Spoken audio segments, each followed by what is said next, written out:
diamond designation. Nice dead eye there for Kai. Sits back. Spark is going to run the mover. That is how you make a statement. What? What did I just see? Kept it that much more aggressive. That's a beautiful blade. Absolutely picturesque. You just can't get enough of Rocky. There's the mid. Oh, absolute filth. They didn't see that one coming. That is clean from Mirren. Toronto Defiant are going to be your back-to-back-to-back champions. This is all they needed, claiming victory in EMEA. Crazy Raccoon versus Team Falcons. Lip just throwing clips. This whole hog's pretty devastating when you're up in the corner. It is delectable. This might just be enough. And Crazy Raccoons have done it.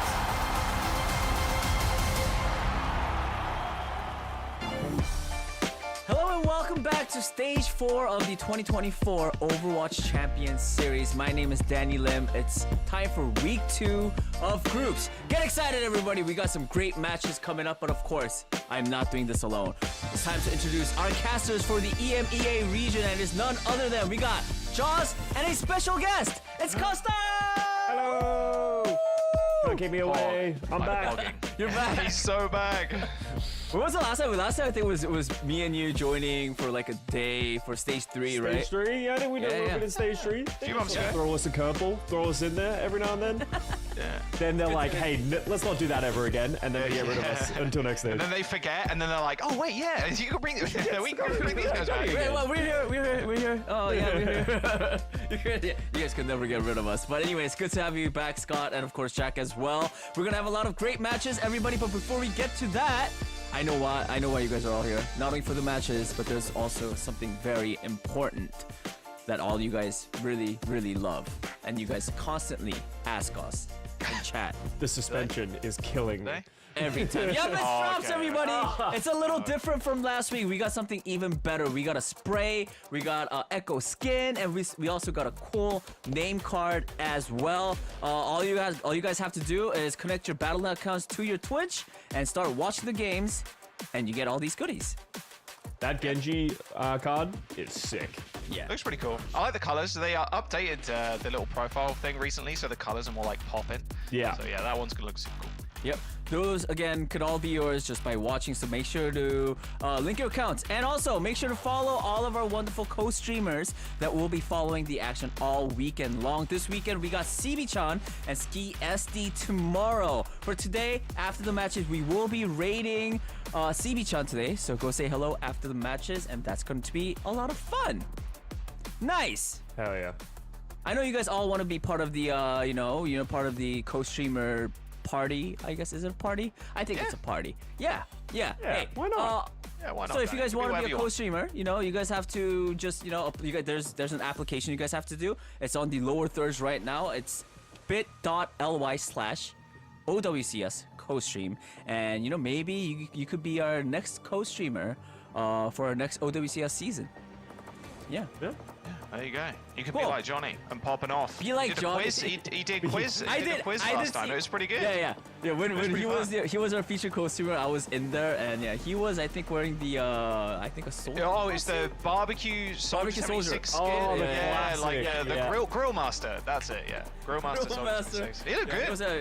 it was a lot of fun. He was doing, I think, playing trivia as well. So yeah, a lot of things to look forward to. Let's take a look at the 2024 schedule to see how we got to where we are at currently. Of course, we had a lot of great matches in stage 1, 2, and 3. In between 2 and 3, we had DreamHack Dallas. That was a lot of fun, Jack, right? Oh, yes, it was. Yeah, Crazy Raccoons versus Team Falcons, and then Crazy Raccoon taking that major. And, well, funnily enough, they'll actually be in Stockholm as well, which is only a couple of weeks. Well, a couple of weeks. It's about a month and a bit away. Time. Me when I lie on the Me when I internet. lie. It's November 22nd to 24th. It's on your screens.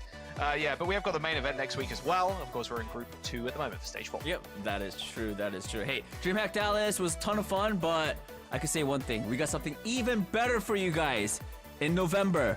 What is it, Scott? We got super important DreamHack Stockholm World. There you go! He Hey, read the DreamHack graphic. Stockholm is literally right around the corner, guys. It's gonna be a lot of fun. If you don't believe me, don't worry. Just take a look at this great trailer, and it's gonna tell you otherwise. Take a look.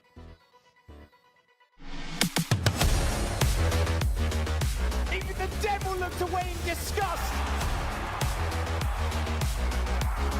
I'm sorry, what just happened? Steve, look at the health bars just trickling down. They're running out of time. Beautiful boot from Junbin. Oh my word. Oh, they're making the hog work. Look at that shoe coming in with the nano 2. This might just be enough.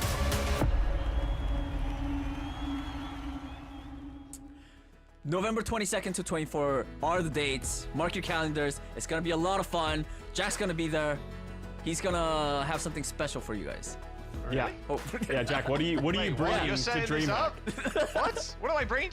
I'm bringing Danny, actually. That's Yeah? my special gift. Just for what I him. wanted. It's Danny, yeah. I'm gonna bring him in the suitcase. It's gonna be fun. maybe, you know. I Maybe? might be there. I might not be there. I'm trying to build suspense, you know. Oh, okay, yeah. Maybe he's there. Maybe. You have to buy your bad. tickets, you know, and then be there to see if me and Jack are actually gonna be there or not. But anyways, yes, like, of course, everybody again, buy your tickets right now. They are on sale. Get them. And also talking about tickets, I did hear that there's also a platinum ticket, which is about 3,999 Swedish krona, which is equivalent of 385 USD. That is a lot cheaper than my gacha characters. Hey, with that amount of money, It's affordable. You get all these perks that you're seeing on screen right now. Exclusive merch, guaranteed seating for all 3 days of the festival, and a behind-the-scenes tour at OWCS area, and more. So I honestly think it's value, you know, and you know, Yeah. I just mentioned you get the behind-the-scenes tour, and Yeah. probably Me and Danny will if you be went there to Jack, with a firm handshake. Yeah, Like, yeah. How do you do? No, we will pour you guys a nice hot cup of coffee, because I did hear that it Sure. could be a little cold in Stockholm. It can be, yeah. It can be. Danny's Danny has picking up his turned in. barista skills. Yeah, I was gonna say he's turned from like, yeah, I'm gonna be interviewing, doing hosts and stuff, and I was like, I'm just a coffee boy. I'm just running around. Ah, VIPs, welcome. Let me pour you a coffee. All right. Where are we going? Okay, at the end of the stage. Sorry, guys. Circuit standing. Sorry, guys. I don't know. I was still. It's you know, his I was first still day, thinking about everybody. It's Stockholm. okay. Yeah. It's early in the morning, guys. He's Sorry. short. Let's take a look at the OWCS standings first. Yes, of course.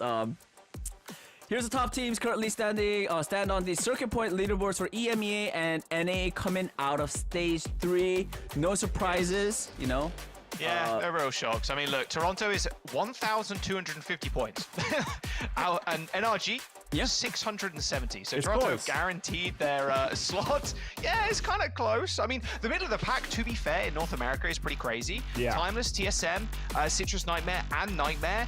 There's 70 points in between 6th and 3rd right now, which is ridiculous. So that 3rd place spot is up for grabs. But to be fair, NRG could also slip if they don't perform well. True. I mean, Jack, you pointed out something really important. We are actually showing all this because, you know, we've got some World Finals qualified teams to announce. And Toronto is one of them because they have crazy amount of points, along with Crazy Raccoons. And I think it is Team Falcons now because they beat Crazy Raccoons just, what was it, like an hour ago? It was like a in their couple of hours ago, ago. yeah. Yeah. Like I woke up and the match was like still going. If anybody hasn't managed to tune, if they didn't tune in, if you're not like perma up 24 hours a day watching Overwatch Esports, go back and watch the upper finals, lower finals. It's a lot, to be fair, and the grand finals. Every single game went the distance, went to a map number 5. Crazy Raccoon ended up beating Team Falcons in the upper bracket final, locked themselves into the finals, and then Crazy Team Falcons dropped down to face Zeta Division, and they beat them in a map 5, and then Team Falcons went all the way to map number 7 to beat Crazy Raccoon. So the Crazy Raccoon Team Falcon rivalry is still going strong, but this time Falcons ends up coming out top. Yeah, Falcons playing what, 12 maps? 12 maps that day. 12 yeah. maps, and 12 then coming on maps. top is crazy. So again, everybody, it is going to be Team Falcons, Crazy Raccoons, and Toronto Defiant that have already qualified for World Finals. You guys can see them in Stockholm, so buy your tickets. And a reminder that the winner of this stage will automatically lock in the spot at Worlds as well. So there's a lot to play on the for the line, you know, not only for a spot but also for that money as well. So things are getting very, very interesting. Spicy. And as you said, anyone can win in this stage, Yep. you know? Anyone can come through. You know, we can have, you know, maybe we'll have Overwatch come back and we'll win. No, actually, it's a little late. Nah, that's not happening. No, maybe a little late for that. But hey, That- you know, one of these days. That would be exciting, but unfortunately, I don't think that is coming true. Unfortunately, At least for this season. maybe next year, Overwatch. We'll see. Making a comeback. We'll have to see. All right, let's jump into EMEA group standings and see where we are at currently for the EMEA region. ENCE, VP, SSG, and Piece of Cake are all moving on to the main event, but there are still 4 EMEA spots up for grabs. So those are going to be played out in the groups for this week. Yeah, Group C's, I think a lot of people have got their eye on. I mean, Oblivione and Hypnos, of course, but SR Peak Check. Thankfully, we're watching them today on stream. Cloudy's Reinhardt, will it prevail? Danny, will it prevail? Will it? I always believe in the Reinhardt. I believe in I know Cloudy. you do. Yeah. To a fault, some would say. Talking about Group C bracket, we're looking at it right now. Of course, like we said, SSG already moved on. They're waiting at the top. The winner of today's first match, which is going to be Hypnos versus SR Peak Check, is going to be moving on to the decider match when they face off against Oblivione. Yeah, it's going to be a banger. You know, anything can happen at these like lower brackets. Obviously, if you lose in this match, then you're out. So this is Team Hypnos that we're having a look at here. You know, it's always interesting seeing, you know, coming back. You know, I only am able to come back and cast, you know, once a stage really right these days. So there's always so many moving pieces. There's so many players moving between teams. So it's cool to see, you know, teams consistently at least get some form of, I don't know, history within the game, and then now you're Hypnos going up against SR Peak Check, and you have the LH Cloudy Reinhardt who's going to be running you down. Like, how do you solve said problem? Maybe go Orisa. I don't know. Like, you know what's coming. Play not luckily, Reinhardt. right? Yeah, I mean, pretty good against the Rhino or the Ram or something. Yeah, his SR Peak Check, of course, and a lot of people that on the roster that people recognize. Danet has been around for a long time at this point. Phi, Cloudy, Ghost as well, an exceptional bat player. But you know, you load in and you're like, okay, so what's going to happen? Oh yeah, they're just going to try and run at us with big Reinhardt. Use your shield this time as well, Cloudy, and maybe kind of destroy us. I mean, Rush is pretty good right now with Juno, so, you know, I think this is probably the best opportunity for the team to do extremely well. Obviously, they're 0-1 right now. They need I'm to just lock happy that Cloudy's going to be in the game, which probably means that we will probably see a little bit of Ryan. You know, I don't think it's been 100%. some time since we last saw. I think we saw a little bit last week, but, you know, maybe this one. It's just not that good. Jack, Jack, you're not good. Okay, the game. You're not good. Yeah, get him, Danny. Okay, chill, bro.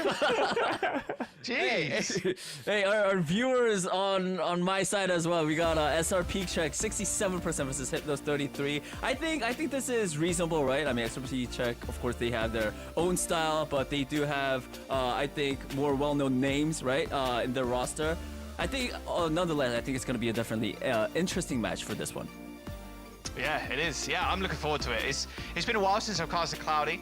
It's going to be a good time, but will the meta actually favor their comp? That is the question as we jump into the game in just a moment. Yep. And I mean, yeah, guys. I know you like want to see said, Ram. I mean, Reinhardt. But I'm afraid for you now. Ryan, I don't care. I think as long as we get a good match, I think I'll be happy. With that being said, everybody, it's time to get into the action. Jack and Scott, take it away. Thank you very much. Yes, we will see Ryan, Danny. Don't worry. There will be a Ryan. That is almost There will be a guaranteed. But as you were just saying, Jack, like we've seen, even like Orisa's been gaining a lot of prominence just recently, like in a lot of different regions. It's just difficult to play Reinhardt because you're either in it or you're out of it, right? And you're going back to spawn, and that's something that Cloudy specializes in. You know, not going back to spawn, but like getting in there. I was going to say, whoa, getting in there, instantly, bro. staying aggressive, and you know. It's obviously a difficult matchup for Reinhardt, playing against the Orisa, playing against the Ramacho, but hey, if anyone's going to be able to pull it off, it's going to be Cloudy, and here's the map pool as we have right now. Quick reminder, Clash and Flash coming through. They're combined in terms of their map pools, so once one of those are chosen, you won't be able to see the rest, but I'm excited to see this match because, you know, Reinhardt is one of those characters that I think you always think you know how to play against it until LH Cloudy is running you down, and then it feels like it's just like impossible to play against. And with Juno just being such a strong pick right now, anything's possible. I mean, Juno is pretty broken. Let's be real. Like, they're almost 100% win rate. I feel like across, not win rate, sorry, but 100% play rate across all regions at this moment in time. Like, the pick is just too good. Speed ring is perfect for Ryan. You know, even the hammer swings in the orbital ray, you know, that does a lot of damage. It's perfect, I think. It's a lot of damage. Even a lot of teams picking up Genji as well, especially over in Korea. We've seen proper Heesang pick up Genji because the blade in Ray is pretty much a one-shot. Like, you don't have a chance to react. Like, you're gonna instantly die. We're gonna come over to Command Center here, or Control Center, sorry, as Lijiang Tower is the first map, and it's picked by SR Peakcheck. It doesn't surprise me. This is a pretty quintessential Reinhardt map throughout the history of Overwatch. You're able to close that distance, and Hypnos looks like the answer that they're thinking about coming out with is the Ramatra. There's always so much back and forth of who wins in the Reinhardt-Ramatra matchup. It goes back and forth depending on the balance, but overall, I would say Ramatra, I feel a lot more comfortable going into this matchup playing the Ramatra. Yeah, I mean, 1,000%. Kind of take that. I mean, the thing is, Scott, Ram can do two things at once. Okay, that's great. And he can shoot. Reinhardt can only do one. He can swing or he can shield. Yeah, but Ramatra can't pin at you at 1,000,000 miles an hour. That is... Okay, yeah, that's kind of true, actually. Yeah, true. Yeah, that is true. And he doesn't have a big hammer that he can hit the floor with and then kill people with. So, yeah. I kind of get it. Yeah, Nice true. pin. Oh, speaking of which, well, Lars is dead already. Good pin. Good damage on top of that as well from SR Peakcheck. And there goes your thank, Hypnos. What are you going to do now? It's GG go next round. You know, didn't want that one to begin with. Next round. One fight Andy over here. Yeah, I don't want. Don't even leave spawn again. I've seen enough. So it'll be interesting to see how they're going to fight into it. You saw Hypnos, they wanted to try and get some point pressure, but with Faye just doing so much damage on the Junkrat from the side, it's going to be difficult. They're trying to play around this Barrow, just shooting from the long distance, but SR Peakcheck aren't trying to set that up. And he doesn't get any value though. Oh, yeah, but Bones goes down though to Ghost. There's a joke in there somewhere. 21% of building for SR Peakcheck. Pretty hard to run over the Ram though, especially when he's in that Nemesis form. Oh, what a TP though. Hello. Didn't expect Cloudy to appear out of absolutely nowhere. And Fire ends up picking up the Ash kill as well. The little satchel being thrown from a downtown. They're still in this fight, but kind of. I mean, Bones dead again. Turned into a literal Ghost by Ghost. That's a second time in a row, but the map's got a kill. And speaking of which, Ghost picks up yet another one. It's SR Peakcheck. They're kind of destroying Hypnos right now. Like, Hypnos, they've got maybe one kill. Yeah, and it's just the classic where you lose one pick due to some like random ass spam or anything like that, and then the rest of the team for Hypnos is staggering. So they haven't even really had like a very fair or balanced fight throughout all of this. And now SR Peakcheck, they have the ultimates up. You talked about the orbital ray, how much damage comes out of that, plus the amplification matrix from the Baptiste. Like, this is going to be so difficult for Hypnos to get onto the point and Lars to stay alive. All right, we'll see where Cloudy puts himself. Looks like he's going to be on the make a health back on the high ground for at least the time being. Fi has already found one kill. I mean, Maluzu, did you survive against the Junkrat dive bombing your backline? Yes, I mean, if you got a speed ring, but not if it's Fi with the Junkrat. Bones is also dead. And yeah, these staggers are pretty bad. Fighters end up going down. Cloudy more than happy to fight in these orbital rays. Annihilation's going to hit, but that wall is going to separate a lot of the healing coming through on to Lars, but it does not matter apparently. Annihilation damage enough to bring it down Dan. Finally, Hypnos was popping a couple of ultimates in that fight and then winning it out. And yeah, well, guess what Cloudy's got? He's got a Shatter. Fi's got Tire. It's going to be a tough fight for Hypnos to deal with. Yeah, it costs Volta and Lars both of their ultimates. The Annihilation Orbital Ray is just too much damage to fight into. But oh, look at this. Just waiting for it. Looking for the Pharah potentially on the Junkrat. Bones, you got to pay attention, buddy. Bones was not looking at the junk. Okay, we're all good though. Fi doesn't get the one tap, so a quick reset there for Bones on the high ground. This is so difficult for Lars to try and stay alive. You only have one shield, you're going up against the Earth Shatter. You know that Cloudy's just going to be looking for it, almost happy to solo shatter Lars if he gets the opportunity. Yeah, Nano Boost available too. Hypnos have a way out of this fight if any one member gets shattered. Here comes the tire. Oh, straight through the TP! Fi gets a triple through the TP, and the shatter to top it all off. I think, luckily, I guess, for Hypnos, they got the nano off on Lars, but he's quickly brought down. Bones just ended up killing LH Cloudy, but I think that's about it. That's a backbreaker. God, if I ever did see one. Riptide through the TP. So it feels like a profit involved. Yeah. We'll see if Hypnos can come back into this. They are touching. OT is triggered. And there's not a lot of damage here on the point, so you can see Volts is able to just bounce back and forth from this point, having almost no issues. So it should be somewhat of a balance. Volts eventually falls the barrage. Good barrage, right? No, it's not enough. Lamp from Ghost. Everybody was 1 HP. That lamp just needed to be destroyed. And here comes the orbital ray. SR peak check. Oh, the back of Phi there. End up taking that first round. And honestly, that entire round was just Darned's Symmetra teleporters, just outplaying and outmaneuvering Team Hypnos, right? Like, how many times did we see every moment they tried to rotate or get on that outside section, LH Cloudy is meeting them right there with the Symmetra teleporter. We got the Junkrat tires going through them. It's so difficult to play into a well-organized and coordinated team that plays around the Symmetra teleporters. And now we get to see this. Oh, that's filthy. Instant explosion too. Just boom, popped it straight away. Because they're all kind of shooting at the teleporter at that point, right? It's just like, okay, we don't want Cloudy to get on top of us, but it was the tire that you had to watch out for in the end. Even worse. Yeah, exactly. Something that can instantly kill you. All right, SRP check rolling out with the same old thing. No surprise here. I mean, Hypnos, you know, they've got a plan, Scott. I mean, the Pharah is pretty good into this comp. It's just Ghost apparently just too strong for Bones to stay alive more than like 10 seconds in a fight. Well, SR Peak Check are just finding early picks into these fights that then makes Hypnos unable to really fight into it. When they're playing the Pharah, when they're playing the Ashe, they're just trying to play high damage, poke composition, and trying to eventually find picks, but they're the ones getting picked so far, and now you're going to see the point open up, and Team Hypnos is not going to really be able to fight for this because there's just too much damage and they're unable to find the pick. So Flip does go over to SR Peak Check to start. So now the timer starts. How long is it going to take Hypnos to break this and start finding some picks? Well, they've already managed to spot Bones out on the left-hand side, and yeah, okay. Both the Juno and the Baptiste pretty decent at dealing with the Pharah on the flank, and she's not getting too much support either. Feels like you need to kind of send a support their way as well to make sure they can stay alive. Just too much spam damage, even without hit scan DPS. And they're putting so much damage into Cloudy, but Cloudy has a Juno and a Baptiste keeping him alive. That's so much healing. If they need to, they can drop a lamp. There's almost no way they're going to be able to get through LH Cloudy. So he's just playing bouncer right now at these two front doors of like, hey, if you try and come through here, you're going to have to go through me, but they can't get through him. You see Ghost just perma looking at Bones. I think Bones is close to a barrage, I suppose. Window available from Ghost as well. Same with that orbital ray. So SRP check in a pretty good spot here to defend this point. Look how slowly Hypnos are moving, Scott. Finally getting their support ultimates online. Bones just super low. Ends up getting saved, luckily, by Volta. And here comes the raise. Dan had already dead, but Lars already falling in the front lines. It's not a good start. And again, Bones unable really to get an off angle, thanks to the damage coming through from the SRP check supports. Yeah.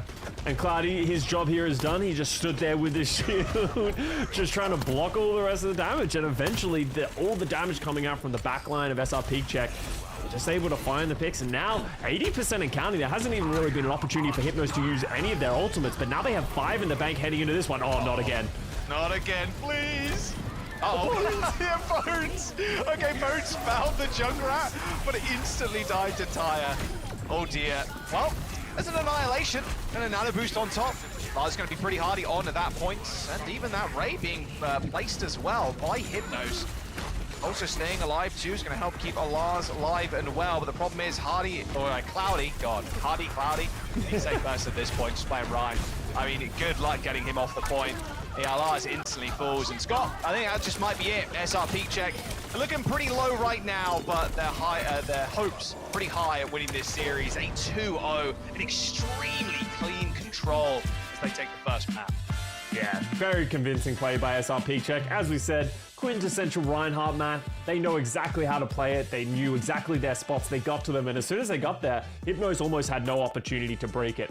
I like the idea of the Pharah from Bones, but it just didn't feel like he had any opportunity to shoot rockets, and he was the one who was getting picked from the amount of damage coming out.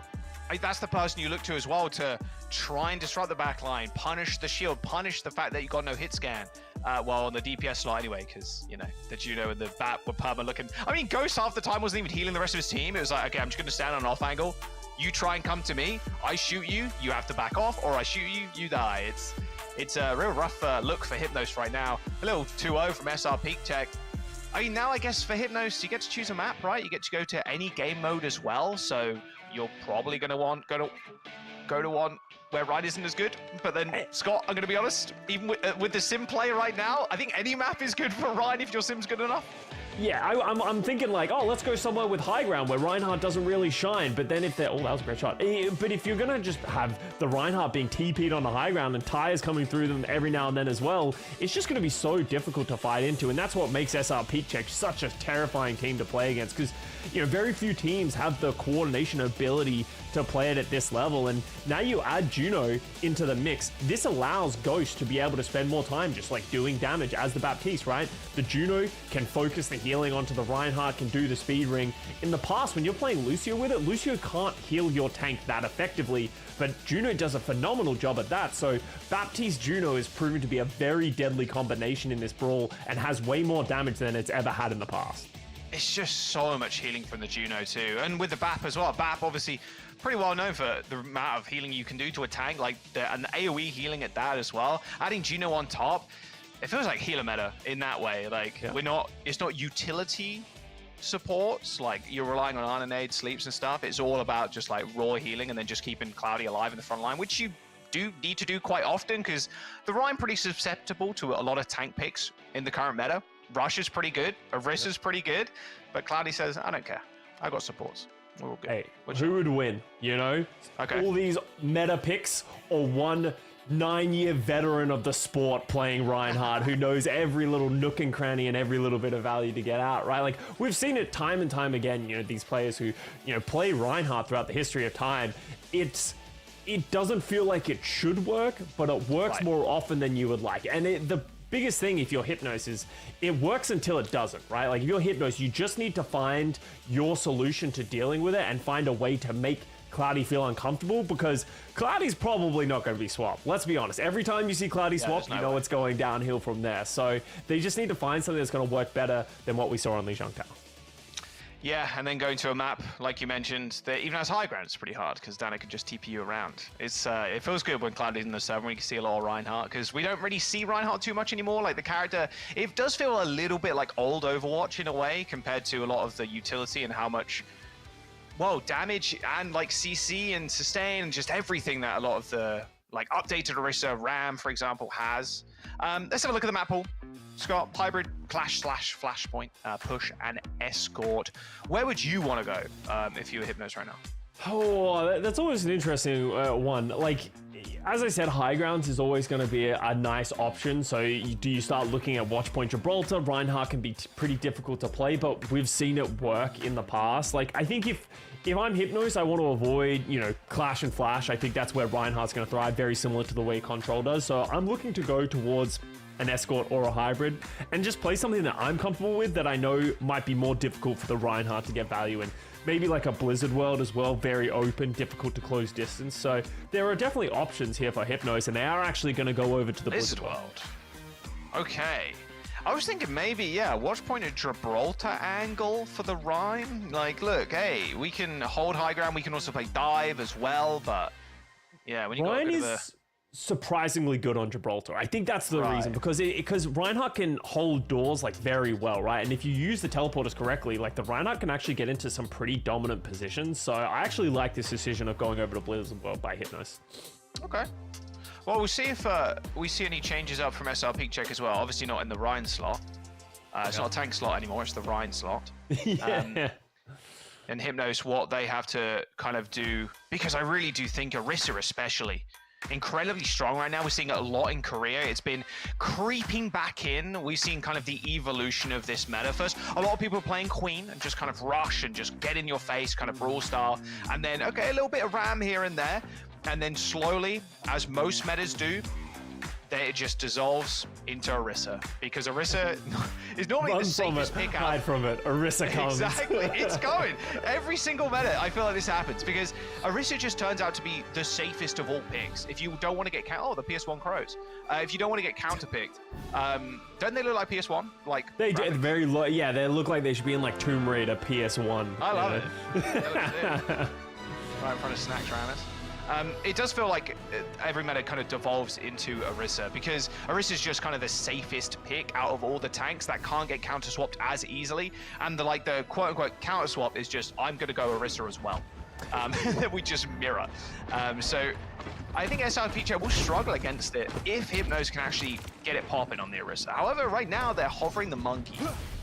And I don't hate the Winston pick, you know, make it as difficult for Cloudy to find anyone to get on top of and just sort of like make him react, because what was happening with Lars in the last setup is that Lars is playing Ramacha but can't get through Cloudy, so at least the Winston potentially gives them an opportunity to dive past it. You can sync up with Bones, maybe set up a really good dive, because Baptiste and Juno aren't great healers to support each other, right? Obviously Juno's not bad for Baptiste, but trying to land a heal onto the Juno as a Baptiste can be very difficult. They're going to have to play close together, so a well-coordinated dive could break this setup from SRP Check.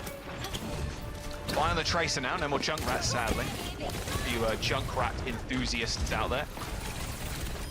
You see Bones POV and you see Hardy, Cloudy. Man, You're stuck with just this one. determined to, I'm so Hardy build, I don't know. Yeah. All right, Larson, a quick rotation here onto the high ground is going to be really nice, but like you were mentioning before as well, I mean, Reinhardt in general just very good at holding these doorways, but just holding the point as well. Like, Lars can't really contest for too long. Bubble only lasts for a little bit, and like there's so many things kind of shooting him, and the sim being quite a pain to deal with as well. The execution of the like onto the backline is going to be so hard for Hypnos to actually do, especially since TP as well is just so readily available to ban it. And you can see they're just more than happy to sit here, waiting for things to happen. Cloudy just dancing on this point.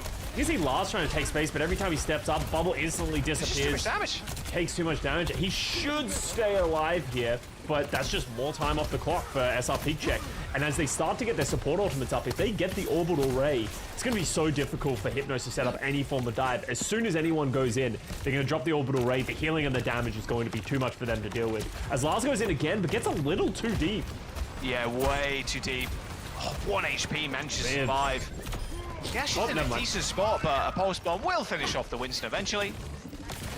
And that's it, Scott. I mean, SRP Check, their supports, all they need to do is just stand and choke. Yeah. And then Winston jumps in, the bubble is placed down, and the bubble dies. And then Winston has to get out. And then it's just rinse and repeat over and over again. And even Hardy, Cloudy, what a word. Cloudy even coming up to an ultimate here. Shatter coming up, they got double support ultimate as well. They're gonna have this wall. These fights are taking so long. They've only got 2 minutes to go. Yeah, and Lars doesn't even have the Primal Rage yet to give him the confidence to be able to step in. Uses the Nano Boost instead, but in the Orbital Ray, that's just not going to matter at all. He's so low. Does get the Primal. There's the Primal, okay. Ping coming in through from Cloudy. Doesn't end up using that Shatter either. Tick's been given over for Hypnos, and now he's going to step up.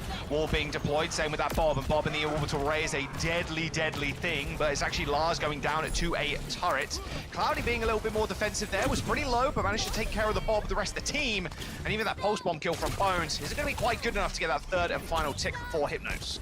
And from bad to worse, that was all 5 ultimates from Hypnos to just try and claw their way into this fight, but you can just see how much sustain this backline of SRP Check has. They kept themselves alive for so long through absolutely everything. Didn't have to use the Shatter. They still have the window. Now if you're Lars, how do you do anything without getting instantly blown up, instantly shattered? This is going to be so difficult for them to close out this first point of Blizzard World. Yeah, they got Windows, Shatter, they got Pulse Bomb as well. They know Hypnos have nothing. Cloudy can just hold this corner. It's like a slow, inevitable demise, I think. Slowly but surely. The passage of time eating away at our flesh. Like, eventually. It ain't that serious. Good pin. Good pin, yeah. Better Shatter as well. All right, 25 seconds to go. Hypnos. They've lost 2 already. They need to reset. SRP Check know it as well. Cloudy going to pin in, and that's going to be a very late kill on to the Ana. Oh, you get 1. All right, you trade. Okay, Lars back on the ball to touch. Ghost is still holding onto this window. This is going to be so difficult. He's just going to drop this window as soon as we see Lars step up on this Wrecking Ball. That full HP is not going to be very full for very long. Fully charged beam as well from Danet. Haven't even deployed the window yet. Oh, a window pick coming through. A big pick actually onto the backline. It's both DPS end up picking up kills. Hypnos up 2 now. As they are continuing to charge, so over time, perma triggered. The summer's going to be quite annoying for Lars to kind of deal with, but a manual hack doesn't last too long anymore. Matriera as well on the Widowmaker is going to be completely like isolated in the backline with no one really from SR Peak Tech to touch them. And by some miracle, Hypnos managed to cap the first point. Yeah, miracle indeed. Just a couple of things didn't go SR Peak Check's way. They lose B at the last second when trying to close out that Ana stagger, and then you see the Widow. Great pick here from Matriera, coming back on the Widow, finds the Juno. All of a sudden the sustainability isn't there, so they find a window, a saving grace. They've gotten the first point capture, but only 2 minutes to get through the second point.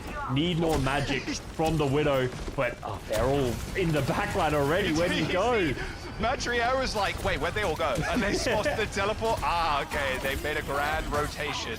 Done it in a little bit of trouble, but quickly deploys the wall, and SR Peak Check, Scott. I love this play, holding super far up towards this choke point. If they take care of this, I mean, Hypnos are going to have a very tough time of breaking this hold again.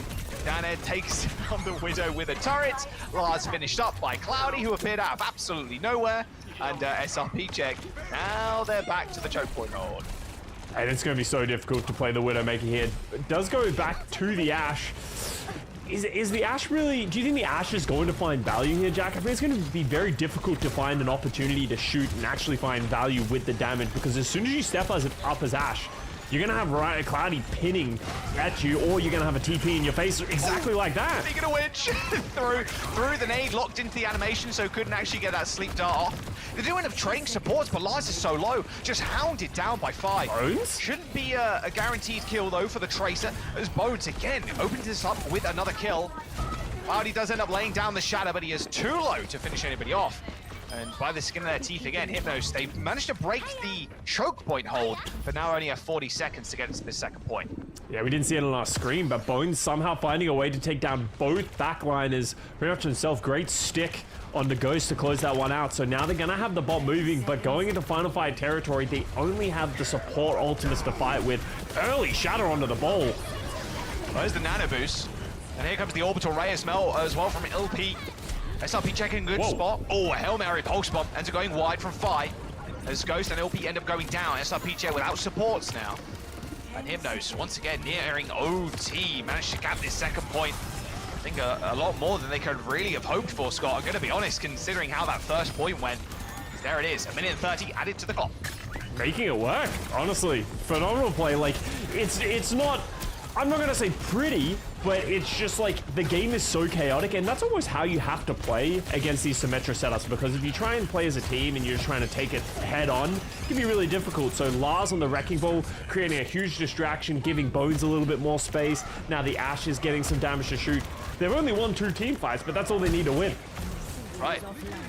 Wouldn't it be phenomenal, actually, Scott, thinking about it? SR Peak Check versus Team Falcons in Stockholm. That's true. That's true. Maybe that's the kryptonite of the Asian region is, you know, the SR Peak Check, Cloudy Reinhardt. Yeah, absolutely. All right, Bob has been deployed. Joins the fight, almost quickly exits there as Cloudy gets the pin kill. There we go. All right, Ghost also takes out Bones. Again, they're in a good spot. Hypnos, more than happy to fight in OT, and Cloudy, more than happy to fight in your spawn. As he pins straight towards it, and they kill Volta. 20 seconds to go. Again, they're going to do this in OT. Hey, OT's where they're at their best, honestly, so far. We got Lars with the mines. Potentially might find them an opportunity to get into this fight, but he's so low as soon as he peeks his head. Well, I guess his ball. His ball. Yeah, just a ball. I guess the Hammond's little head does pop out every now and then. All right, mine's still available. Cloudy playing super far up. Mine's on the point, in fact. Okay, so not like an isolation kill on the backline. Just want to buy some space on the pop. And a boost onto the high ground. LP just gets flattened. Turned into some minced beef there. Hypnos in a 5v4 with a mines kill onto Hardy. I can imagine that's Lars just bowling through him. And again, overtime is where they thrive as Hypnos end up winning this fight. But they still got an upwards hill battle to climb. Scott, SR Peak Check going to come back with pretty much 4 ults with Cloudy closing in on that Shadow. And they're about to do 1 billion damage, I'm pretty sure, if my math is correct, because they got both of these damage boosts in the support ultimates. You can see Cloudy stepping up. Lars needs to get so much work done here, just create a distraction. Both orbital rays down. Orbital rays, they're crossing the beams right now, and already LP has managed to find 2. Not sure your life is gonna last a moment longer there, Lars, just carrying in that mini health pack room. And there it is. There's where the push will end for Hypnos. Almost to that final corner of that third point. But SRP check, as unconventional as ever, Scott, with the teleports. They were eventually felled on the first point, but it really did feel like a slow demise for Hypnos. But honestly, considering how Control went, you're pretty happy with this push. You take those, honestly. Like, if you looked at the scoreboard right now of like the deaths, the kills to death ratio of both of these teams, Hypnos is definitely at a major deficit so far on their attacking half. So if you can get halfway through the third checkpoint, you absolutely take those. And now it's about thinking, how do we stop these Symmetra teleporters from SR Peak Check? You know they're going to play Reinhardt, you know they're going to play Symmetra. They're going to TP around to get themselves into a favorable position. How do you play around that? Seems like Lars is going to stick on the Wrecking Ball. Felt like he enjoyed the disruption. He was able to find a little bit of value onto the backline. I did like that, but I don't know how I feel about this Ashe anymore, Jack. Do you keep playing this Ashe? Because it feels like they're going to find a way to get on top of you, and it's going to be difficult to find that opportunity to shoot. Hello there. Okay, maybe I'm a little bit crazy. Okay, let him cook. But how about something, because you want to play something mobile, right? How about something like a soldier? Like, Okay. being able to just run, use your legs potentially to run away from Cloudy and the gang. That's an interesting idea. Just keep it running. I don't hate it. You know, like we've seen the Ashe can find value. The Dynamites can be brutal against these teleporters. So maybe Maitreya can find a way to get some big value and damage. But you can see the way SR Peak Check's already routing themselves around. They go down the left, teleport onto the right. That'll get them all the way into this back line. And you can see Nelizu. Sorry, I don't know how to get that pronunciation of the name, is trying to run on the Ana. Like, it's very difficult for them to find any space, and it's just a cat and mouse game. They're rotating around each other endlessly. Dynamite's not going to find value when the team's already split. Yeah, that setting up with the Ashe is super tough. I mean, look, they're on the high ground currently, but of course Cloudy knows the tech to get up there, of course. And a teleport as well. That Ana is just getting dominated on the high ground. It's so rough when you don't run like very high mobility supports, or honestly any characters. You have to play unconventional picks to counter an unconventional strategy, right? Yeah. SR Peak Check, teleport, Cloudy hops on the box and hops on the rocks and then pins on high ground. There's a lot of people that are going to take that to their rank game, I can tell you that right now. And it just feels like you need to be more mobile. I think I like the Ana though, to be fair, against the Rhine, but oh, good pin. Oh, good the stagger is just brutal. Wow, okay. That lasted a lot longer than I thought it would. But yeah, it feels like you need to play a little bit more mobile here on the Ana as well. Although now, I guess, is a better point for you. You can play at such a far range as the supports. Yeah, and that's the ideal hope here for Team Hypnos. Maybe they can get their Ana set up in a further back position. They can get a lot of damage, but once again, we have another Symmetra teleporter. Oh, stick goes wide, so they will stay alive, but the cart is moving.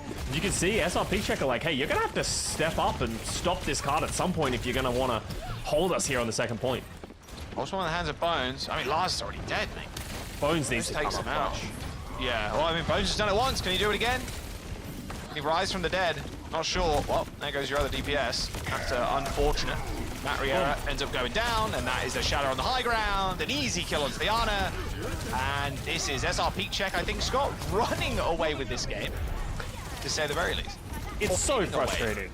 Ah, no, not going to give you that one. Don't like that. No, don't like that one. NBA just started, Scott. Had to get the dunk in there. I'm not saying anything. You got to talk. I'm not following that. I boomed him already. I have boomed Scott. It's been how long? It's been 43 minutes. He's already done. All right, Lars and Nano Boost on the point. They deploy Bob as well. They're trying to keep this alive, but it's going to be inevitable unless you can go on more kills like that. A big slam. Lars is out of shields right now, but receiving a lot of healing from his backline. Cloudy still swinging, still trying to get it done, but they aren't dying. They aren't falling over just yet. Lars gets another re-grapple on the point. Ghost ends up going down 2 Bones. Maybe this is where they will make their stand. Cloudy eventually killed. That TP from Dan a little bit too late. That's our Peak Check going for a reset. It felt like desperation there from Hypnos. I wasn't sure if using all those ultimates was going to pay off, but they just found the right picks at the right time. And then now SR peak check. This is where it gets really difficult. How many times have we seen holds on Blizzard World on the second point where exactly this happens? They get all the way to the end and then they just can't get that last little bit of meterage. So now SR peak check, they're gonna have to find a way to route all the way around of Hypnos, not lose anyone. You can see it. Perfect play. Teleporting into this right side, force Hypnos to readjust their positioning, and now they're pretty much back at the cart in a defensive position with all these symmetric turrets coming out. We'll see what Lars can do. No more mines, unfortunately. No ultimates at all, really, for Hypnos. They've got a pulse one coming up, but Lars super low again.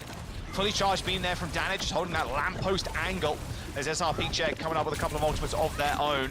Pulse one available, and look at the low health bar members right now of Hypnos. Looking pretty bad. Shadow lands, Ghost with 3 kills. I think that's 4, in fact. Maybe a little 5K. Ace. Give it to him. Oh, it was the play. We'll count that though. Ghost got slept in the end. He would have got a 5K regardless. Team kill and the checkpoint for SR peak check off the back of one Shadow. You can just see Hypnos just didn't really have the tools to be able to stop Cloudy from just like walking at them, and they're just applying so much point pressure, and eventually they're the ones who's going to fall, and Ghost is just putting out so much damage. Okay, that's an overheat if I've ever seen one. All right, here we go. Slam in the back line. I mean, that's how they did it last time as well, right? They used Nano, they used Mines, they used Bob. Without ultimates, this comp, especially against SR peak check, does feel a little limp. Have to see quick reset here from SR peak check after losing 2, but 3 minutes, and you don't even need to get a cap. Yeah, waiting for the perfect moment. Just now. Big slam. All right, well, anyway, I'm going to roll away now. No, he's going to bowl through people. Still has those mines, so if he gets in trouble. Turret's being quite annoying to deal with is the Wrecking Ball most of the time. Nanoballs comes in, but here comes the Orbital Ray from SR peak check. Now, Cloudy is someone to be feared. Ghost holding his own in the back line, happily to deal with the Tracer and the Wrecking Ball at the same time. Oh yeah, he's just that good. And that is going to be the Ana going down for Hypnos as well. Luzu and Lars falling. I mean, again, a slow demise here from Hypnos. Cloudy is just holding M2, walking forward, and Ghost and Danade are shooting people. Yeah, and then they use the Orbital Ray and the Bob trying to get anything done at the very last second, but it's desperation time. We got Lars coming back on the ball. He's going to take so much damage. I mean, what can you do? There's a symmetrical wall. And the false bomb? I mean, come on. Adding insult to injury there. SR peak check. They're going to clean up Hypnos. A 2-0 in this series, and what is quite a fun one so far. They managed to get it going all the way to 3rd, just couldn't quite get that completion, and yeah, I mean, SR peak check, just doing SR peak check things and running away with it. Yeah, it's tale as old as time. When any team throws these like Reinhardt rush curveballs at a team, they just start doing anything they can. You can see Hypnos scrambling to find any solution that'll work. The Wrecking Ball kind of worked, but didn't find a ton of value. You can see that they're trying to play around the Ash, but the damage isn't really there. So Hypnos just kind of floundering, trying to find something that will stop this LH Cloudy and Symmetric duo that's just putting on so much pressure and enabling the rest of the team. But it feels like Ghost is the one doing the most damage in this lobby right now. Yeah, seriously, I want to see the stats. That'd be kind of handy, actually. Surely it's the bat that's doing the most. I mean, Daned a lot of the time is like fully charged off of the Wrecking Ball, but Ghost is laying down some insane fire. We know he's super good at the BAP, and it's just in his home here, just chilling. And BAP, with the Judo, it's a lot of healing, but it's also a whole lot of damage. You pointed out on Control, Scott, like, Ghost can pretty much just free fire and let the Juno do most of the healing. Like, you're so free as the BAP in this comp.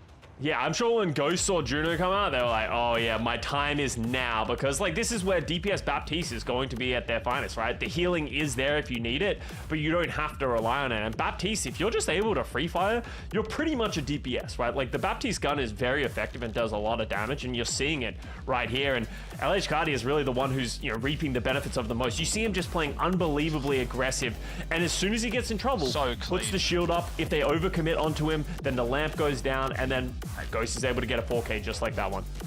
Yeah, it's just ridiculous. I love seeing DPS players complain about BAP's damage. I'm like, bro, I'm just shooting like you are, man. What? I'm not gonna. It's like every DPS player is like, yeah, I play support sometimes, and then they just play Baptiste and only do damage. They only shoot double the damage of their healing output. Oh, speaking of which, is the stats from the last map there. 46 deaths, by the way, is a crazy number considering we didn't get extra rounds versus 26 from SRP Check. Yeah, and that just goes to show, I talked about it, even though that map was close at certain points and, you know, the objectives, they both did get to the third point, the scoreboard and the kill to death ratios don't really sort of highlight that kind of factor, like how much SRP Check really feel in control of this, you know, this match so far. And it really is just big plays based around the Symmetra teleporters. Every time they get into trouble and we're like, oh, how are they going to get back from this? How are they going to be able to close the distance? They have a route planned for absolutely everything, and that just shows the experience on the composition. Well, we're going to jump to a quick break. We'll see if Hypnos can come up with something special to try and counteract the Rhyme. But honestly, at this point, it's not looking likely. We'll be right back just after this.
All right, welcome back. Here is the map pool on your screens right now. Control and Hybrid, obviously, you've already picked.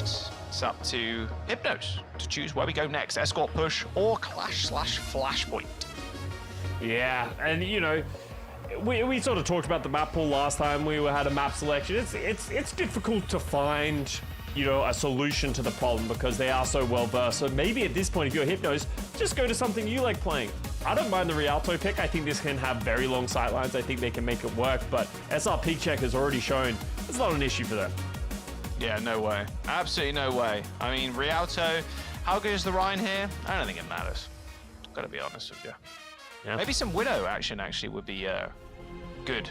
Although saying that, it's like, Widow has really good sightlines, especially on like first, but if you're SRP Check and you see a Widow, it's like, okay, we just go round like the mega health pack, and then we just TP onto the back line, the Widow's got nothing, and then we just kill her. So yeah, it just feels like you don't have, as much as it's long distance, you don't have as much opportunity to shoot as you usually would like, just because of the Symmetra. So I'd be happy to see them not go for the Widow, but you know, at this point, anything can work, anything can help. Even just playing the Widow could potentially cause SRP Check to play in a different way, forcing them to, you know, adjust how they want to. Looks like LH Cloudy and SRP Check are going to go for a spawn hold here. This is pretty rare because of how valuable the high ground is at that back corner, but if you're Cloudy and you can hold these doors a little bit, slow them down, I don't hate the decision. That flag is not there on their screens, just in case you thought he was cheating. yeah, that's a low detail difference. Me playing on a low detail since the dawn of time.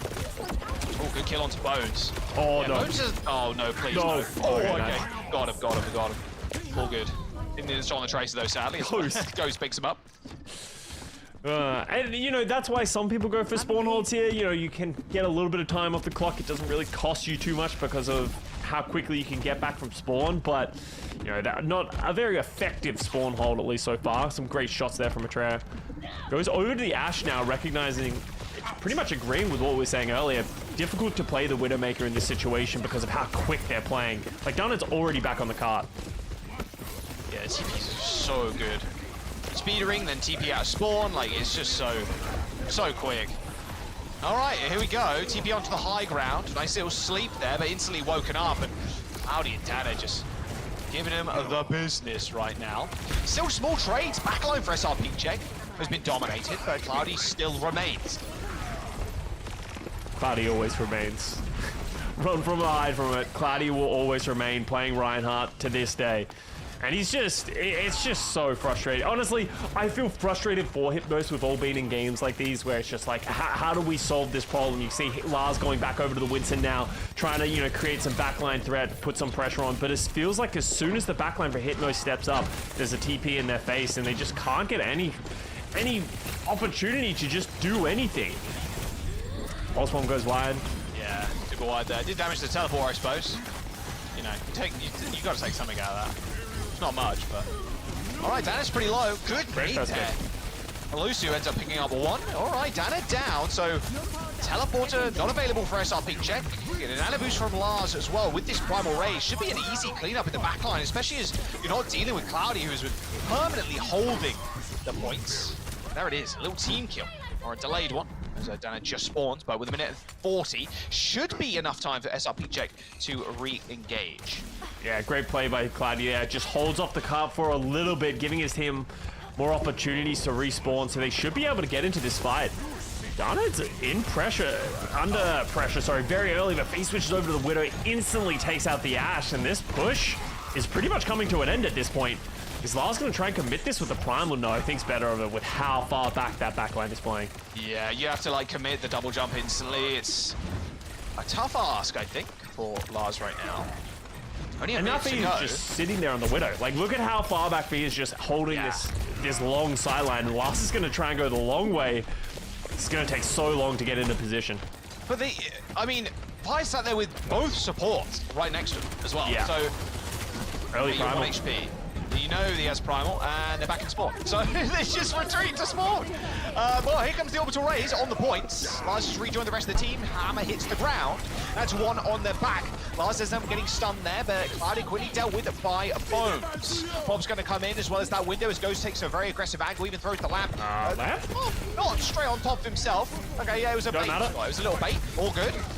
Unfortunately, though, for Darnet, he's bright purple there. That anti-heal coming through yet again. Quite clutch for Hypnos so far, with 20 seconds to go. Claudia's back onto the point. And, wow, actually killed the backline of Hypnos. There's no way they survived that. Okay, Bones at the very end. They managed to kill Cloudy with 1 HP. That would have been, I mean, we've had a few mental breaking games recently, Scott, in EU, and that definitely would have been one of them if they managed to hold that. Not even close. Exactly how they drew it up, Jack. Don't care. Honestly, you know, props needs to go to Lars. I was questioning whether or not that Winston play was going to work, but he kept the backline of SRP check in spawn for so long that isolated the rest of the team, and Hypnos was just able to capitalize enough to be able to get that.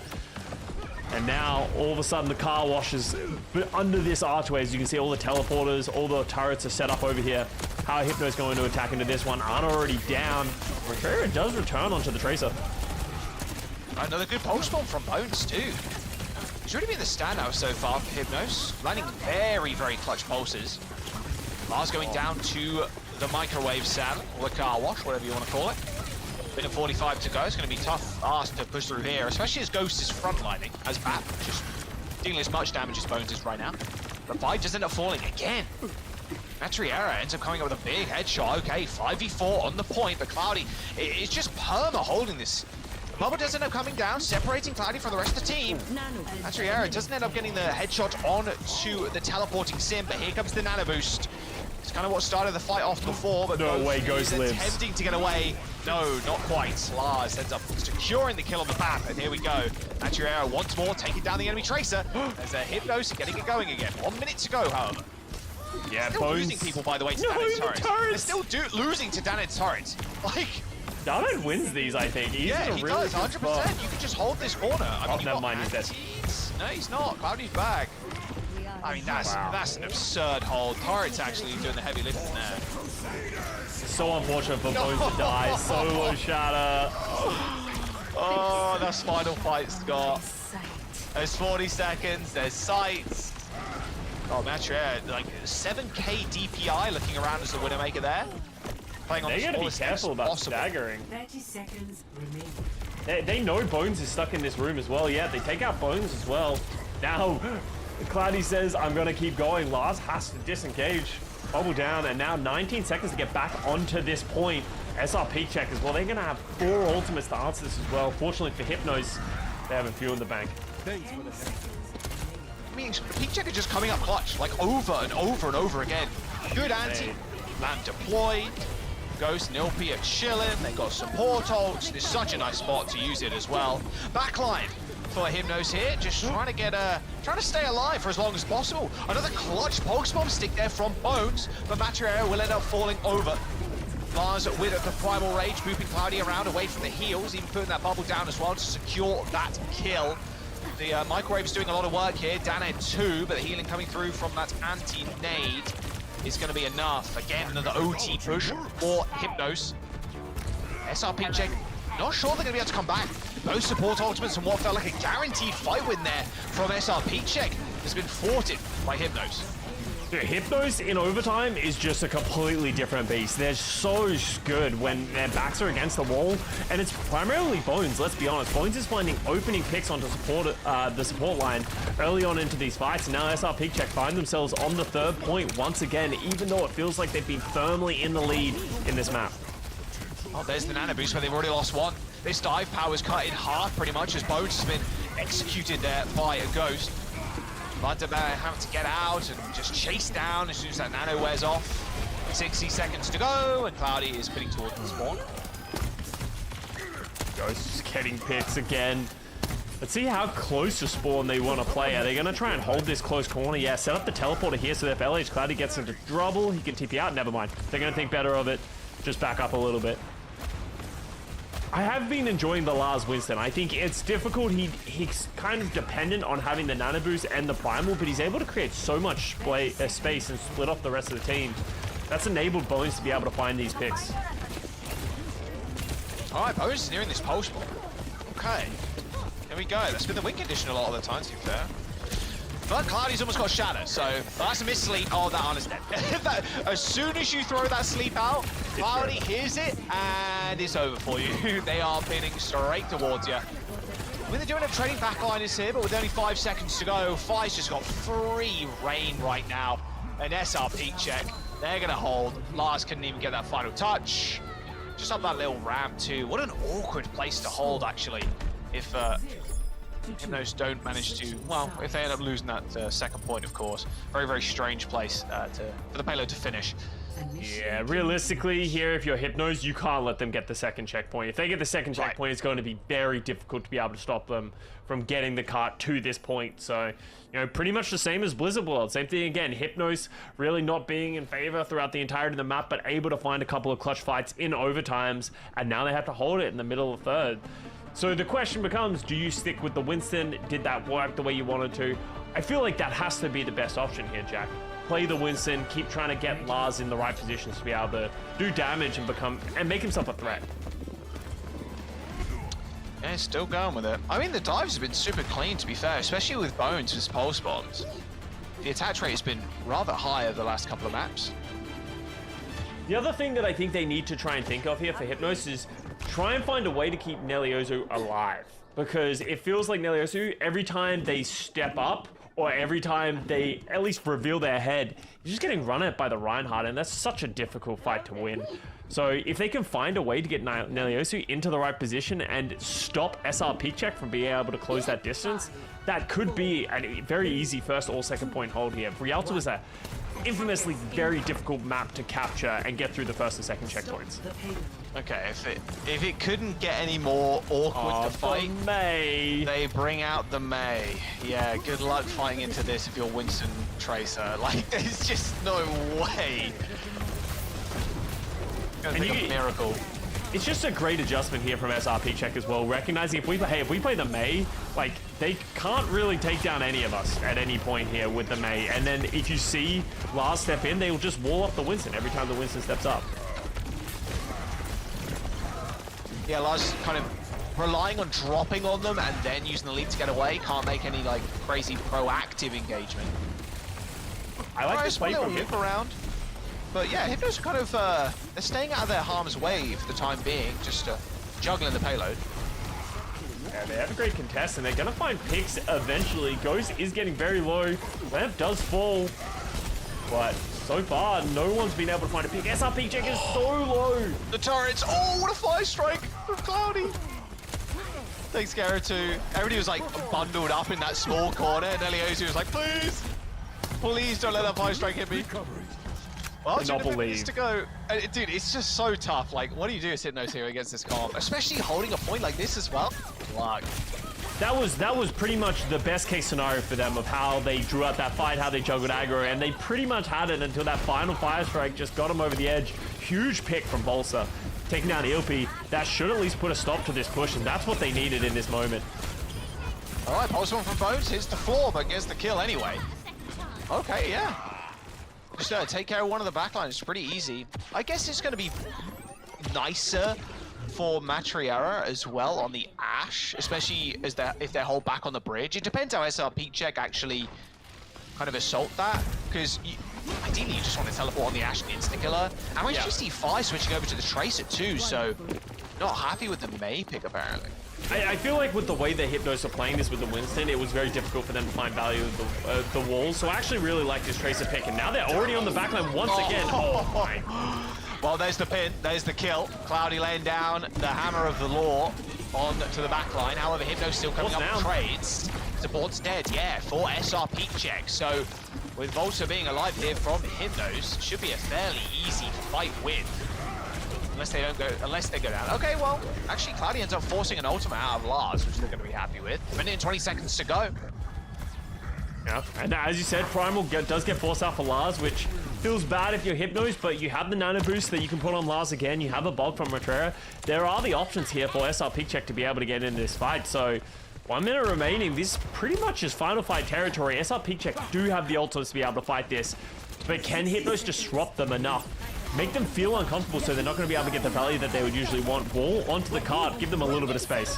Oh, the nano on the way out. To deal with, yeah, and a nano on the way out. Lars is out of that fight, but straight back in. Bob instantly killed. How long did Bob survive there? Like 0.1 second? Like, that was an absurd amount of damage. Everybody looking at the bomb there as soon as the orbital laser came down. Pulsar on the ground. And again, it does secure something. It's only the lamp this time. 3 minutes to go. SRP Check with that phenomenal wall just run over Hypnos. Yeah, and a little bit of miscommunication there. Lars jumps out as he gets the nano boost, and that was pretty much their most important tool to be able to force the SRP Check and at least do a little damage, force some more ultimates, but unfortunately wasn't enough. And now you can see LH Cloudy once again becoming the doorman, holding up this high ground, not allowing Hypnos to get in, and Lars is going to take a different way around, sets up the body block. Very smart play, but oh, for the lamp. Call an ambulance, but not for me. Yeah, Lamb came out, saved Cloudy, and it's like, okay, I've body blocked the Rhine. Oh wait, I'm body blocked. Oh, Cloudy's alive as well, and the card's moving this entire time, so SRP Check is going to get the card very quickly, and they keep getting more picks. He gets Bolster. Oh no. And now, as you can see, what do you do here, Shadow? Oh, brutal. Yeesh. Okay, well, you do end up saving the Ash, and Cloudy does get anti. It's a really high value nade there, but Fi's still there with the cleanup. Minute 50 seconds to go now. Bones on the point. Actually getting forced to recall by Ghost, who ends up taking him out anyway. Dude's just such a crack shot. And well, Scott, this might just be the end of the map and end of the series too. SRP Check now moving this payload on. Fi with a spawn pulse bomb. Don't see one of those every day. But holding this point at this awkward angle is going to be tough, especially when Ghost has this high ground advantage with the window. and it is only a matter of time, I fear. Lars going down to 97% on the Primal Rage. And down into infantry, Ghost just let the Genji die to the turrets. SRP check on what was quite an entertaining series. Ended up coming out with the win, a 3-0 affair here to move on. Now they'll face Oblivione with a chance to go to the main event. Yeah, and hey, Jack, you were the one who was saying, I want to see SRP check.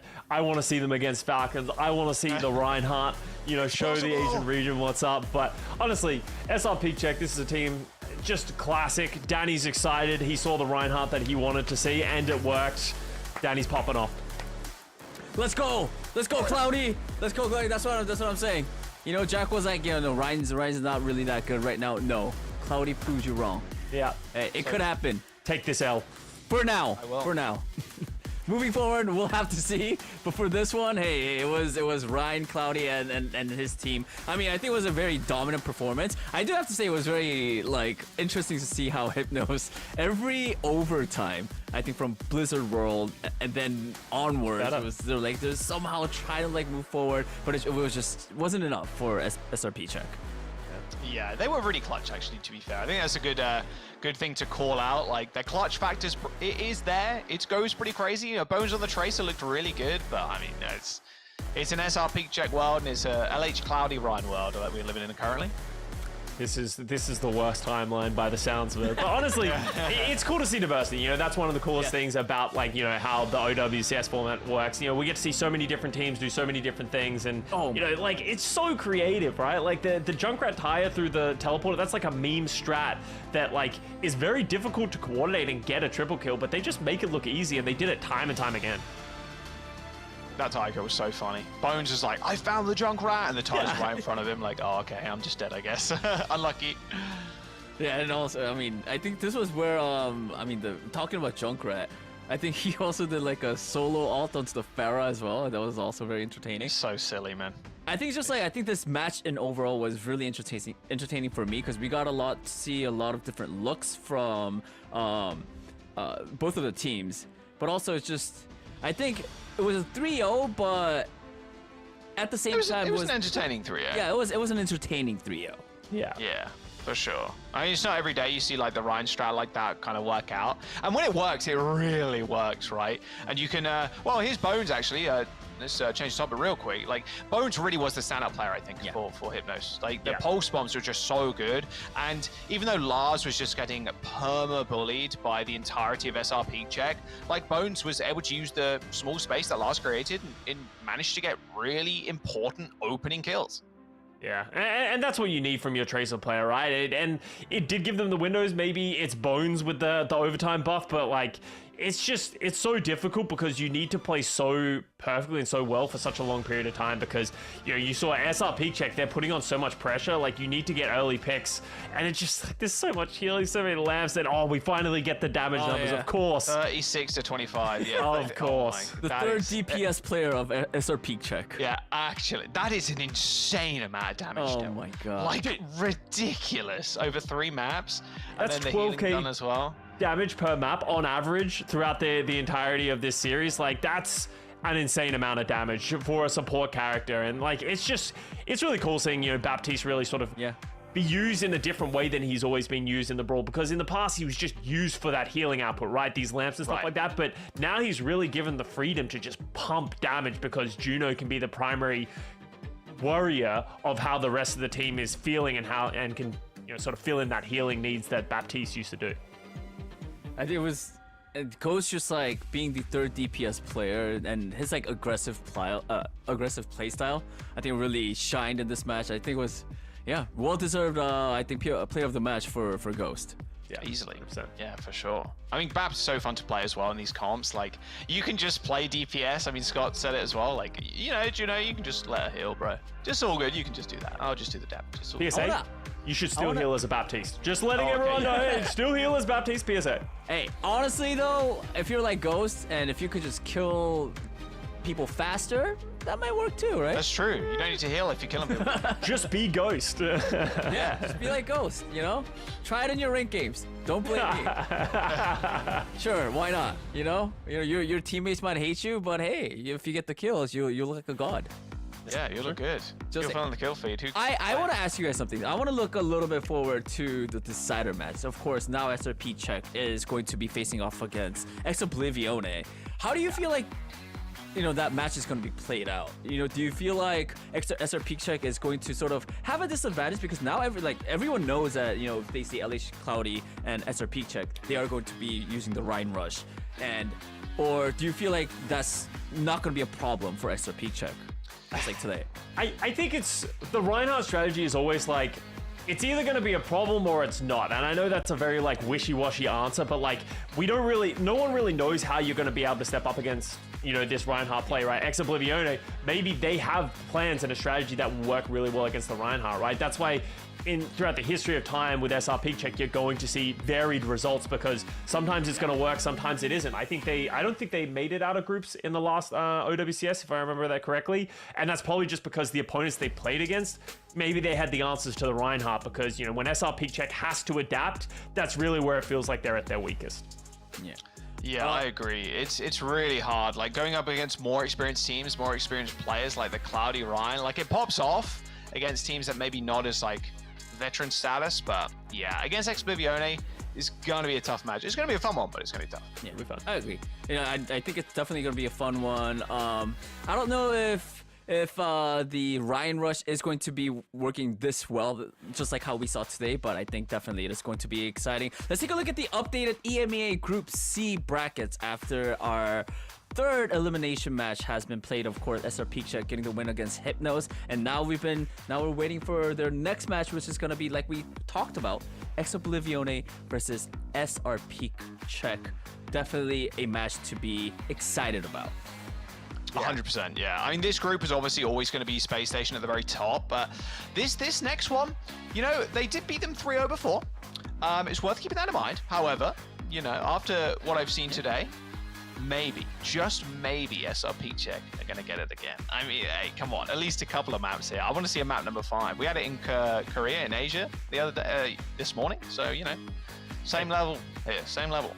Anything's possible, especially with the Juno. Maybe this is Juno's was very new in the last stage. I believe that they were playing with it in the EMEA region. So it's but now they have a lot more experience with it. They look very comfortable. Anything is possible. So much can change over the course of a month, especially if you have a patch change in the middle of it.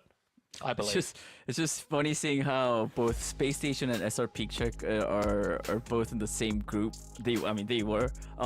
SSG is also a great Rhine team as well. And I'm just looking at they're in the same group, both Hottie. Just imagine seeing Hottie and LH Cloudy going. That would have been fun if they faced off in the first round. That would have been sick. Thing is, though, I think Space Station would have done it once. Okay, put Hardy versus Cloudy, yeah, and then it would have been okay, KSA, KSA just runs over your team. All right. Well, I mean, we still have the decider match. I think that's definitely going to be an exciting one. That's coming soon. But for now, we got a ton of Overwatch action to go. But we've also got Season 3 of Face It League to look forward to. Yes, sign-ups are officially closed, so the action is officially underway. Follow at Face It OW on X to keep up to date on everything that's going down. So yeah, Face It League. Face It League, yeah, it's gonna be good. It's a good time. Join up with your friends next season. I'm watching. Can I join your team? Are you gonna make a team? Yeah, sure. Sorry, we're really busy. Oh, okay. Danny. No? Yeah. No? Sorry. Okay, yeah, that's Scott. That's. I gotta Scott say, thing. I've been practicing my DPS skills. My tracer is pretty good. Your tracer? Yeah. Yeah. What's your KD that you're usually averaging? It's about my kill is a little better than my death. It's usually around if I have to give you a thing, it's 10 to 9. 10 to 9. Okay, that's pretty good. You know You're what? in. Positive. That's good. That's perfect. Better than Jay. That's a lie. I'm sorry. It's usually 10 to 20. Oh no. Okay. Okay. I died 20 times. Hey, it's the kills are what matters, not the death. All right, Kick him. everybody. Kick him. We're gonna take a quick break. When we come back, we're gonna move on to our second elimination match. So stick around, and we'll be right back.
Welcome back, everybody. It's time for our match number 2. We're moving on to Group D elimination match. It's gonna be Negative Mental Attitude versus Team Gambit. Loser goes home. I love elimination matches. Why? Well, you like seeing people leave, Danny? What's up with that? Hey, I mean, that's what the game is, right? You know, if you lose, you go home. It's simple. True. If you're good, you move on. True. And then and then if you lose, then you're out too. Danny lives in a harsh world, you know. These are the matches where, like, this is what gets the adrenaline pumping, right? Backs against the wall, you know, winning in, losing out. So, you know, both teams fighting for their OWCS life right now. You know, this is stage 4, trying to keep the dream going. Last chance. Yep. And the winner will, of course, face against Twisted Minds. Let's take a look at our first team, the Negative Mental Attitude. Guys, what do you guys have to say about this team? I think the most important thing to point out about this team is the fact that they went all the way to a map 5 with Twisted Minds the other day. Like, that game, like, that should realistically be like the caliber of Twisted Minds. That should have been a 3-0 or close to a 3-0, maybe like a 3-1, right? But Negative Mental Attitude came out kind of clutch, and it's been a bit of a weird, tumultuous time for Twisted Minds over the last couple of months, I should say.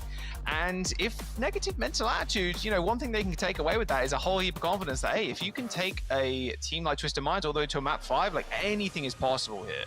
Yeah. And of course, their opponents, Team Gambit. Scott, what do you have for them? Yeah, it's one of those things of, like, both teams, you know. It's about, like, working off of the momentum that you've had in the thing. Obviously, 0-1, you got to hope for something better. You know, I'm seeing Reinhardt on my screen. I'm seeing a Juno. You know, we saw it just work. You know, just be like Cloudy, make it work, and run it down. Hey, if we see another Ryan, today's going to be my favorite day for EMEA region. The most European game of all time, you know? It is EMEA. Hey, everybody, I think the players are ready, so let's jump right in, guys. Take it away. Okay, Team Gambit versus Negative Mental Attitude. Loser goes home, like Danny said. He loves seeing it, and I think a lot of people do as well. Team Gambit choosing Lijiang Tower as our first map. It's just the stock standard at this point. No other map is chosen. It's just such a good map. Honestly, it is, yeah. You can play a bit of everything. You know, each round is a little different. So, you know, a lot of players and teams like to sort of trend towards this map because of those options. So I'm kind of curious, you know, maybe we're literally going to see pound for pound exactly what we just saw. Like, are they going to play a Reinhardt? You know, it can work a little bit better. We talked about how Juno enables it a lot more. Or are we going to see Gambit go for a more traditional type of composition, play towards that Orisa, play towards that Ramattra? Yeah, let's have a look. I mean, Orisa makes the most sense to me. On all the maps, really. I mean, you can play the Orisa to an extremely good degree. Let's see if Negative Mental Attitude can bring in the same level of attitude they had there versus Twisted Minds, because, yeah, that map 5, and a team that is, you know, 4th place right now in the EU, like, they're a team that everybody expects to do incredibly well. UB Quartz, just absolute beast. TVNT as well, especially in the Diva meta, was just so sick. Even the new backline as well, Bliss and MCD. Negative Mental Attitude, maybe they are the dark horse, the sleepers of the EU region. To wait and find out. Looks like a little bit of a Queen hover first. Team Gambit here though. UKJ picking up that one. We've seen a couple of teams trying to utilize this Junker Queen. I feel like it's one of those like high risk, high rewards. The Queen doesn't have anywhere near as much staying power as a lot of the other tanks who are playing the Brawl setup, but you have so much more opportunity to be able to like make plays. The thing that's unique to me right now is the Zenyatta from Santix. That's an interesting choice. You can do so much damage and did just get a buff. You know, the Discord Orb can add so much damage, but you really lack a lot of healing, and maybe the confidence that, hey, if we're playing with a Juno, we don't need to play any other healer that does big healing. Let's just go all in on the damage with the Queen. Yeah, I don't like it. You still got to worry about that speed ring from the other side, of course, running down the Zen. Zen still definitely not the better support out of the two versus the Brig, but if you want upfront damage, you're going to get it in spades. Sondo going down to Gucci first, though, not a good start. And I think this is where I fear a little bit here for Team Gambit. This Queen comp is very tough to get going. The Queen can't stay in these fights that long, as you know, Orisa with, what, 17, 18 cooldowns that can help her survive, like, initial, like, Queen burst damage. It's tough to stick around unless you get a burst kill. And Brig and Juno do so much like individual healing that it feels like whoever gets discorded probably will be able to get healed through it. And then you're also fighting into this Pharah. Gucci is just raining rockets down onto Gambit, and even though you have the Juno to heal, it just felt like Gambit just slowly falling behind on health bar percentage and just eventually fell. And now they're having to make such a slow rotation over, trying to keep everyone alive. But oh my, it's just so much damage coming in, and now they're walking into a barrage from the Gucci Pharah as well. But they don't even need it. Yeah, okay, there's 2 picks. And the Zen's gonna die as well. Eventually. Oh no, okay. I'll take it back. Do it. Gets 1 kill? No. Trans, jump into the pond at the same time. I would have done it, but hey, that's what everyone seems to remember about my time in the league, so. Now we're gonna see Negative Mental Attitude firmly and comfortably in the lead right now. And now they're gonna try and make their way over this bridge. This is the bridge of death, trying to get over here, especially with Gucci just hovering overhead, AC 130 style, just raining rockets.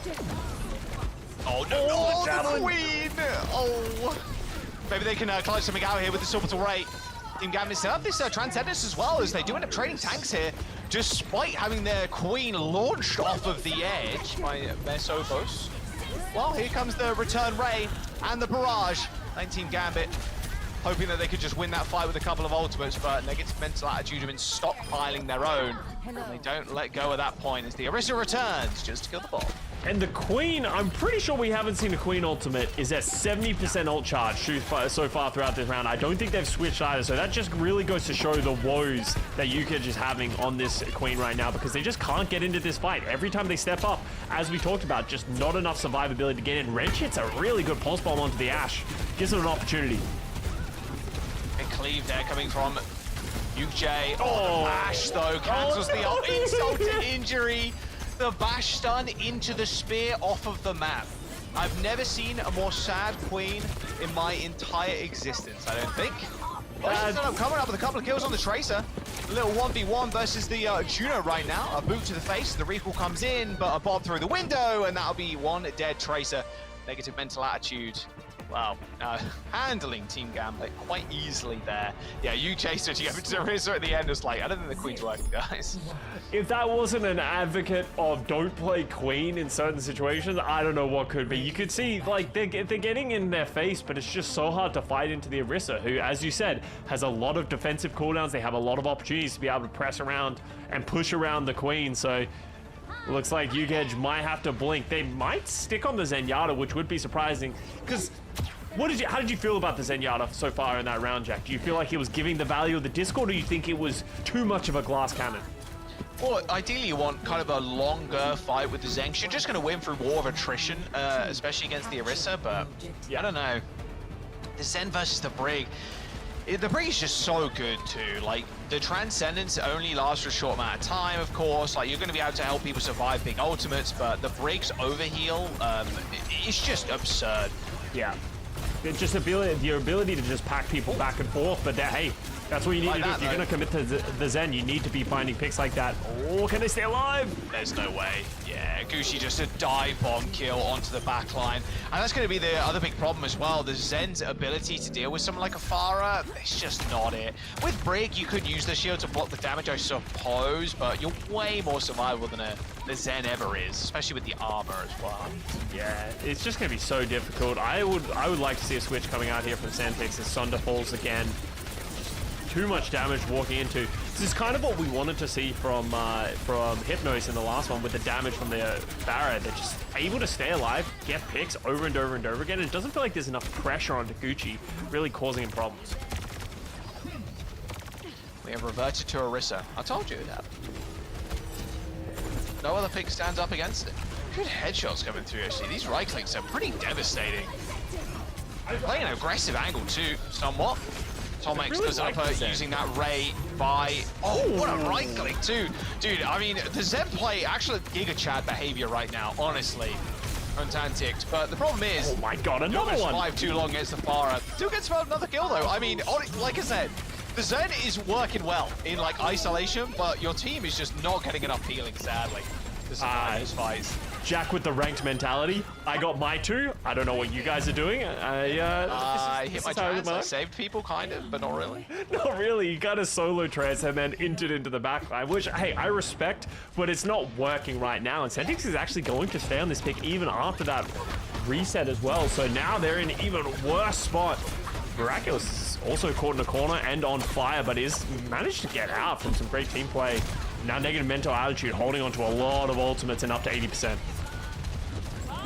Oh, Bob's going to get used first. Miraculous is down again to the hands of the Zen. Okay, W. But the problem is, Bob's on the field. Both Bobs gaining 1 kill at least.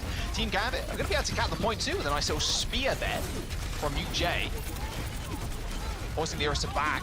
Whoa, Barra gets very deep.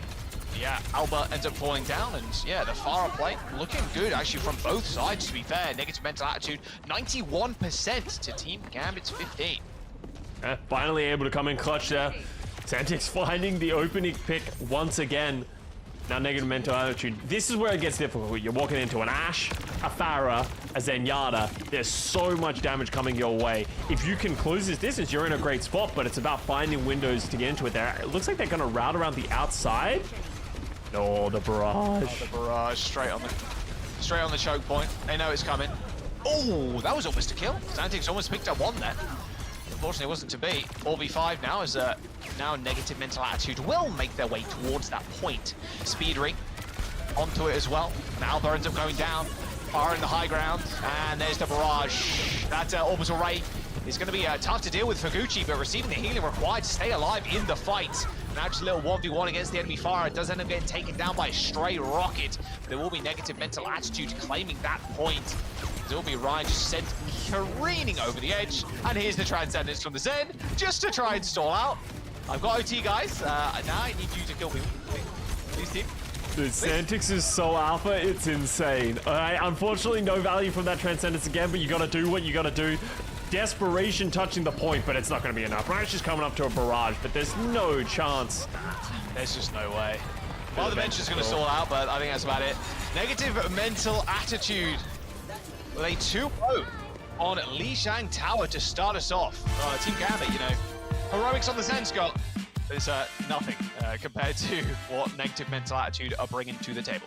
Yeah, the Zenyatta is definitely a Gambit of all time. It's not working that well on Control. Like, you could make the argument that, hey, like, maybe Control is not really where you can play Zenyatta, but now they get to choose a better map, longer sightlines. You know, you start to think of, you know, your Circa Royales or just, like, any defensive high ground map.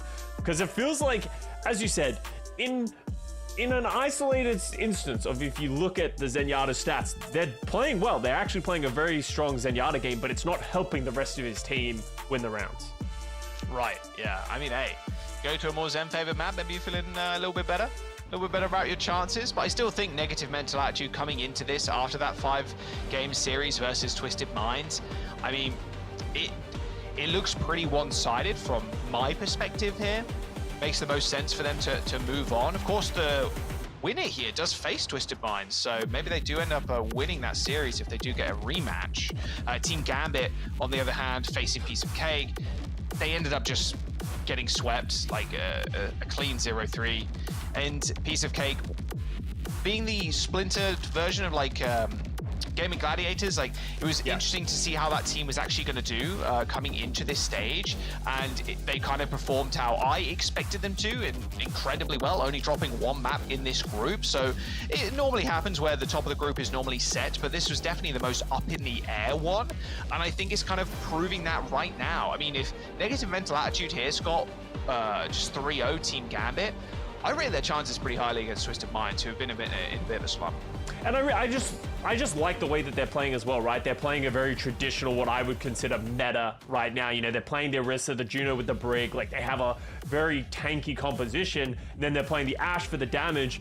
And where we see like a lot of Genji being played in the APAC region, they're playing a Farah, and they're playing like these other things that just also pump out damage. And that was almost too much for Gambit to be able to deal with. As you can kind of see, the damage discrepancy isn't crazy for negative mental attitude, but it just feels like they're the ones finding the picks over and over again. 39 deaths for Gambit in 2 rounds of Control. Yeah, that's pretty high stat. 0.4 to 2 KD as well. It's not looking good for Gambit right now, but you know, things can change, especially with your map pick and mode selection as well. I want to see if we're going to go to a clash today. It's been so popular. I think a lot of people just straying away from the mode. Yeah. Let's have a look at the viewer predictions though. Also, okay, a lot of Team Gambit fans in the chat currently with negative mental attitude only getting 27, so maybe they know something we don't. Maybe they're Zenyatta fans. Honestly, we can get behind that. I will cheer for a Zenyatta player whenever I get the opportunity. So, you know, I believe it. But as you said, Jack, like going down the line of talking about Clash, in general, teams don't play new game modes as much as they probably should or practice because it's something that you don't know. It's hard. There's not a lot of maps to practice in Clash right now as well. So it can feel like something that feels like a little bit of a gamble trying to go to one of these modes, which, hey, if you're Gambit, you're down 1-0, maybe you throw them a Clash, throw them off guard a little bit. You know, it's hard to really know because we haven't really seen how Clash feels at the professional level at this point. Is Zen good on Clash? No, I'm not sure. I would go with a solid no. Like maybe in certain situations, but I think Clash overall plays very quick. There's a lot of push and pull, and I think that's where Zenyatta can be at their weakest when it feels like they can sort of close that distance. But you know, we'll have to see. You know, maybe they know something about Clash that we don't know. We'll have to keep an eye out. You know, I would imagine Junkertown as a map. Like you want to go to these like long sightline kind of maps, you know, where you can play far away. There's no way they can close that distance. Like Zenyatta's a Junkertown. Junkertown has always been a Zenyatta map, in my opinion, in a similar way to Circuit Royale. Rialto as well, Runa Sapi kind of stick out to me as well for those kind of long sight lines. Not sure about King's Row. Would feel a little bit awkward with the Zen. Yeah. It's one of those things where like you can make it work anyway. If you can sure as heck try. You can try and make it work. They tried it on Lijiang Tower. I wouldn't be surprised. Rialto is actually a pretty good Zenyatta map as well, actually, now that I think about it. There is a lot of defensive positions that you can play. There's not too much high ground. You can sort of play in that back. So maybe that's what they're thinking. All right, well, Rialto is the map. Second time we're seeing that today already. It's only our second series of the day too. So yeah, long sight lines here for the Zen. I would love to see a little bit of Widowmaker as well. I can't imagine Gambit are also gonna try the Queen again. I just think the time for Queen to pop off like she used to, I think is very much ended. I think we are in an Orisa kind of meta. Maybe you go a little dive with the Diva, Winston a little bit here and there, but it feels like a lot of brawl tanks. Again, we end up just rounding out like, okay, we've gone through every single tank. Okay, time to default to Orisa because she survives the longest. She has the most, the ability to get in and get out, save herself, just allow the rest of the team to do what they want while you just kind of exist. And yeah, there you go. Okay, we are just tending back to the Orisa, but Team Gambit, of course, are going to run the Zen again. So again, mad respect and a little bit more defensive play as well, to be fair, with the Mei 2. Going to help the Zen at least somewhat. And Orisa's an interesting one because she obviously benefited from the armor changes like a lot, but it felt like we didn't see her played when the initial change came through just because of how unbelievably unkillable the Diva was for a period of time there. But now people are starting to realize like, hey, Orisa, she got nerfed a lot, what were we saying, 6-9 months ago, where we sort of were like, okay, no more Orisa after we played her for a long time, but she's slowly creeping back into getting small buffs between patches, plus these global armor changes, and you can start to see, hey, Orisa's getting back to that point where she does a lot of damage if she's in your face and she's hard to deal with because of her defensive cooldowns. This is what I wanted to see. Miraculous on the Widowmaker. Against the Ash, could be rather tough. Wow, that was a 2-tap onto Tomex there. I'm not sure, maybe the Zen helped out a little bit, or the Ash or something. An instant kill. Dude, Santix does not fear death. I'm coming to conclude that Santix just has unbelievable confidence in themselves, which you kind of need to do as a Zenyatta in this situation. You can't be fearing this Tracer. So we'll see how long that confidence lasts or if it's going to cost them. As you can see, Miraculous moving around to the left side. Misses the free shot. Oh, was waiting for the long strafe. You can see the crosshair being held at the on the right. Waiting for the doorway strafe, but that's a good couple of shots there. All right, negative mental attitude though. Do end up picking up the backline again. The Zen hard, especially when you are getting run at by the Tracer, by the Orisa. that speed ring is just so deadly. Feels like a lot of the time, if you're Fate, you're going to want to save speed ring or just the Zen, like Santix, right, to get him out of there. Otherwise, you're just going to get run over. Atomic ends up going down again, though. So, again, another chance for Gambit to come back into this one. Yeah, but you can see, how are they going to fight into this? UKG is going to be walking up, but they need to try and find value with this Discord orb. Santix actually goes on the flank, trades 1-for-1 with the Zenyatta and the Tracer, but now they're fighting on the point. Is it going to be enough? Nah, probably not. I mean, yeah, not with the Ray. No way, and Fate only just got the Ray up, so little bit of a missed time there, unfortunately, for Fate. So the Widows trading kills. Been a lot of trades in this map so far, just a lot of back and forths going from time to time. But now Mesopos moving up on the Orisa, really gonna hold this choke. Oh, hold this to the Zenyatta. Chilling. Oh, that was a little ambitious. Then it's frontlining. Yeah. Okay, W. Alba ends up going down to a smooth right click. I'm pretty sure Santix right now has the most final blows in this lobby. I could be a little confident with that prediction right now, which is impressive considering he's also on the losing team. Multiple ultimates coming up from Negative Mental Attitude. Just waiting the Blizzard out. No! Frozen solid. There's the Suzu. Okay, unfrozen pretty quickly. 4 minutes to go. These walls are going to be really annoying to deal with. So Miraculous on this hard off angle here. Towards the Zen. Here's the body shot. There's the Terror Surge coming through from UJ. Albert, Mesopos ends up going down, and yeah, that's especially against the Blizzards, it could be pretty tough. I mean, we saw a lot of the time Negative Mental Attitude kind of peek in these corners, but it's very frustrating dealing with the Orisa, using Terror Surge, and then the Mage just perma-left hooking you. Like, you cannot escape, you will instantly die for the Terror Surge. Yeah, the Terror Surge is like a sneaky good ultimate in the way, if you use it in the right situation, you use it to zone. I see a lot of pressure. Gucci trying to force his Transcendence out by Santix, but Diamond Hands holding onto it right now and goes back into the front line. But you can see they're just trying to find a way to get him out. Santix does end up using it. Yeah, the force. Pulse Bomb in hand from Gucci as well, so without this Transcendence, it's going to be tough for Team Gambit to fight into this one. Although no support ultimates from Negative Mental Attitude, but a good stick from Gucci. It's going to start the fight off pretty good. Fate on the high ground, only one benefiting right now from that orbital ray, but the missiles end up taking down Miraculous onto the Farah.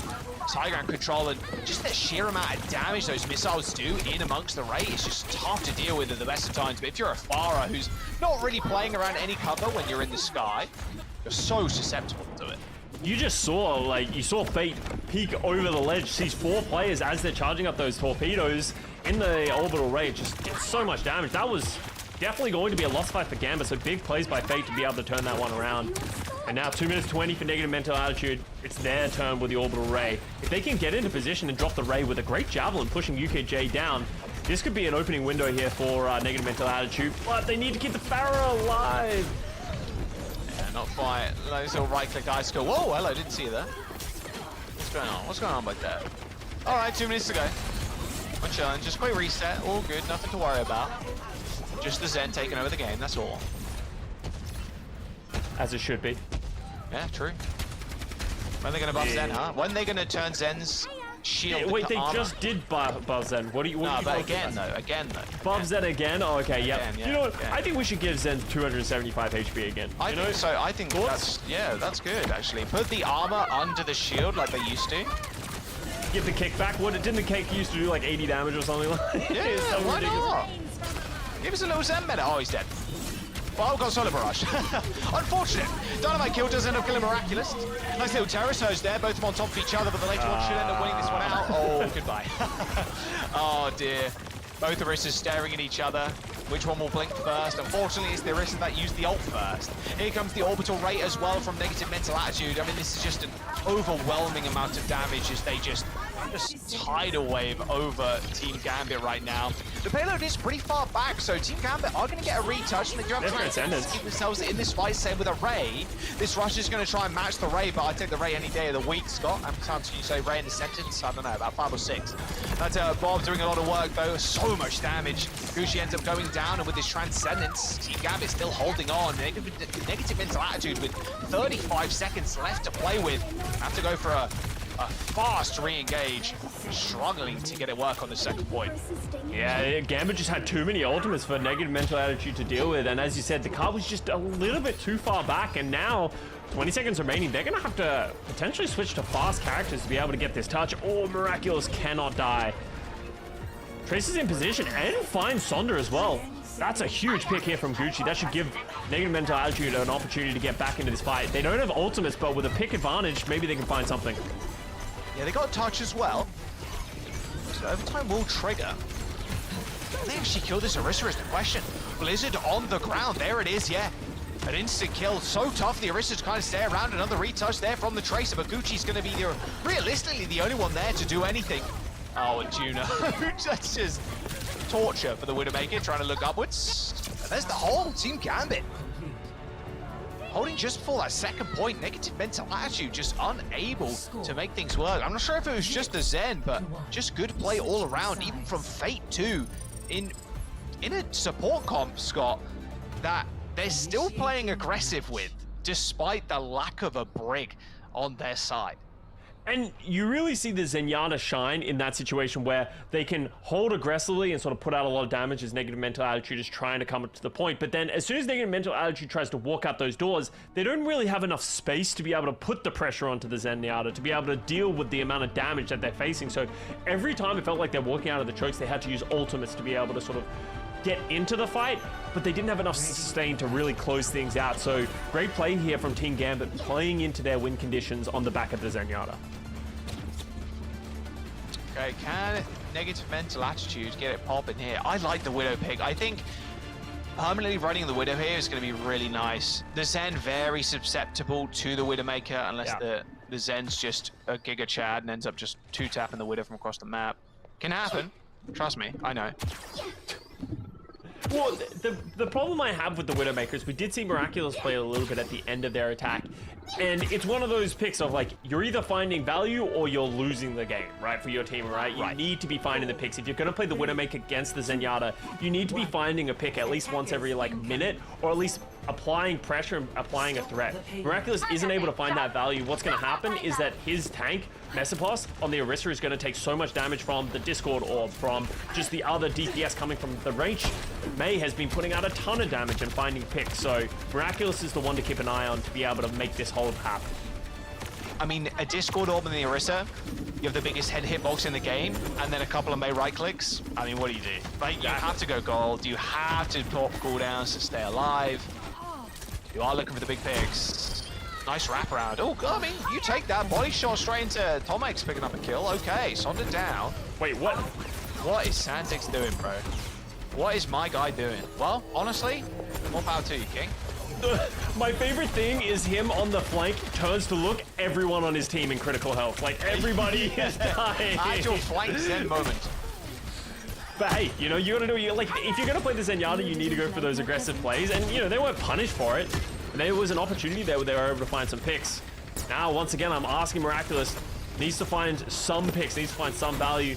The pick on the rest should give them a little bit of leeway.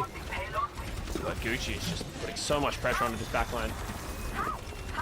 That's where you just leave the orb on the Orisa and be like, okay, I've done enough. 100%, yeah. Done enough. I can do something else now. We're looking for the Zen right click. We're looking for the Widow or the Zen to find pigs. Not happening just yet. That was a close shot. My word, you heard that shot whistling past the head of the Zen.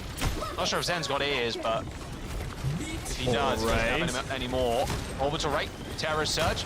Marcus in a good spot as a Widowmaker, honestly. There's a perfect sideline on the backline, but the Orbital rate is just too strong. It's gonna walk all over Mesopos, and negative mental attitude lose their Widowmaker to Sonder. And this is their point A, their chance to maybe hold here, just falling apart. Yeah, are they going to be able to get another touch here? You can see Team Gambit really stepping up, trying to put pressure on anyone sort of standing around. Gucci does take it, but gets back on the point. Oh, wait, the wall! Wall's good, the Blizzard is better. Now they boost onto the Orisa. You can't really stand up to that. Even a Terror Surge being used there just to guarantee it. Don't mind it whatsoever. That is Team Gambit running away with this first point. Good sleep, instant death at the hands of the Zen. Scott, they've got 4 minutes to go. They don't even need to cap second. And you can see the way Gambit are playing, right? Like Mesopos both times has, one time was nanoed and the other time I believe was like had all of their cooldowns up, but because of the Discord orb, because of the orbital ray, because of all of these things, there's just so much damage that it doesn't matter how much defensive setup Mesopos has. They just keep falling down. And you can see now they're done with this Zenyatta. They're like, I'll deal with it myself. RMS supposed to being pushed out of the high ground there. Okay. Negative mental attitude. They managed to find at least one pick. The best one as well, mind you, although Sonda landing a floor pulse bomb ends up taking care of the Orisa. They got no healing to Team Gambit, so their ability to stay in these long fights next to 0. Well, actually, make that 100%. They got trounced. They're just gonna run this one down and give Fate enough time to come back, and they're still getting the payload popping too. I mean, miraculous. Good luck staying alive. No block, no wall. Super early. And the pulse bomb's gonna be good from Gucci again. Fate dead, sent straight back to spawn. And you can see he's just putting on so much pressure. Huge props needs to go to Gucci. If they hold this, Gucci is pretty much the only person alive, puts enough pressure onto Santix, forces the Transcendence out, waits it out, and then drops a Pulse Bomb onto Fate. This is a Gucci carry if I've ever seen one in my life. I mean, both Traces coming up big kills. Sonda too. Okay, Team Gambit, reset angle, 2 minutes 30 left. Pressure's still coming out by Sonda. Like, I don't know how these guys are finding picks, but they just keep getting it done. He's gonna go in. Oh, Can't find it. Yeah, let's get that one. Recall force. Miraculous is coming up to the Blizzard here as well. Same with Wrench. This might be a double Blizzard. Just sitting on the point. They gotta be really careful. 2 meters and counting. Yeah, Blizzard popped on the stairs. Blizzard in return, though. Wrench does end up killing Miraculous. Santiago's 2, Tolmex is down, and now it's only the Arista's kind of dueling out on the points. This Ray is going to be bad news bears here for negative mental attitude. A pulse one from Gucci does land himself a kill, but Sona comes out with one better. This Team Gambit end up taking Rialto, tying the series up. Yeah, and that's why they play the Zenyatta. You can see exactly the reason why they want to put that in the composition. It gives them the tank advantage, and it gives them an advantage the longer fights go for and the more opportunity where nothing is happening. They're getting more damage in. Santix has more kill potential. You have the orb for your own Tracer. Like, there's a lot of benefits to the Zenyatta when they're not able to put enough pressure to punish the Zenyatta for the greedy pick. All right, what a piece. Okay, we've got a series on our hands. Hey, if you go to a long-range map where the Zen can work, and I mean the Zen going off angles too, this is great. Now would you go to a Flashpoint or a Clash maybe? Just go to a fast map, right? I mean, that makes the most sense to me, where the Zen can't just sit back. Well, I wouldn't say sit back and relax. Santex has just been kind of like beelining it for their backline and then kind of destroying them. So it makes the most sense though to go to a Flashpoint, honestly, for me. Maybe you do throw him a curveball, go to the new Clash mode, but not sure.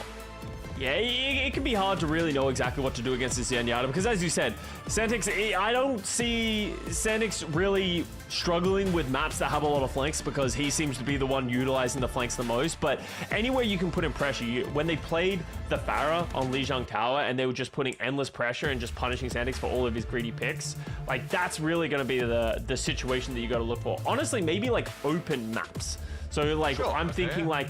Yeah, like a New Junk City or something like that, right? Where it doesn't feel like it feels like the maps are big and it's going to be harder for them to be able to sort of like clear all those chokes and all those situations. So I don't know, there's a lot of different directions, but it's pretty clear what Gambit want to do, right? They want to play their Zenyatta, so it's just about finding a counter strat to that. All right, well, there's one apiece in the series. It's not going to be a 3-0. Negative mental attitude going down. So look at the stats from the last map. See if it paints a different kind of picture for us. 48 deaths. Yeah, so exactly the opposite of what happened on Lijiang there with negative mental attitude, just facing the wrath of the Zen. Yeah, and I almost wonder if we should see Miraculous move away from like this Widowmaker pick, right? I feel like we didn't see as much of the Valley. We saw him play a little bit of the Mei there as well, but it felt like when they were playing like a lot of this like poke setup where like they're just putting out consistent damage rather than the one shots, I think that might be a better avenue for them. as I said, like we saw in Lijiang Tao. Yeah, like an Ashe, for example, just the dynamite, just that consistent damage that the backline's not going to be able to kind of keep up with. I mean, that's the big problem with the Zen, right? That sustained damage is just super tough to heal. You're relying so much on your other support because you are a glass cannon, which does work. And if you can kill people quick enough with the Discord Orb, it works out for you. But if you don't, if you are in a fight where your tank is just taking infinite damage, good luck healing through that, even with that little orb. Even with that little harmony orb. But what if Zen could throw out 2 harmony orbs at the same time? Okay, well, talking about Zen buffs that nobody wants, that Jack keeps going down the line of. How about we turn all the shielding to armor? How about we give him a very small head hitbox? I don't know. Let's make Zen have 375 HP again. What was it, the Brig meta back in the day when rally armor never disappeared? Hey, yeah, let's bring that back. Let's just give him 100 armor. Torb armor pack thrown on top, and it's the Jonak, like the horrible image of Jonak just with his health bar being like 300, almost 400 health, and you're like, that no one is killing that guy. The raid boss. The actual raid boss in the back line. There are the maps though. Hybrid, Clash, Flashpoint, and Push. Me and Scott kind of talking about here, maybe you do go to a faster map. New Junk City does make the most sense, honestly. Trying to take care of the Zen. The Zen has to play like so much more careful, especially on New Junk City, where a lot of the flashpoints are pretty easy to traverse, but it looks like Negative Mental Attitude wants to go to Blizzard World for a hybrid. I actually don't hate this because of the way that Gambit has been playing their Zenyatta. There's not a lot of flanks on Blizzard World that you can like easily flank and then not be punished for. I feel like you're just gonna have to play further back, and this could be conducive for them to be able to play a little bit more Pharah or a little bit more Poke. You know, it's hard to really know what they're looking for, but we'll have to see. Looks like a quick pause as we load into Blizzard World, but yeah, a lot less flanks that Zen can kind of utilize. Yeah, I'm curious what Miraculous is going to do in these comps. I do really enjoy the Mei, especially with the Orisa. Again, we are just tending back to that Mei Orisa meta.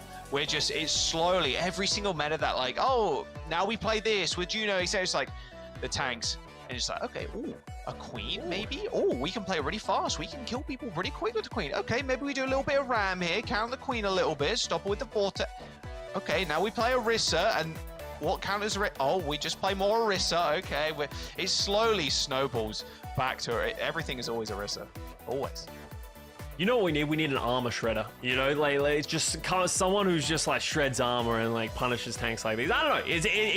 It's interesting because we haven't seen Orisa for a while, so it's kind of cool to see her come back into the meta because I think she has. Like Orisa is one of those heroes that obviously is very frustrating to play against at certain times, but especially at this level, the cooldown usage and how you're hitting your spheres are like so impactful, right? And how you're playing around, especially when there are Meis on the field, playing around the walls, playing around the amount of damage. So it's cool to see that push and pull coming in, especially when you have differences in the backline right now. So I'm kind of curious to see how this is going to evolve as time goes on. Is there a world against the Zenyatta where maybe Orisa isn't the best pick? In certain situations, maybe playing something faster that can punish the Zenyatta could be a better option. Just get one of the players to restart their game real quick. Apparently they joined the lobby and they're like super high ping for some reason. So just get a quick reboot real fast. So we'll get into that in just a moment.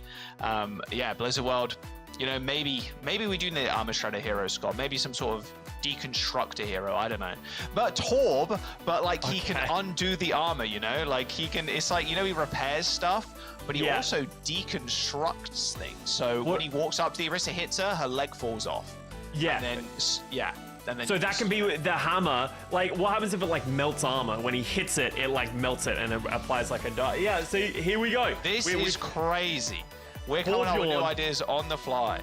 Yeah, who would think that Torbjorn Hammer is going to be the meta come 2025? We'll see. Who knows? Well, Season 12 is live right now. I think there's only like, how many days left? Yeah, through the 15th. So 10 days left in the Battle Pass. I think I'm like halfway through the titles. I think I have like 3 or something. I can't remember. I've got a few, but yeah, make sure you go check it out.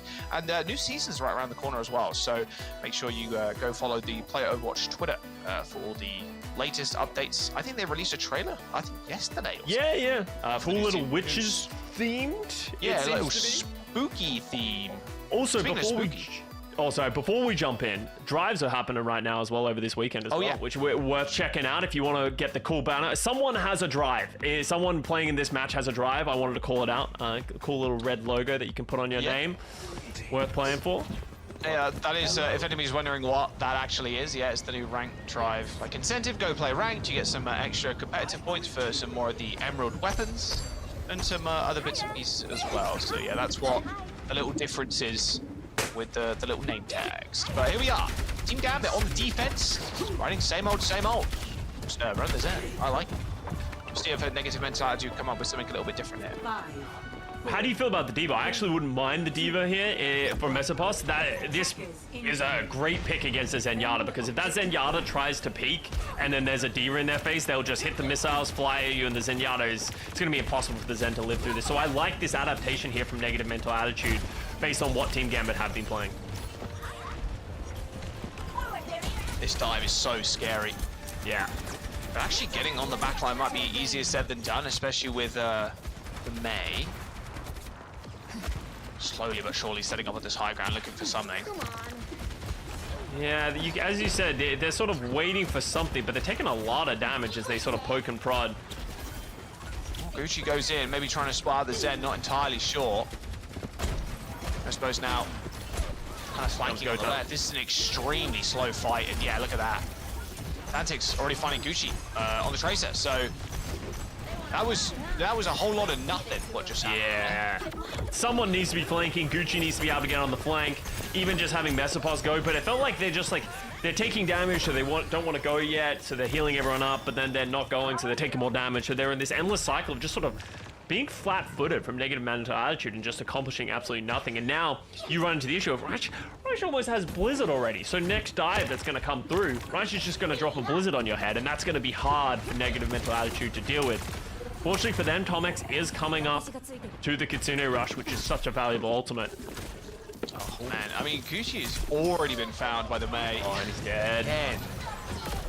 This dive, while it doesn't hinge on the Tracer being alive, it's definitely a key piece. Nice pick onto Sonda, but yeah, I mean, this is rather lackluster. It's 2 minutes, Jack, right? Like, we're at 2 minutes and 11 seconds right now. It doesn't even feel like anything's happened. And you can see Gambit are doing a phenomenal job of spreading their players out, right? Ranch is playing on the right side, punishing Gucci for trying to go through the flank. So Negative Mental Attitude tried to play faster, but what happened is they just had to run past players. And now, once again, Gucci trying to take space, recall forced early, and now has no positioning. So Negative Mental Attitude just haven't been able to find any windows into this fight. All right, Gucci on the flank. Staying alive or trying to. Force recall already, and there was no duo dive there. It didn't look like Diva was in, and now they are in, but they are swiftly out. Although they do pick up a kill on the exit. Sonda ends up going down. Rush on the point too. It's going to be hard for UKJ to stay alive.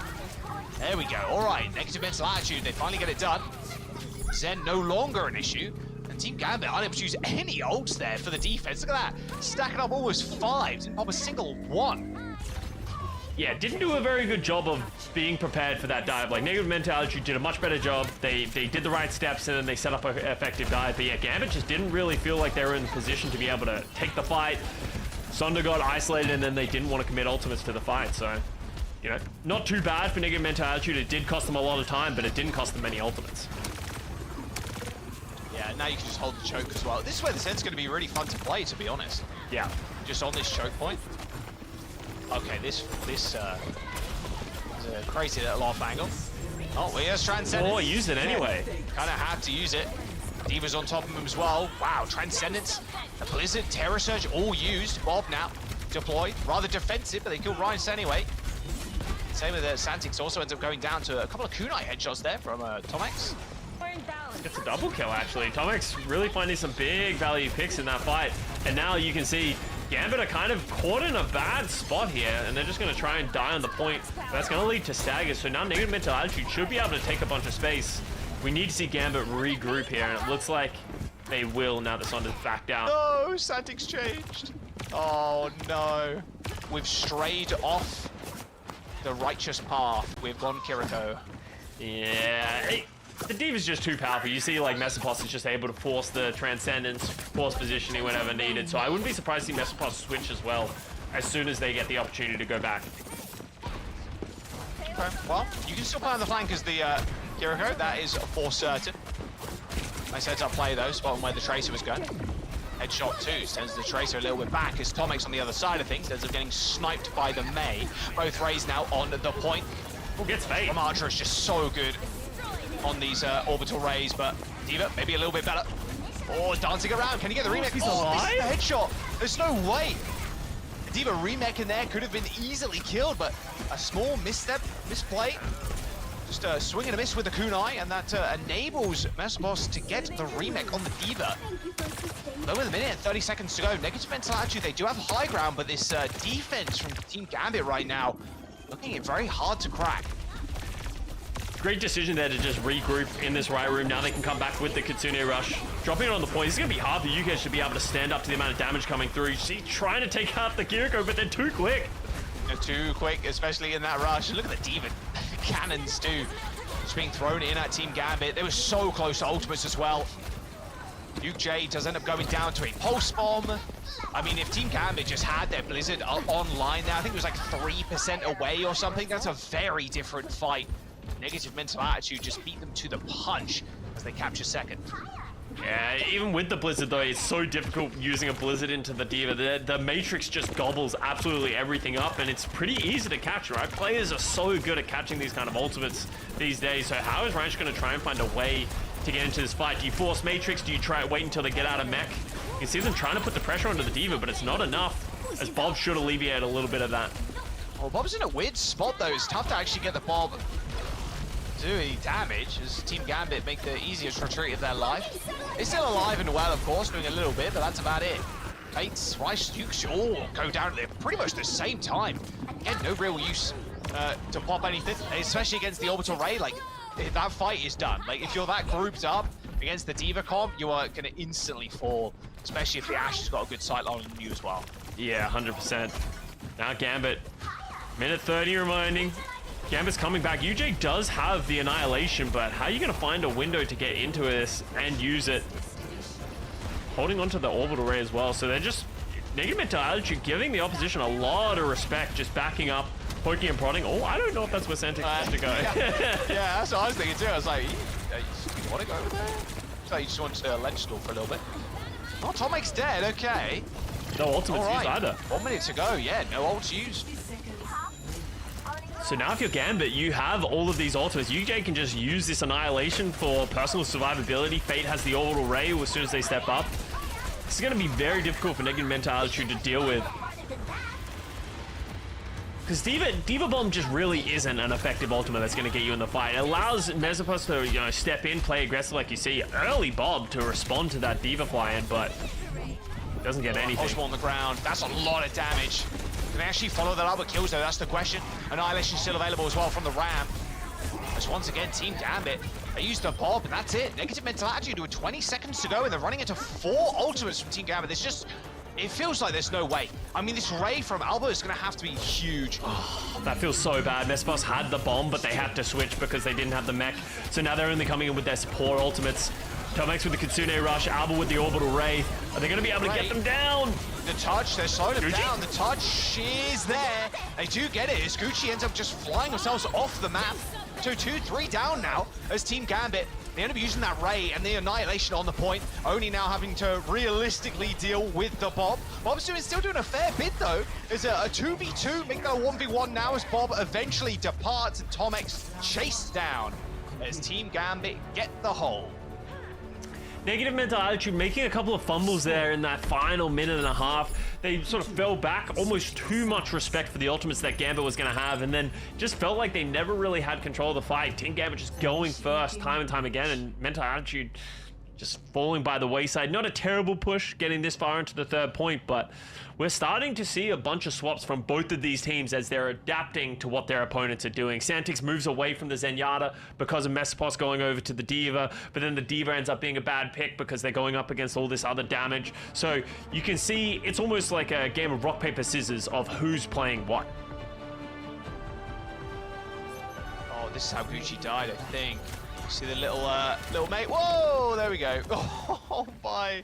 I mean, you What carry the pushed him? momentum with you, right? Or was No, he jumping? I think Gucci was jumping. So you carried the momentum with you when you popped the block. So yeah, that is a mistake best left avoided, I think. You hate to see that. Yeah, especially the Mei in these fights too, where the wall is just so powerful. Losing Mei straight up and like not even dying to someone else, just throwing yourself off the map. That is not good for negative mental attitude. So now we'll see some of the swaps coming. Mespos goes back over to the Orisa, and Gambit's actually thinking about playing the Junker Queen again. We saw it on Lijiang Tower. I would say ineffective when we saw it from Lijiang Tower. But maybe it'll work better here on Blizzard World with the way that this is going to be played. Going up against a Tracer and Ashe, maybe will be better in this situation. How are they going to try and get into this fight, though? You can see them trying to get the Zenyatta into the right spot, take this right side of the first point. Yeah, Emerald weapon on Queen looks pretty sick, actually. Yeah, true. Say. All right, a quick wrap around here for Team Gambit. They can't stay on the open too long. Wait, trouble team? though. Oh, yeah, that was almost a kill on Taguchi too. No help at all. Even for Fate there too. Good bisection of the fight from a negative mental attitude. Just an easy cleanup. I guess it's Queen though. No, I think this is you Swap watch this and then get some swaps going in for UJ. Ooh, no, stick with the Queen. They might just commit to it because that fight was kind of a nothing fight, right? Like that's just Santix gets isolated by the Tracer and then everyone falls down. So confident in playing this Queen in this situation. See if it maybe works better this time. They need to be able to give Santix some level of support if the Tracer's gonna come onto it, because Gucci should win that 1v1 most of the time. Yeah, most of the time. Does feel good though. One of the better feelings in the game winning that 1v1 is the Zen, to be fair. Trying to spot the Tracer right now. Good headshots coming through from Stantix.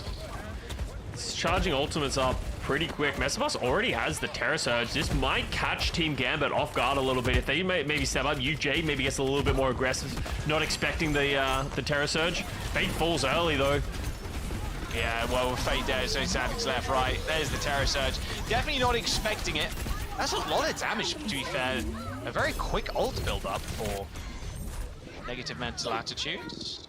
All right, there's the Tracer taken care of as well. Yeah, this really has just been a nothing push here from Team Gambit so far. And we're seeing the same thing once again. UJ only up to 60% of that rampage. It doesn't feel like shooting? Yeah, the Queen. Queen doesn't do anything versus Orisa, right? Like you're just shooting them, but if you're that close, the Orisa's finding value. There's a lot of pressure coming onto you. So let's see how they're gonna find this window. Ooh. Faith does have to grab the Mega. They have the orbital ray to hopefully be able to get her into the fight, but Gucci's putting on so much pressure right now. It's just so much damage. It's just so much damage. They're doing a kill Miraculous though, and there you go, okay. The Ray's just doing their work. I mean, just walking forward with it. The Ashe is just so deadly using the orbital ray. All right, negative mental attitude. They might just get this one taken from them. There's Team Gambit with 1 minute 15 seconds to go. Trying to clean up the last surviving members. Oh, both supports end up. They're going to take a little ride there on the. Okay, surely not. I mean, oh, Bob made it. I like the bomb. He's connected with Miraculous. Oh, what a move by Miraculous there. He's like B-hops through the Queen, dodges the Carnage. Okay, well, there's the Rampage. An easy kill onto the Juno as they fly away. That was almost a retake, but not quite. Mesophones didn't end up making it back to the team on time. Yeah, not a bad play there from negative mental attitude. Yeah, I like the idea of committing to that. You force out the Rampage and the Transcendence. There's a big ultimate, so you never know what can happen. If you get that retake, maybe Bob finds a pick. Things go a little bit differently. Anything could have happened there. So now Team Gambit, they have to get through this second point. Sonder's coming up to a Bob, but this is the player that could come up so clutch here. Ranch could hit a big pulse bomb, could potentially open this up. On the low ground, just waiting for someone from mental attitude to drop. There's the stick, heard it from a mile away. Yeah, Gucci taking down Santix. Again, this is the big issue with this end. You do just get feasted on by the Tracer 9 times out of 10. Yeah. And the Queen as well. I mean, at this point, it's so hard to take for the Queen comp. Like, you need one person to touch, and it feels like most of the time, Team Gambit, they want to just have Tracer touching, and then they work as a group of 4 to push high ground. But dislodging the Orisa comp just what? They walk back slightly, wait for the queen to use shout, and then just shoot queen, she dies. Because there's just not enough healing. Well, like, think about it here. Like, what does the queen do in this situation? She's sitting on the low ground, doesn't have a lot of defensive ability. It's going to be difficult for her to hit jagged blades, pull people off the high ground. So you can see UJ really trying to step up, but look at that health pool just yo-yoing as they try and step on the point. This Range is really trying to get Alba off of this high ground. Oh, almost hit dirty one clip on the Ash. Healing Endo coming through. Terror Surge popped there from Esports, more of a survival tool. Ends up just getting isolated. And okay, here come the kills for Team Gambit. Curious how Esports ended up down so far on the low ground. Negative mental attitude. They got a chance to recontest with 1:30. The classic point B contest will soon commence. Although saying that, this orbital rain might make it a little bit easy. Although Negative mental attitude have got one of their own. Rakus ends up going down, and yeah, the person that has to touch is the Orisa, so you can't play the front line for the rest of your team. And that will be the cap. Team Gambit with a decent time bank. I mean, look, 2.5 minutes to go. You don't need to cap last. And you've got a Trance, you've got a Rampage, a Pulse Bomb.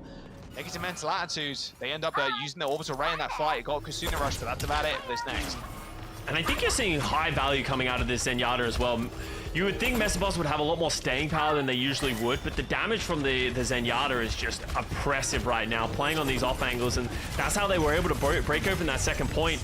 Oh, Mesoboss is going to go very aggressive.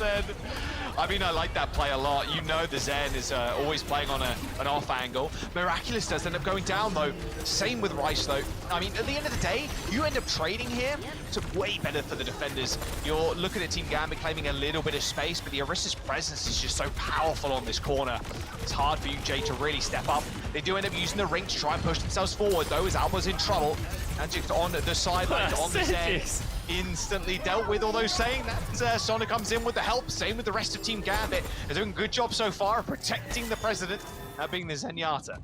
Yeah, the Zenyatta's just putting on so much pressure. You can see Mesoboss just feels like they have to put so much focus and pressure onto the Zenyatta, but that's just allowing the rest of the team to just pump out pressure. Now we have UJ holding on to this Rampage. There's no defensive ultimates that are going to help them through this as well. It's going to have to be a huge Suzu from Telmex when this one comes through. Yeah, UJ trying to find another angle into the fight yet again. Spear Spin already used by Mesopos. Terror Surge for, again, another survival tool. Maybe an initiation tool as UJ ends up going down. Orbital Ray has been popped by Feint, but who's there to actually use it, Scott? 50 seconds to go as Negative Mental Attitude are holding this final corner with ults to spare as they just survive the oncoming onslaught of damage from Feint's Ray. And now what do you have for your Team Gambit? Nothing. Yeah, like, if you're Team Gambit, you're trying to figure out, like, how do we get into this? Oh, we're trying to figure out how we get into this space. Early recall as well. Like, they have the ultimates, but it's going to be so difficult to dislodge them. Now that Alba has this orbital ray as well, Bob goes out very early, almost going to get nothing done. Both Bobs traded now. There goes the ray. I mean, here's the ray. Good luck. Smart disengage there from Team Gambit, but UJ can get out of there as that ray pushes Mesopos forwards. And they're still sitting on ults. 10 seconds to go. A Transcendence from Santis is going to be the only thing to touch, I would imagine. And there it is. It's going to get popped. MFA are going to be able to move forward here and get the touch for OT, but it's going to run out in just a moment. A nice little Suzu, and the Zen instantly dealt with. And they still got to deal with this Terror Surge. And all the way, UJ from spawn. They got Rampage. They're going to use it at some points, but no, instantly denied by the Spear. And there is the whole Negative Mental Attitude coming up with the win there.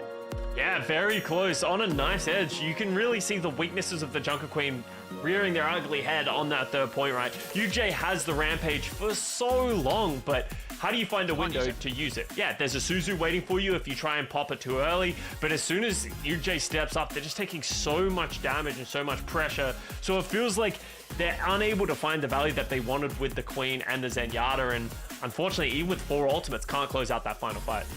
I mean, even if you get, oh, they use Suzu, it's like every single time the Queen's stepping up, your saving spear is the Orisa. Yeah. Your saving spear for the Queen, you either, if she gets on a weird off angle, you maybe be able to hit her. She charges it up in front of you, you just smash her with it, use the spear spin. Like, yeah, you can see why Queen is kind of fallen by the wayside. Orisa, once again, taking their throne as one of the better tanks in the current meta. Yeah, and Orisa really showing why they can be such a strong pick in certain situations. Very versatile overall. I really did like this D.Va switch a little bit. I like to see Mesopos bouncing back and forth between that from time to time, given the certain situations, because it really did make Santix, you know, in a bad spot. Oh, come on, production, don't do this to him. Oh, that's kind of funny. The opposite sides of the coin. Yeah. So it was a good time. Yeah, the Queen is just having a real rough go of it.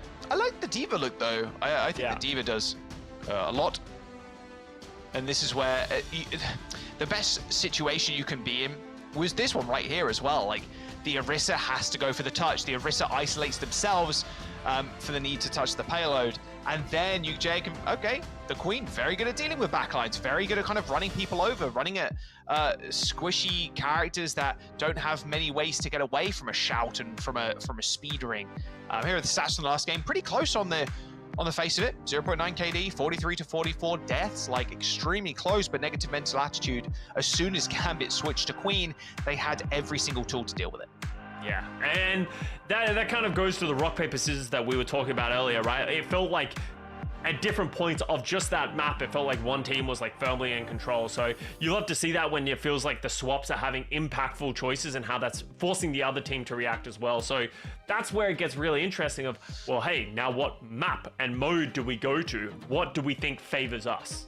Yep, well, it's Team Gambit's pick right after this break. Don't go anywhere. Going to a map number 4.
All right, welcome back. Here we go. There's the maps on your screen right now. The 2/3 modes, I suppose, that we can go to. Push, clash, or flashpoint, Scott. Team Gambit, it's their choice to pick. Hey, they've been running the Queen. I've got to say it.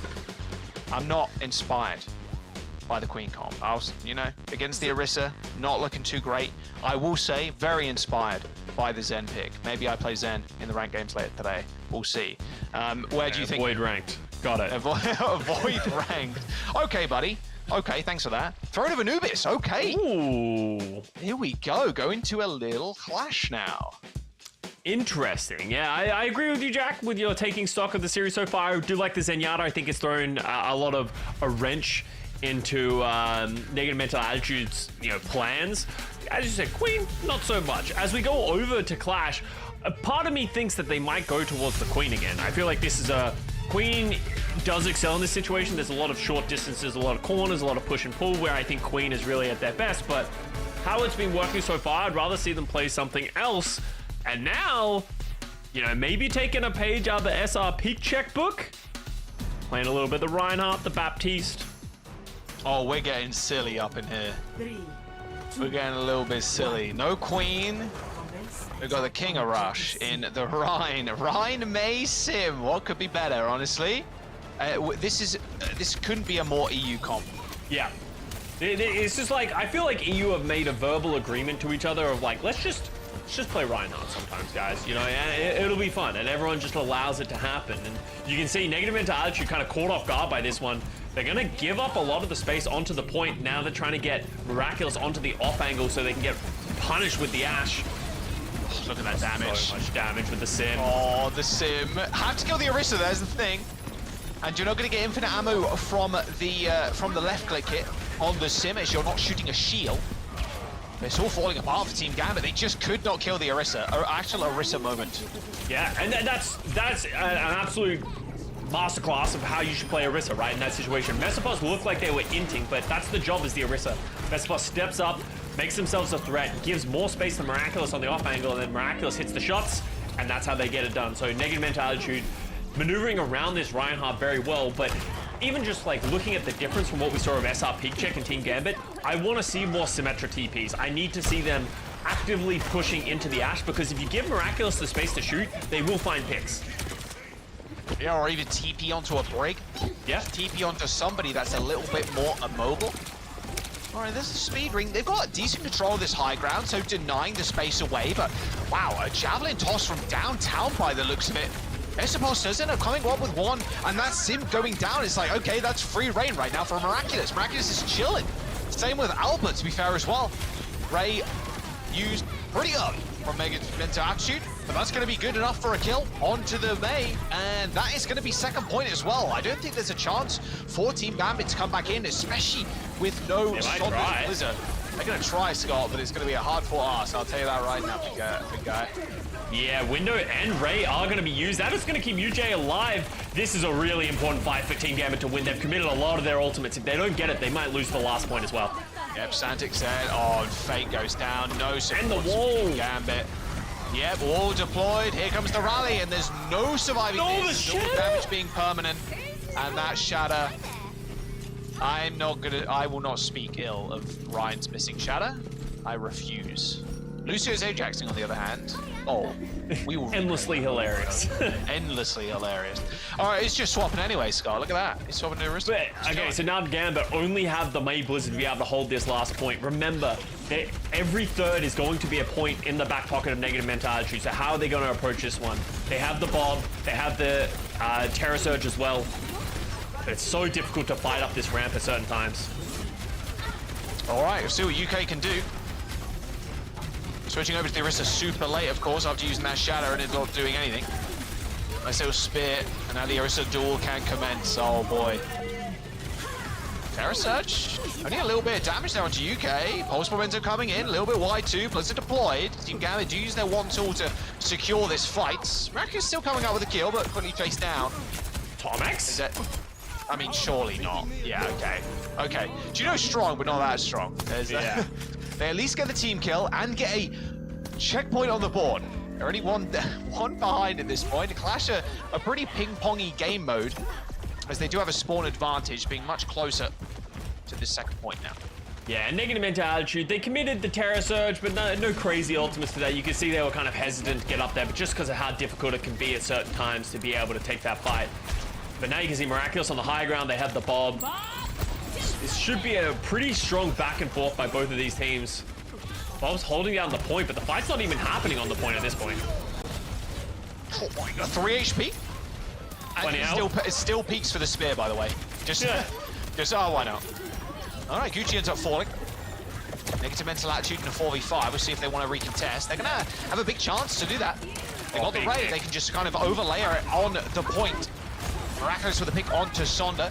A whole lot less damage now for Team Gambit. And I mean, the high ground domination here from a negative mental attitude cannot be understated right now. Faye end up popping the satellite vector, that's orbital right. Same with Tomix though, going to match them as the beams are going to eventually meet in the middle. As well, both UK and Mexico doing coming with kills, but the Terror Surge is just too good from a Team Gambit, and that should be the fight over with. That was a good play there from Team Gambit. It felt like they were in a really bad spot, held onto that orbital rate just long enough, was able to live for UK to hit a huge Terror Surge, and this is going to even it up 2-2, and we're going to meet back in the middle.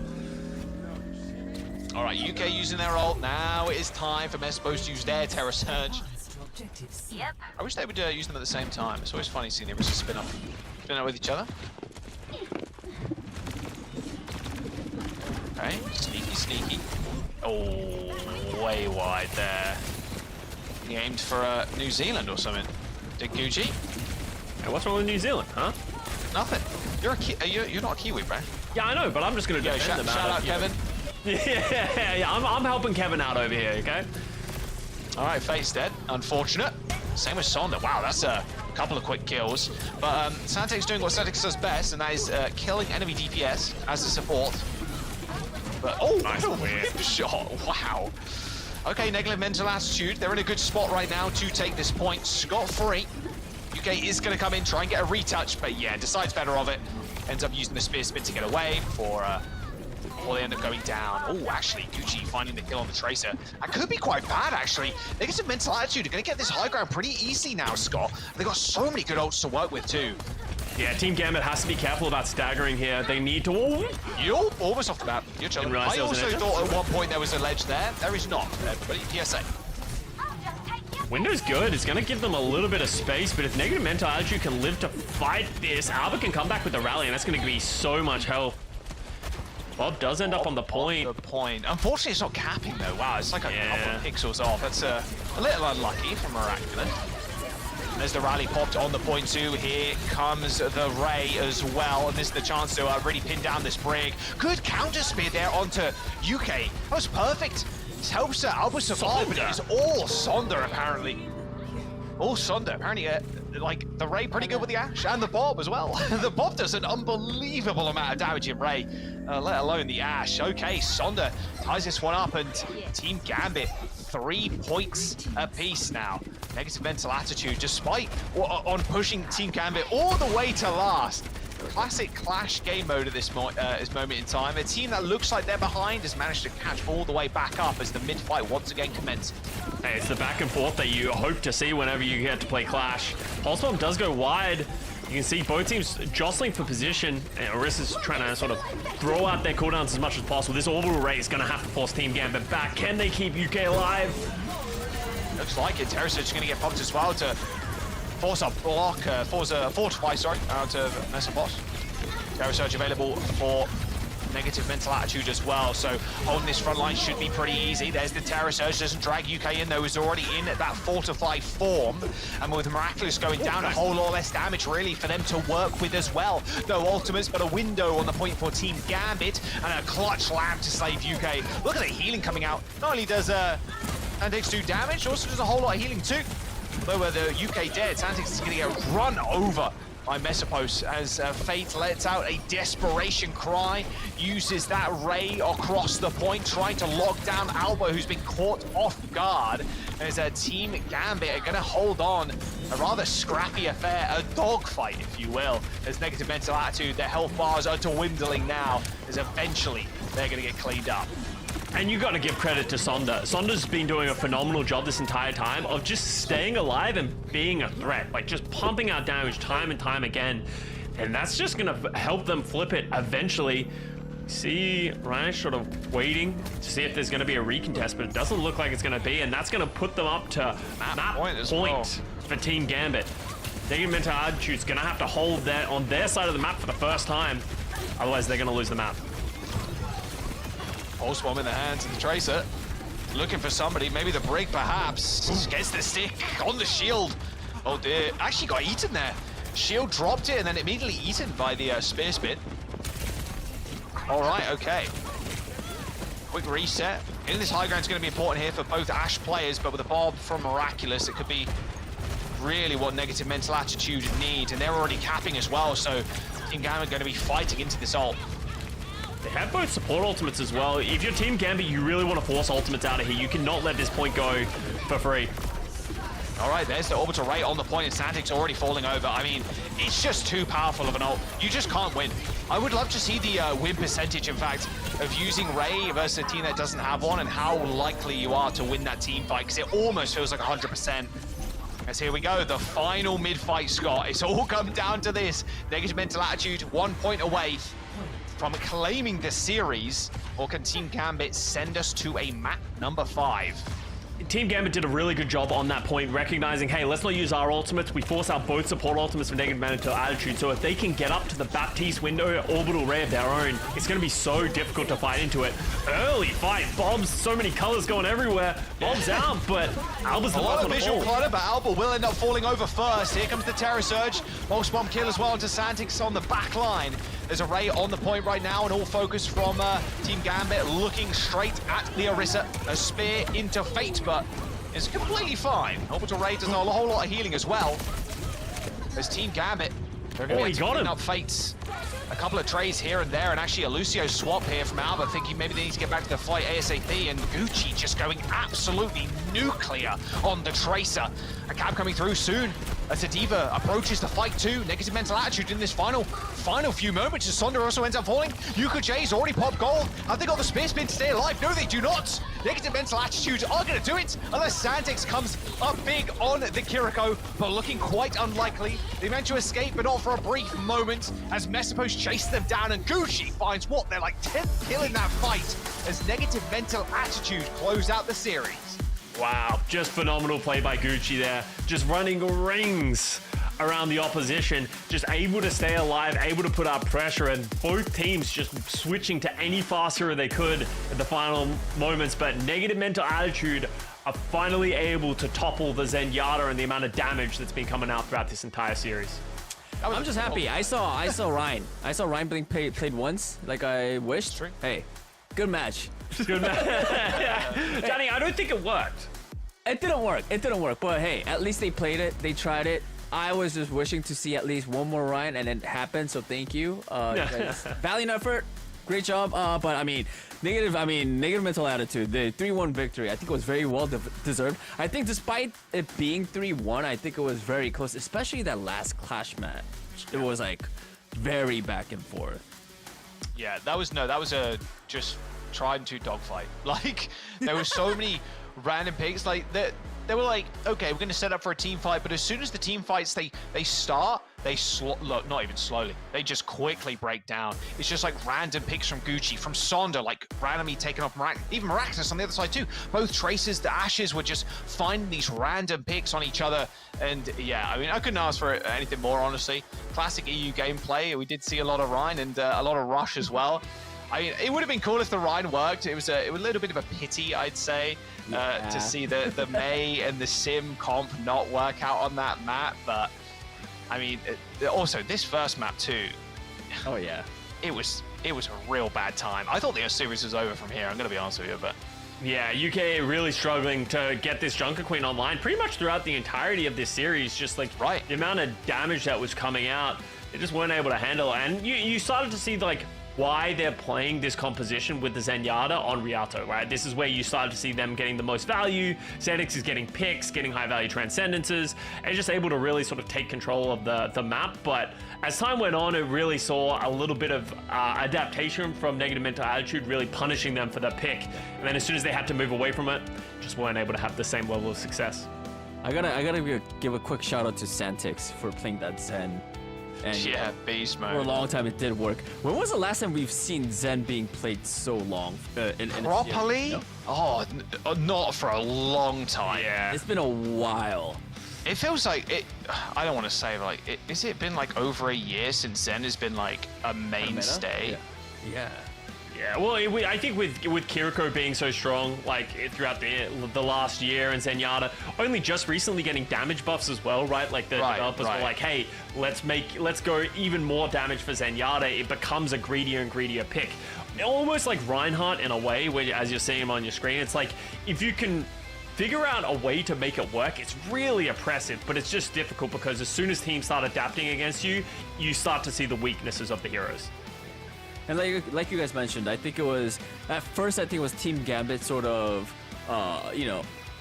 sort of having the better. What's a word that I'm looking for? They were sort of on top, but then it was definitely negative mental attitude as the series progressed. They sort of like found their answers, for their opponents, and I think that really worked out. Yeah, I think a lot of these like early fights, especially from Team Gambit, they roll out with like a Queen, they roll out with a Rhine, and they're just kind of losing the fights early on, and then they don't give themselves much opportunity to end up switching their whole comp or switching parts of their comp, and by that time they're already behind. So it felt like a lot of the time rolling out the spawn doors. I really like the ideas that they had, but they end up just putting themselves on a back foot instantly as soon as those spawn doors unlock. A negative mental attitude. Look, they had a really good series against Twisted Minds the other day. Yeah. Maybe this one was a bit closer than they expected, but they managed to get it. They managed to get it done, and yeah, Mesopos player of the match. I think they did a fantastic job on the Orisa. Like the control of the game is hard, especially in these fast comps. But yeah, Mesopos just staying alive in the Orisa, very important. Very important. Especially against the Zenyatta. I don't think I've ever heard anyone rage more than Flats playing against the Zenyatta. It's just so difficult to play a tank against the Zenyatta. That Discord orb just absolutely shreds through. So Mesopos did a phenomenal job of like still doing what he needed to do, shutting down UK while also staying alive. And that can be a very difficult task to do. So big props to them. Okay. All right. I also want to sort of look into the future, of course. Now they're going to be facing off against Twisted Minds. How do you think that match is going to be played out for you guys? Yeah, I don't know, because Twisted Minds, they have been in this small little slump, but you'd expect after the, a couple of weeks here and there, maybe shore some things up. If it's another close game again, we might see a grand upset. It's not... I don't want to say it's expected to go to a map number 5 like it did before, but you never know at this point. It's hard to tell the power level to Twisted Minds currently, I'd say. So it should be a really good decider match. This match is going to be one of the matches rematch, right? From the first match, which went all the way to 5 with Twisted Minds coming out on top. So yeah, it's going to be an absolute banger. If Negative Mental Attitude take a game off of them and advance to the main event, yeah, that's a true upset, like crazy stuff. Yep, 100%. Yep, that is, gonna happen probably very soon. But for now, everybody, we're gonna take a quick break. When we come back, we're gonna move on to our final match for EMEA. It is going to be Quick Esports versus Vendetta, our first decider match, I believe. So stick around.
Welcome back, everybody. We're moving on to our final match of EMEA decider match. Quick Esports versus Vendetta. Yeah. Oh, is that my cue? No. You're right. Oh, okay. I just said it. I mean, brackets. Danny was trying to be really like, okay, here we go. Pause for effect. Pause for effect. Pause for effect. Sorry, guys. I should have made it clear. But hey, decider match, an important one. Do you guys feel like it's gonna be quick, or is it gonna be a close one? Good one. He was cooking that one. He was rubbing his hands together during the break like, I've got a banger. I got a banger. I don't know. It's tough to say. I think Quick Esports, on paper, I think are the better team here. I think Hattori, she's been an unbelievable tank player for the team and been kind of a standout in EU for quite some time, very much on the up and coming. Their backline as well is incredibly good. With Vendetta, on the other hand, with the power of A and J, do we live by the power of NJ? That's the question. Because Hybrid obviously is playing off-roll here, and I think China has also been really good, especially when Tracer was like perma-meta. But it's tough to say. I think the A&J interview last week, it really put a fire in my belly. Like Vendetta, they're going to go far, but against Quick Esports, we've been together for a little while at this point. Like, I don't know. It's a tough ask, I think. And the A&J highlights from last week were so silly. And they did win, obviously, against the OTP team. So I'd say it's hard, actually, to really know the full power level of Vendetta right now. Yeah, and that's always the hardest thing with any of these teams, right? You know, as we go into between stages, teams change or teams, metas change. You never know really what to expect from any of these teams. It could be anyone's game on any given day. So, it could go either way. As you said, I think Quick Esports are probably the team that you would expect to be coming out of this, but, crazier things have happened. Yeah. I do feel like there is a chance that it could go very close, but I mean, we would have to wait and find out until the match is starting, which is going to be right now. The match is going to start right now, so Scott and Jack, take it away. Thanks, Danny. It's all good. You get another coffee in your system, you'll be fine. It's all good. Don't worry. It's still early. It was early for us as well when we woke up, It's all good. We're chilling. We're up for some early Overwatch. Then we've got NA to watch later today. A whole day of it. A whole weekend of it. Of course, we've got tomorrow too. Here we go. Lijiang Tower. Quick Esports' pick. Who's really surprised? Absolutely nobody. One of these days, we're going to play one of the other control maps. Today is not that day. Why would you play another control map in the pool? Come on. I swear EU players, they're all just like, when they go into scrims and they're like, guys, let's play Lijiang Tower for the first hour and then we'll try all the other maps. Yeah, we'll maybe dabble. We'll have like one round of Ilios or something. Yeah. So, let's see what we get here. Will we see more Reinhardt to Danny's pleasure? Or will we see something different? It's not happening. I don't know. She's already on it. I don't know what you want. I'm not believing. You're not a believer? Well, I want to, but it's hard. It's sometimes hard. And the crazy things have happened. Honestly, the Bastion with the Mei, with the Ryan. Okay, now maybe we're getting a little bit spicy here. With the Lucio Zen, yeah, a perfectly well-rounded composition that I'm looking at from Quick Esports right now. He's got a quest for you. Pick it up. They're gonna go double speed on us? Yeah, this is kind of what the look we saw from them the other week. I mean, it's a bit interesting because I don't think the Lucio is overall that strong with the Juno. Yeah. I guess when you are playing a comp that relies on the Bastion just kind of popping off like this, having a double speed up is actually quite useful. Although Hybrid is trying to make the Bastion's life a living hell at the moment, but look at the damage coming out from the Bastion right now. Although Snowball going down first, not a good start. Cookies claiming the kill. Because Quick Esports, you saw as that fight just happened, their entire composition is built around dropping the wall, isolating a target, going into sentry form for the Bastion, and then blowing up a target. If they don't get that pick in the beginning, it can be really difficult. They don't have a lot of sustain outside of that because they're playing the Lucio, so they need to play fast. As you can see, they're trying to take down Hybrid. Oh, they're trying, but it's actually Ken that falls to A and J. It's really tough. Even the Orisa, to be fair, with the amount of healing that you have on the side of Vendetta, like the Juno and the Brig, the Orisa pops gold, the Bastion just can't chew through that unless you've got some sort of like damage amp. It's really not possible. And the biggest issue they're going to run into as well is Venture and Cassie are just going to be doing so much damage while you're trying to isolate. If anything, I'd prefer to see them run past the Orisa and try and isolate some of the other targets because the Orisa is just going to be unkillable while they have the cooldowns up. Oh, look at this flank angle as well. Nice little boot there, stops the Venture going into the burrow, but they're already out of it. And there goes Strebel again. As Ray's doing a lot of work, but as soon as the Bastion comes out of form, spoke about the need of a damage amp. You've got to time those incredibly well. If you could just survive if you're Vendetta, and survive you do, especially with Rally, it's super easy to pick apart this comp. Quick Esports there, coming up on ult, Scott, but it's not looking good. Yeah, and we said, you know, everyone just, anything can happen in this situation. Quick Esports coming out with this unique composition, it is not working for them right now. So they're going to start with the Bastion ult, trying to give themselves a little bit of space, but Vendetta says no, they're going to go aggressive with that. Cookie goes down to a pit. Here comes the Terror Surge, hybrid with 2, and not like this. The Ajax from the Terror Surge, and yeah, that's definitely Quick Esports going down this round. Somehow Lauren does manage to get ANJ with 1 health remaining, and that should at least give Quick Esports an opportunity to flip it back. Hybrid wants to fight for it though. Yeah, although you say that, Hybrid popping CDs there to keep himself alive on the point. Hitori has got the Shatter soon. She's 10% away. High ground control now from Cookie. With Strumble going down, what, for the 4th or 5th time in a row first. Loren does find China, but that's it. That is Vendetta taking the first round, 100-0. And just playing the more traditional composition that you would expect, right? Playing the Orisa, playing the Brig, you know, you're really seeing why people have been playing that composition. It feels very well-rounded. You can keep your Orisa alive. Quick Esports trying to play quick, trying to play to their namesake, but just not able to find the picks. And now you're starting to see some wholesale swaps coming out from Quick Esports, and it looks like we're ending up in an Orisa. Maybe it doesn't work. Maybe the Bastion. Maybe the Bastion May is just for the silly times. Oh, nice. Another one? Wait. Oh, I feel like did they remove the confetti? They didn't, right? They better not have. no, I did. Maybe it's a spec thing, because no, there's still confetti. Yeah, that's what I thought, right? Because the first one looked good. So Yeah, I don't know. No, they patched it and were like, we've had enough fun in spawn room. yeah, You should be talking about strategy, not scoring. fixed a bug where confetti would come out of the basketball hoop. Yeah, fixed a bug. It's been in the game since 2017. It's crazy how it lasted so long. That is crazy. Ooh. Good rockets. Both teams playing Farah here. Actually, mirror compositions except for the Ashe versus the Cassidy, and Lauren's going to find the pick on the Cookie to begin with, and that is just so much damage from Hybrid. Right. Orisa is just so silly. Yeah. Such a silly little creature is the Orisa. You can't do anything as a DPS or a support as they run at you. All right, Vendetta. Oh, good spear. Probably spear. Yeah, it's going to be hard now, especially with the Farah actually on the point too. Although China does need some quick assistance. A couple of packs there thrown out by A&J. It's already pretty low. Then Jay secures the kill. Just 2 Junos fighting in the skies as well. Now, yeah, Vendetta looking very comfortable playing this composition. Just able to keep it alive. Now they have the rally. They have the orbital ray coming up. So Quick Esports gonna have to find a way to get into this fight and give Ken an opportunity to shoot here as well. Never mind, there is a rallying brig running in your face. Uh-oh, well, that's the Ashe dead, for sure. Chronosense are falling down, same with A&J though, traded. And that rally, all that overhealth, gone, evaporating, just like that. A&J falls. Quick push here from a Quick Esports. There's a Ray and a Terror Surge. You are not surviving that. An extremely late Ray coming through as well. Not sure about that one, as Quick Esports handily deal with Vendetta.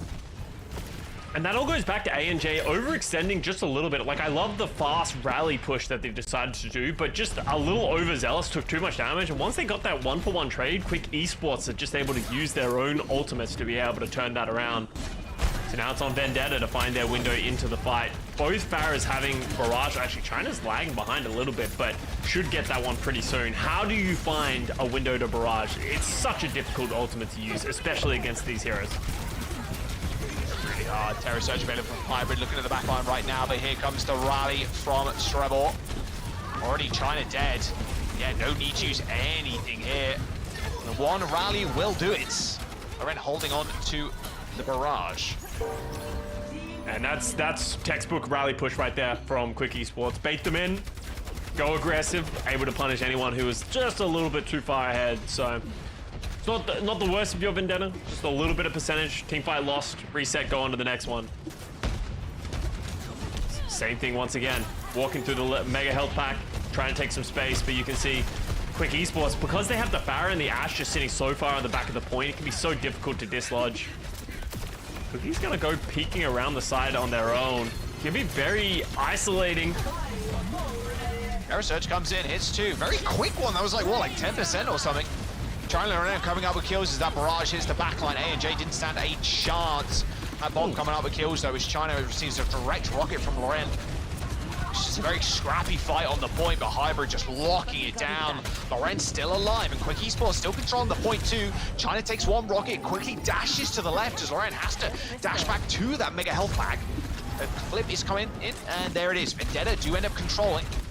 The Pharah still in this fight, but not for much longer. Alright. Now you're gonna see Vendetta holding on to some of their ultimates as well. Oh wow, they're going very quick once again. You see them trying to get the punish onto Hitori. She's so aggressive right now. 1 HP. They're all 1 HP. Yeah, she ends up getting out alive, but same can't be said for the backline of Quick Esports there, as Vendetta. Their tempo play here, Scott, is quite extraordinary. Yeah. And, oh, no! Oh my word. No. Ran out of fuel at the last moment there. That is... I didn't see anything. I didn't see anything. I did. I saw it. I saw it. Oh, really? Oh, yeah. Yeah, I saw that one, yeah. In 4K, actually. Now Vendetta trying to close out this map right now. They have the ultimates. China with the barrage. Oh, but that orbital ray is going to give so much damage and healing. And Cronus is already down. Oh my... Oh, where did China go? Just absolutely deleted. Quick Esports. Off the back of that one ray, might be able to cap. Yeah, they do end up losing 10 though. And here comes the rally. So Vendetta with a very quick re-engage here and a bash and a whip shot into the wall. And Strebel ends up going down. A&J taking over the map as Vendetta find themselves on the point and get the cap as well. So this is Hybrid just trying to survive this Terror Surge right now. But look at the incoming fire. The rocket barrage through the window, quickly dealing with Hitori. And Vendetta are going to come up with the map win against Quick Esports. A 99-99. Yoham dealt with, sent rocketing all the way back to Mars as Vendetta find the first map in the series. Vendetta looking very comfortable playing this composition as well. They seem to understand their win conditions, playing around their ultimates really effectively. Like A&J doing a much better job with that rally at the very end there. Goes in, isolates the other brig. Honestly, we talked about it. Quick might have been the favorites heading into this match, but right now Vendetta looking clearly better so far on Lijiang Tao. Looking super clean. I mean, maybe that would have been a different story if Quick didn't roll out with the Mei Bash on Control Center. Yeah. But yeah, yet to be seen. Hey, Vendetta coming up big. I mean, A&J was talking some big words actually in the interview last week, and you know what? Maybe they're coming true. This decider match, loser here will go home. Winner ends up going to the main event next week. It'll be a good showing, I think, for Vendetta if they do end up making it all the way. Quick Esports' time to choose now the map we go to next. Yeah, and I guess the question becomes, do they have any more tricks up their sleeve, right? Like they're a team that's obviously willing to do something different on certain maps. So do they have anything else that they have like planned? Because they can definitely mirror the Orisa, right? Like that second round was by no means one-sided. Like it could have gone either way, just a couple of plays. So they could just, off the rim. It missed. This is so sad. Loren? Oh. Yeah, need some more wheat picks, I think, you know? Just get a little bit more distance on the free throw. But, in the morning. Oh, no. Dude, look at the fuel gauge. They're like, no, they're trying to slide off of the side, too.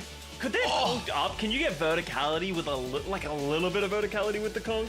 You can, I think, but you're, like, pushing yourself away. You have push to conk, away, Yeah. Unlucky. Glad we got it on camera, though. Yeah. Good stuff. It's fun to see people like, you know, it's really cool when Proper kills 5 with a blade, but it's really cool also to see small little fails like that, you know, really brings it home.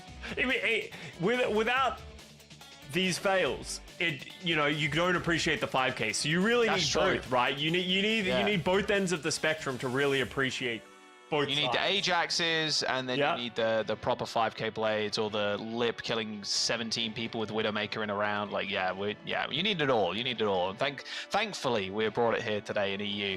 All right, Quick, where are you going to take us? Where, Scott, if you want to play something, well, I was going to say, if you end up just mirroring the Orisa again, it's like, you can go pretty much anywhere, it's whatever. Yeah. I don't think they're going to play the Bastion May, like, the map pool currently. There's no real maps that spring out to me. It's like, okay, you could probably play that here. You could probably play something cheesy. So in my mind, I think for Quick at the very least, it's all up in the air. We could even go to another clash. I mean, we'll see.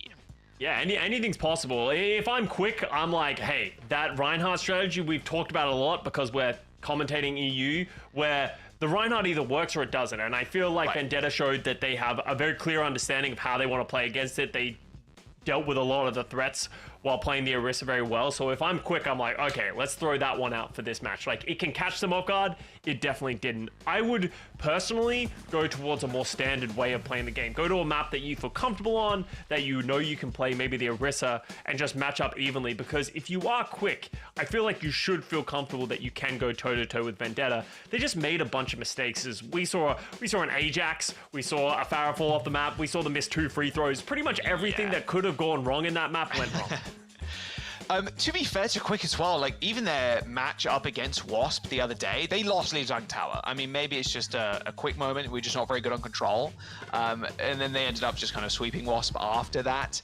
Looks like it's going to be a King's Row pick though. They've played Midtown. Quick Esports have played Midtown both times in their matches in Group A, both against Wasp and ENCE. They won against Wasp and they lost against ENCE, but that's kind of a given. That happens, yeah. Yeah, that does happen. So a new look for them for King's Row. Yeah, King's Row, I think that this is what I was speaking about from Quick Esports. This feels like, okay, let's go to King's Row. Everyone knows what everyone's going to play on King's Row. We're going to play a very standard style. So I want to see how Quick handles this mirror matchup and how they're willing to play. I was very impressed with the Lauren Pharah, so maybe this is also them playing on a Pharah map, because King's Row, Pharah actually has a lot of really good buildings that they can play around, rain down a lot of damage, so I wouldn't be surprised if this is just getting Lauren in a more comfortable situation. Yeah, the Orisa remains. There is nothing that stops it, unfortunately. I want to see China, especially if they do end up running out with the May. I wonder if they're going to... I wonder how they're going to play this, because it's going to be tough. You have to just protect Cookie at all costs, because otherwise Lauren is just going to be so free on the Pharah. It's just... Especially if you're playing up against this high building here, you can push people down from the high ground super easily, and it's really hard to get an angle. So China looks like they're playing on the low ground for the time being. Cookie's got 2 different ways to look at. You have to look at the DPS, but also kind of focus down the tank. But with Hybrid falling off the high ground there, that's not a good start. And in fact, Kronos is going to get caught on the rotation there after they got pushed off of high ground. But Tori picking up a nice kill. A&J has managed to link up with Hybrid and try and take down Ken, but it's not going to be enough. And honestly, all that credit for this first point goes to Hitori, and honestly, Loren, they were just pushing Hybrid around on that high ground until eventually Hybrid fell off the high ground, and from there, there's nothing that Vendetta could do. They were just in absolute shambles. So pretty quick first point cap here for Quick Esports. Yeah, nice stuff. As soon as you lose that high ground, especially against the Aristocomps, it's very tough. All right, let's see what how the defense is going to fare for Vendetta. Again, another very good point for May. I really like the May in these comps. I think they're just so strong. And now it's a bit harder for the Pharah, but look how much they've already charged the barrage. They're 15% away already. Yeah, and that's just what happens when you're able to just rain missiles from the high ground, right? Just shooting at the chokes, just pumping out damage. And you can see Vendetta, they want to try and find a window to get value with the walls, but they can't really step up because of the amount of damage. Please, someone check the flank. Someone check the flank. They got him there. Yeah, Cookies. Yeah, it's all good. Ooh. Cookies found it. Not quite getting the kill, but it's enough to send Quick Esports back a little bit. You see Vendetta knowing that they're down at DPS, at least for the time, as Lauren had to rotate. Yeah, now Dynamite goes in both. Orbital Barrage, Hybrid blows up. God, A&J had 100% HP and then 0% within 2 frames, I think. It's a pretty consistent, absurd amount of damage. It's a pretty consistent thing we've seen, because there are some ultimates where you don't want to use it first, but I actually think Orbital Ray is one that you always want to go first with, right? Because if you can get that extra damage value, you'll be able to punish them when they use their Orbital Ray later. So I definitely want to see teams engaging more, because that's exactly how Quick Esports did. They dropped it early, they had more damage, and Vendetta just wasn't able to respond in time to be able to live through the amount of damage that came.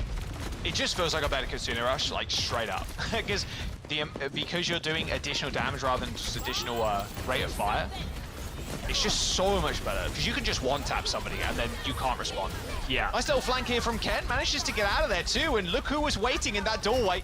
It was Loren with that barrage. Luckily, Bob's holding it down right now, with two different fights happening at the same time here. A Terror Surge on top of the Blizzard. Not going to get too much done here. China does eventually get chased down, in fact. Okay, I'm going to have to eat my own words real quick. Thought maybe China survives a little bit, but Hattori's aim looking rather crisp on the Orisa so far. Nice pin into the wall, ends up taking down Cookie as well. Just a one-person army right now is Hattori in the front line. This is an absurd push from Quick Esports with 4 minutes and 30 in the time bank. Vendetta just have not been able to stabilize. It just feels like they're in desperation mode time and time again, and they needed that fight to just slow things down. Unfortunately, weren't able to do so. As I said, 4 minutes plus for Quick Esports to get through this third point, and now we're going to see Cookie move over to the Widowmaker. And I actually like this pick. This is a very defensive setup that you can play against the Ashe and the Pharah. Quick Esports are going to have to respect this. You can see Ken kind of juggling the high ground there. Just wanting to peek the Widow, just every now and then. A nice grapple headshot. Well, they do end up trading, in fact, as Hattori lands a nice spear. Looks like they might be on the retreat, though. Yep, she's out of there as Quick Esports. Especially taking down the Mei is nice, sure, but there's a lot of damage coming in from the Widow, who's on the low ground currently, and here comes the Orbital Ray. First up, like you said before, Scott, a couple of rockets not enough, actually, to take down Cookie, but here comes the Terror Surge from Hybrid. Going to send Hattori reading for the time being as Cookie takes the high ground yet again. A body shot onto Ken, and the sights have been activated. A bit easier to see everybody now, but look at that. Well, you can see his flankers looking for the Widowmaker kill. And here comes the later Ray from Vendetta. Quick Esports just weren't able to get kills. They needed to find something in that fight, Scott. Normally with the Ray, you're looking at a couple of kills, like minimum, but Vendetta had a really good, like a defensive pullback there. No one was in LOS of the Orbital Ray damage. Yeah, and that was kind of the issue. A great disengage from Vendetta and then re-engage with their own. Hattori tried to go crazy with the Terror Surge at the end, the wishful play, but just damage is too high. And now we're actually going to see pretty big swaps coming in. Ken is on the Genji, but Hattori also over to the Diva, so that they can just put pressure onto this Widowmaker. Otherwise, Cookie's just going to keep finding picks, and they're not going to be able to break this third point. And there's another one. Yeah, Yoham down. 2.5 minutes to go for Quick Esports right now, and Ken sees the Widowmaker grappling to the high ground, but without the reflect, it's hard to really fight into the Widow. Now, there's 2 minutes off of the clock. Vendetta feeling very comfortable with this Widow. Lauren, like, if you have the barrage, how do you get into position to get a barrage? I mean, you can't. Oh, not if you're in the spawn. What a shot from Cookie. All right, one down, make that 2. Quick Esports, they're going to have to reset. Yeah, Tori. Ooh, cheeky. Cookie is on fire right now. Yeah, literally.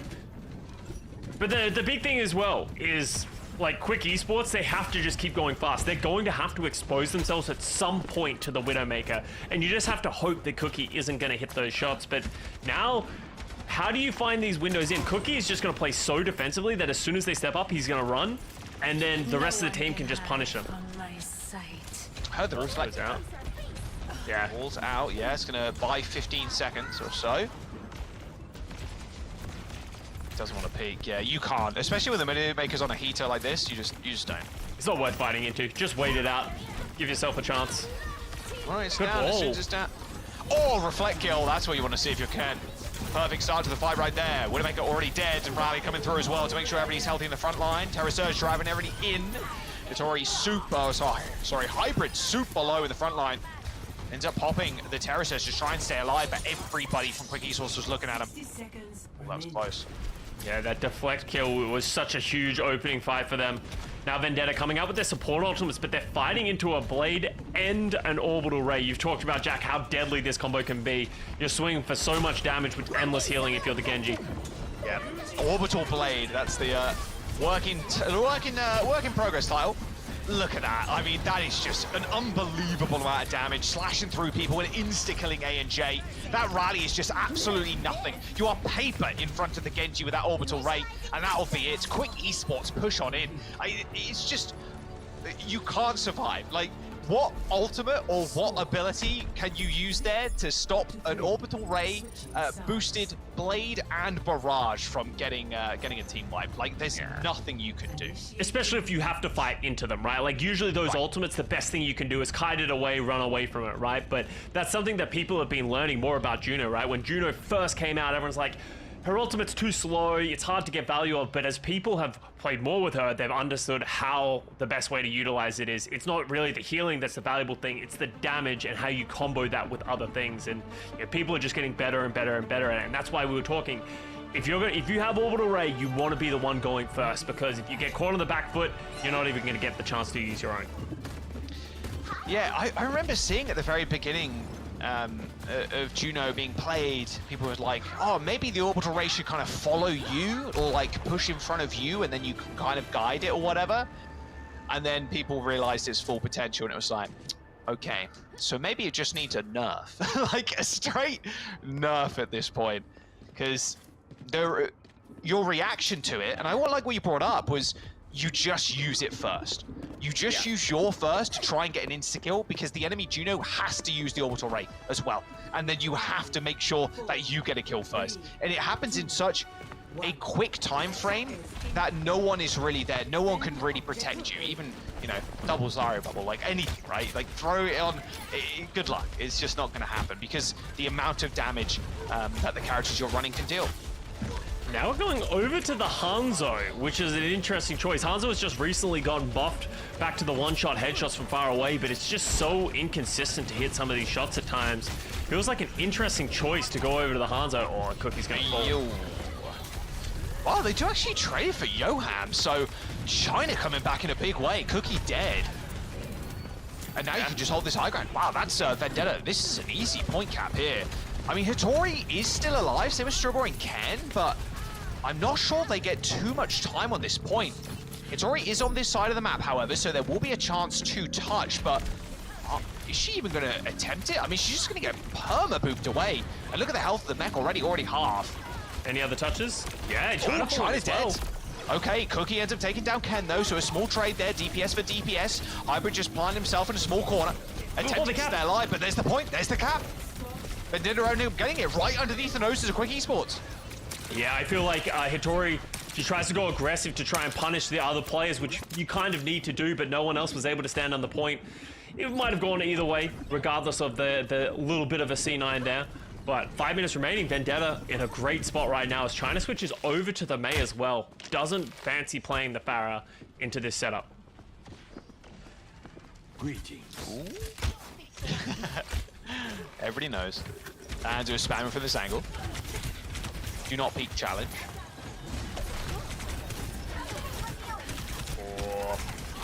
Now you can see Lauren's kind of in a bad spot. Forced to use wall kind of early, but they'll be fine. Didn't get punished too much for that. As I said, orbital race. Here come the orbital rays, right in the small corridor. Terror Surge on top as well. Oh, Servo didn't look like they were even inside the Terror Surge there, but apparently they were. And Cookie, even, you know, Hunter got buffed, Scott, but in the orbital ray, you just hit the storm arrows and they're dead. Oh yeah, it's just so much damage coming out of the with the orbital ray. So now we're gonna see Yoham did respond with an orbital ray of their own, so they're not going to have that to re-engage. They actually use the rally as well, so there's so many tools that Quick Esports just aren't going to have. So it's going to be difficult to re-engage into this, especially because Cookie's going to have a dragon that's going to be so strong through this narrow corridor. Ooh, looking for the one shot. Not quite, yeah, especially on a brig, like, good luck. Dragon Strike, close to the point there. Rally has been deployed. Same with that Bob in the back line. Blizzard, though, is going to lock down A&J. Oh, it almost got out of it, but actually survived somehow. Not quite. Lorian with a swift headshot. And Sturbort now in a very horrible position as the Brig gets the bash away, but Vendetta in an awkward spot right now. They can't really give up too much space. They have just forced people away, but the sticking power of Quick Esports might be too much for them. Although saying that, it's all good because China is here on the venture, and there it is. Okay, they get the point unlocked. 4 minutes and 50 seconds. We've seen crazier holds, to be fair. But if Cookie and get it going on the Widowmaker again, this could be a very, very quick push. Though with Ken switching over to the Hanzo, Cookie's work's going to be cut out for them. Yeah, and that becomes the problem is that you have to be very careful of the Sonic arrows happening. good Alright, point. falls to China somehow? I don't know, maybe getting caught. Okay. And okay. Okay, Cookie's just killing people. Alright, okay. Enough said, enough done. There's the, there's the first fight. Okay. And this is a blisteringly fast time. Ken's going to switch over to the Genji as well to try and deal with this Widow from Cookie, but right now, Quick Esports are in this issue where they're just shy of a lot of their ultimates, so there's going to be a window here where Vendetta can capitalize, and they're going to go very early to do it. Right on the spawn doors, you're going to do them like that. Nice spear spin, though, from Atori. Pushes China away, so they can't end up getting the burrow off. Terrasur just uses the survivability tool and separates the team too. Kronos in a little bit of trouble there as the spear does connect and kill off the Juno. Quick Esports, they're going to hold, at least for now, but that payload very close to that golden box of victory, that checkpoint on third. Very important team fight win there for the Quick Esports. They were just shy of those ultimates, but with a big pick onto China. Hitori doing a phenomenal job with the spear spin, not allowing them to get into the ground. And therefore, China wasn't able to stay alive. So now Quick Esports, they can settle in 3.5 minutes. That's how much time they need to get off of the clock. Very doable, it feels like. It feels like with the, as soon as you get your first bit of defense on King's Row on last, anything is possible. It's either you get run over or you're able to really hold down and drill down the time and maybe push near to OT. I mean, it's what happened on Quick Esports' attack, to be fair as well. Oh, there's both rays, but China is already dead. Those missiles as well, there's little torpedoes just do so much as both teams end up swapping side, trying to make full use of their ray. A Blizzard ends up isolating Hybrid, and there will be the offense again torn apart as Vendetta have to go for a reset. Yeah, you can see the orbital rays passing like ships in the night as both teams just switch positions to try and get as much value from it as they can, and Quick Esports end up getting the upper hand. It's an expensive fight to win, but Vendetta used the exact same amount. I don't know how I feel about this Cassidy right now. I almost prefer the Widow to be able to have the threat, or the Ashe to just more damage. What? Wait, I think Lauren gets hit by a spear trying to peek and falls into the pit. Wait. Okay, well, Bob's been deployed. That's a ridiculous spear. Cookie overstands welcome a little bit. Yeah, I think the Ashe here would be a little bit better. With the Widow, like you were saying, the short-range nature of the Cassidy just kind of getting rolled as they do try and maneuver themselves across this quite open bit of terrain here. Alright, so we're going to see Ken is just going to be raining damage down from this high ground.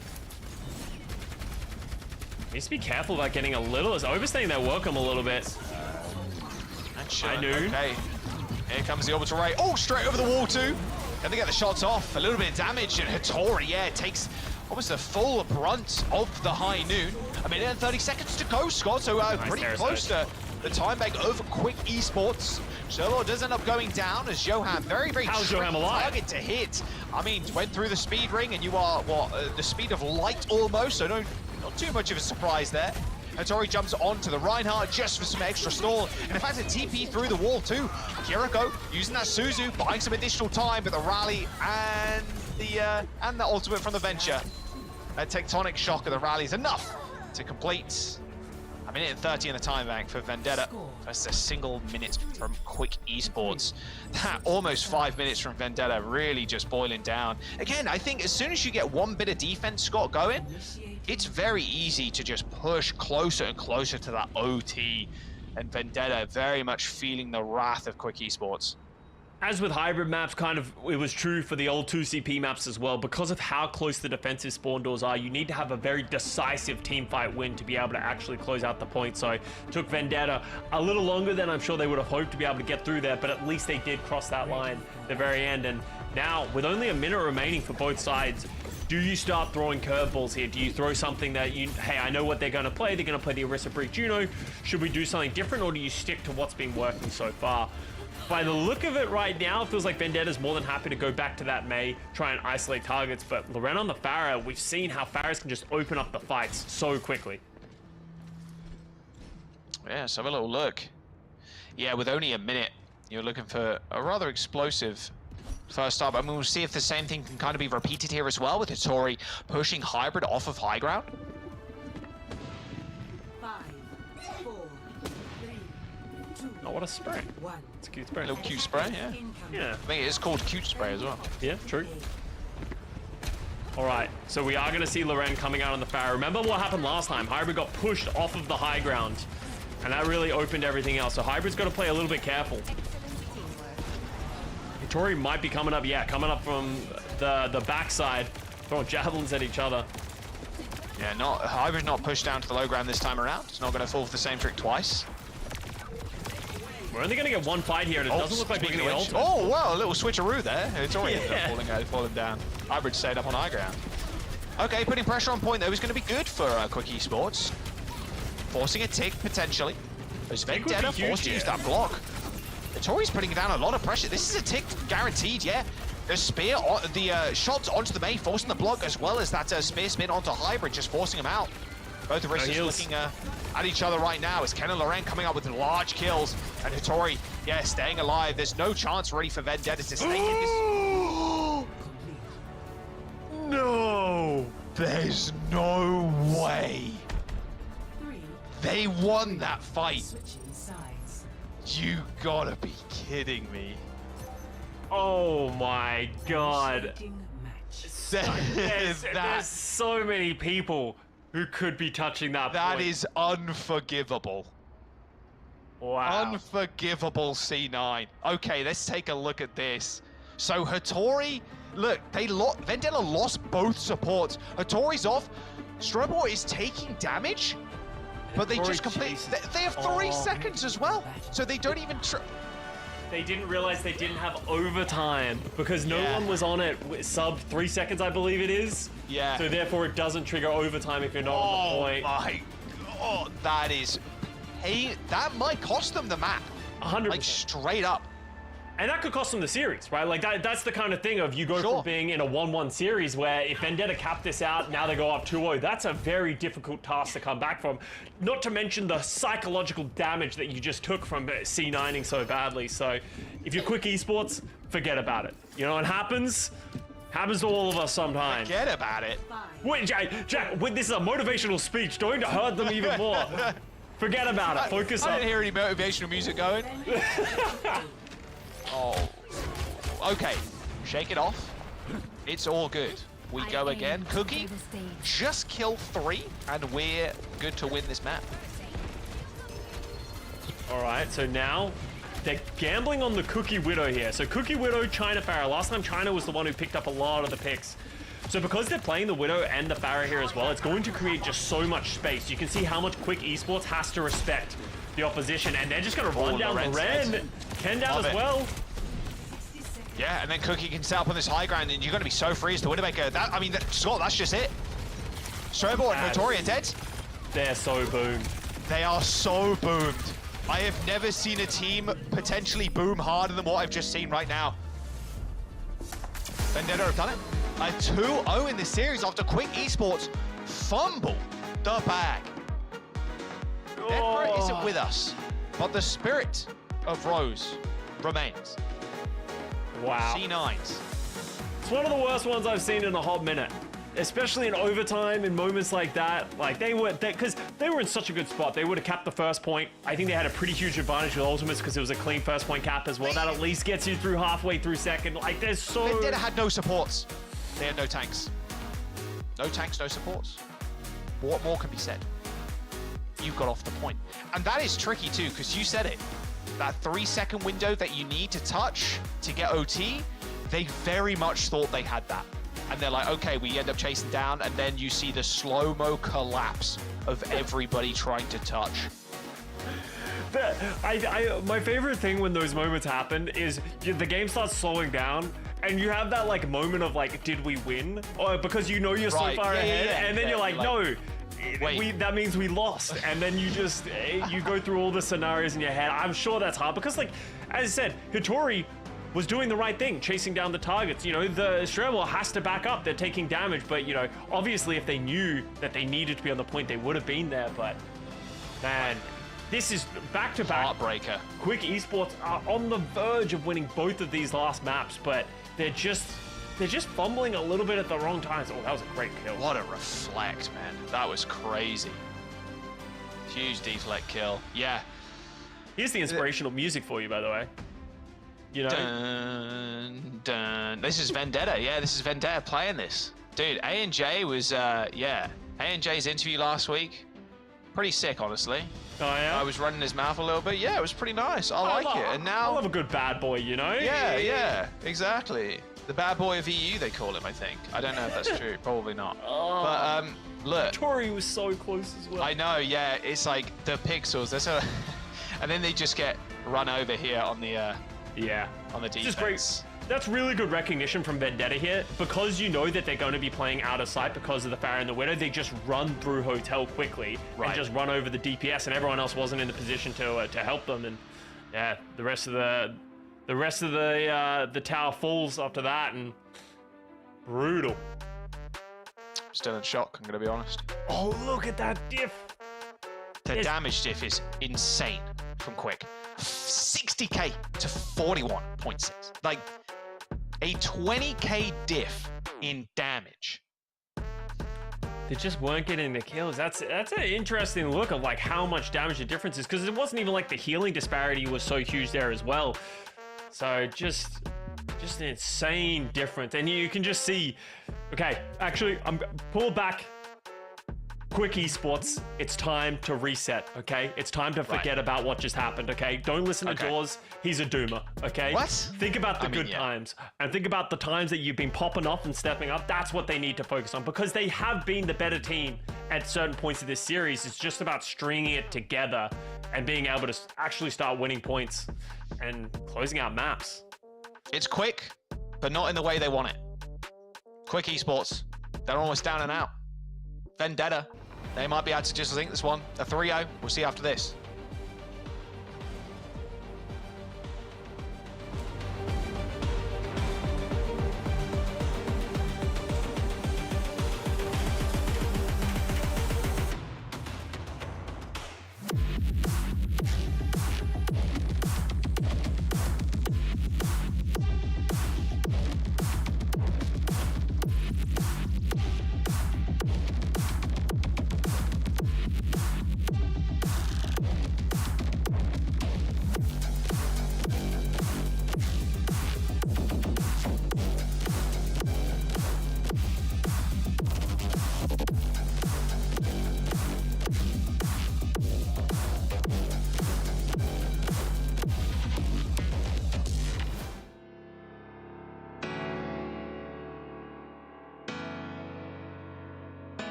Welcome back. What a tragic end, honestly, to King's Row for Quick Esports. A C9 to maybe end all C9s. Runasapi is the map pick. You can C9 on this map too, or on every game type, I guess you can. So let's hope that doesn't happen again, though. Push is the mode up next. Yeah, Runasapi, I expect to see pretty stock standard stuff coming from both of these teams. This is a pretty good Orisa and just brawl map in general. So, as we said, mental reset, go on to the next one. You know, honestly, Quick got into this map very quick.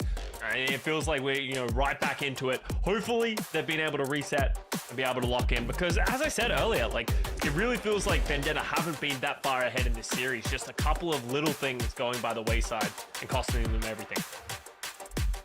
I don't know. The A&J aura, perhaps? Not sure. Yeah, they were going to run on the point, and then they saw A&J's aura and was like, whoa. Okay, maybe not. His dead body was on the ground. It was like, yeah, that's crazy. That's crazy. All right, let's have a look. No more Rhine, no more like silly, funny business either with a Bastion. One. Tried and true, tested composition here. Quick Esports running out with the Mei and the Ashe. And then on the other side of things, China favoring the Pharah a lot of the time now. Same with Cookie on the Cassidy. I'm still not sold on the Cassidy, to be honest. Yeah. But when you're getting up in each other's faces like this, it can help like lock down someone like a Mei. But the damage you lack from the Ashe and the Dynamite is definitely apparent. Yeah, you really do notice it over time. Cronus is getting so low right now, but they are going to stay alive. But Hybrid's the one who pays the price because Cronus gets so low, unable to peek, Hybrid just gets a little aggressive and falls over. And that should be a pretty quick first fight going to Quick Esports. So first team to get meterage on the board, but I agree, Jack. I think to me the Cassie doesn't give enough in his kit to justify playing over the Ashe and this kind of thing. Like the best thing about Cassie, or the thing that makes him the most valuable in certain situations, is his Hinder Grenade, right? Your ability to punish other characters, but you're not really using that for anyone in the opposition. So I feel like you're leaving damage on the table by playing a Cassie over other picks. All right, let's have a little look. Right in this first corner now. Yeah, the range as well is going to be so. Oh, nice headshot though. Okay, never mind. Damage is back on the table. Yeah, back on the menu, boys. Oh, she triple dinking the Ashe from that far away. Okay, Cookie, I didn't know. Okay, maybe didn't know you like that. Nice little rotation here from Hattori. A little bit dangerous though. Yeah, burning all the cooldowns pretty much to get away. She's pretty low. Keep an eye on the orbital raise. That's going to be what I believe is going to determine the fight, right? Whoever gets this first and is able to pop it, it goes to Cronus first. Use it early. Quick Esports doing a good job of disengaging, actually re-engaging with their own. Yeah, very quickly used at the same time. Oh, high noon. I think Cookie was supposed to press it there. Looked like he wanted to line up for something, but look how quickly the kills come in. Again, very little time to kind of react. Vendetta end up losing this second fight, and that will be checkpoint, I'd imagine, for Quick Esports as the team kill comes in. Certainly not. Yeah, I really love that play there from Quick Esports. They disengage behind the wall to sort of avoid the damage from Vendetta's orbital ray, but then they pop their O's around the corner, so then when Vendetta stepped up with their own orbital ray, they walked into a trap for Quick Esports. They're able to turn that one around quickly. Now Ken with a Bob on the flank. I don't know if they know he's here. Don't think so, yeah. No one's looking towards him. There's the Bob. Well, China definitely knows now. I sell Dynamite, but Ken's positioning right now, he's not in the fight. Not doing damage. Doesn't matter, apparently, because Bob's there to back him up. Ken ends up going down to the Bob with Quick Esports. Maybe that mental reset, Scott. Maybe that's a speech from yourself. Just making sure they're back in the game. We're gonna, give you credit for that one. My own motivational speech that none of them heard has really turned things around. It's really turned things around for the whole broadcast, I'm gonna be honest. I can't wait to get MVP for this match. But as you said, Quick Esports are playing a phenomenal game. This is what I was talking about. Like, they have looked firmly in control when they're able to play their setup. I think Ken's doing a great job in the Ashe. It's maybe why you see Cookie switching over to the Ashe of their own as well, really deciding against the Cassidy now. Well, Terrasurge is coming in. Oh, these long-range rockets. The little torpedoes there from Kronos. You are more than happy with that if you're Quick Esports though, Scott. You save your Terror Surge, you're coming up to a blizzard, you have the rally, and more importantly, you have 105 meters already on the bank. Like, that is a good spot for Quick Esports to be in, as Vendetta finally get that control of that bot. Yeah, and they get the forward spawns as well. Most importantly, Hattori also is able to get the group respawn, so it doesn't actually stagger themselves that hard as well. So there's so many things that work for Quick Esports. They might not even lose forward spawns too much here. And they should be in a great position to be able to set this up. And now you can see China's really struggling to find angles in which they can effectively shoot rockets right now. Welcome to the satellite vector though. Johan, unfortunately for Quick Esports, is 10% away from their own Ray. However, Quick Esports aren't dead. Like, they only lose Ken here. There could be a big turnaround as Johan pops it pretty late into this fight. He's trying to go super low. Barrage still available. A bit of an awkward angle to use this Ray, though, it must be said. But Hattori does not matter, apparently. Spear takes down Cookie, and the rest is history. A triple kill for the Orisa. as Quick Esports win that fight and don't give Vendetta a single meter on the board. Yeah, and that's just great play. Like, they, once again, absorbing the aggression from the Vendetta orbital ray, baiting them in, and then re-engaging with their own. So Quick Esports really feeling like they're in the flow state with how they're wanting to use these ultimates. And as I said earlier, doesn't feel like China's able to find the value on the Pharah here. It can be difficult. There's not a lot of defensive high ground, so it feels like China's unable to find great angles to be able to rain down rockets and get that damage in, and also hasn't been able to use a barrage at all so far in this round. Crack shots from Cookie there, putting Hattori in an awkward spot and to use all their abilities to get out of there. Bob has been launched into the back line, doing a good job of like locking people down though, to be fair. Tori has been isolated, she ends up falling to China. A&J though the same. We'll see if Quick Esports can still come back into this one. They've got ults to work with, but no tank in the front line, so it's going to be rather hard to actually gain and maintain that space. You can see now they're getting pushed all the way back. Lorena's got any CDs left, been isolated in a corner, and finally Vendetta again some meterage on the board. Yeah, that only cost them the Bob as well. Did a great job. That Bob just splits the rest of Quick Esports, able to punish Hattori and then able to follow through on the rest of the team, and now get the meterage going through. But Quick Esports, they're going to have 5 ultimates to deal with this push here from Vendetta. Oh yes they are. Hybrid. Looking like they want to try and set up for a Terror Surge perhaps, but Ken starts the fight off with a Bob. Plants it in the corner, forces a retreat here from Vendetta, but okay, if you end up fighting the mid again, that's fine. Both of the Junos have their orbital rays available. Oh my god, it was almost the same time.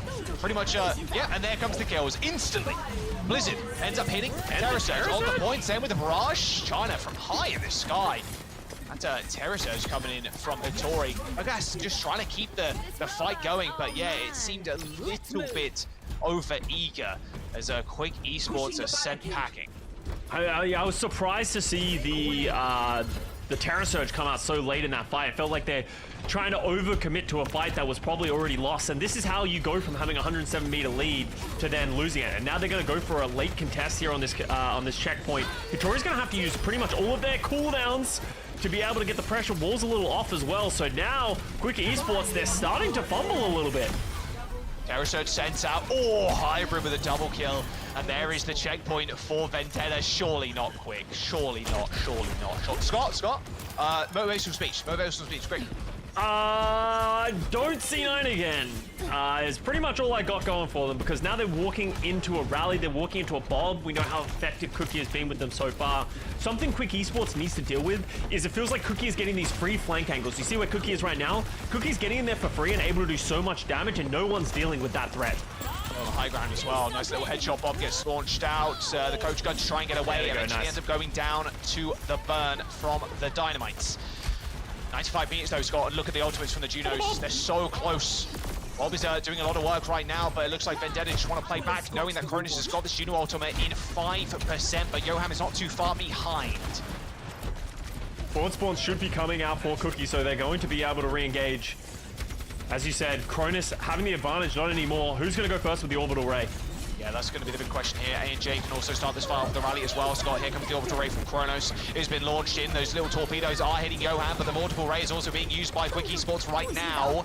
I mean, the rally from A&J is going to keep people alive, but not for too much longer as that Blizzard comes in and gets a huge freeze. Kronos and Hybrid just getting absolutely dominated by Loren. And Quick Esports live to tell the tale. 7 meters separates them. And a loss here as Vendetta only score 100 on their push. China does get late spawn, so they're going to have to wait a little bit before they can take this fight. Both teams, similar-ish ultimates, DPS and a tank ult to their name. But yeah, you can see Quick Esports, they're not in any serious rush. They understand they don't need to win a fight, they don't need to get more meterage, they just need to hold off from Vendetta, so they're willing to back up and take a fight in a battle. What is this? What is this fight? China with a low to the ground barrage. Ends up doing a little bit of damage to Ken, but that's about it. Yoham and Lauren coming up with big kills here, and Quick Esports firmly in control right now, or at least it feels like it's got 50 seconds to go. Vendetta have got no ults in the bank, have to go for a recontest here, as Quick Esports are going to get forward spawn. Yeah, and then Vendetta don't have any ultimates. It's going into final fight territory. This is going to be really dangerous. Most importantly as well, Cronus has fallen behind on the orbital ray charge just because of that lost fight. So Yoham, if they get this orbital ray up, they're going to have such a huge advantage early on in this fight. Yeah, Quick Esports, it feels like they've got every single tool that they need to win this map and set them on the path to a potential reverse sweep. Cookie taking a lot of damage. Luckily for Quick Esports, Yoham was able to dodge out of the way of that final shot from Cookie as OT approaches. Yeah, and once again, Quick Esports, they're willing to disengage, take the fight where they have their defense on a proper high ground. You can see they're more than comfortable just sitting there. Early orbital ray. Orbital ray, yeah, I mean, that's about over, Scott. Look at the damage coming through from these little torpedoes. Hey, Hybrid managed to eat that blizzard, but it is Quick Esports finding themselves a foot in the series after what was a devastating loss on King's Row. A one-map victory. You need a couple more to find the complete reverse sweep, but it starts now. Yeah, Quick Esports stumbled a little bit in the middle of that map, but able to stabilize once again. And honestly, that's the Quick Esports we need to see. I think they played a phenomenal game around their May. They played a great job, just like playing into their own strengths. The way that they manipulated Vendetta's orbital rays and then countered them was very impressive. And I think that won them so many crucial team fights that gave them that advantage, and that 107-meter lead that just sort of propelled them to the advantage. All right, well, here we go. Reverse sweep is on the card, Scott. Quick Esports could come back. I'm ready for it. Map number 5, banger. Jack went from it's over to reverse sweep We're in the so span bad. of like 5 minutes. Yeah. hey, come on now. Quick Esports were 7 meters away from losing that one out, but a couple of clutch kills on Cookie as well. Like getting that dynamite kill on Cookie at the very end, turning it into a 4v5, really halted their push. Could have been a very different story as Kronos was ready with that orbital ray to push them forward to victory. But here we go, still on a knife's edge though. They are battling this one out. Vendetta with a cheeky win on King's Row at a small mishap from Quick Esports. I'm ready to see where we're going to go next, because we also still haven't played Flashpoint/Clash. So yeah, one of those maps really could swing it in their favor. I don't think we're going to see any crazy look here from Quick either. I think we're very happy to move on this series and not see any Rhine, not see any Queen, not see anything crazy. We're just going to be same comps, I would imagine. There's no chance we see no chance we see anything other than Orisa at this moment in time. And I think Hattori has been able to get the better of Hybrid, where it felt like Hybrid, I would say in terms of experience level, Hattori, like over Hybrid, of course, switching from a DPS to a tank role, you're always going to get beaten out by the long stay tank players, but I think Hybrid's been able to keep up with Hattori, but now at the very least, these Terror Surges have just been a little bit better, the positioning's been a little bit better, and as you can see the map stats on your screen, a bit more one-sided than what it felt like in the lobby, or in the server, sorry. If I'm Vendetta, I'm trying to find a map where China can play Pharah. That really feels like when they're at their most comfortable. That was the thing that I think they really struggled with on this map. Didn't feel like China was able to really get a lot of value with the Pharah. Like, I saw one barrage, and that was against the Ashe going up a jump pad. So, like, it's pretty hard to get value for, when you're playing Pharah on situations like that. So, if they can find a map where China feels a little bit more comfortable, they can play their own style a little bit more, that could get them the edge over Quick Esports. Well, it is up to Vendetta to choose a map now. So yeah, maybe not going to a map that favors the fire a lot. We'll have to wait and see. Man, it will be a crazy run, because Vendetta also, they made it into this group stage in very, bottom place. They came in from the Swiss, and that scraped by too. So with Quick Esports, and what I thought would be not like an easy kind of walk over Vendetta. I thought Quick Esports, maybe taking this in a 3-1 fashion, but Vendetta starting off the series like this, I mean, this looks like an absolute EU extravaganza, that is for sure. Escort, Clash/Flash point. Scott, if you want to see, if you don't want to see far, where would you expect us to kind of go from here if you're Vendetta? I would have to think Rialto. Pharah is pretty good on Rialto. There's a lot of routes that you can play over. I think you could definitely make it work there, but it also comes down to, do they feel good about Clash and Flash, right? These are very new map modes that, play very differently to a lot of others. So it feels like it can be a little bit of a coin toss. So if it's a map that you feel comfortable on, or you're confident in playing this certain map, then that can be a great choice, because especially for Vendetta, if you lose the next one, you're going to get the choice after anyway, right? So it's not like you have to pick one and you're like, this is going to be the worst thing ever. And now we'll see Vendetta going to New Junk City. Interesting. Okay. New Junk City. Oh, I'm trying to think of the why here. You know, because this feels like it's playing kind of into Loren's hand a little bit. I think Loren's been really strong on the May, and I think they put up a really good performance. I believe it was Loren on the May for Quick. So that feels like you could be playing into their hand, but also maybe they're confident in that mirror. Maybe they do like playing Farah in this situation. We'll have to just wait and find out. Farah, if you're going to play it on one of the maps, though, it feels like Suravasa would be the map to play it on. So maybe New Junk City.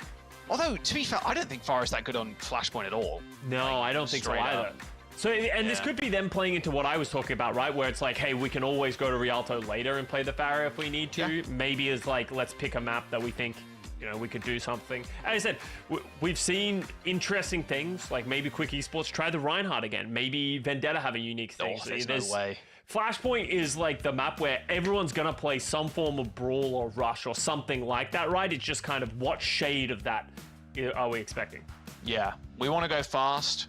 And the Mays are going to be very important here too. I think May, especially on New Junk City, is so good. There's so many like small choke points or like avenues to get to the point where you can just use the May wall to like such a crazy effect on these points. So I think we're going to see a lot more May, unless we go maybe a little bit quicker. See teams obviously opt for Tracer, another fairly good pick on this map. But as we load in, it's just Quick Esports' time to come back in the series. Vendetta one map away from making it to the main event next week in this decider match. As we see, I'm starting to get quite hungry, and yeah, honestly, I don't know how I feel about the hot dogs in the bread, in a slice of bread. It kind of feels like they're trying to make snags, but then they missed it, which as an Australian infuriates me. What do you mean? What's a snag? It's a sausage and bread that you get from Bunnings on a Sunday.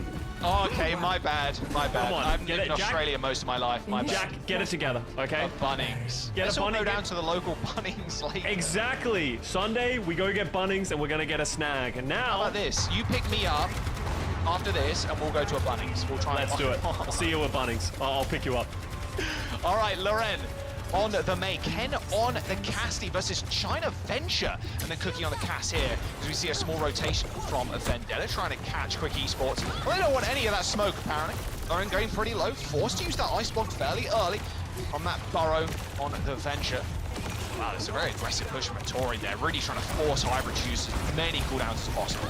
Yeah, I really like the Venture here, sort of giving them a little bit of cycling going on here. Wall is down, but Laron is going to fall regardless. Ken does manage to trade it back for A and J, so healing is going to be low for Vendetta, but the damage might already be done.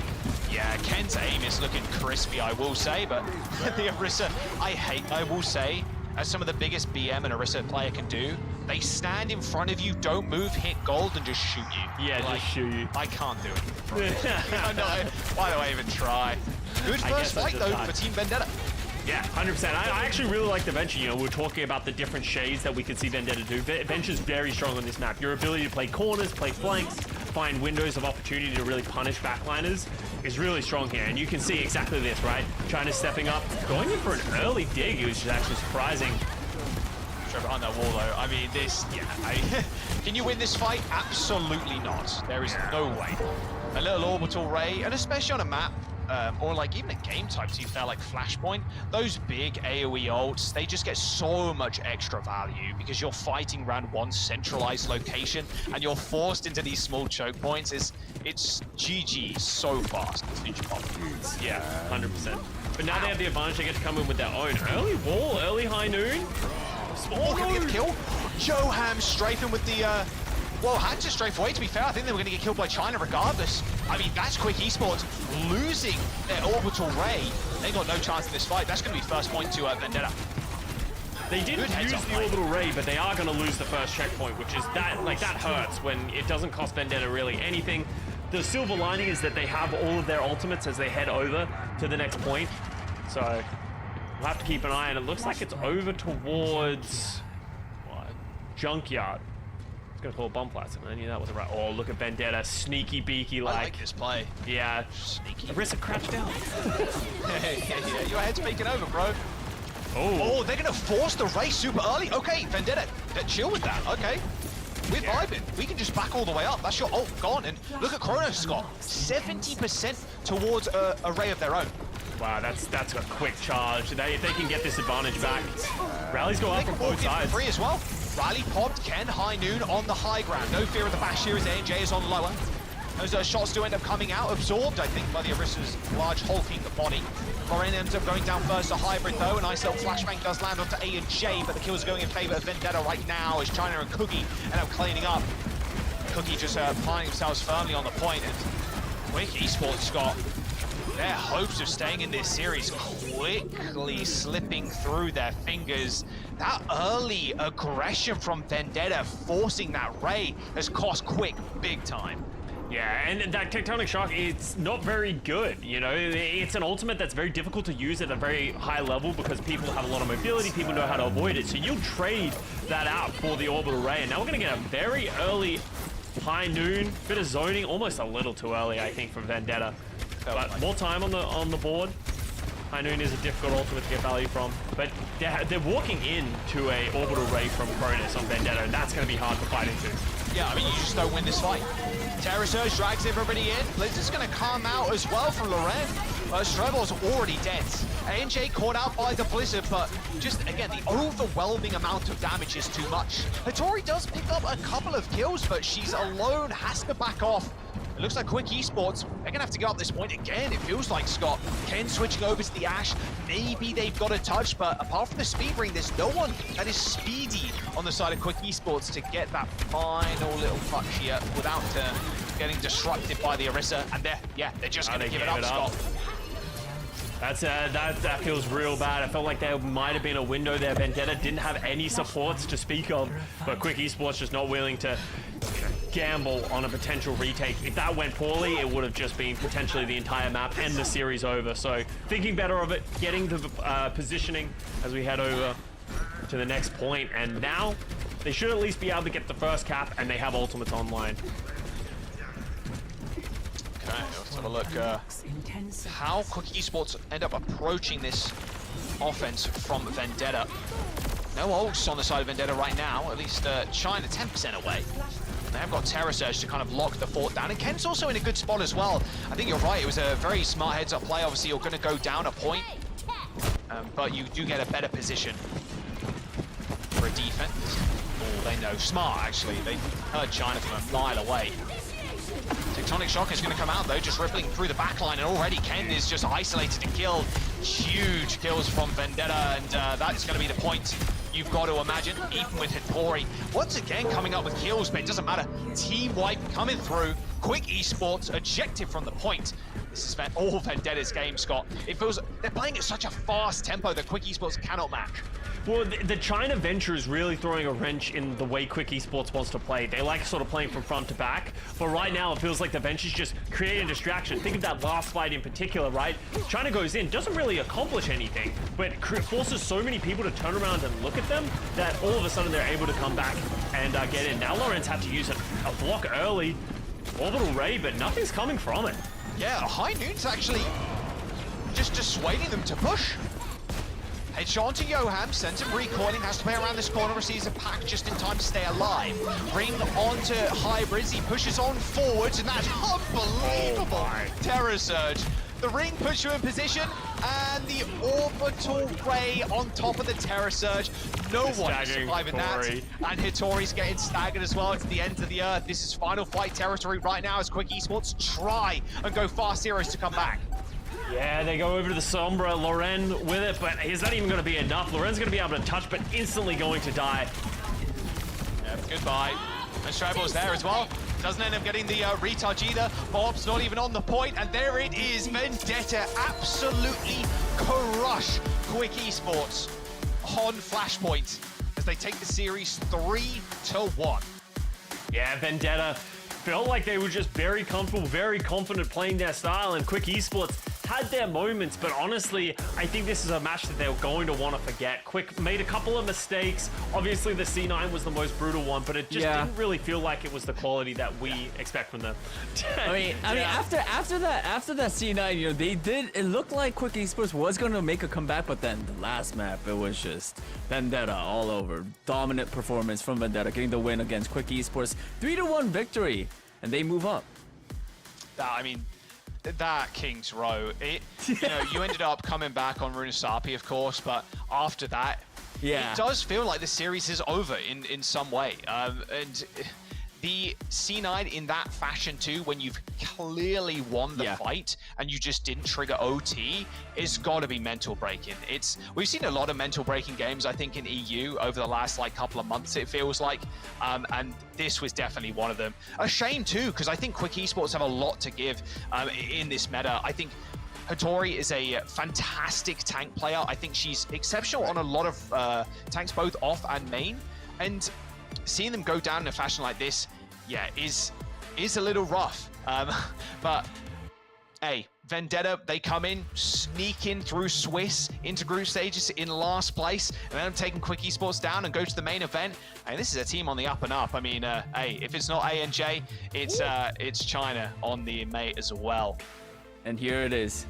Our favorite moment of Danny just favorite moment of the match. I mean, and like you you feel said, for him, right? Like, like they won that. They won that, and they had what, like a couple seconds to maybe touch. Maybe I'm thinking, maybe I think it was Hybrid. Maybe thought that they touched already, or maybe. Well, that's it. That you in that situation, you're thinking you've got OT, because you're not looking at the exact seconds, right? You're not like, okay, now we don't have OT. Like, it was 3 seconds almost on the dot, right? And then it's like, okay, we're gonna step off, we're gonna get kills, and then people realize like, oh, we didn't touch. And then in the slow-mo period, that's when people are walking back. The worst thing is you see everyone like struggling to get towards the point as everyone realizes at the last second that you're not going to have it. I just imagine the Hawk despairs going around in the gamer rooms. So, and honestly, like, as much as we want to talk about the Quick Esports and some of the fumbles they had, like, honestly, I think a lot of the credit really does go towards Vendetta. They played a really clean game. I love this look of them playing the bencher in this Orisa setup as well. I think it worked for them on Lijiang as well. So a lot of like different looks for this team that, you know, that kind of adaptability within the meta is really important. Yeah. I also really liked how like sort of aggressive they were. They were really bringing the fight to their enemies, right? They were pushing sort of forward, you know, compared to Quick Esports. And I think that really paid off for Vendetta. And of course, now we're looking at the player of the match, China. I think it was her venture at the very end, last map, that was very impressive. Yeah, 100%. Like China, I think with the Pharah as well, opening up a lot of fights. Like I remember King's Row, they were pretty much single-handedly capped the first point for that team with their Pharah play. So if you can bounce back and forth between Venture and Pharah, that's like a really important combo. They can also play the Mei as you see here. So really solid play here coming out of China. Yeah, very flexible player, which is really important in these kind of metas. And especially a team, if you're only running in as 5, right? You want a player like China that can play Fire, that can play Tracer, that can play Mei. The silly heroes, and yeah, the Venture's really sick. I mean, there's a pick that they've picked up for quite some time now, and incredibly adapt on it. And even you mentioned this guy, like getting those tectonic shocks off to have value is just hard, but China always managed to make it work. Yeah. Great stuff from Vendetta. We're gonna move on to our first post-match interview of EMEA region. We got Anj on the line for a quick talk. Anj, can you hear us? Hello? Yes, I can hear you. I can hear you perfectly. Hey, there he is. Hey, big congratulations. Hello. Is my camera not working? Is my webcam not working? It's coming up right now. Hey, nice shades. Let's go. Let's go. Bro, I gotta say, I think EMEA has the best post-match interview. You guys are so entertaining. Of course, you guys have the skills to back it up as well. And I just want to say big congratulations on getting the win. Man, like, what does it feel like getting the win today against Quick Esports? It feels amazing, Danny. You have no idea. It feels amazing. First of all, I'm not playing on my home setup, as some of you probably already noticed. So that's a W for me as well. Just playing on a. You're not a fan?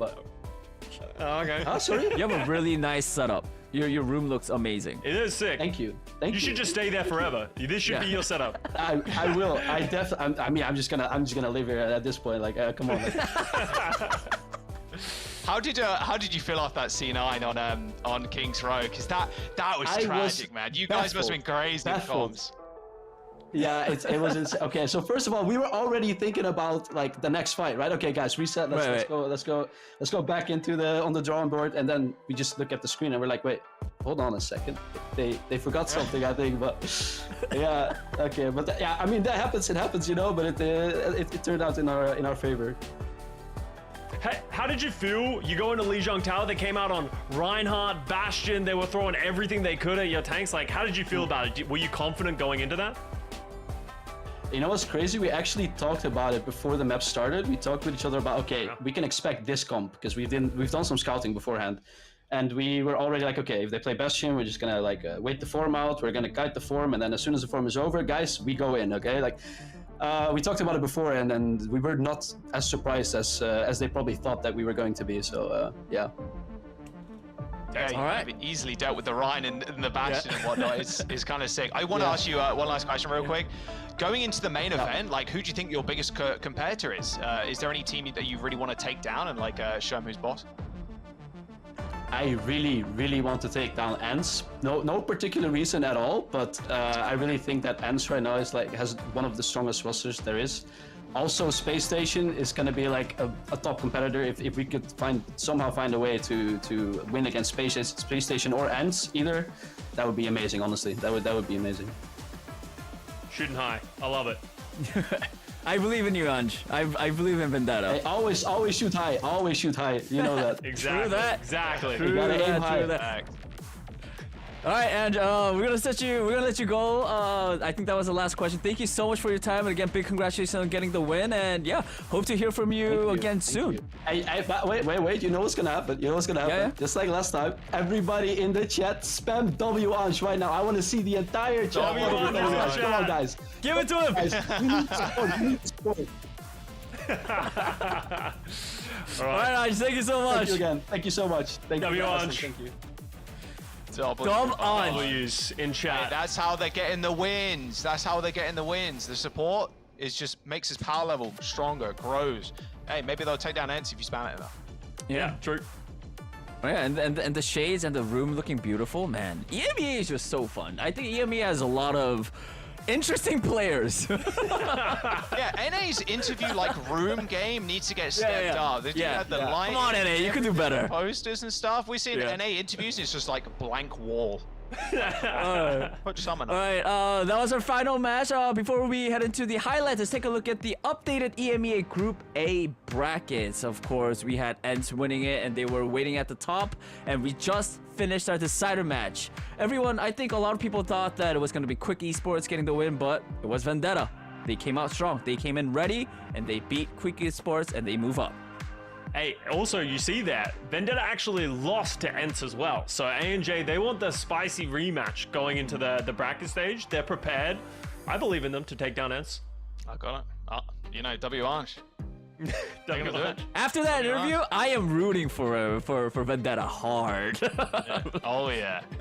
Yeah, I mean, we still need to decide a few more teams, but yeah, Group B is the one that I've got my eyes on. That decider match, Peps versus One Man Army, is going to be sick. Group B, Virtus Pro, they're dominant. We know that, but that game is really going to set the stage, I think, for who's really biting at the heels of VP and ENCE. Yeah. Even I think for Group D, Twisted Mind versus NMA, I think it's definitely going to be a very close match as well. A lot of exciting matches to come up tomorrow. For now, though, we finished all 3 matches. It's time to look at our highlights, our best EMEA plays of the day. Let's take a look at the first play. What is it going to be? Oh, the tire. Oh, yeah. Oh, brutal. It does play. remind Honestly, me, what year was it? Was it 2021? No, 2020 Profits tire through the TP? God, a long time ago, an I ancient black history out play. all but- fire tires. kills Yeah. in the history of time. And the second play, Boop and Spear, it is called. Okay, nice. Yeah, look at this.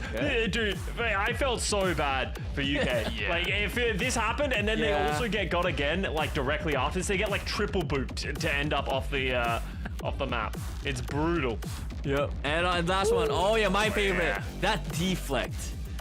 Oh, my God. From There's Ken, nothing. That was There's nothing better, golden. honestly. Getting the perfect one, you're like, it's whoever blinks first, basically. The Widowmaker's taking that shot, and you get it on the frame she shoots. Is just so nice. Like, boom. She's a good Unbelievable. player. Unbelievable. Like, honestly, Genji's, like, I respect Genji's. I hate Genji's, but I respect when they're able to, like, do that kind of stuff. Because, like, I don't know, like, Widowmakers, I feel like whenever I play Widowmaker, it just never goes that well. So, you know, I give respect to Genji's and their abilities to take them down. I Like you give said, I respect suck. to both So, heroes. yeah, that's have true, respect. Because I can't play any of those. Never get kills. on Danny, Widow, just play never go Tracer. play- You were talking earlier about how world-class a trust. Tracer is. Yeah, just give me like 5 years. I'll get there. What have you been doing for the last 5 years then, Danny? Huh? What He's have been you been playing doing for the last Ryan. What are you playing Gotcha saying? He's games. been mastering Ryan. anyways. Now he needs to master another hero. All right, let's take a look at tomorrow's EMEA schedule. We got a lot of great matches coming up. I think we sort of talked about it just a little bit, but just to show you guys what we have tomorrow, which is day 5 of EMEA. And here is our schedule, of course. We got 2 more decider matches, right? 3 more decider Yeah, matches. all three. That's all it's 3. the last yeah, day 'cause tomorrow. we did 1, and now we have 3 more decider matches. Yep. Yep. Any favorites? One-man army. One-man army versus Peps is going to be sick. Obviously, Danny's favorite game is going to be the EXO versus SR Yep. Peak Check, and then the rematch too. So tomorrow's actually full of banger games. Bangers. Yeah, Obviously, a lot on the line for decider matches, but like a lot on the line for history as well. It's going to be fun.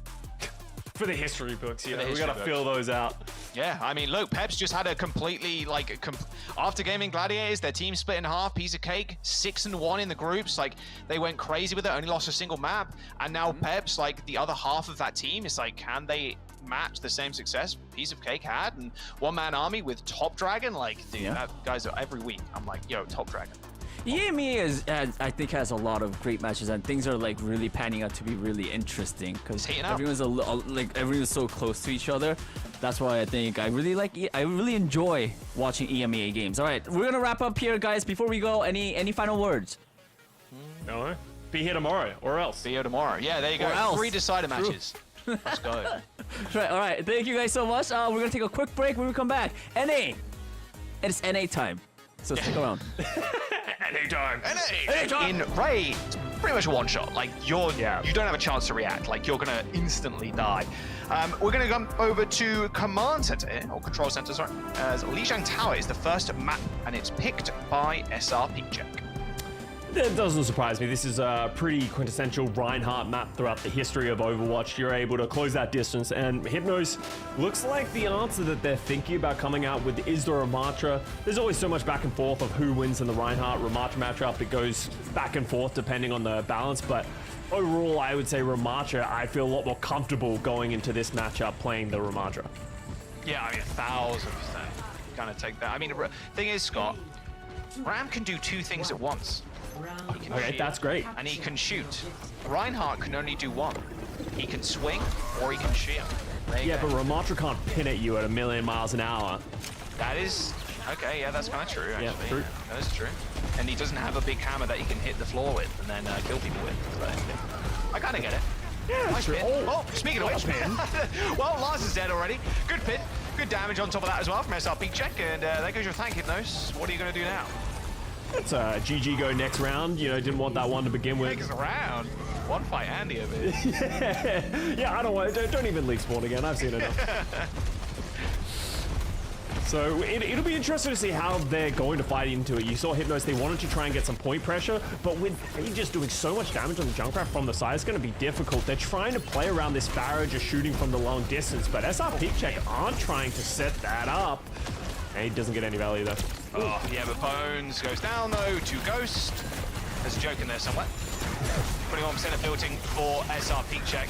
Pretty hard to run over the Ram though, especially when he's in that Nemesis form. Oh, what a TP though. Hello. Didn't expect Cloudy to appear out of absolutely nowhere. And Fi ends up picking up the Ash kill as well. The little satchel being thrown from a downtown. Hypnos. They're still in this fight, but kind of. I mean, both dead again. Turned into a literal ghost by ghost. That's a second time in a row. But the map's got a kill. And speaking of which, Ghost picks up yet another one. It's a SRP check.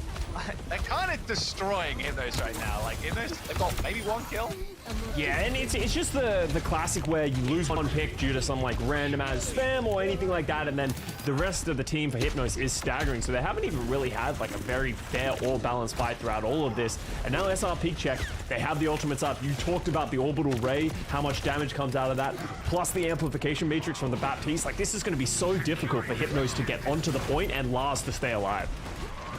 All right, we'll see where Cloudy puts himself. Looks like he's going to be on the mega health back on the high ground for at least the time being.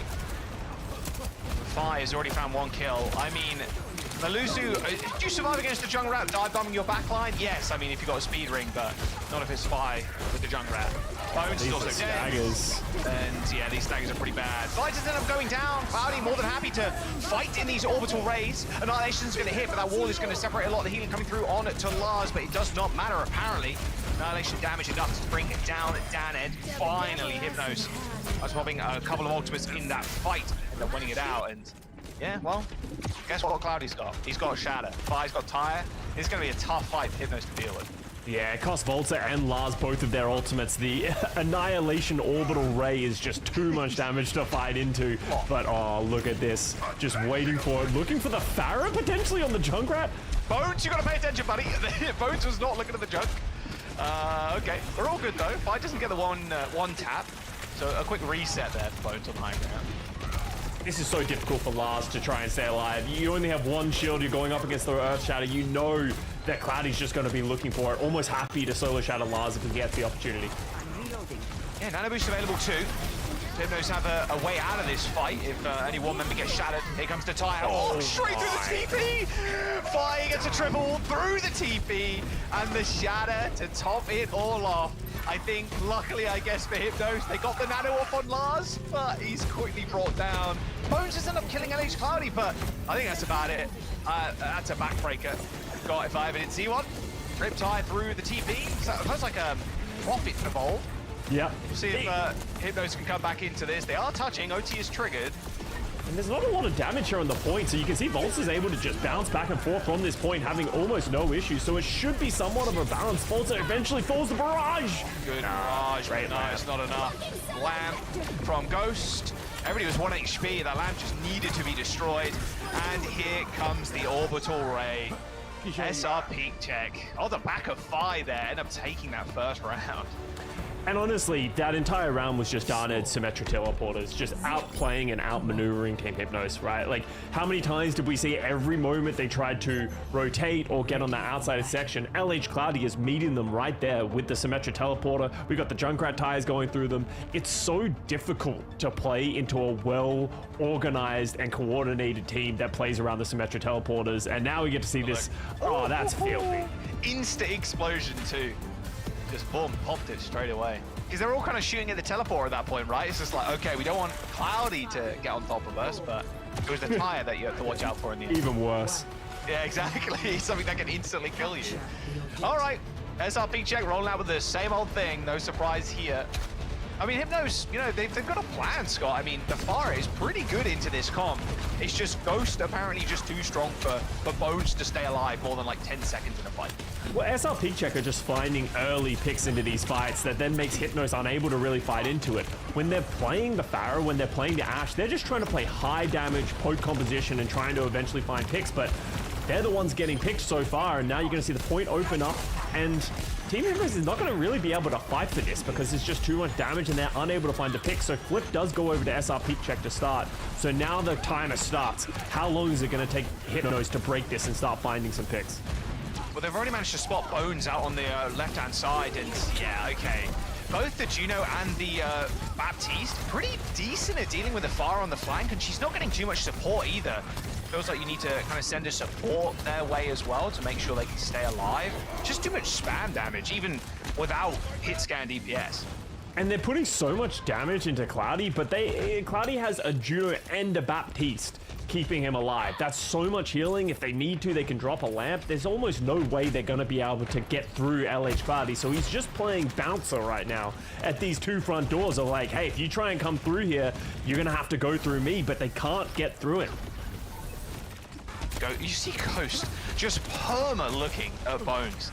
I mean, Bones is close to a barrage, I suppose. Window available from Ghost as well. Same with that orbital ray. So SRPJ in a pretty good spot here to defend this point. Look how slowly Hypnos are moving, Scott. Finally getting their support ultimates online. Bones is super low. Ends up getting saved, luckily, by Volta. And here comes the raise. Dan had already dead, but Lars already falling in the front lines. It's not a good start. And again, Bones unable really to get an off angle thanks to the damage coming through from the SRPJ support. Yeah, and Cloudy, his job here is done. He just stood there with his shield, just trying to block all the rest of the damage, and eventually all the damage coming out from the back line of SR Peak Check, just able to find the picks, and now 80% and counting. There hasn't even really been an opportunity for Hypnos to use any of their ultimates, but now they have 5 in the bank heading into this one. Oh, not again. Not again, please. Uh-oh. Yeah, Bones. Okay, Bones found the Junkrat, but it instantly died to Tyre. Oh dear. Well, there's an annihilation and a nano boost on top. Lars going to be pretty hardy on at that point, and even that ray being placed as well by Hypnos. Also staying alive too is going to help keep Lars alive and well, but the problem is Cloudy, Cloudy. He's safe first at this point, just playing Ryan. I mean, good luck getting him off the point. Yeah, Lars instantly falls, and Scott, I think that just might be it. SR Peak Check looking pretty low right now, but their hopes pretty high at winning this series. A 2-0, an extremely clean control as they take the first map. Yeah, First pick out. hide from it. Orisa comes. Exactly, it's going. Every single meta, I feel like this happens because Orisa just turns out to be the safest of all picks. If you don't want to get the PS1 Crows. If you don't want to get counter-picked, don't they look like PS1? Like they did very low. Yeah, they look like they should be in like Tomb Raider PS1. I love it. Right in front of Snack Travis. It does feel like every meta kind of devolves into Orisa because Orisa's just kind of the safest pick out of all the tanks that can't get counter swapped as easily, and the quote unquote counter swap is just I'm gonna go Orisa as well. That we just mirror. So I think SRPJ will struggle against it if Hypnos can actually get it popping on the Orisa. However, right now they're hovering the monkey. And I don't hate the Winston pick. You know, make it as difficult for Cloudy to find anyone to get on top of and just sort of like make him react. Because what was happening with Lars in the last setup is that Lars is playing Ramacha but can't get through Cloudy. So at least the Winston potentially gives them an opportunity to dive past it. You can sync up with Bones, maybe set up a really good dive, because Baptiste and Juno aren't great healers to support each other, right? Obviously Juno's not bad for Baptiste, but trying to land a heal onto the Juno as a Baptiste can be very difficult. They're going to have to play close together, so a well-coordinated dive could break this setup from SRP Check. Flying the Tracer now, no more Junkrats, sadly. You Junkrat enthusiasts out there. You see Bones POV and you see Hardy, Cloudy. Man, You're stuck with just this one. I'm so Hardy pilled, I don't know. Yeah. All right, Larson, a quick rotation here onto the high ground is going to be really nice, but like you were mentioning before as well, I mean, Reinhardt in general just very good at holding these doorways, but just holding the point as well. Like, Lars can't really contest for too long. Bubble only lasts for a little bit, and like there's so many things kind of shooting him, and the sim being quite a pain to deal with as well. The execution of the like onto the backline is going to be so hard for Hypnos to actually do, especially since TP as well is just so readily available to ban it. And you can see they're just more than happy to sit here, waiting for things to happen. Cloudy just dancing on this point.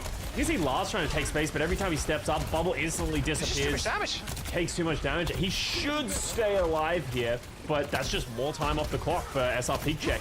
And as they start to get their support ultimates up, if they get the orbital ray, it's going to be so difficult for Hypnos to set up any form of dive. As soon as anyone goes in, they're going to drop the orbital ray. The healing and the damage is going to be too much for them to deal with. As Lars goes in again, but gets a little too deep. Yeah, way too deep.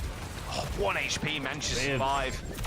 Yeah, she's in a decent spot, but a pulse bomb will finish off the Winston eventually. And that's it, Scott. I mean, SRP Check, their supports, all they need to do is just stand and choke. Yeah. And then Winston jumps in, the bubble is placed down, and the bubble dies. And then Winston has to get out. And then it's just rinse and repeat over and over again. And even Cloudy, what a word. Cloudy even coming up to an ultimate here. Shatter coming up, they got double support ultimate as well. They're gonna have this wall. These fights are taking so long. They've only got 2 minutes to go. Yeah, and Lars doesn't even have the Primal Rage yet to give him the confidence to be able to step in. Uses the Nano Boost instead, but in the Orbital Ray, that's just not going to matter at all. He's so low. Does get the Primal. There's the Primal, okay. Ping coming in through from Cloudy. Doesn't end up using that Shatter either. Tink's been given over for Hypnos, and now he's going to step up. Wall being deployed, same with that Bob, and Bob in the Orbital Ray is a deadly, deadly thing, but it's actually Lars going down to a turret.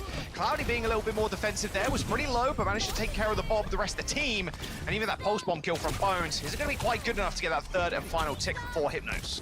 And from bad to worse, that was all 5 ultimates from Hypnos to just try and claw their way into this fight, but you can just see how much sustain this backline of SR Peakcheck has. They kept themselves alive for so long through absolutely everything. Didn't have to use the Shatter. They still have the window. Now if you're Lars, how do you do anything without getting instantly blown up, instantly shattered? This is going to be so difficult for them to close out this first point of Blizzard World. Yeah, they got Windows, Shatter, they got Pulse Bomb as well. They know Hypnos have nothing. Cloudy can just hold this corner. It's like a slow, inevitable demise, I think. Slowly but surely. The passage of time eating away at our flesh. Like, Okay, Jack. Eventually. It ain't that serious. Good pin. Good pin, yeah. Better Shatter as well. All right, 25 seconds to go, Hypnos. They've lost 2 already. They need to reset. SR Peakcheck know it as well. Cloudy got a pin in, and that's going to be a very late kill on to the Ana. Oh, you get 1. All right, you trade. Okay, Lars back on the ball to touch. Ghost is still holding onto this window. This is going to be so difficult. He's just going to drop this window as soon as we see Lars step up on this Wrecking Ball. That full HP is not going to be very full for very long. Fully charged beam as well from Danet. Haven't even deployed the window yet. Oh, a window pick coming through. A big pick actually onto the back lines. Both DPS end up picking up kills. Hypnos up 2 now. As they are continuing to charge, so over time, perma triggered. The summer's going to be quite annoying for Lars to kind of deal with, but a manual hack doesn't last too long anymore. Matriera as well on the Widowmaker is going to be completely like isolated in the backline with no one really from SR Peakcheck to touch them.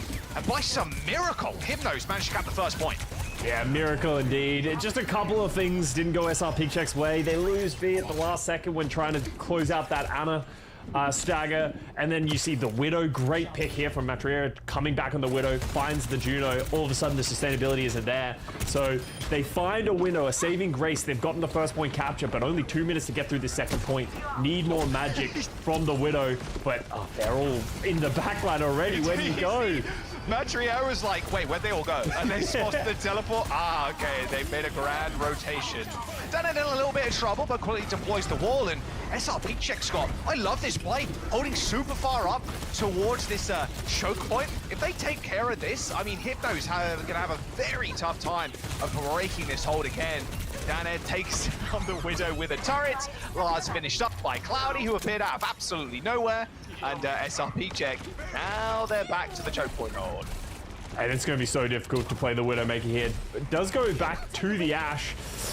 Is the Ashe really... Do you think the Ashe is going to find value here, Jack? I think it's going to be very difficult to find an opportunity to shoot and actually find value with the damage, because as soon as you step up as Ashe, you're going to have Cloudy pinning at you, or you're going to have a TP in your face exactly like that. Speaking of which, through the nade, locked into the animation, so couldn't actually get that sleep dart off. They do end up trading supports, but Lars is so low, just hounded down by 5. Bones? Shouldn't be a guaranteed kill, though, for the Tracer, as Bones, again, opens this up with another kill.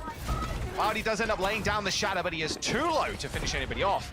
And by the skin of their teeth again, Hypnos, they've managed to break the choke point hold, but now only have 40 seconds to get into this second point. Yeah, we didn't see it on our screen, but Bones somehow finding a way to take down both backliners pretty much himself. Great stick on the Ghost to close that one out. So now they're going to have the bot moving, but going into final fight territory, they only have the support ultimates to fight with. Early Shatter onto the ball. There's the nano boost.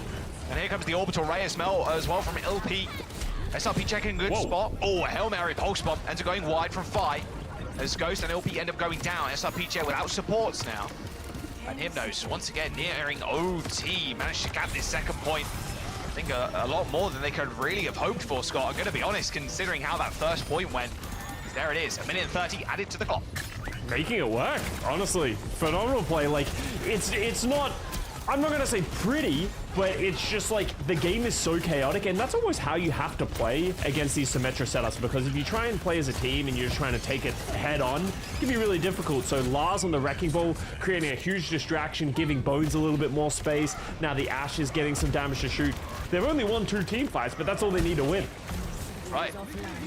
Wouldn't it be phenomenal, actually, Scott, thinking about it? SR Peak Check versus Team Falcons in Stockholm. That's true. That's true. Maybe that's the kryptonite of the Asian region is, you know, the SR Peak Check, Cloudy Reinhardt. Yeah, absolutely. All right, Bob's been deployed. Joins the fight, almost quickly exits there as Cloudy gets the pin kill. There we go. All right, Ghost also takes out Bones. Again, they're in a good spot. Hypnos, more than happy to fight in OT, and Cloudy, more than happy to fight in your spawn. As he pins straight towards it, and they kill Volta. 20 seconds to go. Again, they're going to do this in OT. Hey, OT's where they're at their best, honestly, so far. We got Lars with the mines, potentially might find them an opportunity to get into this fight, but he's so low as soon as he peeks his head. Well, I guess his ball. His ball. Yeah, just a ball. I guess the Hammond's little head does pop out every now and then. All right, mine's still available. Cloudy playing super far up. Mine's on the point, in fact. Okay, so not like an isolation kill on the backline. Just want to buy some space on the pop. And a boost onto the high ground. LP just gets flattened. Turned into some minced beef there. Hypnos in a fight, a 5v4 with a mines kill onto Hardy. I can imagine that's Lars just bowling through him. And again, overtime is where they thrive as Hypnos end up winning this fight. But they still got an upwards hill battle to climb. Scott, SR Peach are going to come back with pretty much 4 ults with Cloudy closing in on that shadow. And they're about to do 1 billion damage, I'm pretty sure, if my math is correct, because they got both of these damage boosts in the support ultimates. You can see Cloudy stepping up. Lars needs to get so much work done here, just create a distraction. Both orbital rays down. Orbital rays, they're crossing the beams right now, and already LP has managed to find 2. Not sure your life is gonna last a moment longer there, Lars, just carrying in that mini health pack room. And there it is. There's where the push will end for Hypnos. Almost to that final corner of that 3rd point. But SR Peak Check, as unconventional as ever, Scott, with the teleports. They were eventually felled on the first point, but it really did feel like a slow demise for Hypnos. But honestly, considering how Control went, you're pretty happy with this push.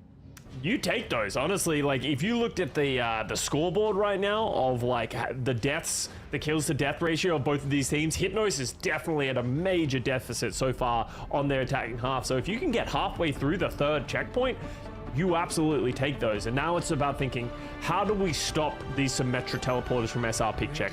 You know they're going to play Reinhardt. You know they're going to play Symmetra. They're going to TP around to get themselves into a favorable position. How do you play around that? Seems like Lars is going to stick on the Wrecking Ball.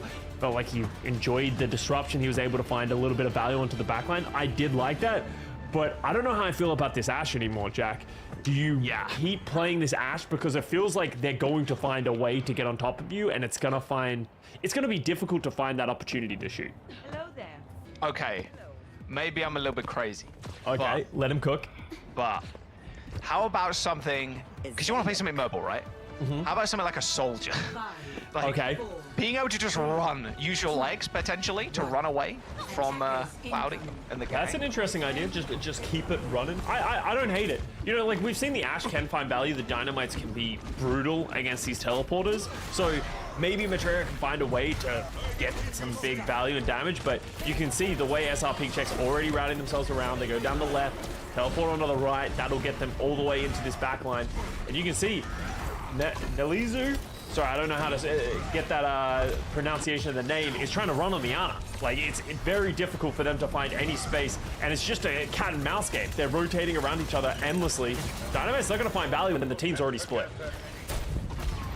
Yeah, that setting up with the Ash is super tough. I mean, look, they're on the high ground currently, but of course Cloudy knows the tech to get up there, of course. And a teleport as well. That Ana is just getting dominated on the high ground. It's so rough when you don't run like very high mobility supports, or honestly any characters. You have to play unconventional picks to counter an unconventional strategy, right? Yeah. SR peek check, teleport, Cloudy hops on the box and hops on the rocks and then pins up on high ground. There's a lot of people that are going to take that to their rank game, I can tell you that right now. And it just feels like you need to be more mobile. I think I like the Ana though, to be fair, against the Rhine, but oh, good pin. Oh, the stagger is just brutal. Wow, okay. That lasted a lot longer than I thought it would. But yeah, it feels like you need to play a little bit more mobile here on the Ana as well. Although now, I guess, is a better point for you. You can play at such a far range as the support. Yeah, and that's the ideal hope here for Team Hypnos. Maybe they can get that Ana set up in a further back position. They can get a lot of damage, but once again, we have another Symmetra teleporter. Oh, stick goes wide, so they will stay alive, but the cart is moving. As you can see, SRP checker like, hey, you're gonna have to step up and stop this cart at some point if you're gonna wanna hold us here on the second point. Also on the hands of Bones. I mean, Lars is already dead, mate. Bones needs to take him out. Yeah, well, I mean, Bones has done it once. Can he do it again? Can he rise from the dead? Not sure. Well, there goes your other DPS. That's unfortunate. Matt Riera ends up going down, and that is a shadow on the high ground. An easy kill onto the Ana. And this is SR peek check, I think, Scott, running away with this game, to say the very least. It's so frustrating. Ah, no, not gonna give you that one. Don't like that. No, don't like that one. NBA just started, Scott. Had to get one. Had to get the dunk in there. I'm not saying anything. You gotta talk. I'm not following that. I boomed him already. I boomed Scott. It's been how long? It's been 43 minutes. He's already done.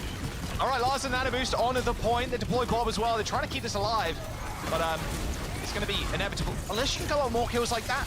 A big slam. Lars is out of shields right now, but receiving a lot of healing from his backline. Cloudy still swinging, still trying to get it done, but they aren't dying. They aren't falling over just yet. Lars gets another re-grapple on the point. Ghost ends up going down 2 Bones. Maybe this is where they will make their stand. Cloudy eventually killed. That TV from Dan a little bit too late. That's our peek check going for a reset. It felt like desperation there from Hypnos. I wasn't sure if using all those ultimates was going to pay off, but they just found the right picks at the right time. And then now, SR peek check, this is where it gets really difficult. How many times have we seen holds on Blizzard Blood on the second point where exactly this happens? They get all the way to the end and then they just can't get that last little bit of meterage. So now, SR peek check, they're gonna have to find a way to route all the way around of Hypnos, not lose anyone. You can see it. Perfect play. Teleporting into this right side, force Hypnos to readjust their positioning, and now they're pretty much back at the cart in a defensive position with all these Symmetra turrets coming out. We'll see what Lars can do. No more mines, unfortunately. No ultimates at all, really, for Hypnos. They've got a pulse one coming up, but Lars super low again. Fully charged being there from Danage, just holding that lamppost angle. There's SR peek check coming up with a couple of ultimates of their own. Pulse one available, and look at the lower health bar members right now of Hypnos. Looking pretty bad. Shadow lands, Ghost with 3 kills.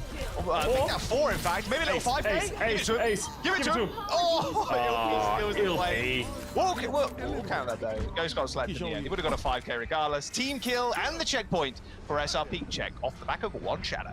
You can just see Hypnos just didn't really have the tools to be able to stop Cloudy from just like walking at them and then just applying so much point pressure, and eventually they're the ones who's going to fall, and Ghost is just putting out so much damage. Okay, that's an overheat if I've ever seen one. All right, here we go, slamming the back line. I mean, that's how they did it last time as well, right? They used Nano, they used Mines, they used Bob. Without ultimates, this comp, especially against SR peek check, does feel a little limp. Got to see quick reset here from SR peek check after losing 2, but 3 minutes, and you don't even need to get a cap. Yeah, waiting for the perfect moment. Just now. Big slam. All right, well, anyway, I'm going to roll away now. No, he's going to bowl through people. Still has those mines, so if he gets in trouble. Turret's being quite annoying to deal with is the Wrecking Ball most of the time. Nanoballs comes in, but here comes the Orbital Ray from SR peek check. Now, Cloudy is someone to be feared. Ghost holding his own in the back line, happily to deal with the Tracer and the Wrecking Ball at the same time. Oh yeah, he's just that good. And that is going to be the Ana going down for Hypnos as well. Luzu and Lars falling. I mean, again, a slow demise here from Hypnos. Cloudy is just holding M2, walking forward, and Ghost and Danade are shooting people. Yeah, and then they use the orbital ray and the Bob trying to get anything done at the very last second, but it's desperation time. We got Lars coming back on the ball. He's going to take so much damage. I mean, what can you do? There's a symmetrical wall. And the false bomb. I mean, come on. Adding insult to injury there. SR peak check. They're going to clean up Hypnos. A 2-0 in this series. And what is quite a fun one. So actually would be good. Although saying that, it's like, Widow has really good sightlines, especially on like first.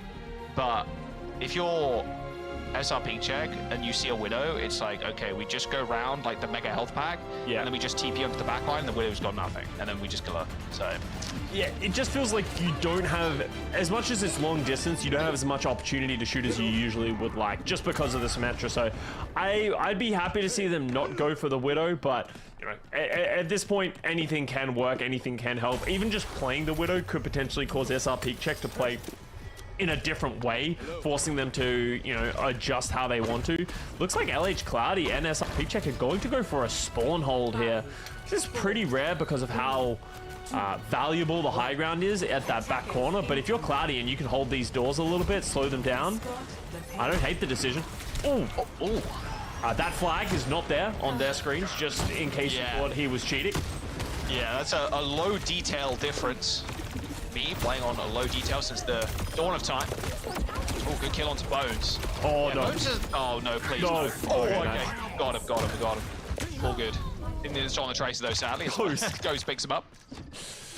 And, you know, that's why some people go for spawn holds here. You know, you can get a little bit of time off the clock. It doesn't really cost you too much because of how quickly you can get back from spawn. But, you know, not a very effective spawn hold, at least so far. Some great shots there from Atreya. Goes over to the Ashe now, recognizing, pretty much agreeing with what we were saying earlier. Difficult to play the Widowmaker in this situation because of how quick they're playing. Like, Dunnard's already back on the cart. Yeah, TP's so good. Speedering, then TP out of spawn, like it's just so quick. All right, here we go. TP onto the high ground. Nice little sleep there, but instantly woken up, and Audi and Dana just giving him the business right now. Still small trades. Backline for SR peak check has been dominated, but Cloudy still remains. Cloudy always remains.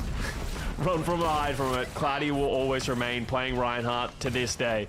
And he's just, it's just so frustrating. Honestly, I feel frustrated for Hypnos with all being in games like these where it's just like, how do we solve this problem? You see Lars going back over to the Winston now, trying to, you know, create some backline threat, put some pressure on. But it feels like as soon as the backline for Hypnos steps up, there's a TP in their face and they just can't get any opportunity to just do anything. Pulse bomb goes wide. Yeah, super wide there. Did damage to the teleport, I suppose. You know, you got to take something out of that. Not much, but... All right, Dana's pretty low. Good bait there. Alusu ends up picking up one. All right, Dana down, so teleporter not available for SR peak check. Getting an ana boost from Lars as well with this primal raise. Should be an easy cleanup in the backline, especially as you're not dealing with Cloudy, who's permanently holding the points. There it is, a little team kill, or a delayed one. As Dana just spawns, but with a minute and 40, should be enough time for SR peak check to re-engage. Yeah, great play by Cloudy there. Just holds off the cart for a little bit, giving his team more opportunities to respawn, so they should be able to get into this fight. Dunnard's in pressure, under pressure, sorry, very early, but he switches over to the Widow, instantly takes out the Ashe, and this push... Hello, Terrence!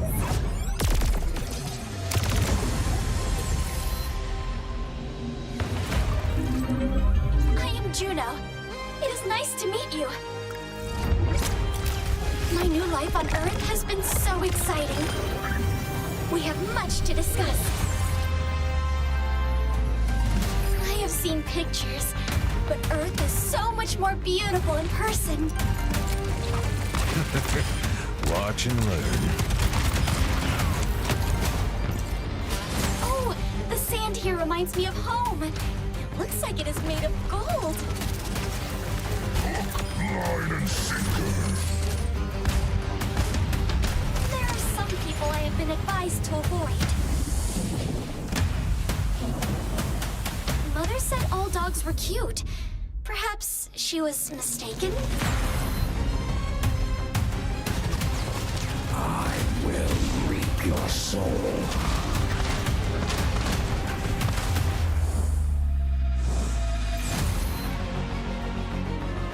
I'm having trouble keeping track of everyone I meet.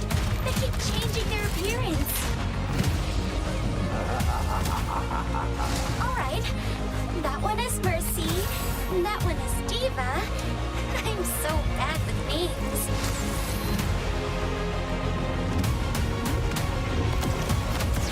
I was worried that keeping up would be hard. But it looks like I am not the only one starting from zero. Brushing up on one's skills is always a good idea. Always more to learn.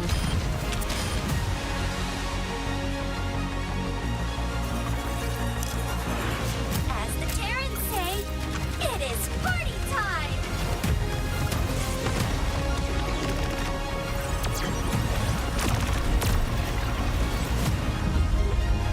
My adventure has just begun!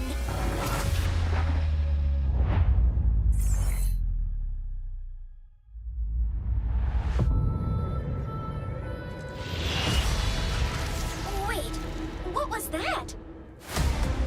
Diamond designation. Nice dead on there for Kai. Sits back. Spark is going to run them over. That is how you make a statement. What? What did I just see? Kept this that much more aggressive. That's a beautiful blade. Absolutely picturesque. You just can't get enough of Rocky. There's the pin. Oh, absolute They filth. didn't see that one coming. That is clean from Mirren. Toronto Defiant are going to be your back-to-back-to-back champions. This is all they needed, claiming victory in EMEA. Crazy Raccoon versus Team Falcons. Lip just throwing clips.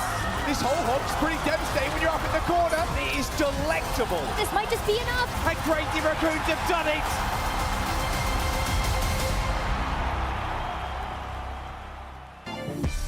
Hello and welcome everybody to stage 4 of OWCS. This is week 2, day 4 of groups.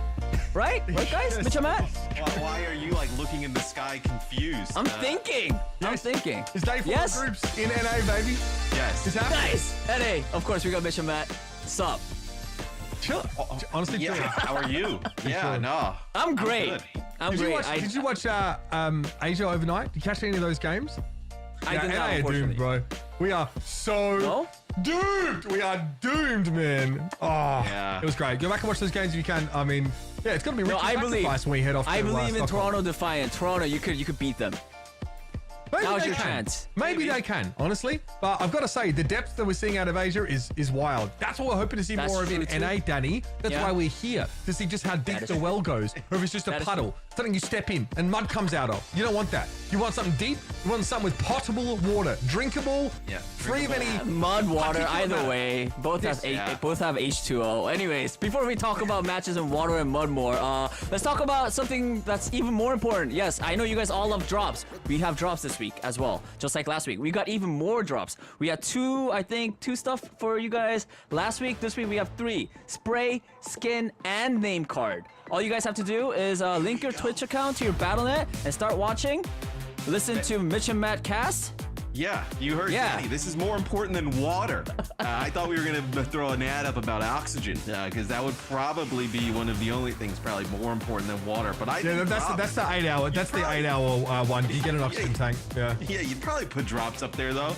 Nah, drops are more important. Who needs water and air? Hey, also, make sure to follow all of our wonderful co-streamers that'll be following along the action all weekend long. We had Kenobi and Reinforce last week. This week, we have CB-chan and Skiyesti. For today, after the matches are over, we're going to be raiding CB-chan, so go say hello. Oh, hell Yeah. yeah, that'll be cool. Great to have our That's co-streamers definitely along for very, the ride. Very Yeah. cool. All right, let's take a look at the schedule one more time, see how we got here. I mean, we had stages 1 and 2 and 3. We also had DreamHack Dallas, and now we're in stage 4. Exciting stuff. And of course, after that, we got something very, very exciting as well. After EWC, we kind of had the finals DreamHack Stockholm. It was like maybe you could start making the graphic there with Crazy Raccoons. Just get it done already. But maybe you have to start editing that a little bit. Maybe there's a chance they don't. Falcons, win maybe. There's three teams. I mean, even Zeta Division. Honestly, like those last 3 games of Asia were very, very close. We're we're obviously kind of glazing that region a little bit because we want our lives to be spared when we meet them in Stockholm. So at least spare me, you guys are great. The NA teams, it's fine. You can do your darndest on them. But yeah, I mean, I'm excited for it. We have another chance to see what NA and EU can put together here. True. I'm personally hoping for a lot more from NA after Dallas. That was, not a great showing, I think, of what this region is capable of doing. We'll see how it goes.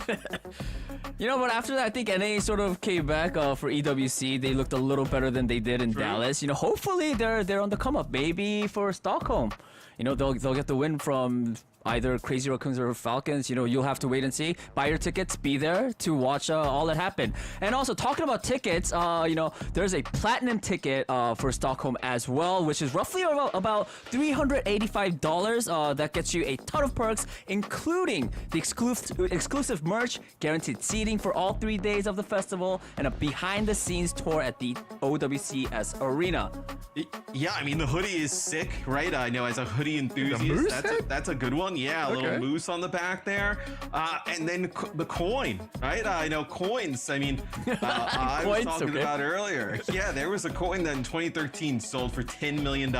So if you were to buy this potentially down the line, that coin was from 1794. So you would need to hold on to this coin for a very long time. It's definitely on the longer end of longer term investments. Yeah. What if I just trade it in now for a megapine? Is that allowed? You'd have to pass this down through generations. It's an heirloom. It's a relic. Yes. If you're a collector, it's always have something that you like as a collection, right? I was always surprised when we would do events like where people trade the pins and stuff, where I feel like the coin is kind of like in that same category of tradables. Yeah, because you could give it to someone and get something for it. That's actually kind of nice, right? It's like transferable property. Yeah. Yeah. There's so many. I mean, for $385, I mean that's not cheap, but at the same time, I think it's of value for so much. You get so much stuff. Yeah. And it doesn't go on the blockchain either, which is even better. No stinky blockchain here, folks. It's fiat. It's physical stuff you can own. Yeah, it's a lot cheaper. It's a lot cheaper than our gacha characters, right? Right, Matt? Right, Mitch? Yeah, exactly. Can I turn it into 10 free pools? Sign me up. All right. Sign me up. All right, so buy your tickets. Also think about the platinum tickets as well. Let's take a look at the OWCS standings of where we are at currently. Yeah, this is our circuit points, right, coming into stage 4 group. So we knew this, right, in EMEA that VP would climb that ladder very quickly. But in NA, it's so tight between Nightmare and Timeless there, right? We've got 4 teams that are on deck to potentially find their way into that 3rd spot. TSM, after having a great Face-It League as well, like that's obviously a roster to look out for. And a very interesting region in the next couple of weeks. Yeah. I mean, Dreamland even, right? They get a number 1 seed, 305 down there. They're a dark horse too. Yeah, they're sick. I mean, they beat NRG Shock. Let's not forget. And it wasn't even that close either. They kind of smacked them around. So I'm kind of hype about that team. Again, it's double circuit points, or rather, more. I don't know if it's double, false advertising, but it's much more circuit points weighted here for stage 4, Danny. So if they go well here, it's all on the table. True. And also, I mean, talking about teams and stuff, we're looking at the screen right now. These are the teams that are already qualified. We have Toronto with how much points they have. They had over 1,000 points. And of course, we got Team Falcons and Crazy Raccoons. These 3 are going to be at the World Finals, and they have locked their spots in. Yeah, I mean that's the benefit for Toronto, like winning basically, every stage, right? They're good to go.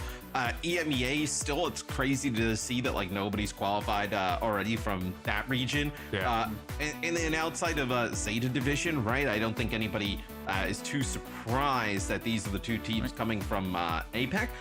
Although Falcons with the number 1 seed is quite interesting. Yeah. And just a reminder that the winner of this stage will automatically lock in the spot at Worlds. So, along with some money, cash money as well. So there's a lot on the line, a lot to play for. I mean, that's exactly why like Falcons are number 1 seed, right, in Asia because of the circuit points, right? First place is 150 circuit points.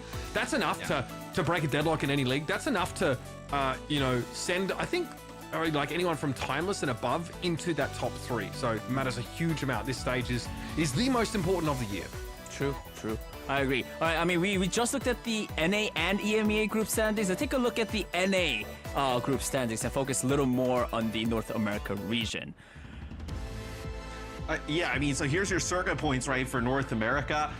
Toronto, you see, there's no way anybody's going to catch them, right, with how they are. And then also, it would be quite interesting, right, if Toronto were to win the stage here, right, then you kind of would go down the line in terms of the auto qualification, right? You know, and how we would kind of get those teams in. Yep. And you can see that probably the biggest surprise from groups, Group B, Fluffy Dreamland. Winning 3-1 there against NRG Shock, right? So that puts Shock in a scenario where they'll have to win a game this weekend to get in. Matt makes a really good point, by the way. If one of our top 3 teams in NA right now end up winning this stage, which is a good chance of that, right? That opens up a 4th spot, which does mean that, like, I think Fluffy Dreamland might just be outside the cutoff. You know, they'd only go to like 450 or so. That might be tough for them. But for so many of these other teams, Citrus Nation, rosters like this, I think, like, need to be eyeing off that grand prize. Also, Shikigami have a win, and they almost won against Toronto Defiant, but let's not forget that was the Toronto Defiant without Sugar Free, with Danny. They lost the first 2 maps, brought Sugar Free in, can't make this up, and then they reverse swept the series. It was a 1-for-5 Danny weekend. That was true. Rough go for Danny's. Hey, it's fine. Like I said last week, Danny's always come back stronger. I don't know if they will, but I believe. I could only believe because I'm also a Danny. Anyways, so Group C brackets, guys.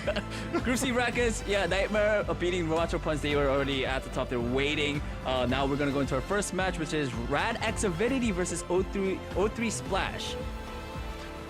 There's your Rad X Avidity team. I mean, they went up against Nightmare in their first game. So that's obviously, you know, not a great start. We obviously are familiar with some of these players, right? Wub, of course, is a name you might know going back a fair bit as well as Bun. They are featured quite a lot through, you know, tournaments of this sort of caliber in the past. They go up, you know, I think they go up against an opponent that definitely, you know, threatens to put some pressure on them, but one game is not enough for us to tell what Rad X Avidity are capable of. O3 Splash had a barn burner against Ramatra Punch, in which, you know, Ramatra Punch ended up just beating them out on Suravasa. It was like a 5 flashpoint game.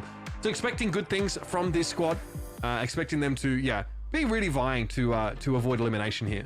Yeah, and I think this is a really close match between these two teams in terms of like the, you know, skill between the two, where I'm looking at, you know, hey, if O3 Splash can get that rematch against Ramatra Punch, that would be a really insane series where, you know, viewers, I actually thought the viewers would be going for, you know, Avidity, but O3 Splash coming through with the fan favorites here.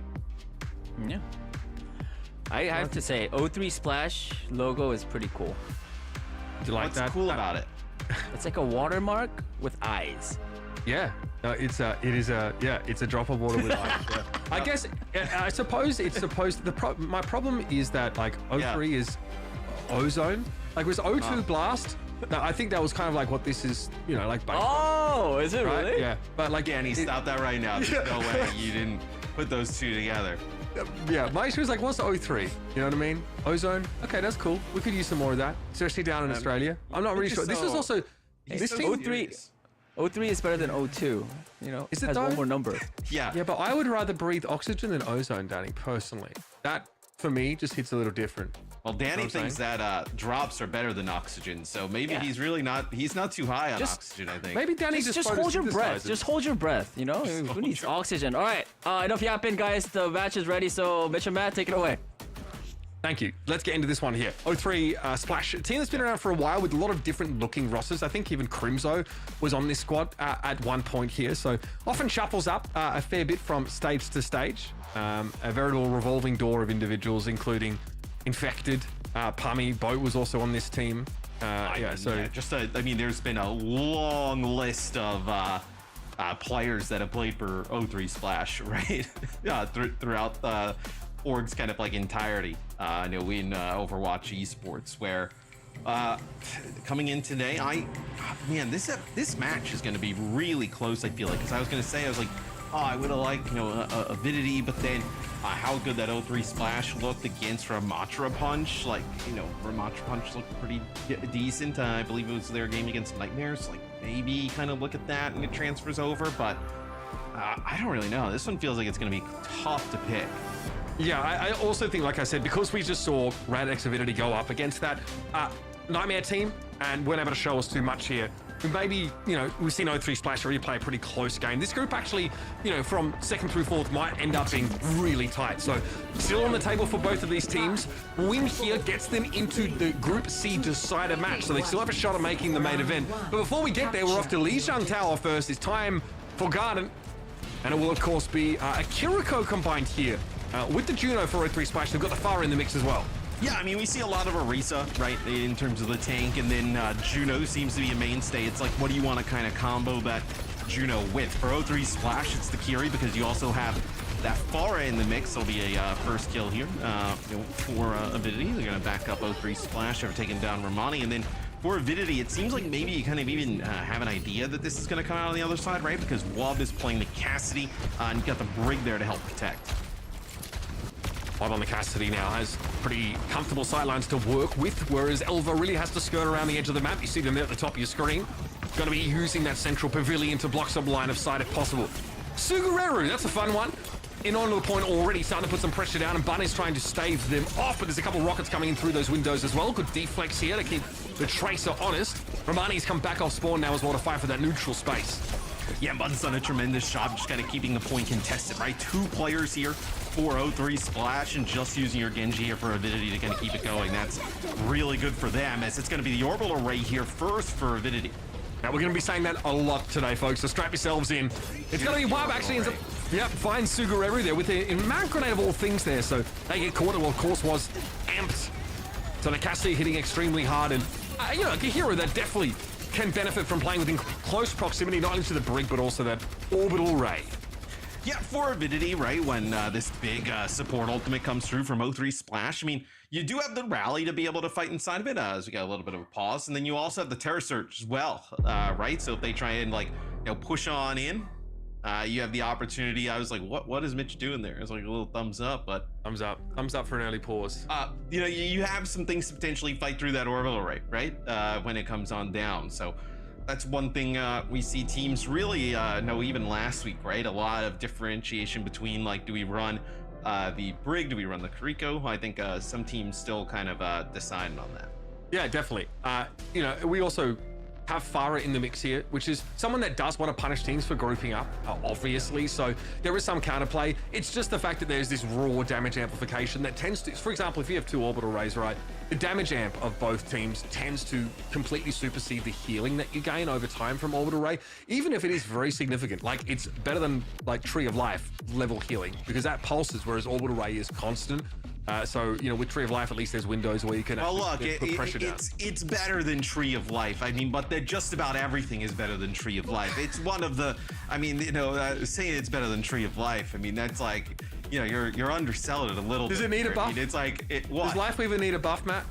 Yeah, some love? He needs some help. Yeah, Lifeweaver needs some help. I mean, they gotta get, I don't know, that maybe they gotta make the tree bigger. Just make the tree even bigger. I don't know.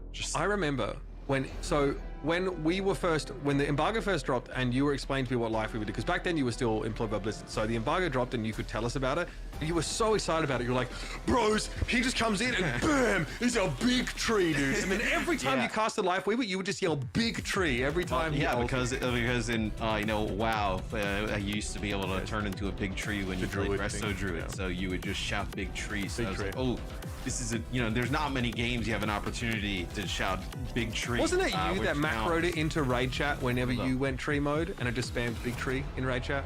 Yeah, it's maybe.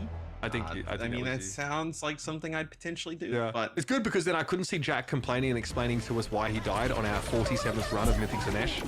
Yeah. Just clean the chat. Yeah. Oh, hello, good conk. Jack was always dead.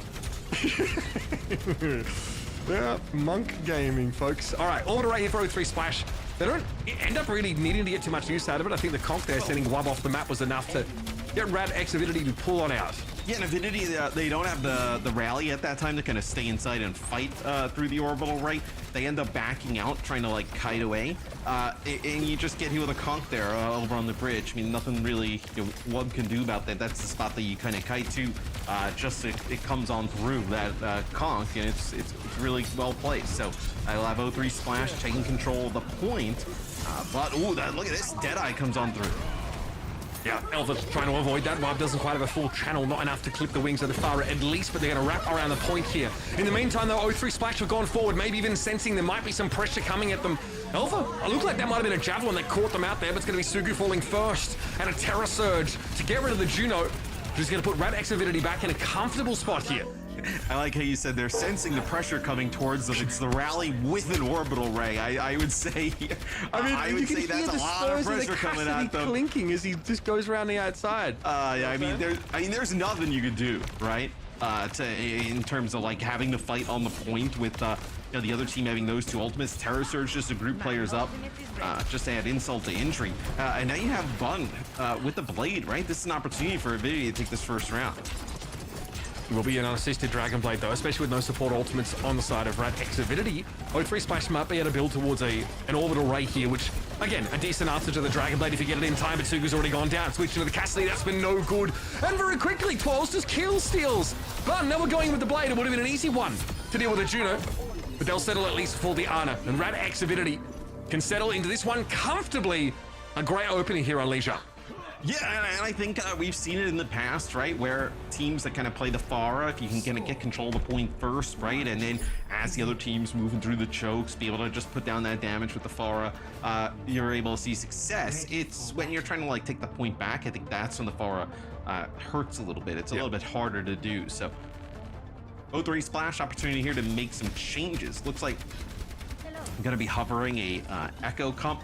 We do see teams, we saw a decent amount for EMEA play the Junker Queen. Radx Avidity, I think you probably see, but I think she'll probably pick up the Genji yet again. So I think it's just a TP out of the spawn, then a swap to the Genji.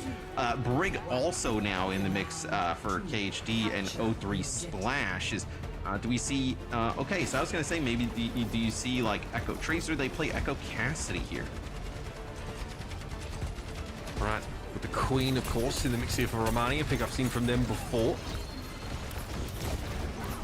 Elva here, no full commitment early on here. O3 Smash notices a bit of action here inside these small corridors. Knife hit for Romani, but no attempt to follow up now. Really just neutral trading, but 12s might have extended pretty deeply, though. They've lost their armor entirely, and now they're very, very at risk, I'll say. Hyper Ring, though, is going to get O3 Splash moving up. They need to get this Queen into effective range right now, and 12s is doing a good job of keeping Romani at bay, but is taking so much damage in order to do so. They've got to get off the point as a result. They need to get healed up, and it's coming very, very slowly. Still barely building that armor, but they're ready to go now, as Romani gives a bit of space as well. They're low, Commanding Shout available now, so that'll get them back onto the point here. As Radx Avidity playing defensively have accrued about 17% already. Yeah, both the Queen and the Orisa really need to kind of play around the cooldowns, right? Because as soon as whether Queen's cooldowns are gone, or for the Orisa, the armor's gone, both tanks really squishy. So you see both just kind of going in, using the cooldowns, trying to get the other one back. As Romani did create a lot of space there, getting 12's low, but not enough to flip the point. Yeah, it's getting to the back of the point, though. That's the risky part. Romani moves up, and then you see all the cooldowns out of 12s that are, yep, just like this. Coming straight through with the Javelin and spin now. Orbital Ray for Radx Avidity. They're able to poke and charge up that support ultimate whilst getting 40% on the point. O3 Splash really did it for quite some time, but at least getting rid of Bun, they have that player advantage now. Rally going to be popped, though, instantly by Nenwai here, and there is a Terror Surge on board for 12s. And again, Radx Avidity just give the point up. Wub's able to flank around. No connection there. It looks like the Echo of Elva was able to get out of that line of sight here. A nice bio-nade, or rather, the anti-heal, excuse me, from Romani's ultimate. Means it's impossible to keep 12 standing. Man, it takes forever for O3 Splash to kind of get on in, and I gotta say, for Radx Avidity, I mean, that's a pretty decent first fight, right? You get 53% on the point. You do a great job between Bun and 12s, just kind of exchanging who kind of touches the point to kind of keep it going and contested, and you get a large amount of percentage here. You come back with a Blade, potentially in a spot to flip it back. Oh, dangerous. Okay, Bun able to get the healing that they need, drop down. Hyper Ring deployed, but Radx Avidity with no intention of making use of it just yet. Sticky bombs are a problem. Both DPS draw a bead on the Genji, and Radx Avidity again are down to 4. Now that lead that they built, playing defensively, playing safe over the point, is mostly dissipated. Yeah, I was gonna say, they could have kept Bun alive there, right? That's a 0-3 splash rally that comes out, nothing to really deal with the blade. You could have maybe re-engaged with that, but after Bun falls, now it's gonna be a new fight that comes in here with 0-3 splash in the lead. Bun, see the blade come on through, takes out Romani, as they got pushed all the way far out from the rest of the team. Yeah, but look at the kill involvement. I think Romani ate a javelin from 12s and then Wipe hit them with a grenade, so they really can't run away. They're forced to just sort of limp off the point, and it's an easy Dragon Blade pickup, and it's safe use of that ultimate from Wipe to ensure that player advantage. This does mean, though, the Radx Avidity have to dig in now. This next fight is going to be messy with both Juno ultimates at the ready. Yes, but I think where Avidity will have the edge, right, is they're going to have Rally. Is that Elva really high up in the sky? Trying to maybe see if they can get a duplicate here from behind. Is keeps down to the low ground, doesn't want to get hit with the Vendetta.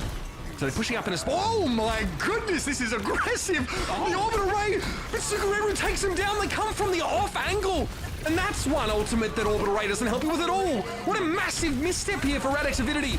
Can they buy enough time? 12s here is more than happy just to try and stall 0-3 splash up in their spawn. But man, they really overlooked that Cassidy ultimate. Yeah, no, but Bun is forced to go back and contest the point there. Elva on it as let's see here. Kidding. Oh, that is a sick off angle there with the Deadeye. So aggressive there from Radx Avidity. Orbital Ray into the enemy spawn. It's one thing to move up to spawn camp, that's fine. The commitment of that Juno ultimate now means it's going to be hard to get back in the round. Elva, though, very quick elimination there on Y, but Radx Avidity really have nothing to work with anymore. Romani with the rampage. Bun's able to win that fight out, but 12s was anti-healed. It's just the Genji. Not much they can do about it either.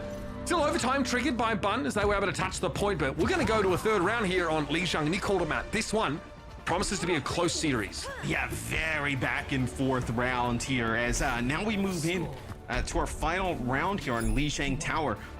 Can 0-3 Splash continue to play this Queen? I feel like on this, next point, I feel like this is where you can actually probably play the Queen, right? You have that central pillar to easily kind of use his cover, not as much space, like open area to cross as I know our previous point. So I feel like that you can continue to play this Queen if you want, if you're 0-3 Splash.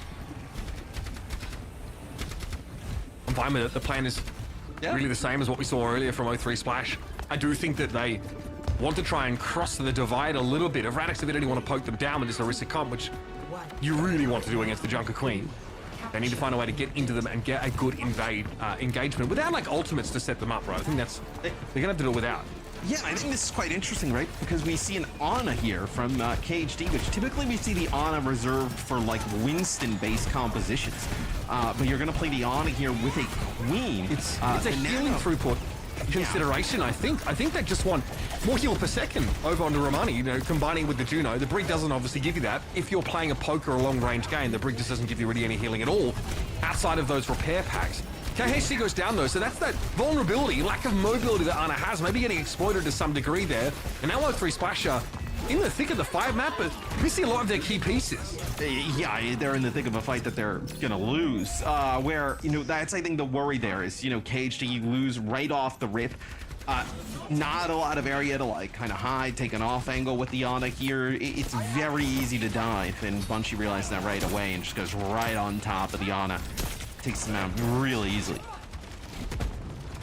Here comes 0-3 Splash again. Building nano might just be crucial to allow Junker Queen to cross into this Orisa. You're gonna see the poke. Look at that Romani health bar. Look at how frequently they have to be attended to here. Playing out in the open, just poking. Can't fully commit here, waiting for a shout to be available. Nice knife, might be able to do something with that one. Gets caught, goes for the Deadeye, and 12s body blocks it beautifully. Elva taken down by the Cassidy ultimate, and now Radx Avidity kicking up a gear. Oh man, and right in the spawn, taking some heads there right at the end as this will set Radx Avidity up really well here, Mitch, to be able to kind of close this one out. A 50% on the point, double support ult with a blade here. You can kind of play at the choke. Really good setup for them. Damn, Paris Eternal could never. All right, one. Keep it coming. Hyper Ring and Orbital Ray combination here. Terror Surge to try and catch O3 Splash as they move on in. Rampage did catch, and 12 goes down as a result. Nenwai, though, able to keep Wub standing because of that rally. Bun and Wub getting their hands dirty. Make no mistake, this is much cleaner from Radx Avidity here. And that was into a Juno Ultimate situation. Yeah, and now you're finally coming up. I mean, is the play to just go for like Nano Blade here from O3 Splash? Like, is that kind of while you're playing? You know, Romani now will play the Orisa to match, so the Queen, we're going to kind of throw that away.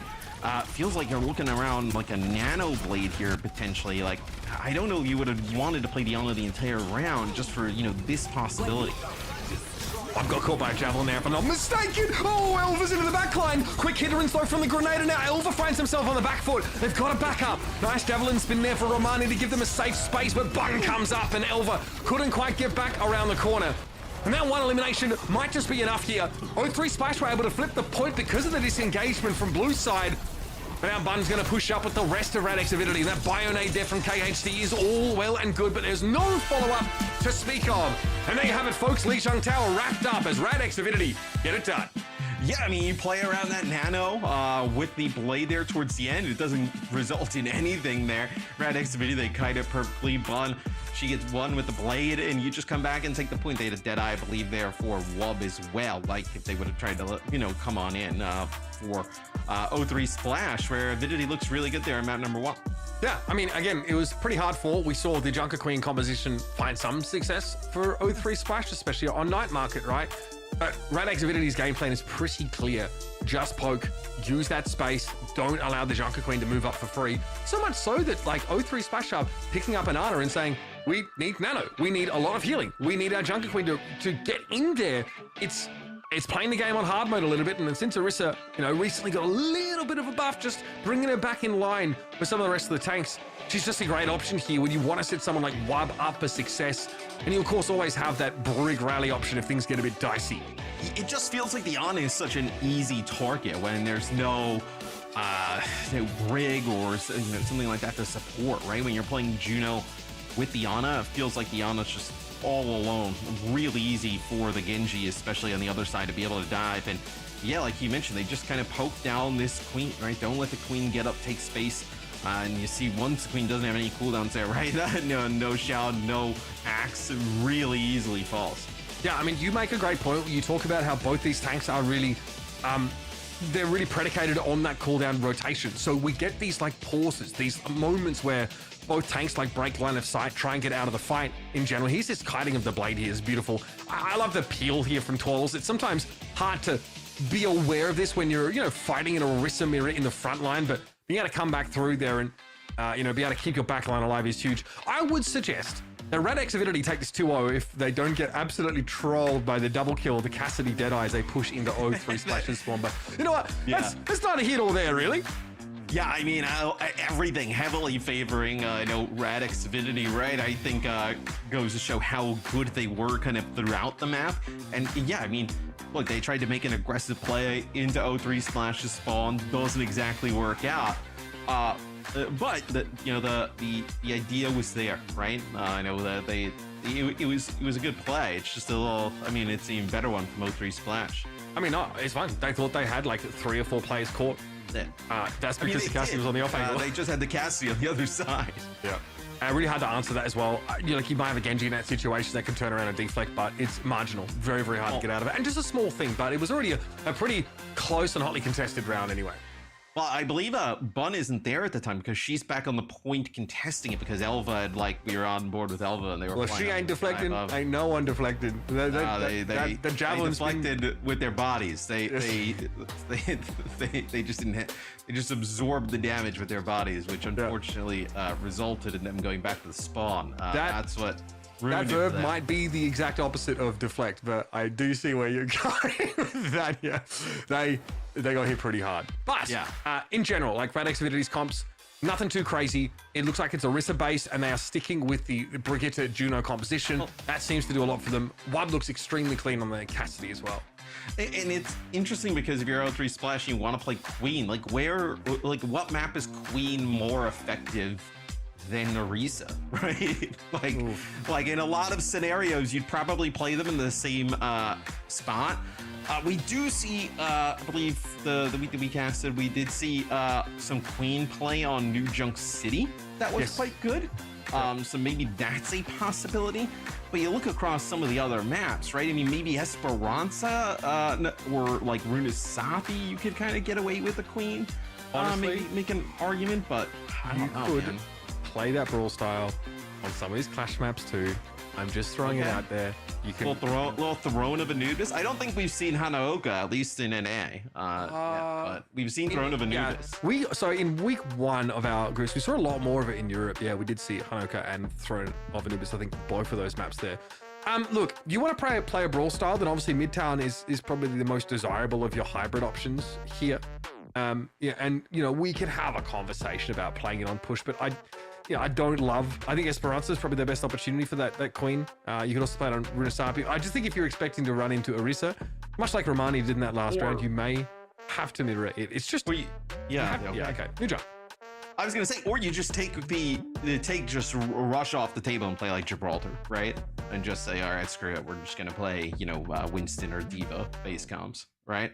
But New Junk City, like I mentioned, we've seen some Queen play here, so we'll see if that's what O3 Splash wants to continue going with. The scary part about Orisa is that she's pretty relentless, especially if you don't have the ability to poke. She's obviously not designed to be a long-range hero, but she can interact with you at those sort of medium ranges, right? Which is, consequently also where like Cassidy, for example, is quite effective here. And she really doesn't stop. She's always shooting at you.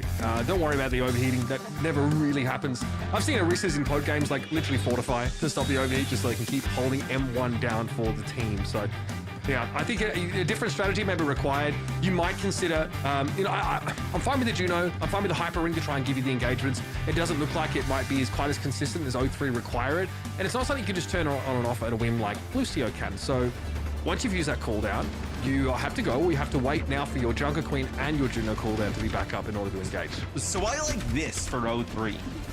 If you're gonna play Queen, like kind of go all in, right? And play Venture, Genji, with the Queen.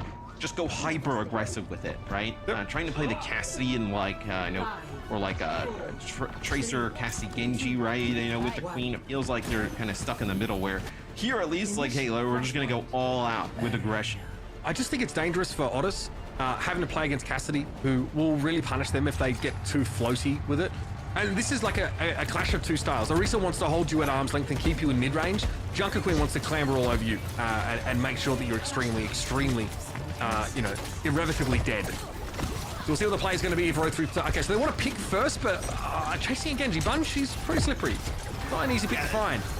And there's a few cooldowns out there from O3 Splash trying to chase the Bun, but it doesn't seem to matter. It looks like the Venture coming up. Yeah, and again, looks like there was a link up as well with the Junker Queen in the front line, but the Venture emergence, being able to pick off the slightly less mobile Juno.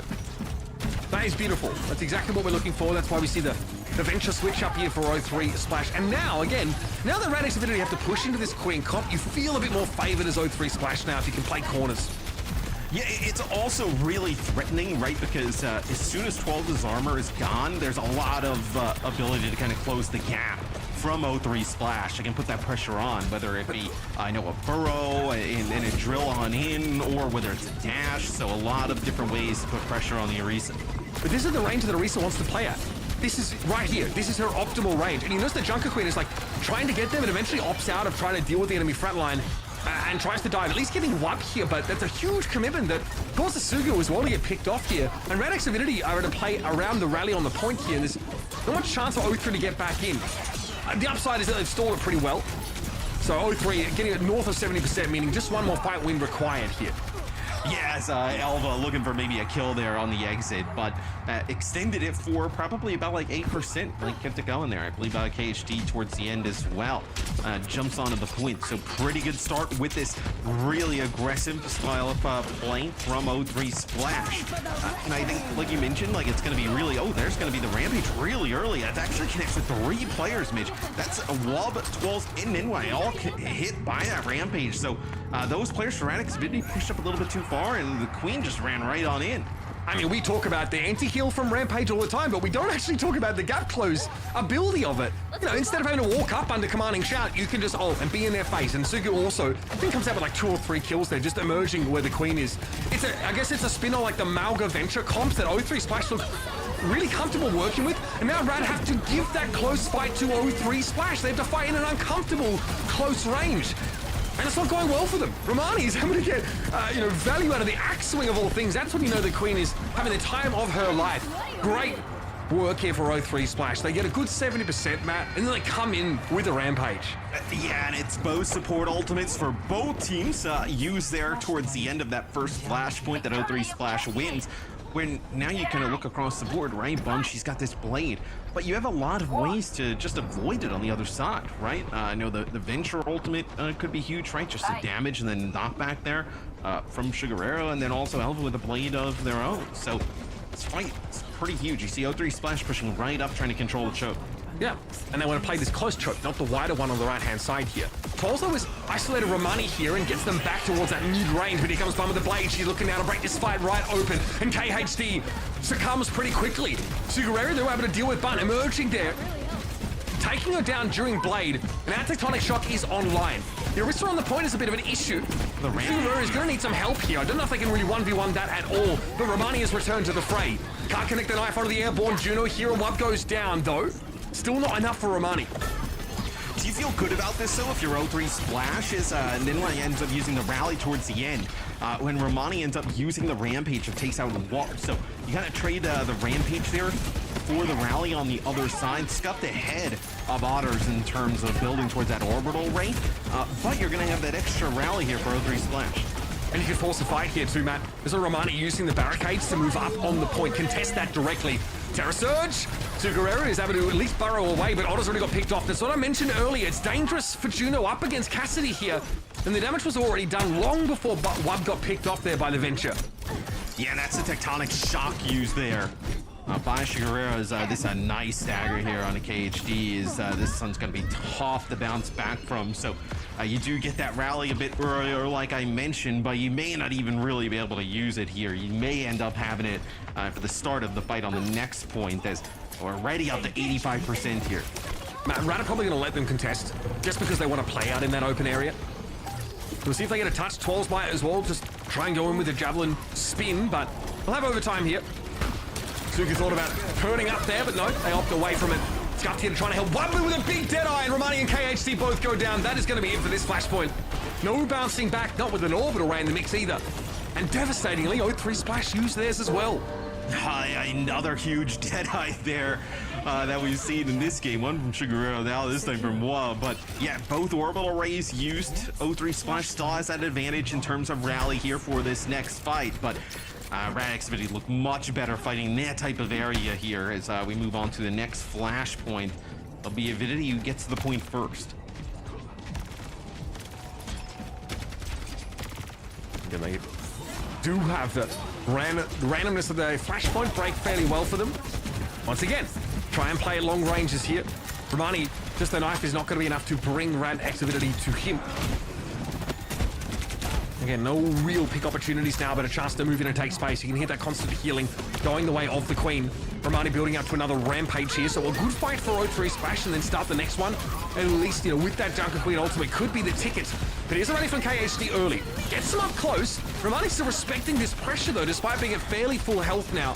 Radix Avidity pop their own rally now. Tolls wants to come forward. It's a Terra Surge earned once more here. No cap of the point though, I want to point that out. O3 Splash just dipping their toe in to keep it contested. And here's a blade for Elva, they're going to go in. Sugurero already ahead of them now, diving in on that Venture. They've gone to the backline, but Elva's a little bit late. Still, Nenwai going to be falling. Here's a blade from Bun coming out in response, and the Terra Surge brings everyone together in a nice little package. Yeah, really awesome combo there from 12's and Bun, but point now finally goes in favor of Avidity as everybody will end up falling here from O3 Splash towards the end. As I really like how Avidity, they kind of kited the blade, right? They ran away from Elva, a nice spear spin from 12's, knocks back the Genji of O3 Splash. And then they also do a good job of keeping the point contested while KHG has that rally, and they get the rally second.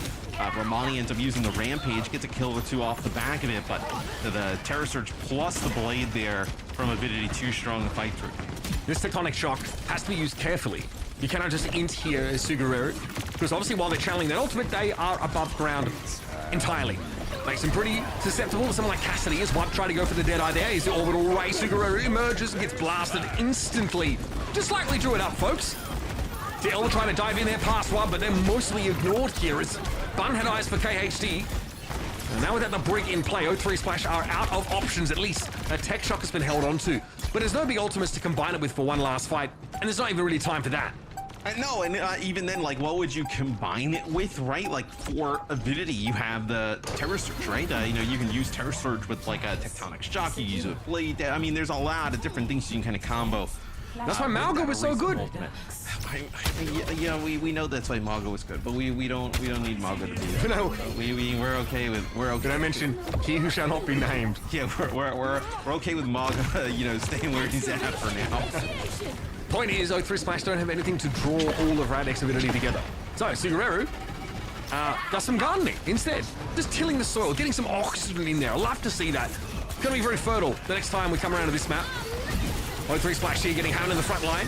Twirl's coming forward now and just bowls Sugareru over again. That's the Venture. Not getting any value in this fight whatsoever. A rally for Nenwai means that Radek's ability can just steamroll O3 Splash. I mean, you see where the rally is going, and like 4 to 5 for the Orisa as well. The Spear, I mean, there's just nothing you can do. She becomes a little bit like a raid boss there. As trying to get that kill on Otters, nobody able to put a few shots into the Juno for O3 Splash. As they head on back, I feel like you're getting in a dire territory here for O3 Splash, right? Sugareru now switching over to the Sojourn because you're really not getting that much value out of the Venture at this point. Oh, okay.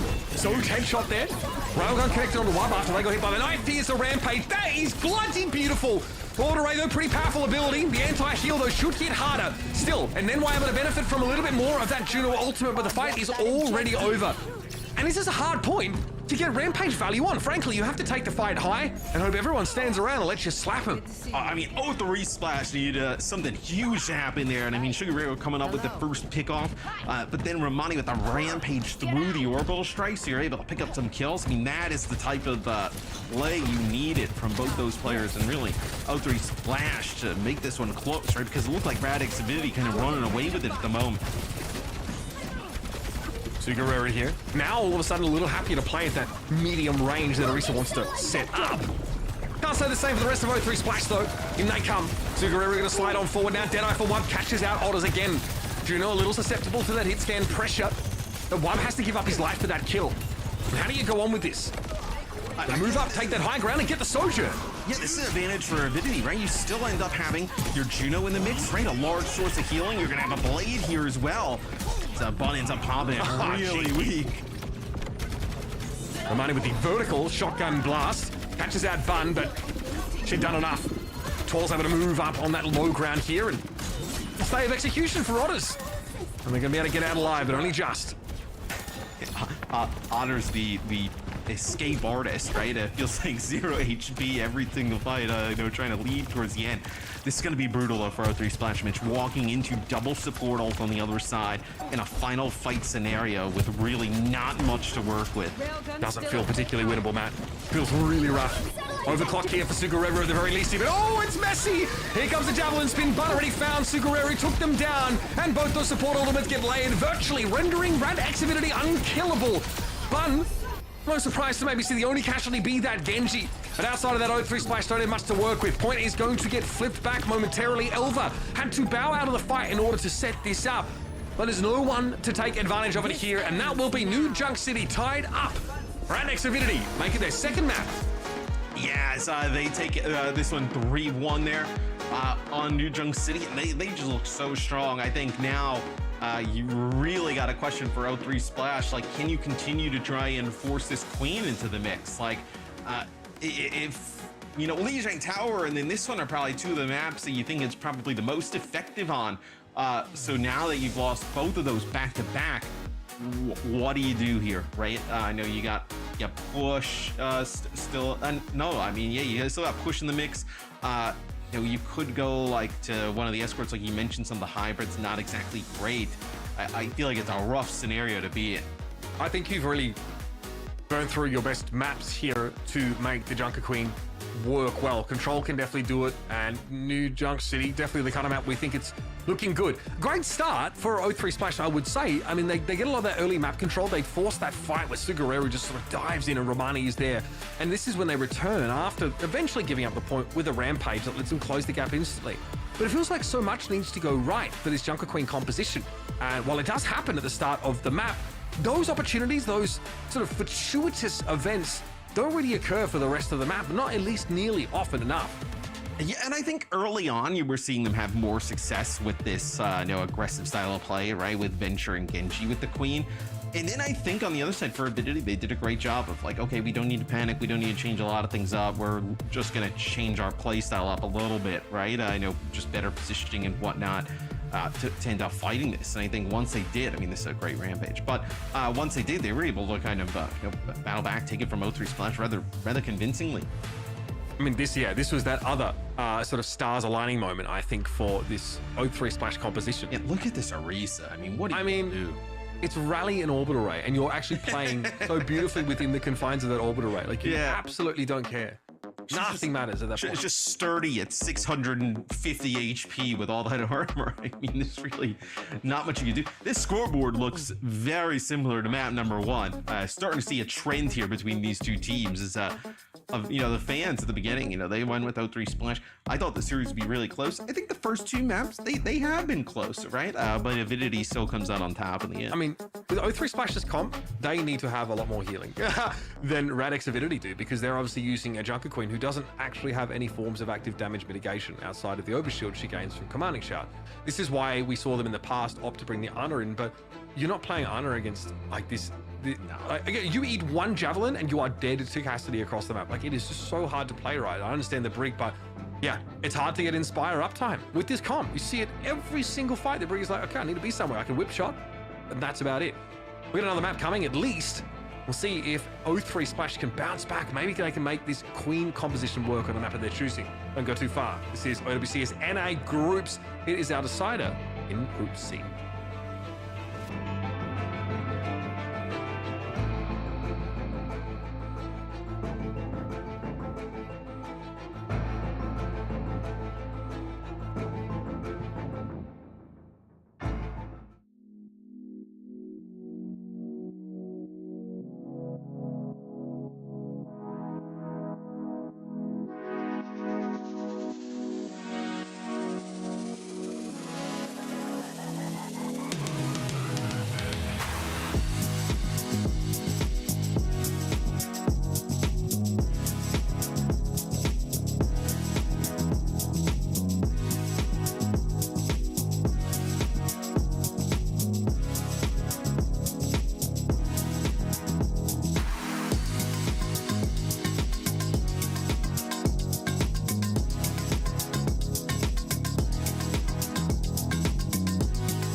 Dangerous waters here for O3. Splash pun absolutely intended. They are on the precipice of being eliminated here from OWCS Stage 4. The last chance for our teams in North America to qualify for Stockholm this year.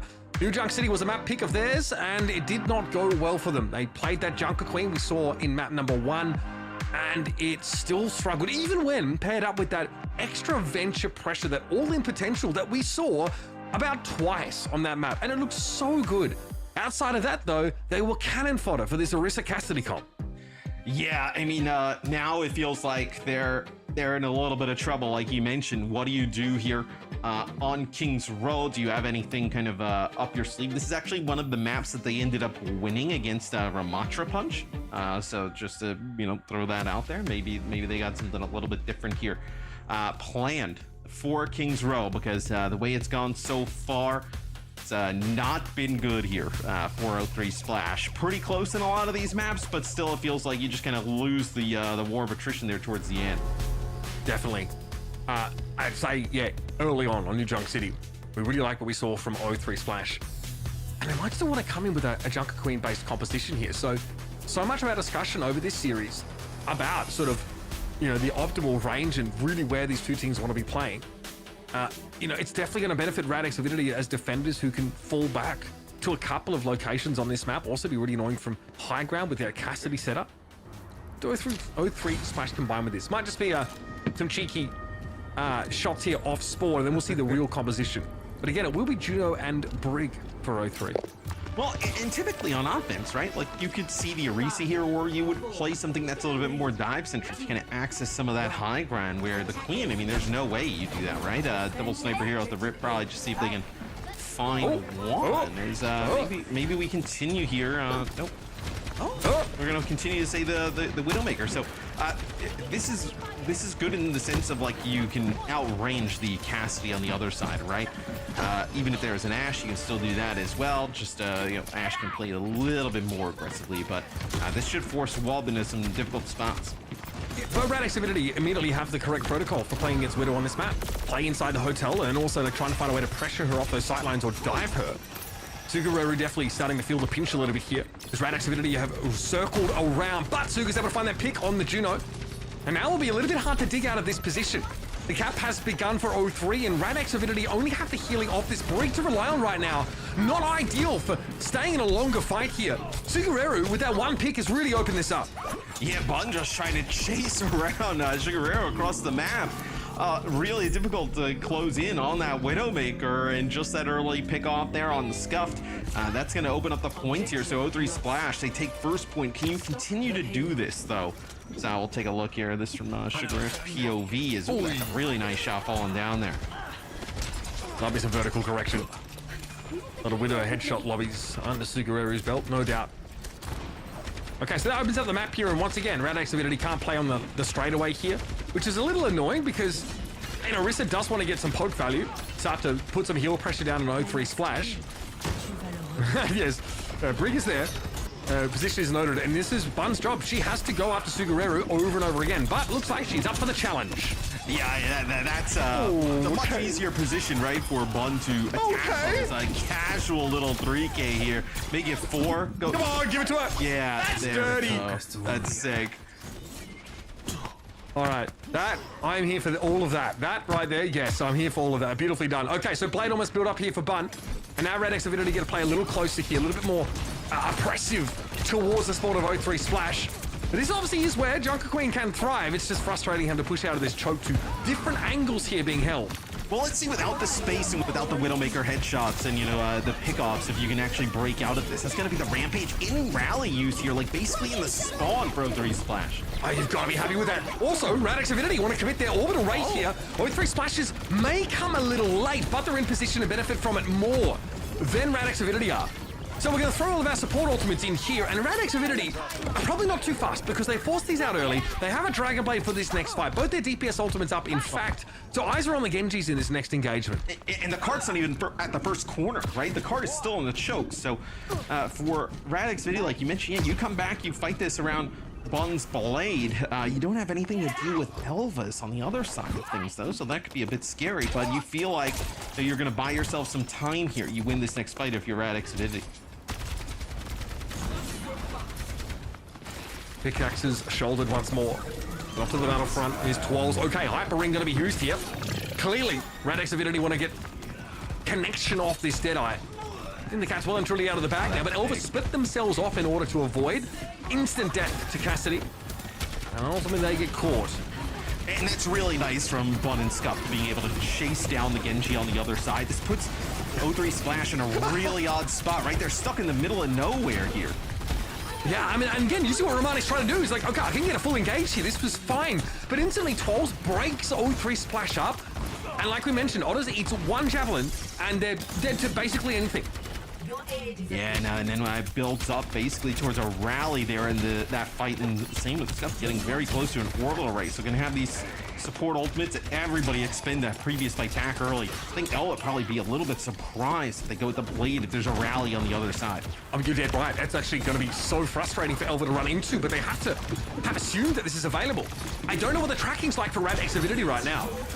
Mavana's looking for something. Terra Surge comes in here. She's looking to work around the edges of it. Elva went in with the Blade, and NY never had a chance to use their rally at all. And this is without Romani having to rampage. Elva with a deflect, good timing there. Bundo and Twals combining. Twals healthy enough here to be a nuisance, but this Juno is hard to catch, and still Twals was able to find Elva. Not sure from where they pulled that one. Yes, Romani still got the cart moving. As it's going to be Twals actually going back, playing off the health pack. Now trying to use Spear Spin to get back towards the team, as you're going to need some source of healing. You're going to have both supports back now for Avidity. Great axe swing timing from Romani, basically timing out the deflect from Bun perfectly to secure that kill. And again, Orisa doesn't really want to 1v1 a Junker Queen, if they can help it. Hyper Ring again, and we're off to the races, pushing straight up there. Radx Avidity say, okay, we want to play on this little straightaway here. We don't want to take a fight on this corner, so we'll let you move back up with this rally. We'll let you take this ground and then look to push you back once more, but an orbital ray might make that a little bit hard. And here's a rampage. Scuff is going to bleed out. Twal's also looking a little worse for wear, as Bun is trying to work some magic with the Blade, but in the face of all this Juno healing, it's going to be tough. Romani now dealing with Twals. It's a very low Orisa, easy to break through. Yeah, as the Rampage just goes right through Wub as they're using the Deadeye. It's not able to get anything with that Cassidy ultimate. So some changes here towards the end for O3 Splash, bringing in the Echo, bringing in a Sojourn. Yet again, we saw them go to some of these heroes on New Junk City. It doesn't end up working out there, but allows them to take the second checkpoint here on King's Row. I want to just put this out there. I wouldn't hate to see Lucio here just maintain for O3 Splash. Why? Because again, they have many more windows that are less telegraphed to like push around a corner with Lucio speed. And again, like Beat does of course give you some equity against Dragonblade or something similar. I know Brig is very powerful right now, but it's always a question of whether O3 Splash can get close enough to get that Inspire proc. Lucio nerfed a little bit in terms of maximum health, but it's not huge. They do switch off of it anyway, so we digress. But might have been an idea. Duke Dorisi here in play, but a Terra Surge brings the Imposter in. Let me disrupt the shot here thrown to the cart, so Radx Avidity have to be wary of it, but Elva's going to be knocked out of that Duke pretty quickly. They found Bundo, who's... What?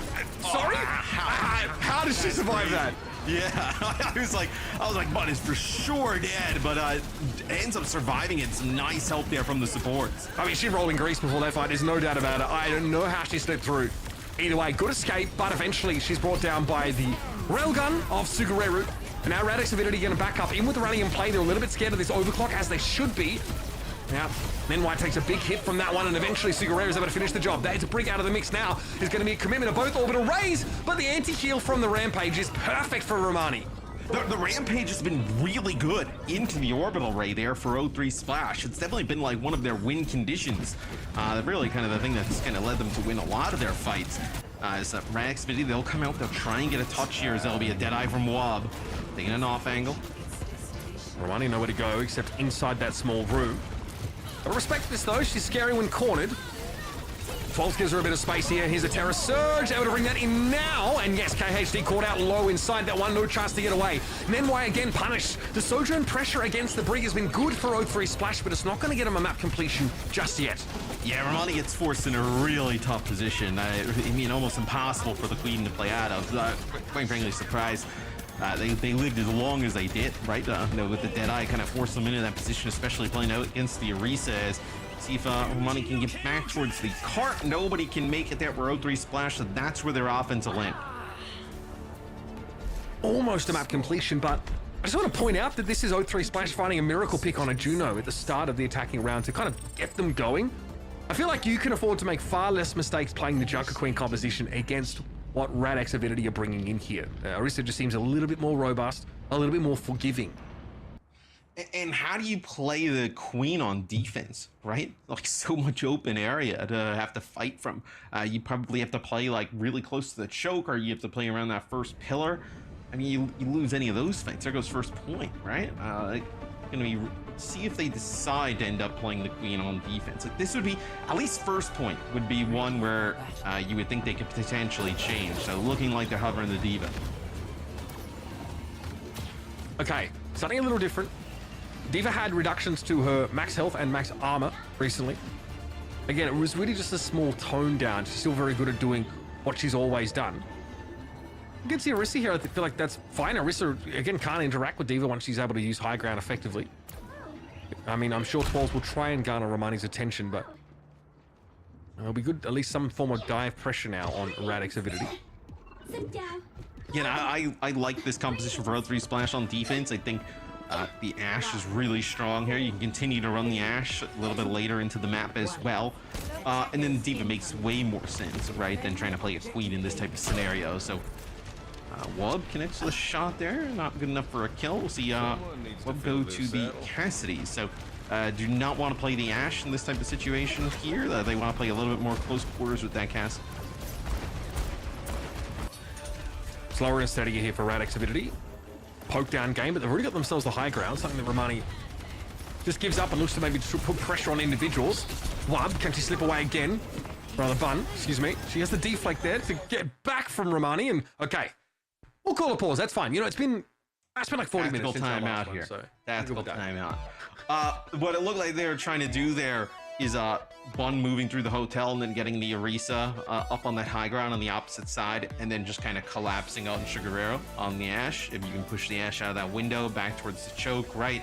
Then you don't have to chase. You can drop down, play from the point. You're in like a really great position, especially with the Cassidy there. So that looks like they were trying to do. Romani did a nice job guarding the hotel, putting pressure onto Bun, not letting her just kind of take that position for free. And then that's where the game it didn't end. The game's not over. Game's still going. The game's not going because it's paused, but you know the game will continue to go at one point, and that's where we left off. Semantics, but again, I think if Radix's Avidity can exploit this window where maybe they're able to force O3 splash down from that high ground, force Sukereru on the Ashe to play from that choke, they can reassume the high ground really quickly, right? They just jump and coach gun back up into that window on the defender side of the map, so now they have a window. Hopefully they're really nailing down their plan because the first steps have been good. They've denied a lot of this high ground position away. Yeah, and I worry if you lose this first point of your O3 Splash, playing the Diva in the second part of the map where you have to play like close quarters, like really tight in those streets, that's where the Orisa is going to be able to throw like, spears and just get the Diva just completely off course, right? A lot of focus fire probably from the Avidity side of things onto that Diva, and then well, I mean, once you get the VMAX, you're sitting pretty. You need your Ashe, I think, to hit a lot of those dynamites and make use of the straightaway. Just in general, like maybe get some shots over towards the Juno, because yeah, you cannot stand and fight against the Orisa for long periods of time. You use their defense matrix to allow like your Ashe to play from a more aggressive position, try and slant the battle in her favor with DM, and then hope that you can capitalize. Maybe someone gets low in the back line. Genji can also follow up there as well if they have that option. So definitely a few ways this one can go, but I tell you where we're going right now is to a break. Yeah, we're going to pause here. So we'll be back on the other side of this, and Kings Row will continue afterwards.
We're back, folks. About to jump into King's Row in a couple of moments. Just internet issues, just mild ones here.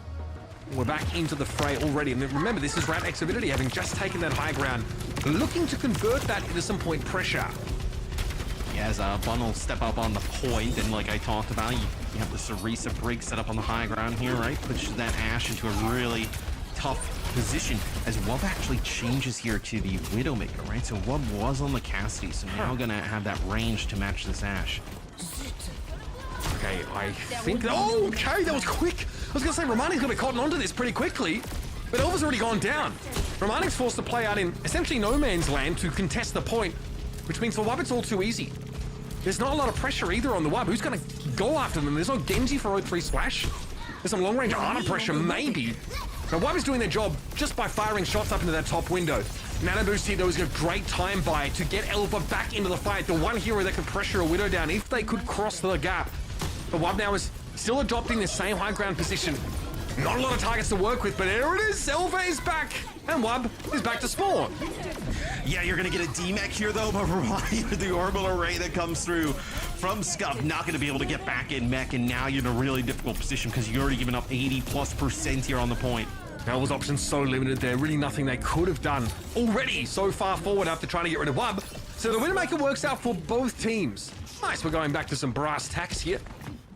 And Rat Avidity are on the road now with a rally in tow. I think if you're Avidity, I think you probably ditch this Widowmaker after a death, right? You continue, maybe see if you can get a pick off here, keep the cart moving, but I feel like you potentially go back to Cassidy or even an Ashe of your own. It'll be the Queen that comes on back in here for 0-3 splash. Otters really had to dash across that opening there and hope the Wub wasn't holding the line. So again, just the presence of Widowmaker doing what she does best. Putting the fear of God into folks. Bunny with the blade, and KHD back to Lumbridge with you. Very easy cleanup now as Rat Avidity also have this little impending threat of a pinch. And the Echo comes in, but the focusing beam won't really do much more than tickle Bun as she is quite healthy. Yeah, we got a second late there, but it seemed like with the blade out, Bun actually deflected sleep back at KHD, then just kind of swiped at the body on the ground there as Wub finds Otters. This is turning bad here for 0-3 splash. Again, once Rat Avidity get the fight they want, they get Arista at the optimal range, they get Romani and shield bashing distance. It's lights out here for 0-3 splash, and they're switching to a Widow of their own now, just to try and exploit. Now, if Wub can get that aggressive position on top of the next part of high ground, it's going to be very difficult. And you better hope Elva's switching after this, because unfortunately that really didn't do much more but stall. You have to switch, right? As Sugar Ray gets hit with the spear and the shot, gets pushed down from that high ground. So I really like the Bun was already trying to go up towards that high ground, push that Widowmaker back, right? Give Wub some more space, and Wub's gonna have a huge advantage here. I mean, she's gonna have the Infrasight to use here in a second. Gonna force everybody, including Sugar Ray, in some really tough spots. Still no Echo switch though. Okay, toss down with knife. Wub here maybe hoping for something on the way out, but the Junker Queen is coming to knock. And Bun ended up falling foul of a poison mine. Okay. I'm surprised that happened there to Twals, right? You had all the supports alive, right? It wasn't like anybody was dead at the moment. Just ends up falling to the Queen. Infrasight getting a lot of value there for Wub. They're able to pick off the Ana. Sugarero still opted to play that aggressive high ground spot despite an Infrasight being in play. Unless they mistimed it slightly, they weren't punished for it either way. The Elva turns up, and yeah, that Echo is going to be a problem for Widow play here. But again, now you're up against a defensive Widow. You kind of feel like you want to keep it if you can. I was gonna say, I mean, do you ditch it? Do you play like Ashe? I mean, you can play the Ashe in this type of situation, this area of the map, but it looks like for now, at least, Wub will continue playing the Widow. You feel confident, right? You get one pick with your Widow long range, especially where we're at. You're gonna win the map. You can still play corners and LOS with the card as well, so you're not too worried about the defensive Widow. However, the Echo getting 2 kills with one focusing beam might be a little bit higher on your priority list here. There's not a lot to deal with Elva right now for Rat Avidity. They still have 3 minutes to play, but Elva's built another ultimate up again. Yeah, so you end up there trading the orbital ray for Nano and Rampage on the other side. So maybe that's a trade you feel good about as KHD over to Zen. So we saw some Zen in EMEA. now just trying to large damage output, right, for 0-3 Splash. That's what you're looking Against the Widow. Picking that into a Widow is... Yeah, that's wild. That's crazy. Okay, but again, if they're feeling like Radix Avidity are slow, if they're playing slow, then Zen has value. Here's a Blade, though. I wouldn't call this slow at all. With a Cossack kick to Bung. She goes down. The Blade just fizzles entirely. And Radix Avidity are back to the drawing board yet again. They got to be careful. I mean, they're kind of throwing this one in the bin as 0-3 Splash starting to pick it up here on defense. I like the swap away from the Widow. Definitely just getting targeted here by this Echo constantly. But you're going to have Inversight here from Shikigami, so you're going to be able to buy some time. Cheeky little tech is there from Shikigami. That's to block a Widow shot that comes in. Did love that. No Widow anymore for Radix Avidity. One concerned a bit more about the front line here and the Echo, because yeah, Alpha's a problem. Infrasight in play also means that Radix Avidity are probably going to chill in their little bunker for the next couple of seconds. They've timed it out basically properly, but there's still the issue of Sugurero being up on this high ground. They've got Elva though, that's big. One needs to be careful, but able to pick Otters off in mid-air. This is now Radix Avidity returning to what got them here in the first place. This Cassidy composition. Pretty good rampage though, I'm not going to lie. The follow-up though isn't there. It's enough of it at least. Nenwai gets caught out there. A 1-for-1 trade and a Transcendence here to try and slant things in favor of 0-3 Splash. And oh, the Ray. It's a little too late for Scuffed. Yeah, well, I mean, for now, let's see. You saw Tolls alive, Nenway in what? Oh, they're chilling. Yeah, I mean, they're doing a really nice job now. It's going to be a duplicate here from Elva. Last-ditch effort trying to save the game for 0-3 Splash. 50 seconds to go. Remember, it wasn't a full map completion for 0-3 Splash. They have to stand tall here. One more fight and we're done. Deadeye for Wub. Oh, okay. Knocks Elva out of dupe at the very least here. Oh. Terra Surge going to be thrown down by Twirls. They want to push up. Romani's in trouble here. Cooldowns, though, about to come back online for Twirls yet again, and they're getting in the face of the Widow. Not much that Sugurero can do with this amount of space, and now it's going to be a stall with nothing but the Juno, and that's not enough. Radix Avidity close out the series. The King's Row, the last notch in the belt. Yeah, it was a decent attempt at holding there at the end for 0-3 Splash. He did a great job dwindling down a lot of clock. Really thought Shikigami on the Widow started to come alive, then Elva on the Echo, really taking advantage of the Widow on the other side. But then once the changes came in from Avidity, took a little bit of time to get going, but once they kind of get back on even footing in terms of ultimates, they're able to spin in their favor. Look, fun game because we are watching both teams that have their distinct styles and really want to stick to them. I like the mixing into the Widowmaker against like two slow comps that want to play like at medium ranges. That was a fun little twist here, but ultimately Radix Avidity, they've got a really safe comp that is not very, I mean, it's forgiving, right? You've got to be so good at this Queen setup, and it's not just the Queen, everyone else, and Danny, they were not quite able to hold it together. You know, they really, I think, wanted to make that Junker Queen work, but I feel like, you know, that Orisa comp is definitely the meta now, right? You guys agree? It's, you know, Juno with the Orisa seems to be the meta for EMEA and both NA. I think that the issue is like you would play Queen in the same type of setups almost that you would play the Orisa, where you could play the Orisa, like you could play Orisa with Genji and Venture if you want, right? And it's probably just better than playing it with like a Queen, where Queen it's a little bit harder to make work, right? I would say than the Orisa. And I don't think the upside is there. I do like the rampage into the other team's orbital strike, though. I think that is definitely a high value use of that ultimate. I think that was really apparent in this series.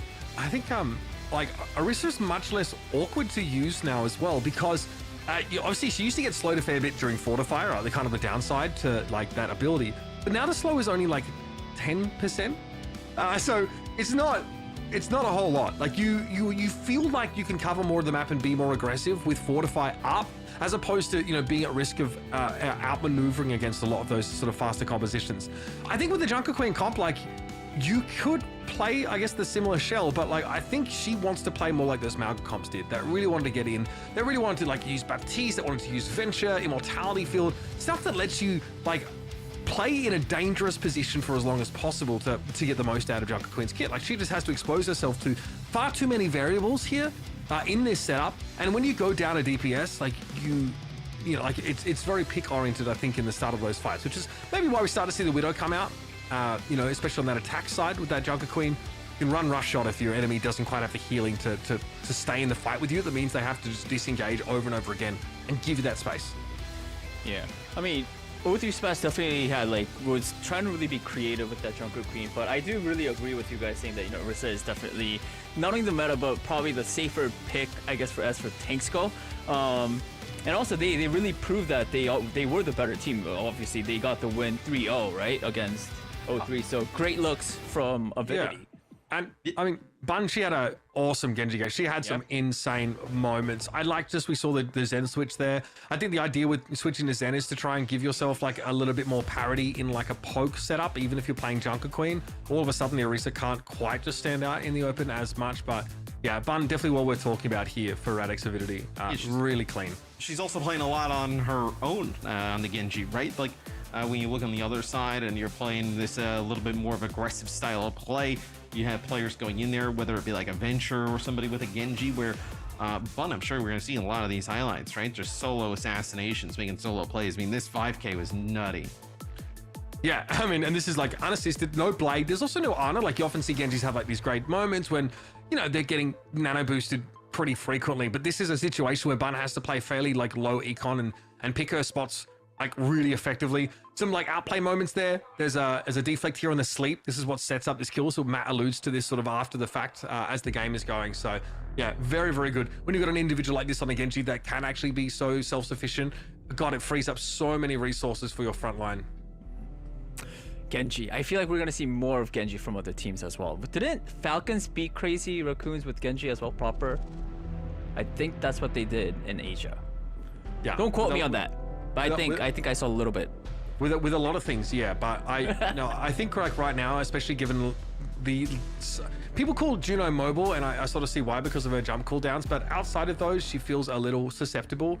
And if you can work around Brig as much as you can, and if teams are trying to play Ana and stuff like that, it's like it's open season for you. It's really you know, quite easy to get in and threaten backlines. True.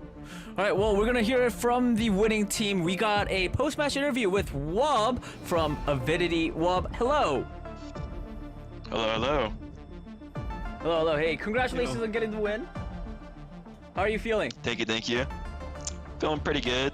It was pretty sloppy on our end, but got the job done. I mean, some really clean hit scan play from you across the series there, Wub. You guys really stuck to that Orisa-based setup here. You're going up against the Junker Queen. Like, we see like you disengage, you give a lot of space on Lijiang Tower. What's your overall game plan against like the Queen Brawl style? Well, we know their team just wants to play to kill me, so I just, you know, play my game and play smart and just play my life, and we just let Bun carry. Yeah, no, I mean, you guys played great into that Queen setup. That's quite aggressive. You guys will end up playing Ramatra Punch in the Decider. You have any experience against that team? What are your thoughts on them? Yeah, I mean, we played them in Swiss, I believe. We lost to them, but I don't think we were that strong of a team like we are now, as you can see today with the pretty clean 3-0. We still had a lot of mistakes that I think that we shouldn't have made, but overall we're very proud of the team, and I think the Ramatra Punch match will also be another 3-0. Okay. You ready for the Rhine? Just the non-stop ride? Ready for the ride? Yeah. All right. Well, thank you so much for the interview again. Big congratulations on getting the win, and I'm definitely excited to watch you guys and Ramatra Punch battling it out for the Decider match. Thank you so much. Thank you. All right, everybody. That was Wub from Avidity. Sounds like a great guy. Well, Mitch, what Mitch is thinking, which is always dangerous, right? That's a rare sight there. So, no, I mean, it's great to hear from Wub. Wub, obviously, I think definitely got his fair share of criticism on that sort of ill-fated Paris Eternal roster, where, you know, they were sort of not in a position to, I don't think they were set up to succeed, but you just saw, guy's got a great head on his shoulders. He's a fantastic hit scan player as well. And also, like, going into a game like that where he knows he is, like, the main target, having to, like, play safe and really, like, kind of allow himself to take a backseat, step back, allow sort of Bun to really take over the game, I think is, takes maturity. I think he played really, really well. So, and again, they're going to be playing against Ryan. Just Ryan. And I think their Orisa comp is well suited to... Let's go, Ryan! Yeah. Let's go, Just Ryan. And also, it's NA Cloudy. They're going up again. Yeah. I mean, he also did say he thinks it's gonna be a 3-0. So he has that confidence. Definitely excited for that decider match. For now though, everybody, be sure to check out the massive Overwatch League inventory sale that's going on in game right now. The Overwatch League Legends Mega Bundle is available for purchase, which comes with All-Star Tracer, All-Star Genji, Zen Nakji, Zenyatta, and Good Evil Echo. Great skin. Yeah, we don't have Pick 'em enough up. space on the screen to show how many of these skins are available. Some are like commemorative for teams winning, like the Zhulong Sombra skin. Some are also to like MVP, honor right? individuals. Yeah. What's your favorite skin on the graphic? For me, ooh, I was actually gonna say Doom right away, but man, the Roadhog is pretty clean as well. I think the Flying Roadhog. Ace. It's Flying Ace Winston to honor the first ever Really? Overwatch League champions. Yeah, I like that one. Flying Ace Winston. Yeah, that one's clean. That one's clean. I like the Roadhog with the fire on his Yeah, head. I see? think that's really dope. The super skin. Danny's intelligent. Okay. Thank you. Well, you saying that I'm intelligent doesn't really make it better. But anyways, everybody, it's time for a break. When we come back, it's gonna be Team Z versus Absolution. So stay tuned.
Welcome back, everybody. It's time for our second elimination match. Send more teams home. You lose, you go home. You win, you stay. But if you lose again, then you leave. Well, Anyways, you stay at home, and then you might go to Stockholm, but you're going to be at home. You get to leave home. Yeah. Yeah. Win enough, and then you have to face Toronto to fight at the end. Anyways, let's take a look at the NA Group D bracket. Of course, that's where we are at right now. Before Citrus Nation, of course, beating TSM is waiting at the top. The winner of this match, Team Z versus Absolution, will be facing off against for the decider match against TSM. I mean, Citrus Nation, they have TSM's number, right? It feels like every time they play, they're able to come out on top. Where the interesting thing is, Team Z, they'll take a map off of Citrus Nation in that match, right? So Absolution seems like they got their work cut out for them today. Look, I mean, these two teams go up against Citrus Nation and TSM respectively. So I think, within those games, limited opportunities to maybe show what they're capable of. I think this is a match that we walk into with, one team is like -2 and one team is -3. These are the hard ones, I guess, for us to call, just because we don't get a lot of data, don't get a lot of examples here. And again, the winner having to take on a TSM, there's an opportunity there. TSM confuse me. They're just perpetually streaky. They're like the NA Twisted Minds in that sense. So always hard to sort of get a vibe check on them, but obviously they're awaiting the winner of this game. Here's your Absolution lineup now as well. And again, look, like you mentioned, a huge amount's on the line. This really is the last chance to put those circuit points up and qualify for Stockholm. And this is also the last chance for these two teams to stay alive in these groups. Yeah, not only for the points, but like we mentioned, everything is on the line, because if you lose here, then you're out. So you gotta win to stay alive and have another chance. All right, everybody, let's not waste any more time. I think the players are ready, so let's jump right into the match. Mitch and Matt, take it away. Well, Danny was going to tell us to waste time. Waste some time? Let me get we can waste time. Games, and I will. Don't have to ask me twice. The downside of whoever wins this game, right, is they go up against TSM. Like you mentioned, they are a bit up and down, TSM, right? But they still have a lot of talent on the roster, right? There is no reason that TSM don't get out of this group. If they do, it would be like the fumble. It would be the fumble of the year, I would say, like across the OWCS. So right, especially because they'll be a little bit more dialed in, knowing that it is a, lose and go home type of scenario. Absolutely. They have, though, lost those really important qualifying games and missed main events sort of for those reasons. But we're going to cross that bridge, folks, when we get to it. For now, we still have a elimination match here in Group D. Team Z versus Absolution, starting here on Lijiang Tower. And of course, we saw that just in that previous series. We saw a series where we had a Orisa versus Junker Queen comp basically getting pitched off against each other. But like Danny was sort of talking about in the pregame, we talked about, I think, at the end of the last match, it seems like Orisa is the go-to for many of these things. Yeah, it seems to be the better option, safer option between a lot of these teams. You see, chat feels like Absolution now saying that chat was wrong in the previous matchup. Not to point any fingers, but there were a lot of people who were wrong in that matchup. We'll see if they can finally get one right. I mean, I do echo the sentiment of chat. When we have such little information, it does end up feeling like a little bit more of a coin toss between these two teams. So much is going to come down to their condition here on the day. How many more like really generic isms can I get into this pregame before we actually jump in? Because I mean, I've got a few more. What are they? All right, we can talk about like the psychological impact of a pause. That one is always good for me. Well, we haven't paused yet. We just haven't gotten into the game. I mean, we were told the game was ready, so we're definitely having a pause. Yeah, I've been told we're thrown to a break. We'll come back with some more hard-hitting analysis. Big on pause. We have very limited data on right after this.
All right, a little router reset later, or we're jumping into this match between Absolution and Team Z. Look out for Team Z, by the way. This is the very map that they took off of Citrus Nation, the team exiting this group in first place. That's right.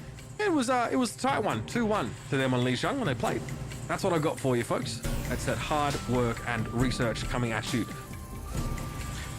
Both these teams, they'll end up playing like a reset. I think there's like a few outliers that aren't playing it, and I think the ones that don't play it, I know like we just saw in the last series, right?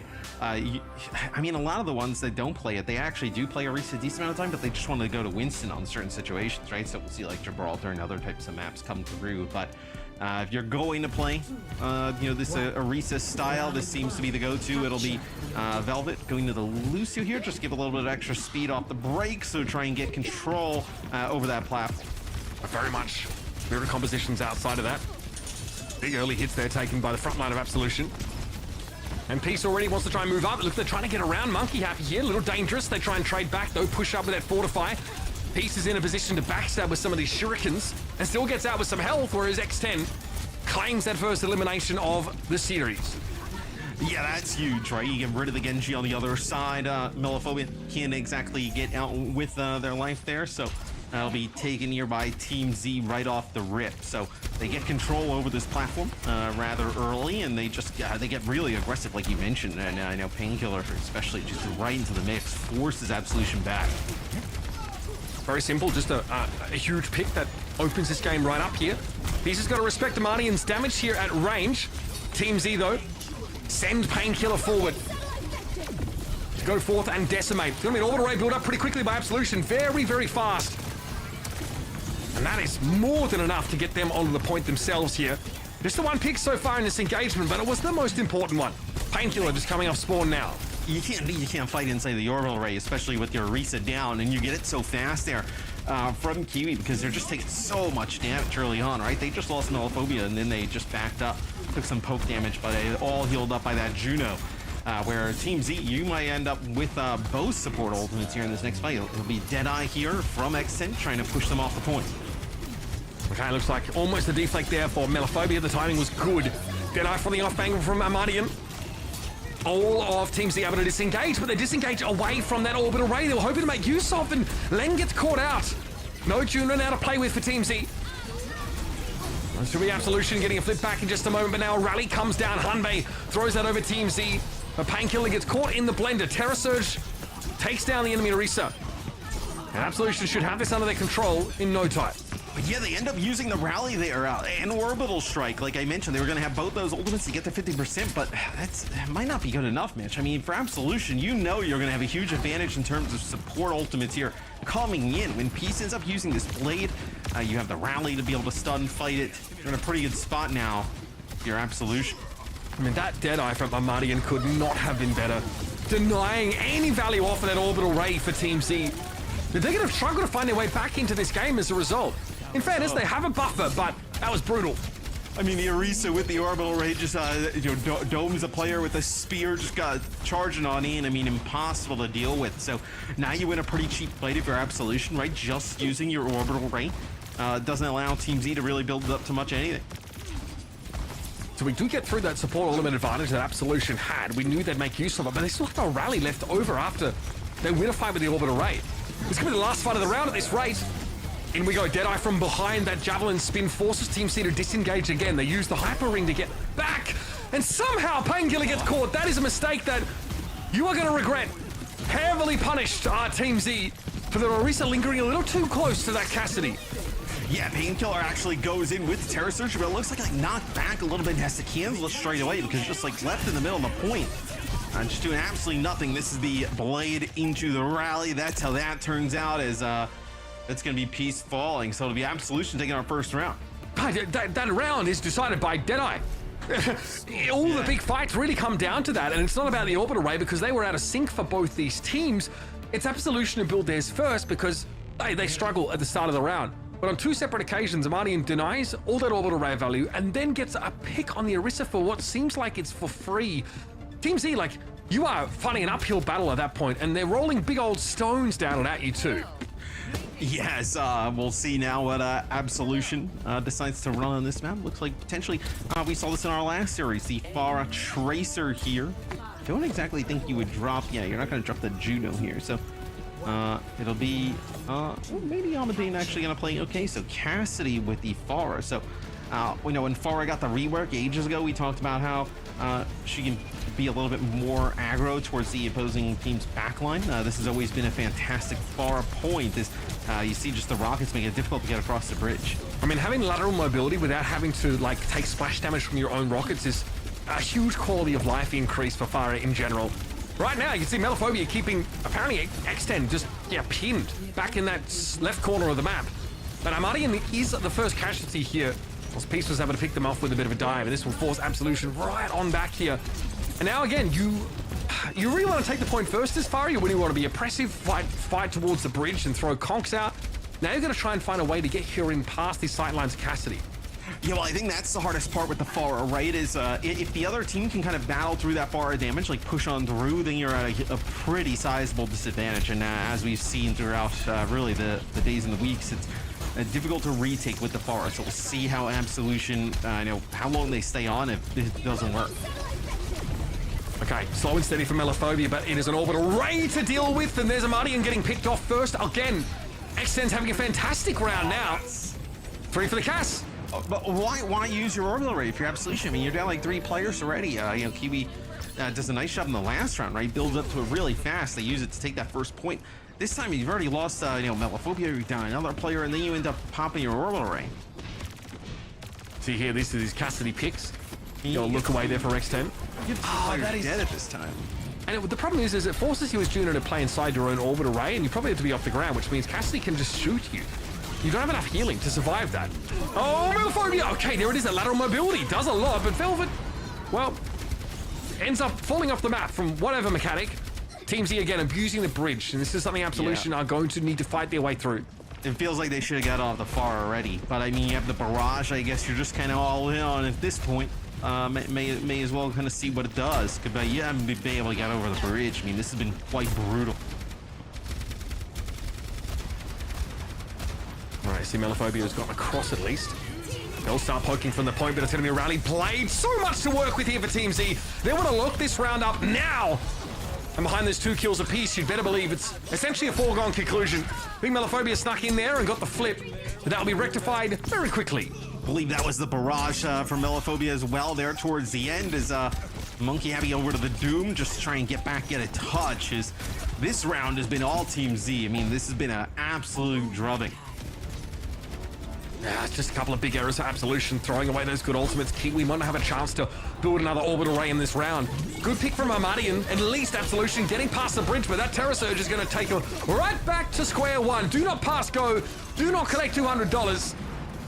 And I don't see Absolution getting much done here. The rally is big for Velvet, but they've been isolated. Bob joins the fray, but Absolution need to touch, and that's just not going to happen. Yes, Team Z evens it up here on Lijiang Tower. As I think that one really kind of comes down to the comps. That's 0-2 for the Pharahs today here in NA on Lijiang Tower on that point specifically.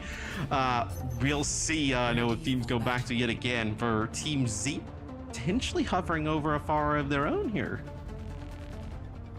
Over this point, makes perfect sense. It really means that a lot of emphasis goes on the Cassidy, and we've seen teams just opt for the Echo instead because she's got a little more flexibility than the Pharah can sometimes have. But great poke, good pressure. They're saying that Melaphobia couldn't use because Absolution never had control of the point. It does have a snowball vibe to it, I think, once you really start to get churning though, and you have control of the middle of the map. Yeah, absolutely. So Peace will come out on the Pharah. This is one where they're going to be playing a little bit from the point, right? So putting down a lot of damage at range, but Melaphobia gets a pick right away there onto Len. So being able to find the opposing team's Juno with all that deflect damage. Okay, good control here for Absolution. They've really been able to move up the map here. And again, it's denies Pharah. You can see like what Peace has to sort of do to be a part of this game. A little dangerous here. Melaphobia needs healing pretty darn quickly. Somebody on the Genji. Oh, that's devastating. X10 erupts here from that side room, and Monkey Happy gets caught on their own. Absolution crumble. Yeah, I mean, it looks like they're a little bit split, right? Where some players are playing from the point, some players are a little bit off of it.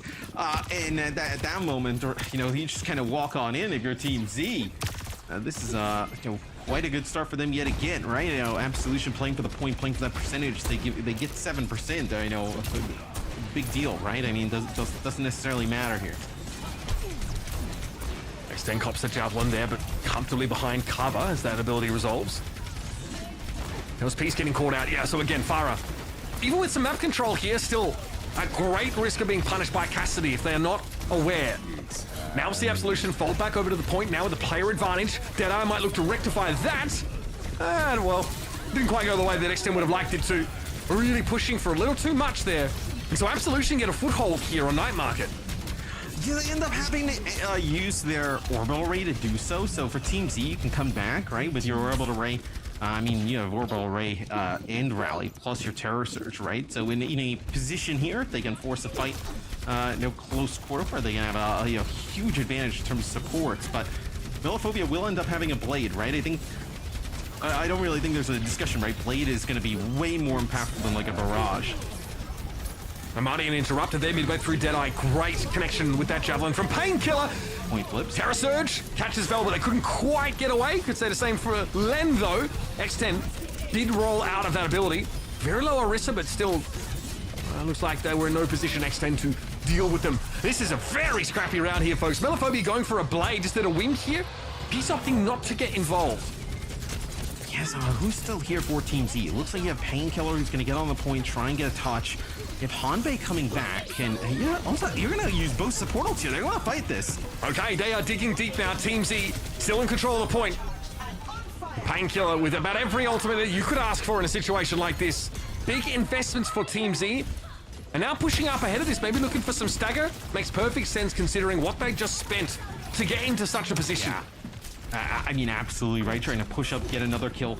Now they're in position though where maybe you could actually get good value out of this barrage, right? Because Absolution, you have to kind of push in towards that point. You can play from above here.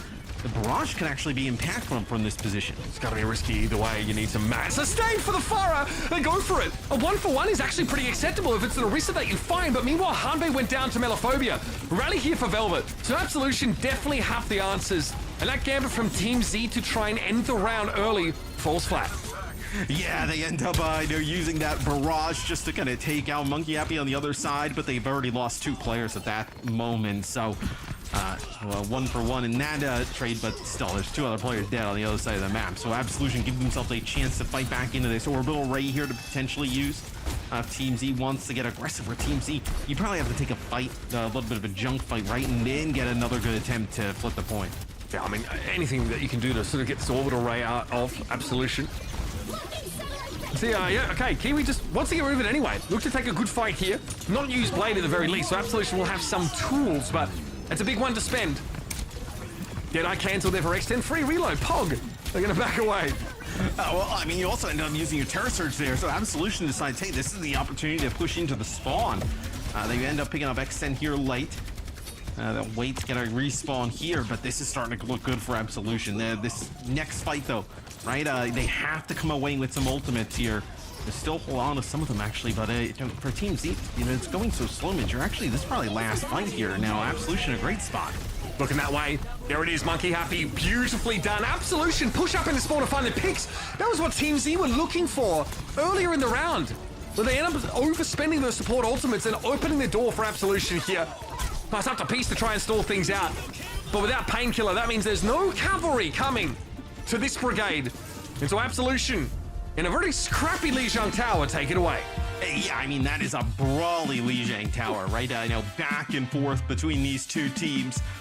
Just a slugfest in there. Towards the end, it took so long there for Team Z to kind of, get back together after Absolution pushed into the spawn. They never really got 2 more fights, right? It was just that one fight at like 50%, and then that final fight there, where they're at a big disadvantage. But you see why Absolution did. They said, okay, if we're going to spend our orbital ray in this fight to guarantee the win, let's push up and really make it hurt. Let's make it really costly. That's definitely a lot of value. When a lot of teams might say, oh, we need to save our orbital ray, we want to match them to try and end the round. There, it needs to be on even footing. They say, no, we can snowball this. We can basically put them in stagger status for the rest of the round. Yeah, I mean, it's kind of like what we saw in the last series, right? When they pushed into the spawn and there was just a Deadeye on the opposite side. It's the same idea, just no Deadeye on the opposite side, right? So they get aggressive, they push it in the spawn. They make a play as we take a look at some of the highlights where both teams really, it's just kind of like the opportunity to play far at certain moments. It's really the only difference between these two. Yeah, absolutely can see. There was, look, I really think this garden definitely came down to having that bridge control. What happens here? We are zooming in. Oh. Hey, look, it's late. Oh, it's late, man. It's late where? It's 6:30. In Doha. 6:30. it's like another day in Doha. It's late in Nanjing, is it? Oh, okay, well that's good. Hey, bro, high ping. Holy mackerel, that's brutal. That is so punishing. I mean, you already are struggling, like on the map, you're already behind, but yeah, it's a tough pill to swallow. So why not? I mean, if you make a great point. If you're already struggling and it's kind of over, oh yeah, why not? I love to hear this ends. Just jump off the side. Yeah, it's great motivational advice. That's like the counterculture to the Sigma mindset. Yep. Life sucks. Just this fight you're not going to win it. So why not just expedite the process? Don't recommend that if you want to win the game of Overwatch, folks. Don't recommend that if you want to stay alive. Well, you could. I mean, if you're at home, right? I mean, in theory, you could get into the next game faster, which is another opportunity to win, right? You give yourself a chance. Yeah, it's pretty based, honestly. You definitely can, folks. Okay, I mean, looking at this.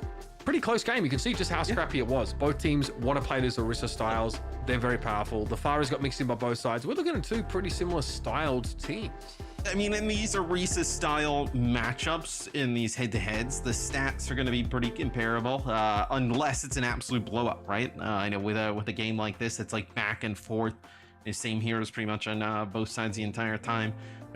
You're going to see the stats be extremely close, especially in a match like this. So now for Team Z, like, where do you want to take this, right? It seems like both teams are okay playing that Orisa style. It kind of like opens up your options a lot if you're okay doing that. Yeah, look, I mean, because these teams play so similarly, we could have sort of go in any direction. I mean, that was obviously Team Z losing. They, in the past, have actually shown that they're willing to choose Clash. They picked Clash against Citrus Nation. It looks like we're going to Blizzard World instead. In the past, they've also they've picked like Rialto. We haven't. I don't know if we've seen them on a hybrid map so far. So okay, this is more like Diva, right? Diva, Winston. We do see some like Orisa Junker Queen here on Blizzard World, but obviously really good verticality on the offensive side. I mean, both sides, right? To be able to take advantage of. So usually you need a tank that can take advantage of the mobility and access those high grounds. Absolutely. Yeah, if we get a Orisa mirror here, I'll be a little surprised. On defense, at least to start with, it's quite reasonable. Diva, yeah, a reasonable switch up there. So, okay. We'll see her come in. We talked about this a little bit, I think. Diva's sort of armor health went to 325 from 370. It's pretty massive. She actually overall only lost like 25 HP, I think, because her base health just got increased. She just has less armor here, so yeah, she I think she was fine in the first place. She definitely wasn't sort of overperforming. So it's such a tiny change. She's the same. She's basically the same. She always has been. Still very, very solid, very flexible here. Less damage, no output. Is X10 on defense here. Plays the Widow. It's a little bit of a feast or famine. We'll see what Absolution decides to do. It looks like they do not want to play like a Winston or a Diva of their own, right? So seeing the Orisa on offense here early on, you see the damage that goes down. Monkey, if he turns the corner, is basically dead. Yeah, I mean, again, those big burst hits just wreck armor, right? They just rips it all off. So that's obviously when Orisa gets cracked, as we call it, she's much easier to bring down. It feels like it's going to take ages to get the Orisa in position, right? You're going to have to kind of constantly move up. It does feel like, though, if you can get position on the point, though, and force them back to this area, this is where you can start to take advantage. Okay, Melophobia wants to move up here. Painkiller doing fairly well, making sure everybody gets a touch. X10 evidently going up against the Orisa, not feeling too threatened. If Melophobia is being controlled by Painkiller to some degree, the Widow can focus on doing her job here, but it's a slightly awkward sideline. It's slightly narrow. But elsewhere, the Tracer of Peace has opened things up. So no custody here. Still have to respect the Genji. Well, up to our second tick now. Melophobia finally finds the Widow, gets in there, gets the job done. Peace looks to drop down now as well. Painkiller still being a nuisance and still quite healthy, I might add. So there's time for reinforcements to come here. Losing the Brig, that was a big one for Painkiller. That was really where the Inspire value was going. Not much healing now left outside of what Juno can offer. Looks like Absolution are going to have this one wrapped up. Melophobia really benefiting from the scattered nature of Team Z's positioning. Yeah, I was going to say, even though you did lose Amadine at the beginning on the Cassidy, still the more important thing was to keep that Genji alive, right? And just put constant pressure on that Widowmaker and really took X10 completely out of the fight, where you saw how much damage X10 doing at the beginning. I know at range, taking some of that damage off the table definitely made it easier for Absolution to take that first point. The Widow duel here on this map. Don't see it every day, folks. Although we did see plenty of Widow play in the previous series as well. Again, the lines for X10 right now, not the best. But again, ripping that armor off of Monkey Happy, meaning Painkiller can go in and put real legitimate threat down on an Orisa, as opposed to just getting, you know, knocked away with the Javelin spin and pinned with the Javelin as well. Dangerous for Len. Yep, Melophobia sees that Juno just flying high in the sky. You're able to get in there and find an easy kill. However, X10 found 2 picks in that fight already from this very safe and uncontested spot. Yeah, I mean, Melophobia still, though, going to work, right? Takes out Hanbei here. The card, I don't think you're going to be able to get moving here for Absolution. Now, probably, you know, you get both supports back. But still, I mean, dude, you see how difficult this is pushing with this Orisa here in this type of situation. I mean, I know you're going to be able to get control of that cart, but you have just, what, Melophobia has to contest this high ground pretty much alone. Well, again, we talked about in the previous game, but Bun being so good at being that low econ, loose and solo-esque player. Melophobia too has been called upon to do just that. Against the D.Va comp, by the way, so that is even less reasonable, I think, than it would be against the Queen. Well, you see when Melophobia comes around that corner, right? Has the D.Va directly in front and the Widow to the right. Like, what are you supposed to do? Try and tie up the D.Va, I guess. Just, like, absorb some of those resources. Pieces Pulse Bomb heads in Monkey Happy's direction, but the healing from the rally is going to have that Orisa fighting fit in absolutely no time. Absolution really getting going here. Still the D.Va concerns, of course. Defense Matrix and Amadian is getting goon squatted. Peace drags the Widow down.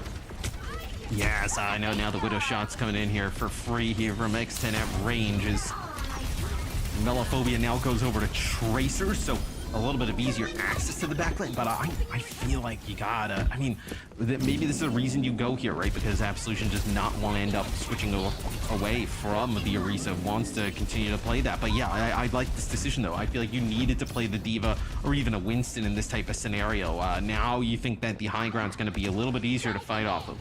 Well, I mean, Melophobia probably was calling for a little bit more help up there, perhaps. They've gone over to the Tracer, though.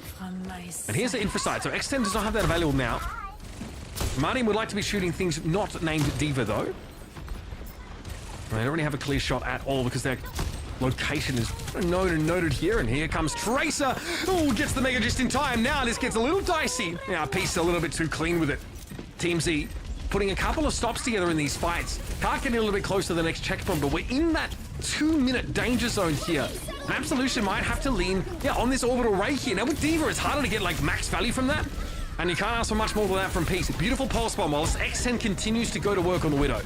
Yeah, it's the orbital array for both teams, and I know with Absolution not at full strength, right? The Amadine dying early, I know on the Widow, taking that battle against Peace. Peace just on the flank, making a nice play. It ends up kind of falling apart. Now, because you have to make some changes here and whatnot, you're stuck in a really difficult spot here if you're Absolution, right? You're coming off the spawn, don't really have much of anything to work with. I think you're really trying to maybe see, like, can your Widow get a pick? Oh, that's a nice stick, though. Dangerous. Very close to a DMAC. That was also, that was unbelievably dangerous for Peace. Oh, goodness. Okay, Amani, though, gets taken down yet again. This Widow play is not working out for the attackers at all, Matt. And they're running out of time. But what do you do? I mean, you're not going to play, Tracer Genji? Like, I don't know what you do. Yes, this is going to be Sojourn here for Absolution, just to give a little bit of a more fighting chance against the Tracer. You farm the D.Va for rails, basically. Try and send them elsewhere. A little bit harder now for Painkiller, who's constantly going to be taking a lot more damage. Or at least have that DM just stretched to its limit. They've got to really back away. And yeah, the rails head elsewhere, right? You get Painkiller out of the fight properly. You want to move that card up, so you have a lot more pressure now. Also, like in situations like this, that Disruptor Shot can have a lot of use cases, especially around the cart. But X10 just untouched in this position. Melophobia, man, he doesn't know where they are. And Martin, though, beautifully done. Railgun headshot to clean off the Widow. Now we're in an even-handed situation. Well, we were. Kiwi going down is devastating. Yeah, and Velvet had died a little bit earlier as another pulse bomb here from Peace as the Tracer for Team Z has just been phenomenal here on defense. I think it took a little bit too long for Absolution to make some changes, but Team Z locks down here on that second checkpoint. I mean, it's all been so good. The Widow play, fantastic from X10, just uncontested. The Diva play from Painkiller, so frustrating. Nothing really that, Absolution could do to get past them. We saw Melophobia trying on the Genji. They switched to Tracer. The Tracer play doesn't really work out either. There was a pulse bomb that could have been something, but Peace sees their Diva coming and just gets away from the blast. So, in general, like, this is a huge gap. Can you play the Orisa though on defense a little bit easier than like trying to brute force it on the offensive side? I think you probably can, right? Because you just have the ability to get the high ground naturally, right? It's not like you have to kind of go up there. So it looks like they'll be playing the Diva. So I think you could force the Orisa, but I do like playing the Diva because you're going to need, they're going to go to Orisa. I like playing the Diva because you're going to have to probably play the Diva in the second part of the map. So, instead of changing your ultimates and all this and whatnot, I think you're better off just kind of running it the entire time, right? We'll see Team Z, it looks like potentially hovering over an Orisa of their own here on offense. In this era where Diva has like a very low rocket booster cooldown, it's not as bad, but in general, like it's pretty annoying sort of going to try and clear some space and you can't move the Orisa around to fortify. She just shifts you out of the way with a javelin or something else, and then you don't have that mobility for a couple of seconds. Being caught out of the fight like that can be like really detrimental. I mean, bordering on devastating. So I would say like this is just safer. I really feel like the Orisa comp is about as safe as it gets here. No Widow shots for Peace, nothing to look at. Yes, it'll be an Orisa versus Orisa matchup. So this is like, this is where Absolution, they had that advantage in map number 1. Amadine gets really low as Peace up on the high ground gets a dash through. It looks like 2 players. Yeah, at least 2. Look how they just force back this Absolution comp. So this is where Team Z want to be, especially with this Cassidy. They want to close so, X10 actually can do something about Amadian. Trojan obviously very powerful from me, but do they not see Painkiller coming up behind them on the high ground? It's unclear. Oh, Absolution look much rougher on this map. Yeah, I mean, it has been complete reversal, right? I mean, map number 1 actually is, reasonably close, but Team Z just absolutely laying it on here. In map number 2, now playing the Orisa here, getting control of high ground over 5 minutes. You already lose Melophobia as this is looking like a speed run. Yeah, looking very ugly. Also here, it's just much easier to get full use out of Orbital Ray when you're playing this slower ground-borne comp that wants to group up a little more. Absolution aren't going to give up this high ground for free here, but Team Z, all the while, have 3 players on the cart moving up. And again, they don't even need this next checkpoint, folks. Absolution got stopped dead in their tracks. So they're going to push up. Absolution going to go for it. Orbital Ray now for Kiwi. Lane going to throw it out in response, and the defenders can actually make better use of theirs here. Absolution are just... I mean, they're not positioned around their Orbital Ray. Well, what are you supposed to do? Using the Orbital Ray in that position has to feel so terrible, right? You're up on the high ground, you know you have to get a stop and like bleed some clock. You have to use it to go down. I mean, they just run right around the corner, Team Z, and they just come right, use lens and just fly right around. And Absolution, they're not even on the high ground because they jump down and try and take that fight. So you're really in an all-in scenario there, trying to win with your Orbital Ray. Yeah, feel like you don't have another way of like getting off the high ground in a position of strength, I suppose. Have no flank pressure really, outside of your Genjis who are playing front and center mostly. Will extend damage here, force Painkiller back somewhat. Rather Monkey happy. Who does have that Terror Surge now available here. We're gonna have rallies for both teams, so Absolution might have to go for it yet again here. Oh, getting Melophobia picked off on the high ground is devastating. X10 has had a brilliant map, an absolute blinder on hit scan in general. And here comes Monkey.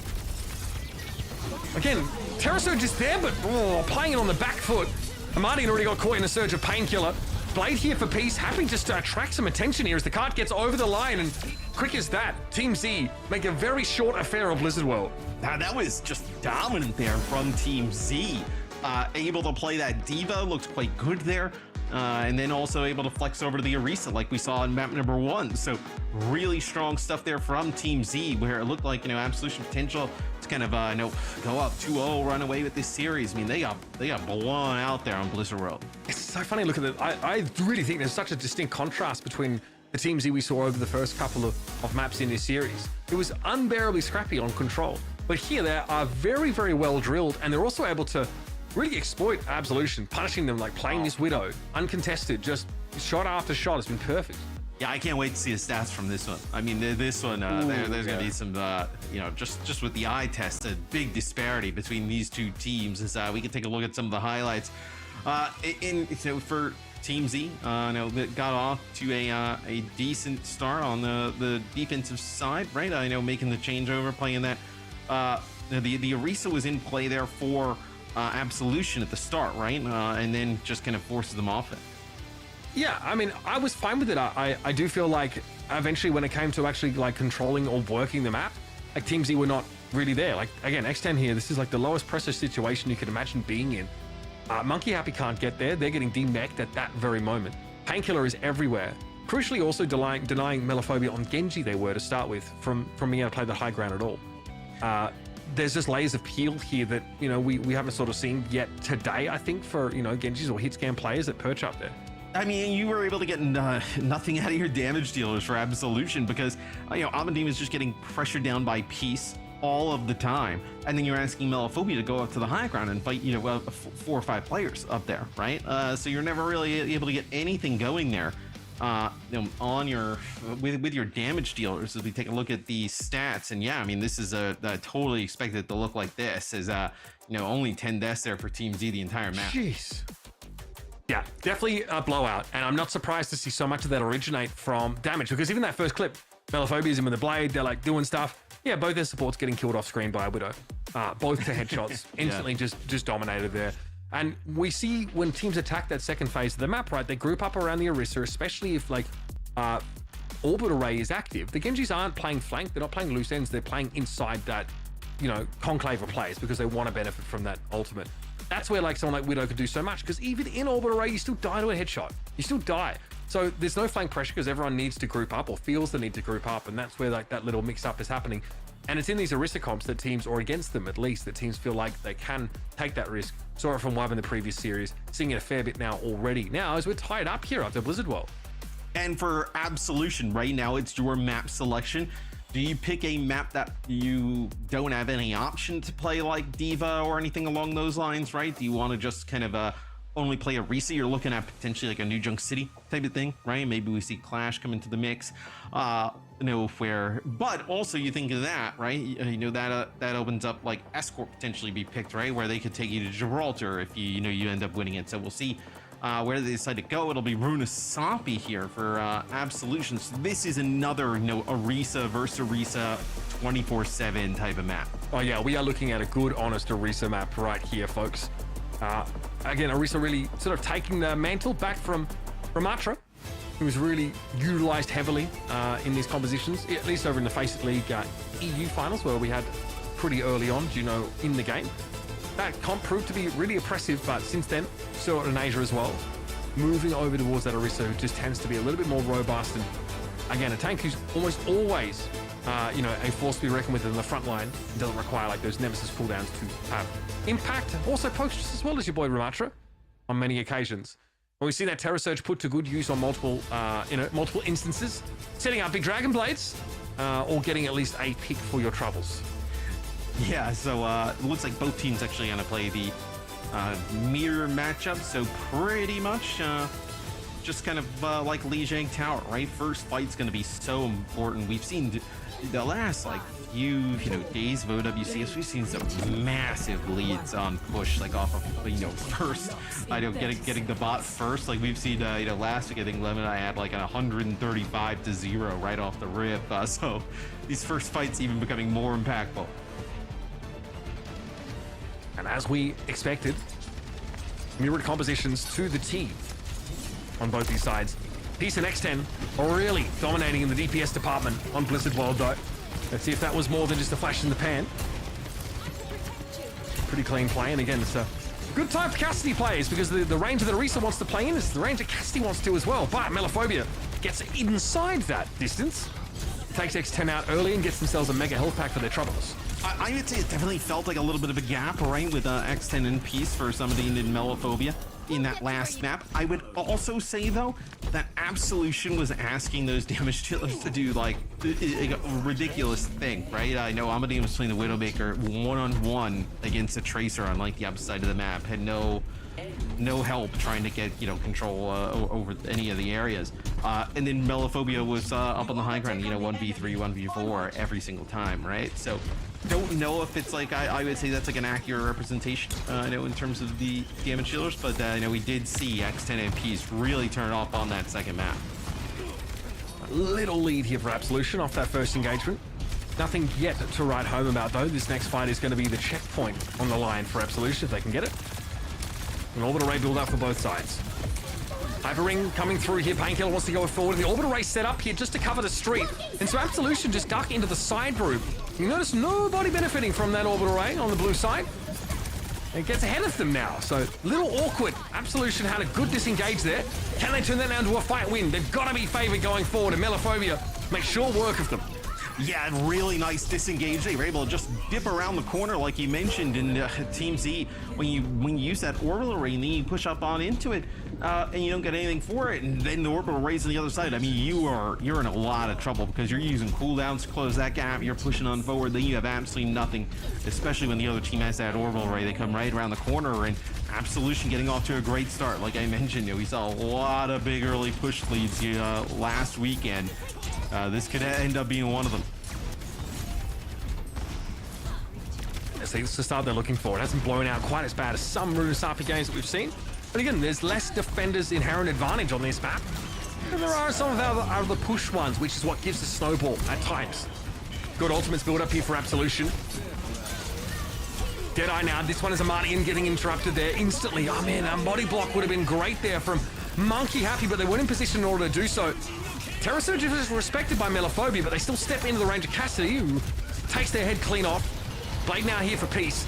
Can't really get past the Javelin spin though, but sees Amardian getting hit with a Javelin, pinned to the wall, chasing the Cassidy down. Can they keep them alive? Here's the orbital ray coming in. Peace goes down. They overextend to try and get rid of Amardian, and Absolution are back in the game again. Oh, I mean, being able to keep Amadine alive is incredible there. Kiwi ends up popping the orbital ray towards the end, and Team Z thought they were going to get a fight win there. They get Melophobia early while using the blade. And this is just going to be more progress for Absolution. Deeper and deeper into Team Z territory they go. Now can they control that high ground? With this composition, it's very hard to. So Team Z are going to be allowed to set up here in this window and drop down at their own volition. Yeah, they don't potentially a Terra Surge. Yeah, they don't even really need to control it. They just need to try and deny that space. They end up now giving it up, so they back up, right? But you would be fine with just the Genji kind of poking in that window, putting down some damage, some deflex, whatnot. Down from the high ground, though. This is one reason to try not to give it to your opponents, but yep. Amardian goes down. And very hard. You just have to disengage that. I don't think he was going to be able to get that kill yet. I guess no way to disengage, right? You're not going to cancel it and then just, run. But finally, Team Z, they get a fight win. So they'll get back here toward that mid-map. A little bit of forward spawn here for Absolution. So they'll be able to fight this rather quickly. Not going to give up that much progress. No, bot's got a long walk to make. Spawns are good here for Absolution. Now, of course, back to parity, though. So that front spawn has been turned off. All right, straight away, we're going for it here. Rally for Velvet. Terra Surge just makes space here. Zoning ultimate. Pog. Push back now by Painkiller trying to get deep. Rally also in play here for Han. Bang! This could be a good Terra Surge. Big damage off that. But Kiwi has an orbital ray now. Can Absolution play within this effectively here? Teams you want to come forward, but Peace is going to be there with the blade. Kiwi already taken down. No answer to the Genji. Yes, they tried to run away with the bot there a little bit for Absolution's Melophobia, not close to the blade just yet. It does not get in the fight, but it's still actually pretty close to it. Because he dies a little bit earlier in the previous fight. Remember that? He ends up using the blade, dies, then doesn't really kind of get anything after that, where Peace able to work his way closer and closer towards that blade. So we'll see now that Absolution can, they absolutely need to fight this, right? Because they're close to getting up the checkpoint. Painkiller being forced back still. That checkpoint. They do give it up. Yep. That one is just allowed to be taken here. Absolution get to the fight now. The next 10 comes forward. Deadeye with speed from behind that shield of the brig. Has to put it away though for the time being. X10 a little bit low. Melophobia blade. This is a good place to make use of it. Everybody grouped up here. And over the map. No, that was Kiwi trying to avoid that. Len rather getting away from Melophobia, but Hanbei did fall. Still, plays here for Team Z around the cart. It's heading back towards the middle of the map here, though, and yeah, there's no way Armadian's getting out of there. At least getting the kill on the Juno is something. Painkiller is going to be a problem. Yes, Melophobia still here. Painkiller is going to be able to make it out. Looks like he is going to be able to make it out. Ooh, almost a spear there. Connection there on the Melophobia is... You're going to be able to heal this Orisa back up, Mitch, and for Team Z, you may come back in this with a blade of your own and another Terror Surge. So an opportunity to win a fight, potentially a surprising fashion, right? And then you've already gotten the checkpoint, right? So you're going to breeze on past that. You might have to play through this brig rally, though. You got the Orbital Ray. I think you're playing for Orbital Ray here, right? Yeah, I mean, Len gonna back off here. This Deadeye, of course, giving Team Z every excuse to get out of the fight. God help me. That would have been something. Well, Melophobia taken down. There's that Terror Surge coming out. Team Z now have really started to wrest control of this game into their favor. God, this team is back and forth. Looking at how they were on Blizzard World. Already getting feelings of a tiebreaker map here, but this is their Team Z now have an opportunity to even up the map with under 3 minutes left. They walk into the next fight with both of their support ultimates as well as this blade. Yeah, both teams were kind of like building up towards that Orbital Ray, and ends up Team Z winning a fight in the neutral. And I think really it's Peace with the tremendous Genji play we've seen. Some moments from Melophobia throughout the series, but Peace really, the last map on Tracer, now on Genji, seems to be coming alive for Team Z, making the biggest difference. Okay, here comes the orbital rays for both sides. Who can benefit from theirs, though? The way it passes, it looks like Team Z are able to play inside of theirs comfortably, whereas Absolution are having to disengage in order to do so themselves. In the meantime, the bot's just moving. Yeah, Team Z now have that lead, and Absolution are out of there. They're trying to, disengage and wrap, but they're going to give up, 20 or so meters over this, right? I mean, maybe they wouldn't have been able to stand there and fight anyway, but... no real threat of contest, and now it'll be Kiwi and Co coming back from the spawn. You will have Rally because Velvet dies early in the previous fight. Just 2 minutes left here now, and the ultimate's still looking decent for Team Z. Outside of the rally, they've got to fight through. Deadeye for X10, interrupted there. A good push through for the front line by Monkey. Peace goes in with a blade, gets their opposite number, but Hanbei is fallen. Yeah, Rally is just a little too much here for Team Z to deal with. Peace holds the blade at least. Yeah, Melophobia ends up using the blade. Doesn't really get anything with it as Peace ends up holding on to it. So an opportunity to combo the Terror Surge with the blade as Team Z. They're down pretty much the entire game. And here, 2 minutes ago, they end up taking an almost 30-meter lead. So as good as it can get now for Team Z. An opportunity, you win a fight with a blade. You're under a minute. You push them back into their territory. You're sitting in a fantastic spot to steal this map. 108 plays 76. Still anyone's game. And Deadeye to start things off for Armadian here, but Melophobia gets the Dragon Blade off the map here straight away. Fan the hammer as much as you like in the direction of Hanbei. Melophobia helping Armadian here. And Absolution have a window to get back in here. Need to start making that progress. But they got the front spawn at least, which could be crucial. That is a massive kill, though, for Melophobia. Able to get two in the fight, but the early one on a piece, you're playing around that blade. You know you have it. There's not really the rally on the other side. This allows Absolution to end up building towards their orbital ray. I know it's going to allow them to end up getting their Terror Surge as well. They're in a great spot now. Damn, Hanbei caught up inside there. This is big for Absolution. Bot unattended right now, but that's the last thing on anyone's mind. Velvet the only one to go down to the blade so far, but Kiwi has been dealt with, so Absolution are bereft of any healers. 17 seconds left in the round, and I think losing both Velvet and Kiwi, that's devastating. Still, they're going to go for it here. Monkey Happy and Amani against a spawn advantage from the defenders. They need to buy some time, but Amani gets caught out. Maybe they could have left the Orisa out there, but there wasn't enough time to leave the bot here. And Absolution gets so close, but in the end, it gets away from them. Oh, and I love the way that Absolution played that there towards the end. They get up towards that building. They know they're going to come through that side door, and they just orbital ray straight through the doorway with a Terror Surge, and they're able to get like 2 players straight away. They don't get the Orisa though, and then the Genji ends up living. Peace connects with 2 with the Blade. They get 1 with their Terror Surge, and then you have some of those players coming off the spawn, right? And yeah, you just don't have the players or the HP pool to survive it at the end for Absolution, but can't fault the way they played it there towards the end. They played it as good as they could have. Honestly, sometimes we say scrappy about a game and it has like a negative connotation. I'm not really sure if that's the case here. Frankly, it was really closely fought between both sides. We saw, again, like a lot of really crucial blades in unassisted scenarios. I do think like being able to, set yourself up to look into the future, to play around that orbital ray a few seconds after you deployed it, to really get your full money's worth out of that ultimate is very important. They get off to such a great start, Absolution, right?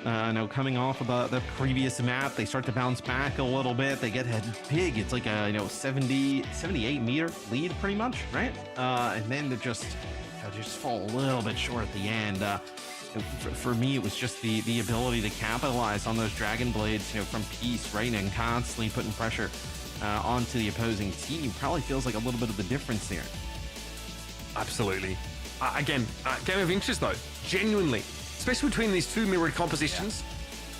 Both teams with really competent backlines here. I think in moments like this, right, this looks like it's decent for Maliphobia, but behind them, right, Peace has already been able to find 2 of those kills. Each of these fights, really both these teams leaving it out there. It can be really tough, I think, to like grab the reins midway through a map like this and actually sort of stage a comeback. I think that to me was what I was most impressed by Team Z, that sort of recovery and bounce back. Being able to just to take a beat and take stock of a situation and put your strategy together anew was really important. And this one, I mean, geez, doesn't get much closer than this. And then now I think it's like, well, what do you want to do here in a next map selection here, right? For Absolution, like, do you want to play something that is still in this wheelhouse in terms of compositions? Do you want to try and change it up? It's probably, if you want to keep going with it, it's probably New Junk City, right? Probably the option there. I mean, there is like Throne of Anubis if you wanted to play Clash, but I think teams have opted to really play Flashpoint, specifically New Junk City. And I guess, yeah, what do we have, a hybrid map left in the pool? A escort map left in the pool. So obviously, like, you have this team picked, I think, Watchpoint Gibraltar in the game against TSM. Didn't go well. Got full held. Don't need to go back and see that one. Don't need to revisit that one. But yeah, I wonder if they have a comp ready for that map, and that's a great way to sort of sneak a map 5 in, is throw a cheeky hybrid map, escort map, excuse me. All right, break time. We'll be back with map 4 of this series, an elimination match here in Group D. Team Z or Absolution. One of them goes home today.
man, this one is just a brawl. These teams are throwing haymakers at each other, man, and we're going to clash. Nothing embodies, I think, the spirit of the series more than heading over to that map type. It's Hanaoka for map 4. Yeah, I mean, look, it's almost a little bit like of a run back of control, right? So let's get back onto a map like that, Hanaoka. The pick here for Absolution. Definitely a little bit of a wild card here. Not sure how Team Z, custom mention on EMEA, I could probably completely agree. Like, who knows how much effort or time these teams have put into practicing Clash, right? Because you don't expect too many teams to pick it. No, definitely. A little bit of a wild card here. We are definitely seeing some of these teams that are, I don't know, like less favored tend to throw them in here and there. I think it'd be my first time casting a Clash map, so it's going to be fun. Again, these can tend to go down to the wire. We'll see how it plays out now, of course. Waiting over to see. Very back and forth, I would say Clash can get Team Z actually, so that they don't play the Orisa here. A little bit of a change up. They'll play Queen. They'll ditch a Brig here for the Kiri, and then they'll play X10 on the Ashe, because there's some really long sightlines here on this first point. Yeah, I actually mentioned playing Queen in the previous series, right? Like going to Hanaoka to make use of just like the brawling nature of the map. And is it just the first pick on a Juno? Yeah, we take those. That is exactly what teams you were looking for. And if you have space for this Ashe over this point, I mean, this is going to be really difficult for Absolution to fight back. They actually just run onto the point before Team Z is able to take it. Okay, the right side, though, the point set up for a few Absolution players here. No full cap yet, of course, of C. And in the back line goes the Dire, but there's a Suzu available instantly. But the space for Absolution, they're up on this high ground now, and that's exactly the last thing that Painkiller wants to see across the map. Chance if Absolution, in fact, to take first. Yeah, I mean, Team Z doesn't end up taking the point right away. They come back and fight that for Absolution. And Team Z are not able to just kind of like withstand all that pressure that's coming down on the point. We'll see if they have anybody here who's going to be able to get a touch. I thought, it's going to be Peace coming in from the side. Okay, got the contest here, but Peace eventually is going to be forced off. Still not a full cap though, but losing the Genji here for Team Z. It's going to be a tough one. Melophobia also exacerbates that little deficit by diving on in for 2 quick kills. That should be Absolution able to finally take control of C. Yeah, start off really well for Team Z, right? Getting the Juno on the other side, and then Absolution, they bounce back in a big way. They fall back, they come back onto the point just as Team Z is able to almost take it. And now they've gotten themselves their first point on the board. So fighting over B now. Again, still some of this high ground, which can be annoying for the Jungle Queen, but she starts with that advantage. Obviously coming as the quote-unquote defending team. What a push though, Kiwi blown up instantly, beautifully done. But they lose Peace as a result. The Dynamite though, good pressure into that backline now. Orbital Ray exploited by Absolution though. And they're like, might be on the way to get another point take here. Yeah, I mean, this could be a fast one, right? Point B being taken by Absolution. It looks like players here for Team Z just waiting by the spawn here. Looks like Peace is going to come from the high ground again, but not going to be able to get a touch. So that's going to be another checkpoint here for Absolution as they push into the Team Z base. Can in theory end the map here? It's just very, very rare. Very hard to attack this last point. Yeah, we see a lot of teams and even kind of the community sentiment is like it's a little bit hard for this final checkpoint, and a lot of times it feels like you're not exactly rewarded for going for it. Peace will take Amadine here first, where I mean this looks like a pretty free point here for Team Z. Yeah, sometimes we see just the team winning be happy just going back to B and taking B, fighting for that, get themselves an extra sort of clash point take, and then allow the defenders to sort of defend their home base again, and so on and so forth. That'll put things at 2-1, still in favor of Absolution, right? Opportunity though for Team Z to tie it up, and I know somebody kind of gets it 5 points first, right? Regardless if it's at home base, it's a win. Blade there came on through. I don't know if there's a coach gun available there for X10, or if that was sort of stymied by a deflect or something similar. Hanbei's not going to get away from that one. Yeah, attempted a swift step. Won't carry the Kiriko, nearly far away from danger. And so this will be Absolution looking to get their 3rd cap here. Little tactical crouch there, but now it'll be Absolution. That's going to be their 3rd point. Now we'll go back to that A checkpoint. does Absolution even try and push it? It looks like, you know, Monkey Happy, why not just kind of sitting here around B? Do they opt to fight this? What's their strategy now? I mean, I just don't. I mean, I guess if you have like 5 ults, you might go in and take the fight, but you still like the defender's advantage, the respawn advantage is immense over on A here. But again, here comes that rampage from Painkiller straight away, looking to defend home. Forced out here. No one going to bleed away from that though. Orbital Ray Yusuf just pull out here is, you know, A gets contested, Monkey Happy will drop down, so we will get a fight over A. Okay, Orbital Ray for the defenders though. Here come Team Z from behind it, but they've lost their Juno already. PC with the blade. Yeah, knows they can just poke pretty safely here. You get A so fast, as you see Monkey Happy has to step up. They just drop the Bob here from Extent just to try and, hold on to their home checkpoint. Monkey Happy a little bit low here, unsurprisingly. Force into the Javelin spin now with Velvet going down. And will be Absolution repelled here from the base Team Z. And we're going to do it again, folks, back to B. Yeah, you're just trying to, like, get the other team to expend ultimates, right, in the spawn, where now you get another fight here for point B. Team Z can tie it up as 3 points apiece. If you're, new Clash, you see the top, right? That's kind of the right above where we see where point we're at. That's going to be the score and overall points, right? So Team Z can tie it up, send us back to mid-map if they take this one. All right, very quickly, another blade here for Melophobia. Oh, rallies in play, and they're just short of being able to get that one pick there. Looks like those piece pretty low with the blade of their own. They're going to come forward now with it.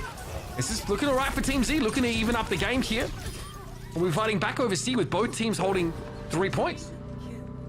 Yeah, so we're going to end up going right back to that mid-map where Team Z, if you remember, they got off to a great start, but it was Absolution getting back on the point, fighting back late into that one. So potentially now an opportunity to get this Ashe set up in same type of good position that they did early on, and take this. I mean, this would be a huge turn of events, right? Because Absolution was looking quite good, right? They pushed twice deep into the Team Z spawn, not able to win either time. It's certainly initial vaults though, and Absolution have a couple of them to spend. Orbital Ray's going to get them onto the point. Can Team Z get away unscathed? This should be good for Team Z though, right? That's going to be the Orbital Ray used there for Kiwi early on. They should be able to come back. They're going to have their Rampage in an Orbital Ray to fight this. Painkiller's low. They've thrown Bob at the point though already. X10 gets that ultimate off. Painkiller in the thick of things. Hasn't used the Rampage quite yet either. Now is able to force Monkey Happy out to the edges of the map, and even with a Mega Health Pack, they are in deep trouble. That was the Orbital Ray that was held in reserve by Team Z and paves the way to a point C taken, technically, a map point. Yeah, they end up throwing a Bob over the point, right? So the Bob is able to get on there and contest. Another great option to have the Ashe in the mix. As you see, I know the orange on the scoreboard at the top. That would mean, favoring Team Z, that this would be a game point for them. And now being able to hold the Rampage, that's huge. We've seen the Rampage in some of these. Oh my God! Huge. I mean, Amity just gets on. The Rampage is huge. Both backline is hit by that. Painkiller comes up with the answer. A knife to set up the kill and then charging, running rush shot over the defenders. That is ridiculous. Melophobia is able to find Hanbei at the very least here. Terror Surge. Could have been much more for Monkey Happy, but X10, you'll have to be satisfied with that elimination. This is by no means guaranteed yet. Absolution are going to run in for one more touch here. Can they get there? Yes, with a Tracer. Amadian gets onto the point. An instant recall now is going to see Melophobia coming over the top, and a Doomfist here for Monkey Happy. Commanding shout used there. Monkey Happy going to be trending back a little bit. Punches away from the Queen. It's a tough fight to take his Doom. Or is anyone now, given Painkiller's performance over the course of this game, and now without a Genji, it's looking nasty for Absolution. Velvet's a little bit low as well. Monkey Happy still making that space, but here comes the rally. They're going to fold back and deal with the Doomfist here. And Monkey Happy does not have an orbital strike. Or medial strike, rather. Going to be tough to get out here indeed.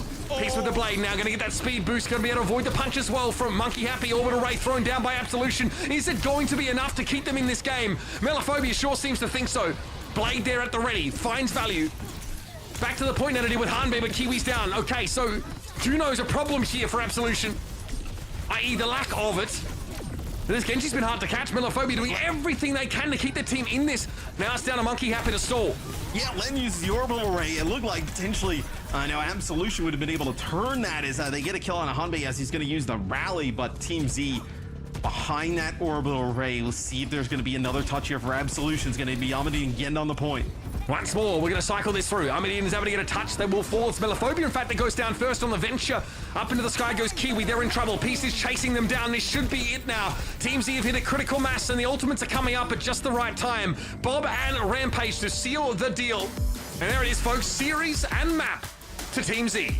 Man, that was another just all-out brawl. Early on, Absolution was in complete control, right? I know they were able to get like the first 2 points, push Team Z back into their spawn. Team Z able to kind of rally all the way on through and come up clutch in the end. You just see how chaotic Clash could be in those final points, right? With everybody just getting on their contestant, throwing bodies at the point. That was a dogfight. I love how crazy it was. I mean, yeah, just Team Z, of course, getting the win, very deserved. They looked a lot better than Absolution, but it was so close. I feel like every map, I think Absolution definitely played it super close, but at the end of the day, it was Team Z, of course, being the better team and getting the win. Yeah, look, I was impressed with it. I like again, we talked about these two teams' sort of stylistic similarities causing a lot of this like very, very back and forth, very brawly sort of style. I'm glad we got to move over towards the Junker Queen here for this map, but Absolution thought they were on one with the Clash selection, but it didn't really break their way. I mean, they were close to getting into the other team's spawn, right? That's kind of like that's like the bad part there about Clash, right? Is they're looking really good at the start, and then like, what do? Do you let them just take? Because if they take their spawn point, right, they also got a point for that, right? It's not like they just get the fight over the next point again, right? So you're giving them free score on the scoreboard, so you kind of have to fight over it. But some of those fights ended up kind of working against them, right? Where they give Team Z an opportunity to bounce back in the end.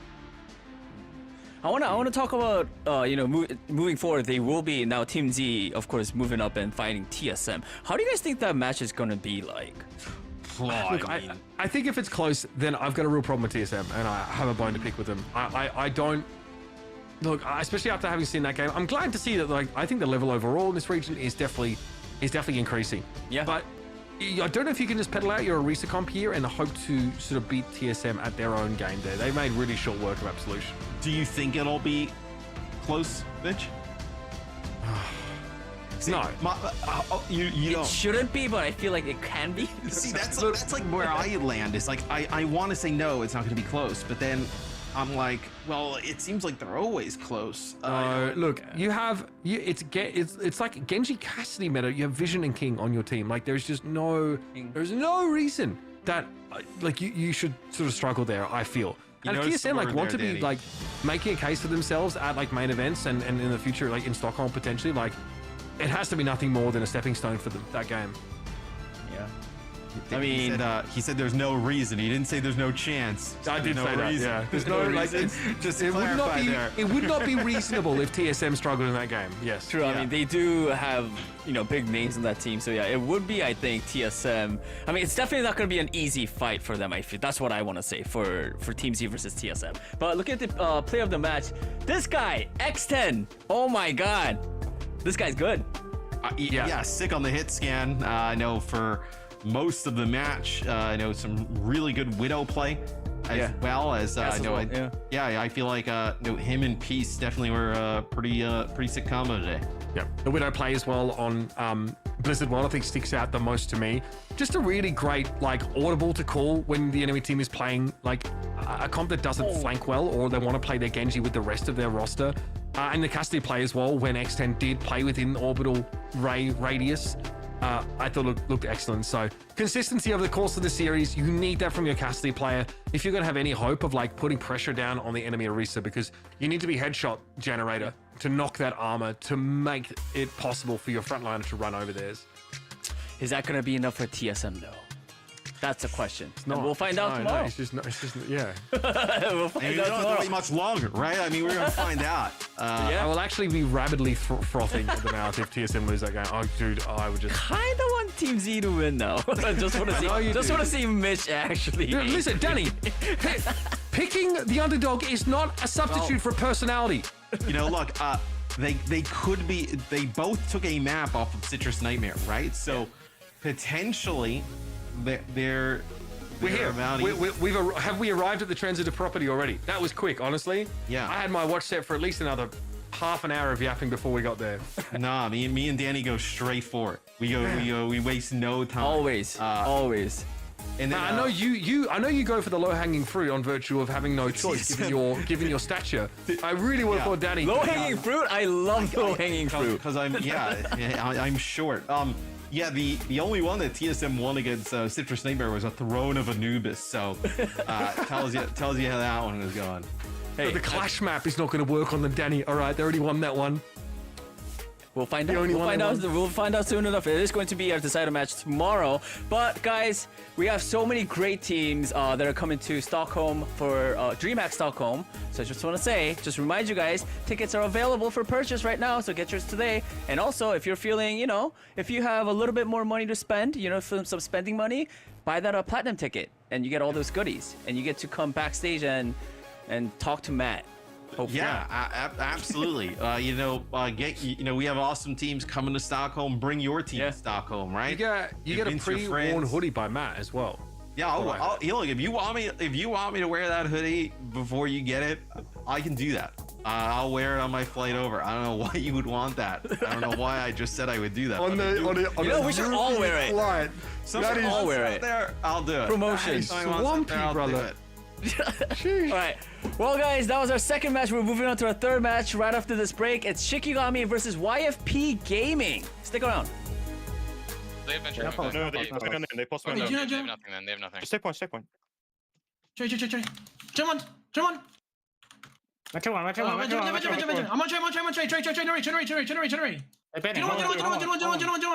I'm on Trey.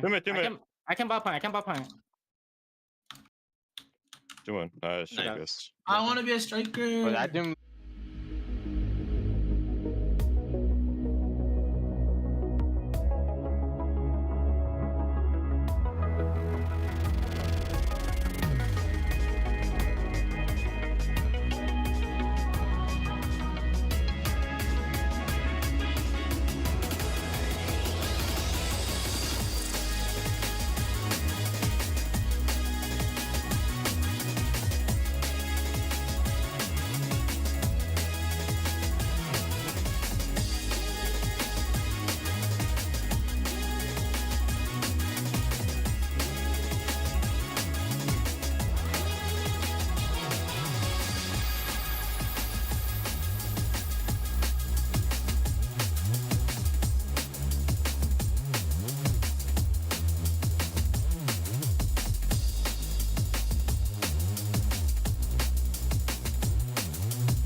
My Hero Academia collab is gonna happen soon.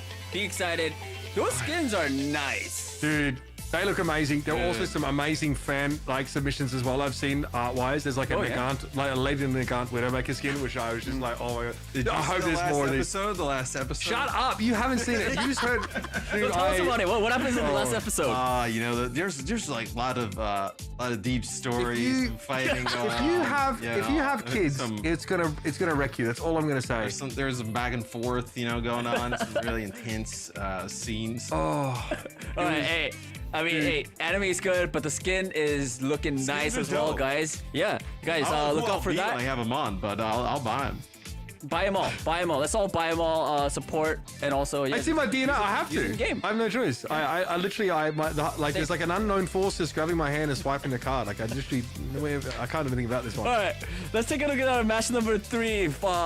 Group standings for Group A. This is our first decider match. It is going to be Shikigami versus YFP Gaming. Of course, in Group A, they had Toronto waiting at top. Now, it's the decider match. Whoever wins will go up alongside with Toronto Defiant.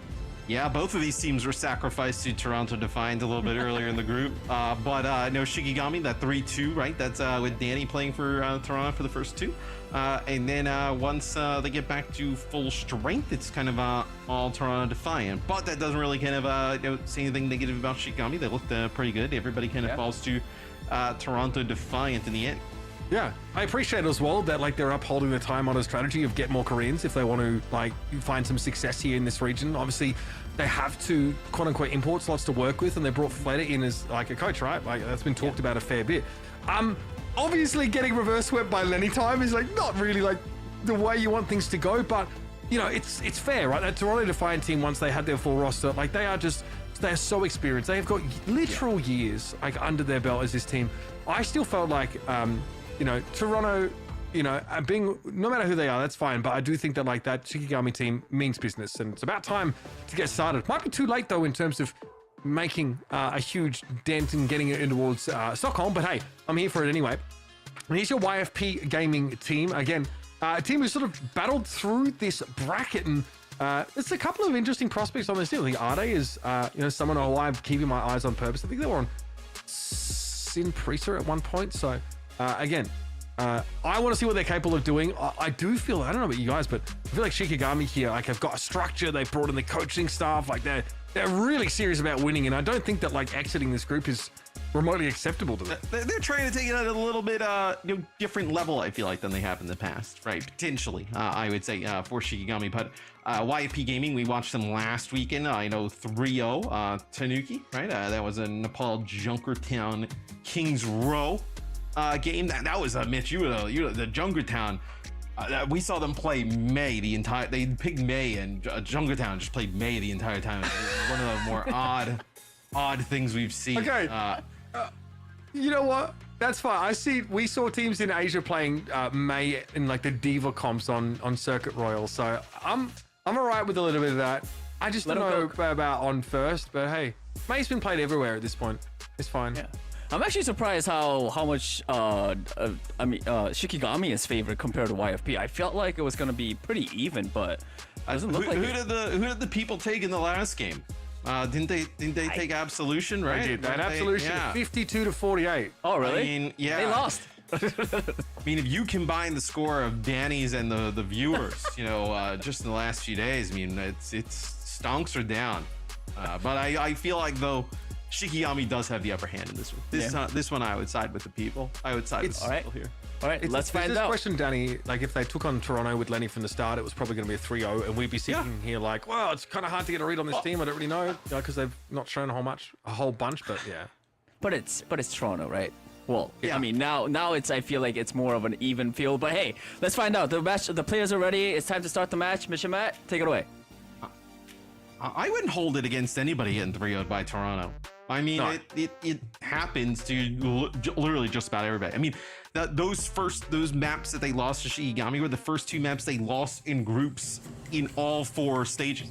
Yes, I don't even care about that result, honestly. I just don't care about it at all. I'm more interested. Both these teams managed to sort of roll over the Tanuki squad pretty comfortably. So that's the only metric in terms of making direct comparisons, I thought like Ade was really, really good in YFP's last outing. So, like I said, someone I'm watching for, but the Shikigami DPS duo are very flexible. Both Taejong and Sonjun can play Tracer. We've seen them throw it around and mix it up a little bit when they want to have some sort of flank pressure. I think this team is, like I said, legit. Anion, she's been great as well in their backline. So a lot to hang your hat on for Shikigami, but this is a decider game. Only one team can get out of this group alongside the Defiants. Quite interesting. Both teams go with the Pharah. So we were joking in the last series, you know, how the Pharah stonks here potentially unleashing are quite down, but both teams go with the Pharah. But Ade picking up solo here at the start. Ade with who? As they opt to go with the Cassidy instead of comboing it with a Tracer. So no, Taejong not really able to find much of anything. But on the other side, though, that Cassidy comes up huge. Yeah, that was brilliant from Ade. Great opener. And again, just neutralizing that Pharah pressure as early as humanly possible. Trying to keep Sonjun out of the game, because look, even in a lost fight, like Sonjun is well ahead in terms of ult charge, hitting a lot of those rockets. It becomes a real problem as the fight starts to drag on a little bit. Skier very, very low there. Ade also might be caught out. Taejong's looking, trying to get into the back line, maybe work towards that mega. There's the dash out here, just running loops inside the dojo here, but Hinged is going to deal with them. And now Luke is feeling some pressure of their own. Shots on the solo are good though. Gonna be forcing a Fortify out of that Orisa. Graveyard though down. Shikigami really running on fumes at this point. They get the Pharah at the least, but unclear if they're gonna come out with much more than that. Yes, another fight here that YFP, this one a little bit more costly, right, in terms of, I know, players' lives back and forth. They end up losing a few here, but Shikigami, they desperately need a fight win. This is going to go over 50% here for YFP as Sonjun just looking to see if he can put some damage down on some of the players coming across the bridge. Trying to keep himself in the air. Okay, definitely dodged here by both sides. They can keep an eye on Ade here. Definitely in a power position, force the fall back. Oh, do they see this coming out of absolutely nowhere? Sonjun descends, gets rid of Ade here, and good damage in the follow-up meant that Hinge had no shield left to work with by the time Solo came to call. Nice little set play there for Shikigami. Dropped the Pharah in. And that's going to get him the point flipped. Yeah, Sonjun comes from the high ground, right? We're watching him for a while, and then we watch him come down to earth, and then that time goes right over the top. On top of Ade and has no idea that barrage is coming. They do end up using the Onion Orbital Ray here, so YFP does have a little bit of a window, right? Double support ult coming on in. I know all 5 ultimates here available for YFP. Oh, Taejong. Looking at a big pulse here. Boy, how does he stick that? Ade just blown to smithereens instantly. That basically unravels what YFP are trying to do here. Luca at least has the armor to get out alive, and the rest of YFP immediately turn tail once they lost the Cassidy. Yeah, but that pulse bomb's huge, right? It's going to buy them percentage on the point, also allow them to get some of these ultimates back, or closer to these ultimates back that they ended up using in that previous fight. So, pretty... I mean, and he takes out... Taejong takes out... Never mind, I mean, that is huge, right? That's 2 fights in a row. That Taejong comes up massive for Shikigami, which is going to get them right back in the game. Taejong realizing that they're the one that has to kind of fight the Pharah, I guess, at that range at least. Putting a ton of pressure down on them. We were on their point of view just beforehand as they were like loading clips into that Pharah over and over again. Good pressure generated there. Luca trying to step up now, caught inside the Terror Surge, though. Long range barrage here. Never mind actually able to find Solo with it though, with the Orbital Ray. I think YFP doing a little bit of heavy lifting there, if I'm honest with you. But Ade wants to play inside of that as much as they possibly can. Turns ahead, sees Taejong starting to threaten. Onion's already built up another Ray, by the way. But that's a flip back for YFP, and it should be a cleanup here. And Taejong just keeps them in it, right? This is one that we'd be on the next point is, YFP would be in complete control, but the play from the Tracer Shikigami gives them an opportunity at least here go into final fight territory where Solo gets hit with a spear. Gonna get healed up a little bit, but has to cross this bridge. Okay, they want to go forward there. Okay, very, yep, Onion just pops back up from the abyss and gets shot in the face by Ade. Good little recovery there. Orbital Ray here now for Shikigami has gotten well and truly past them. Thanasis is awkward. Running out of time here. They did get a flip back at the very least here. YFP are attending to that now. And Shikigami are going to have to run in and just drips and drabs here to keep the round running. Yes, let's see who's here. Or not. Oh, Onion almost able to get a touch there. It looked like Taejong or Sonjun triggered OT. Looks like it was Taejong that triggered OT, but not able to get the second person back onto the point to keep it rolling. So really fun first round that YFP ends up taking. And Ade continuing to show us why they were player of the match previously. The Cassidy play very, very clean. And Shikigami also opting out of having the Cassidy at all. Taejong, maybe the issue is not that Shikigami have two Tracer players, but only the one Cassidy individual. If they can't play Farah Cassidy, then that might be a little complicated. Genji's going to get coming in here, of course. We are playing Control Center for our second round. So a little bit closer quartered here. And Shikigami with all the tools in the book to get out of spawn as quickly as possible. Let's see, what do you think Sunjin plays? Okay, so we're going to see Cassie. So a mirror matchup between these two teams here in our next point, where honestly, it felt like that YFP Gaming. I mean, it's kind of odd to say, like, because the score was so close. I feel like they were in a complete control of it, and it was just like two really awesome plays from Taejong that was able to get Shikigami back into it. We'll see if that kind of continues here potentially on this next point.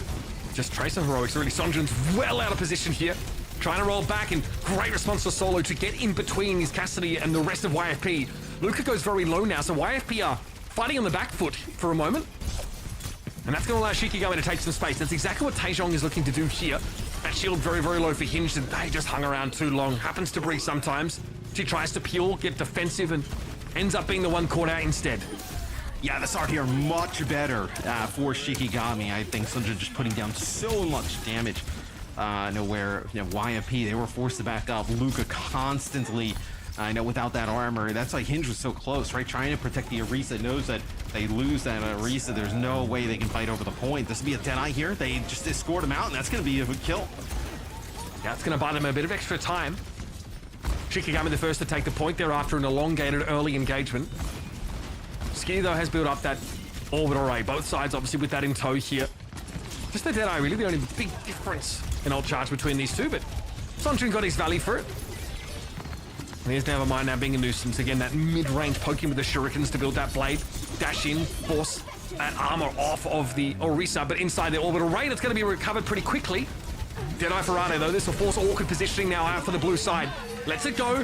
It's a Venn diagram of massacres. Oh, Solo finds 3 with the Terror Surge. And they were perfect. Both DPS and the Juno. Job done. Man, everything thrown in there too. The blade, I mean, YFP, that is everything thrown into that fight. And they just get a triple kill Terror Surge here. It's like inside the orbital array, a little bit of damage there. Oh, that is filthy stuff. And look at this. I mean, Shikigami in their spawn with a blade of their own is...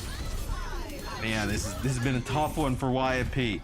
God, and all of this is just the aftermath of that previous fight. The stagger phase ended up stretching out for such a long time here that YFP are going to be in last chance saloon.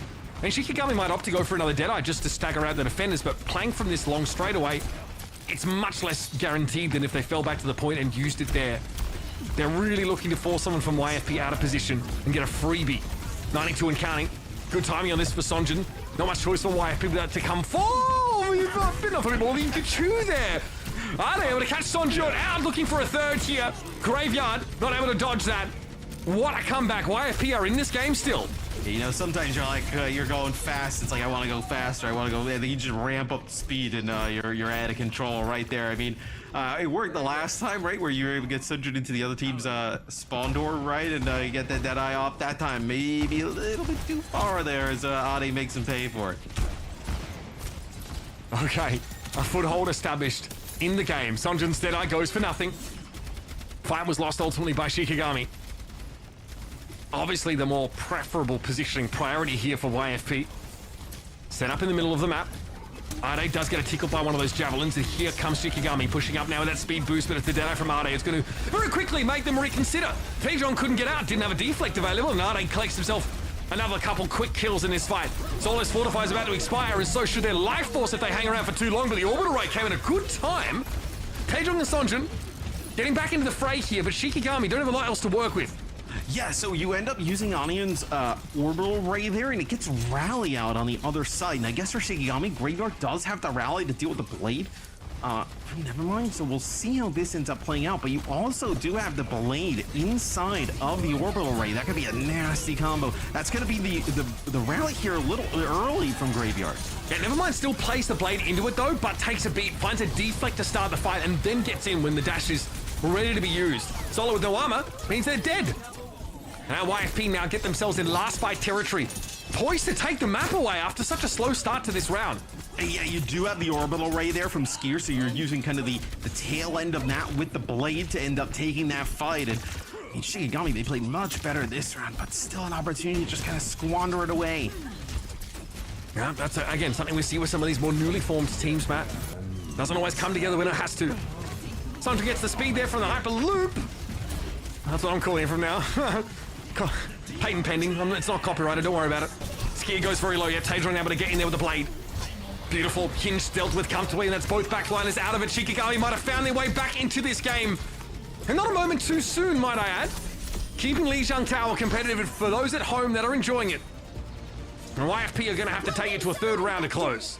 Yeah, Luca not fast enough to make it over to the point and get a touch, so that'll be Shikigami evening things up at 1 round apiece. And what I'm curious here, Mitch, is do we see either team go to the Pharah here on this round, right? They both kind of trended over towards round number 1. YFP ran it with a Cassidy. Shikigami kept Taejong on the Tracer for it. It looks like Shikigami potentially running that round 1 comp back, but that's where YFP looked pretty good. We liked the Cassidy difference from Ade, but I think just an individual performing doesn't make Cassidy objectively better than the Tracer. Ade was just using it really well. Taejong had his moments as well. TP out of spawn. We also like it because they won, right? Yes. I mean, you know, if they lost, I don't think we'd have been raving. No, if they lost, it would be horrendous. Yeah. We editorialize a little bit. We're gonna have some fun. Here comes Ade again, but it's that Orisa pressure that is really important. Tracer, obviously, because of the armor, is a little less effective at doing this. Just poke game to strip that armor away from Solo. Luca, though, suffering the same fate, though, just albeit in a different form. They're mostly sitting at about 50% HP whilst trying to play this neutral game. It's getting a little dicey. Here come YFP. They want to push up into the point, try and get past these fire rockets now. They've definitely made their mark, though. Okay, nice torpedoes there, I think, from Skier. Able to catch on to Ade, who was a little low, but there goes Solo. Eventually, it's just a matter of time, and now, well, Cassidy gets to play. Taejong does well to bring Ade down. Still a player deficit, though, for Shikigami, and they can't get out of it. Ade made that look so easy, right? Turns, puts some damage down onto the Tracer, then just flips around the other way, takes out the Orisa, and they needed to put pressure on the point because Sidon's not giving them any type of an angle, to put damage down on the far, right? So you gotta kind of figure out a way to maneuver around those far rockets, push on the point, pick up some kills, which they did. Okay, Shikigami able to recover that previous round after it looked like it was going to get away from them. Sonjun here has to respect the Cassidy pressure. So that's something that Shikigami don't have to make use of, but the Tracer seems to have made up for it more than. Okay, here come your beams, and they're crossing. The humanity of it. Pulse bomb on Ade. Taejong wins that fight out. That is such an important kill. And he who surges last laughs loudest, apparently. Luca with big damage on Solo. Forced back off the point. Eventually they're felled by a javelin. Luca very healthy, but the barrage will see to that very quickly. Taejong trying to get back in now as well. Graveyard putting pressure down, getting close to a rally. Eventually Luca is removed. So Shikigami now can flip, finally get in charge. Yeah, as just players coming in, just trying to keep this one going a little bit for YFP. That'll be 66% on the point for them as, and now see how they deal with the Pharah moving into the Pharah, right? This is where you think that in the chokes, right, for Sunshine, you can put down some damage and then follow it up. As I look at this, they come to the high ground. Oh, how did they not finish that kill off? I feel like that's when you gotta have. Pharah quality of life changes, baby. That lateral movement is what allows Sonjun to get out of trouble. But by all accounts, that should have been a pick for YFP. And they're gonna wish they had that one back now. Shikigami starting to posture towards their spawn. But don't overextend. I mean, dude, they're up there with like 2-3 players, and Sunjun's like basically dead. And nobody can find the last shot. I mean, that's one where you get a kill like that. I mean, that thing opens up. Ade again peering in, chasing Solo down, hoping that Deadeye will be effective with the damage that was already done, but there it is, another pulse from Taejong onto Ade. That's 2 that I've clocked so far in this round alone. Blade now getting used here by Nevermind. They've already lost Ade, but can they bring this back? Yes, it's Anian who just suspended a little too long in front of the Genji, but Sunshine does well with the conk to take that kill. Ridiculous. Still, there's nothing to do for Shikigami here. YFP have been allowed back into the lead. Yeah, they have to use just about everything to do it though, right? So for this next fight, Shikigami, they'll have an advantage in terms of orbital range. He'll have this barrage as well. Sunjin has found some really nice angles on the far. We'll see where he decides to come from here. Is they looks like they want to get aggressive here. Go with the Terror Surge. Did you decide to barrage this? No, at least holding on to it for now. Lucas forced back, surrounded here. Fire damage, it's going to be a problem. Conk here as well to try and isolate these last couple of players now as we see Hinge is really just trying to back up, keep this shield alive so they themselves can live. 91% for YFP though. Shikigami really need to tighten the grip here. Yeah, now you can use this barrage as they're trying to move out into the choke as Sunjin knows the players are coming here to the high ground, doesn't want to stick around for long. Kind of got fortunate the last time as this time may not get as lucky as he's going to get one with the barrage. That's Ade going down. Again, the Cassidy just really not getting to play the game this round. 87% and counting now. With the Terror Surge available, Solo wants to play aggressive, catch as many as he can in this. Not bad. Skia has to try and get out of that, but they cannot escape. Perfect pick. Taejong falls to some mechanic we won't mention, but they look at least took Hinge with them. Ade switched over to the Echo here. Solo is in the doorway trying to push up, but that Javelin is stymied by the spin of the enemy Orisa.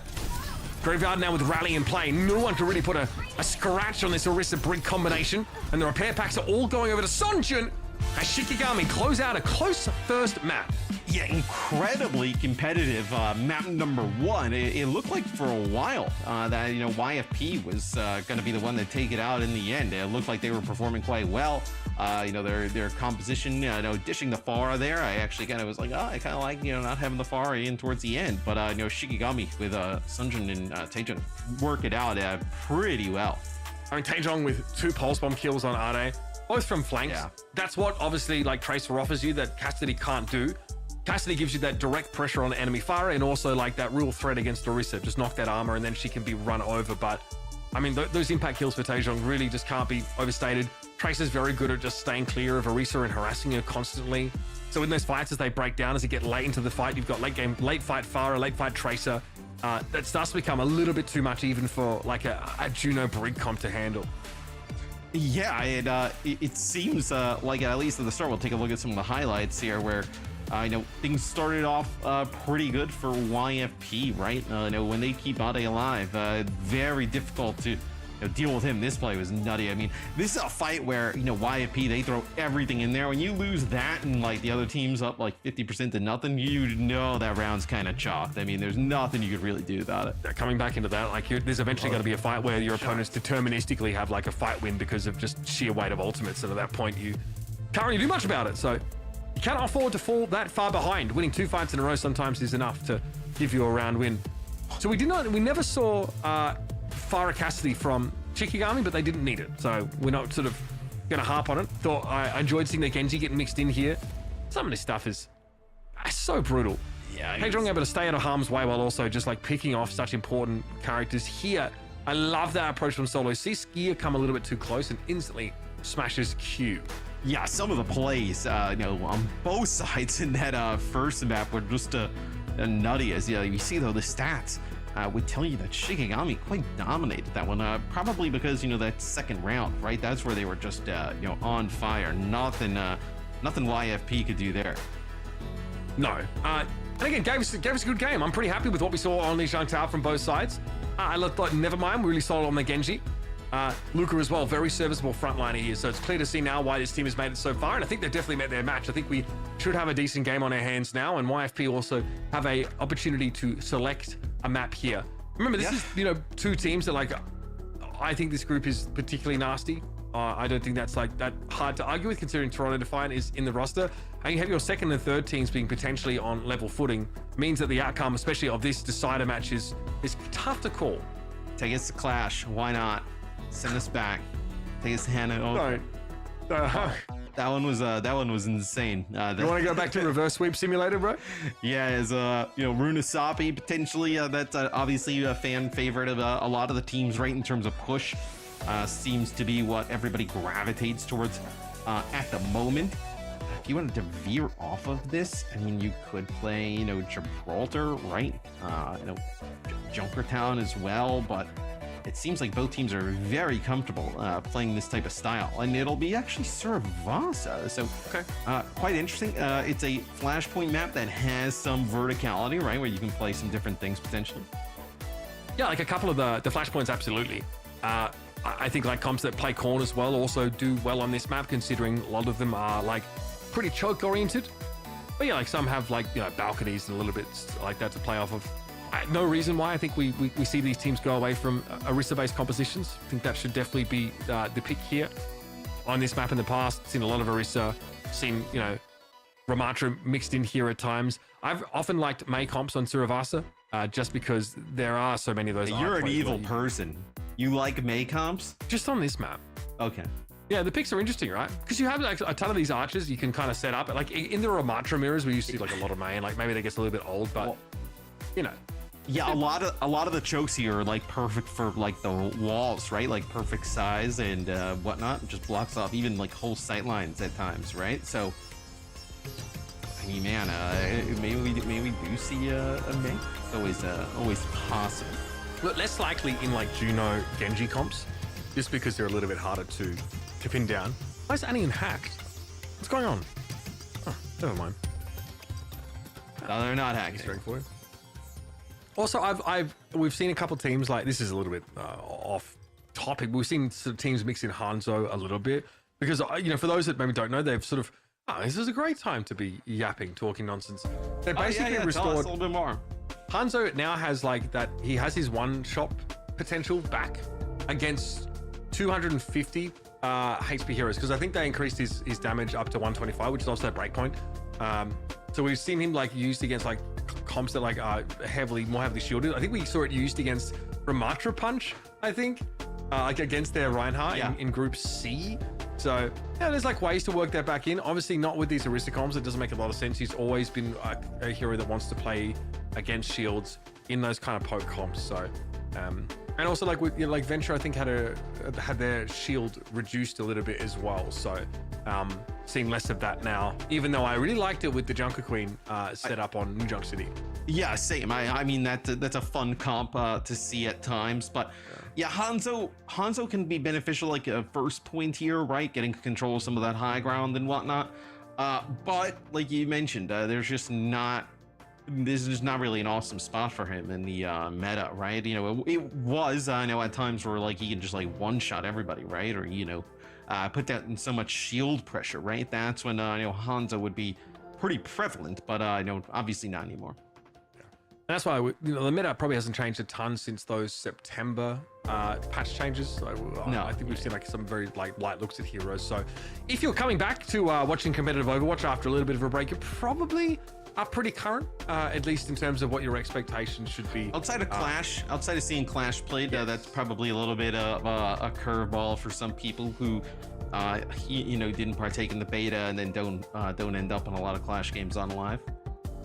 And I think like in this month so far, like there have not been any actual like hero changes in terms of numbers, so that's been like left for a little while. I don't know if I mean, we have a whole month here still before we head off to Stockholm, so I don't know if we see a major patch before then. Probably because there's a new season, right? I know new season coming, so new season's always a new patch, right? So potentially that happens then. So we'll get an idea of you know, what happens with that patch as now everybody back in the lobby. Yeah, we're playing video games again. Love to see that. Oh, Ash. Okay. I mean, the sight lines on the first point are a little bit longer, so I wouldn't be sort of ridiculing someone for making that pick. It was more common in the Ramatra looks. It's going to be Genji.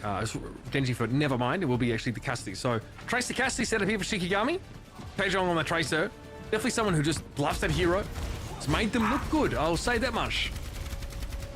Yes, we'll see now. It'll be, you know, YFP trying to get on top of the high ground. I like the Genji here because you can control some of that high ground. You see where Nevermind is set up already. You know, and look how deep YFP goes. Big damage taken by RA and Nevermind though in order to do this. Now they're fighting on the point properly. Nevermind taken down. So again, Cassidy pressure here for Shikigami. I'm just saying, would have been good against the Pharah in the previous map, but they got there anyway. Ooh, they look good here. My goodness. And of course the Kiriko, right? Obviously, just that mobility so crucial, being able to deploy that Suzu at a moment's notice. Yeah, the Curie definitely provides, I think, a little bit more here on this map than like you know, potentially having a Brig, right? I think more often I do like having the Brig in the mix. I think we've seen like the Brig really pay off for a lot of teams, but where I think you know, this map specifically, lots of high ground, separation, maybe you want to go aggressive. I think the mobility of the Krika definitely pays off. 54 and counting. This is motoring along, folks. YFP spending most of their time on the outside looking in. Good early poke here. You can see Ade's hitting. I'm looking at those health bars go down and I'm like, that's Cassidy's work, if I've ever seen it. Here it is. Orbital Ray, though, gets Shikigami out, and YFP won't have a chance to use this until the last fight. And if there's a stagger here, there won't be another fight. I don't think there's going to be another fight. I know losing Luca and Ade that late, 90%. This is going to be a first point for Shikigami. So they'll hold on to some good ultimates here going into the next one as well. So YFP, they don't make any changes here as we move forward towards that next flashpoint. You know, I think the benefit though for even the Brig in this type of scenarios, like you're giving up some mobility, right? Maneuverability around the map, probably a little bit of offensive capability. Rally seems to be like really impactful as compared to like Kitsune Rush at the moment, right? Not you wouldn't say there's like lots of you know, heroes on the Shikigami side. They get like insane value out of the Kitsune Rush. Nice pulse bomb there from Teijun, though that connects on Nevermind. So not even building up towards this blade. I mean, it's still, you know, just a little bit over for, you know, 60%. I mean, through what, a whole flashpoint, right? They've just been impressive over the last 2 maps now. These pulse bombs from Taejong have been all the difference. Sundrin here as well, just some poke. More than happy to bait people into the point to fight properly. That is a Deadeye from Ade that's interrupted. Okay, Solo though, butting up Old Naked Chew maybe, or is an Orbital Ray. Oh, I like this idea. He's trying to pull YFP out of the Orbital Ray itself. And they get their kill on Ade at least, but Solo has to give up their life after going for the Terror Surge. Now, ultimately, it doesn't quite pay off, but I saw them run across the Ray itself to try and pull people out of it. Yeah, and what I think there as well for Shikigami, right? You drop that Kitsune Rush because you also now can maybe help that reset out a little bit more, right? In terms of like the, you know, cooldowns, because they know as soon as the Orbital Ray comes down, that's going to be the focal point, right? They're going to, you know, go right after that reset. All right, let's run this back then. Up to 30% are YFP. Another pulse here for Taejong. It'll be tough to stick Nevermind during this little ability. Pulsar Torpedo catch on the Sunjin. I often see them. I haven't seen many of them today, at least. Taejong does their work. Pulse Bomb to follow it. Oh my goodness, and they got another one. That is mental. Can they do more? Must they do more? Solo goes down. Are they still a problem? Oh, yeah. Yeah, they're pretty good at the game. Yeah, Ade comes through with the read there, but yeah, like, I mean, think about that first round Unleashing Tower, right? Like, it was actually kind of like a blowout in favor of YFP, but then, you know, Taejong with like 2 fights back-to-back kept it close. So Sundrin, actually, that's Ade just poking a little bit too far out. So YFP probably going to end up losing the point off of this as Shikigami. Sundrin will open things up with a Deadeye. Nice interrupt there from Luke. Always with the Javelin. My goodness. 82 and counting for YFP, looking much better now. Orbital Ray comes up at a perfect moment for them, but Nevermind wasn't playing within it. I don't know what Sundrin is supposed to do there. Just die, I guess. And this will be YFP in a position to take this flashpoint away because the stagger is immense for Shikigami. Yeah, I mean, so see here, Luca pushes forward, the rally going, not able to finish off that final kill here. Is who do you have left here? As nope, doesn't seem like you have enough players. It looked like maybe you have your Tracer, but Taejong decides not to go back and try and fight that. They actually end up Taejong and Onion dipping out of there, so not worth fighting. As Sundrin will actually play the Ash, so playing that Genji, maybe you see if you can actually land some of those dynamites, put some more healing pressure on the opponents here. Okay. One apiece here in flashpoints. Taejong getting taken down. Are they able to find the head here? And with a Deadeye available now to surround this corner with that speed boost. I think he thought about it, but maybe realized it wasn't necessary. Just as well. Terror Surge came out there. Luca trying to make a little bit of space now. Trying to catch on towards that Juno. Shikigami again getting off to a good start, but we've seen that already from them. Yeah, Onion with a nice dodge there and then just drops the Orbital Ray. So able to end up getting that fight win here. So YFP, we'll see how they bounce back. As the Ashe, I don't think was like a extremely impactful in that fight, right? But I think these Dynamites just expending the healing resources time and time again could be just a little bit annoying. I mean, okay. All right, that's fine. Yeah, I mean, look, again, these pulses are so unexpected that like it's just hard for Obs to catch them as well. They're just coming out of absolutely nowhere. So this is good. Again, Shikigami exploit that advantage they get. They win their first fight out. They sort of had Luca throwing that Terror Surge down out in the open and then getting, again, Brig is the ideal target for that Pulse Bomb. Get it in there, really slow up any more generation of those rallies. There is going to be an Orbital Ray though from Skier, so Shikigami have their work cut out for them in this fight, but they're going to push up early here. A lot of damage on Solo, but Arde's already missing. That's the lion's share of the damage for YFP, not an option anymore. Yes, Solo actually just runs directly behind the Bob. They throw the Bob in, and obviously does a decent amount of damage on the knockup. And then Solo is there with the Bob to finish some of these players off. As Luca will get Sunjin just on the exit here. So that'll be another point there for Shikigami as they go up 2-1. I mean, opportunity to go up 2-0 in the series. That'd be massive. That is big, and this time at least they convert off of a strong start, and they finish the job beautifully.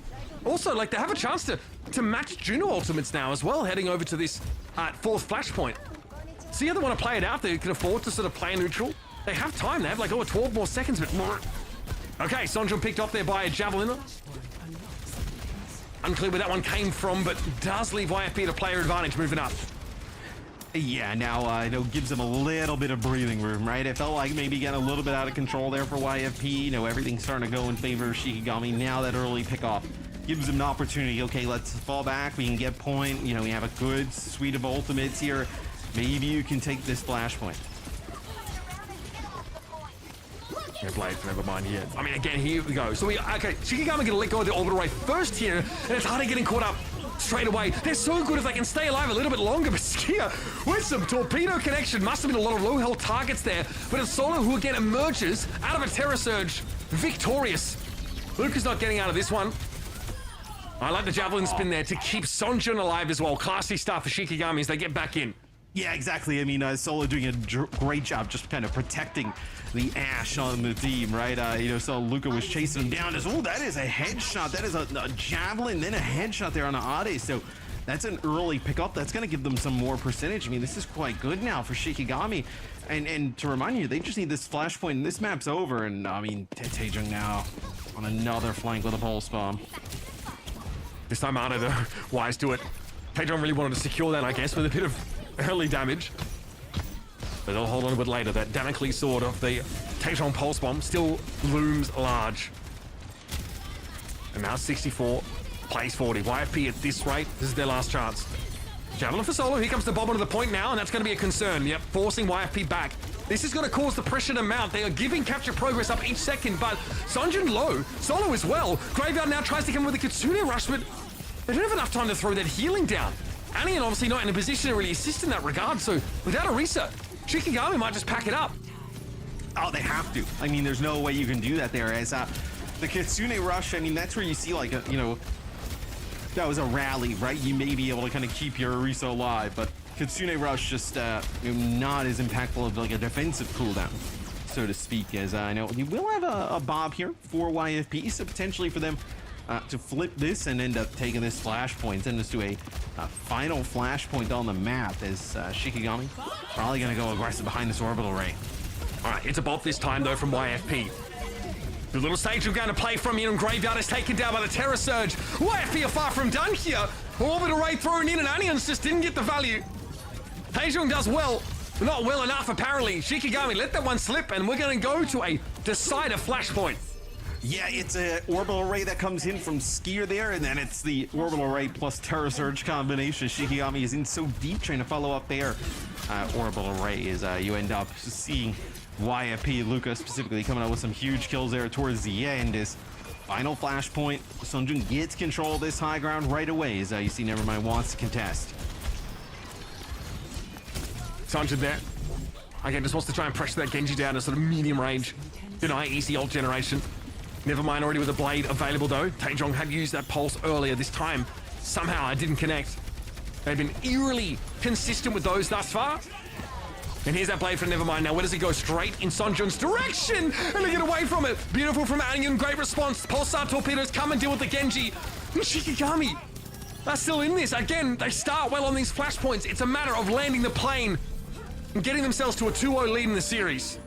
Yeah, that's the blade used there for YFP that does not come up with much of anything now as Taejung can get control of this high ground. Sunshine here on the high ground of the Ash is going to be really difficult to deal with. I mean, there's no way you can have, like, Nevermind go over and try and fight him, right? That's where you would have an advantage of having the Kiri, right, in that type of situation. But Luca just domes him from range. I guess it doesn't really matter. So I'm more than happy to give some ground. Sorry, have a nice day. Understood. Eventually, they're always going to have to fight for it. Kitsune Rush now. Graveyard needs to get healing value out of this, but Orbital Ray does mean that Shikigami should be well protected. Arde's down. Graveyard able to find him with a kunai, just throwing those right clicks in. It's going to be tough for YFP to fight back into this now, and that is more of a cosmetic Terror Surge. I do enjoy those, but here you might be looking for something with a bit more impact. Luca forced to wait here, and YFP trying to reset quickly, otherwise the map will be lost. Yeah, that's a nice spot there from Sunjun. That kind of crosses over the point, right? Able to put down some serious fire on the opponents as they can't have anybody get staggered, and they lose Skier. Are they gonna lose Hinge as well? As Hinge trying to get to the point? Ooh, big touch. Okay. Got overtime. That's exactly what he was looking for. All right. Nobody flame him in the chat. He did his job, but Shikigami get the map. Okay. Wow, we have some scrappy games today, and I might be using that in the pejorative sense here, folks. I just want to let you know that was. Look at me. I look manic. I look like I've been locked up in my attic for 7 days trying to piece together a very complex murder mystery. I mean, maybe you have. We don't know. But no, for this series, I mean, just absolute back and forth. It did feel like, though, that Shikigami had control for a lot of the map. Like, even it's like really odd. It almost feels like map 1, right? Where like it is back and forth, but it always felt like I always thought that Shikigami would kind of win that with the way things were looking, right? YFP did a great job of seeing their advantages and taking advantage of those when they had openings, right? But I felt like even in a lot of the neutrals, I feel like Shikigami definitely played it quite well. Yeah, absolutely. I would look back, I'd say they're leading in 4 out of 5 of those flashpoints, I think, to start with, like winning first fights here and there. Sometimes, like, you're put in a position where you have to find a way to win against an orbital ray. And it just doesn't seem like we've seen them try everything. We saw Solo like run through an orbital ray to the other side of it, try and ult to pull everyone else out the orbital ray. We are like, they are contorting themselves into every possible shape to try and figure out like that. Because once you have that down, you're sorted. Once you can deal with Juno ult to it, just being a literal automatic press Q to win the fight button, then you're laughing. Yeah, I mean, it is in a lot of different scenarios, right? The Juno ultimate's extremely impactful. Another one, though, the pulse bombs from Taejung throughout the whole series. I mean, been so good, right? It feels like every time, whether we're on with them or seeing in the feed, this is sick. That was actually the kill from Luca. So that's like a shot and like a spear directly into the wall. I mean, that is nuts from the reset range, but really back and forth type of game here. This is Skier ends up using this a little bit later, right? So Onion opens up the point with the orbital ray a little bit later. One from Skier, Terror Surge combination there from Luca, connects with 2. That was quite nice.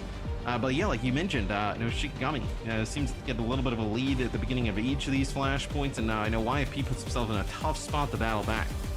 I think like Graveyard popping the Kitsune Rush in defensive situations, it's a lot, right? Obviously, your healing output does get increased as Kiriko on the virtue of you just having haste. But it didn't seem like it was always enough. I think that last fight, they literally had Kitsune Rush and the Orbital Ray like combined. At that point, you can't lose. Sorry, I just think you're going to win that sort of 9 times out of 10. So, break time. We're going to be back with map number 3. It's 2-0 for Shikigami, threatening to eliminate YFP from the tournament.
right, what's it going to be, YFP? It's going to be one of them close 3-0s, the ones we say, oh, well, look, the scoreboard doesn't really tell the whole story, or are you going to give us a little bit more action here in this series? They choose Suravasa, Matt, and it's close when we go all the way to 5 flashpoints, and frankly, compelling gameplay. These two teams, with these Orisa comps, are on a similar level. I really do feel like, you know, YFP have been impressing so far.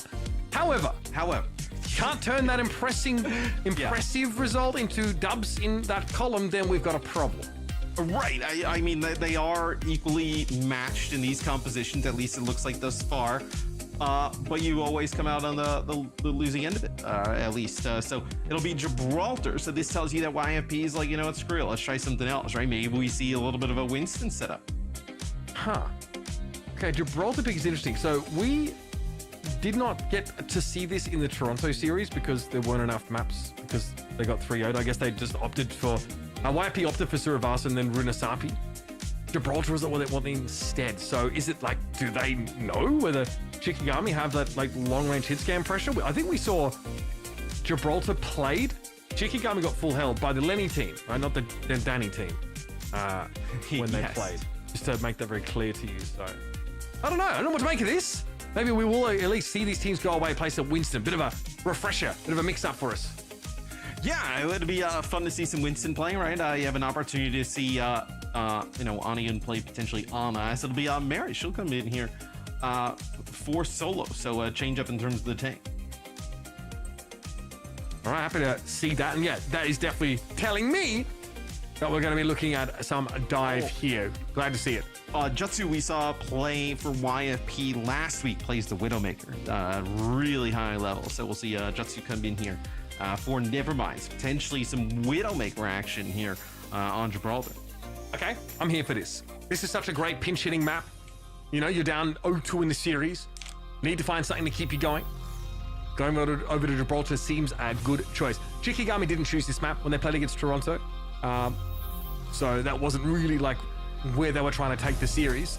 Maybe they have a diva-based composition. We might not see Winston. I feel like Winston, in general, has been able to give teams that greater level of success, but already looking over the comps here, it's going to be Sunjun on the Widowmaker. Yeah, this will be an awesome Widowmaker battle between these two. Is some fantastic shots we've seen from them.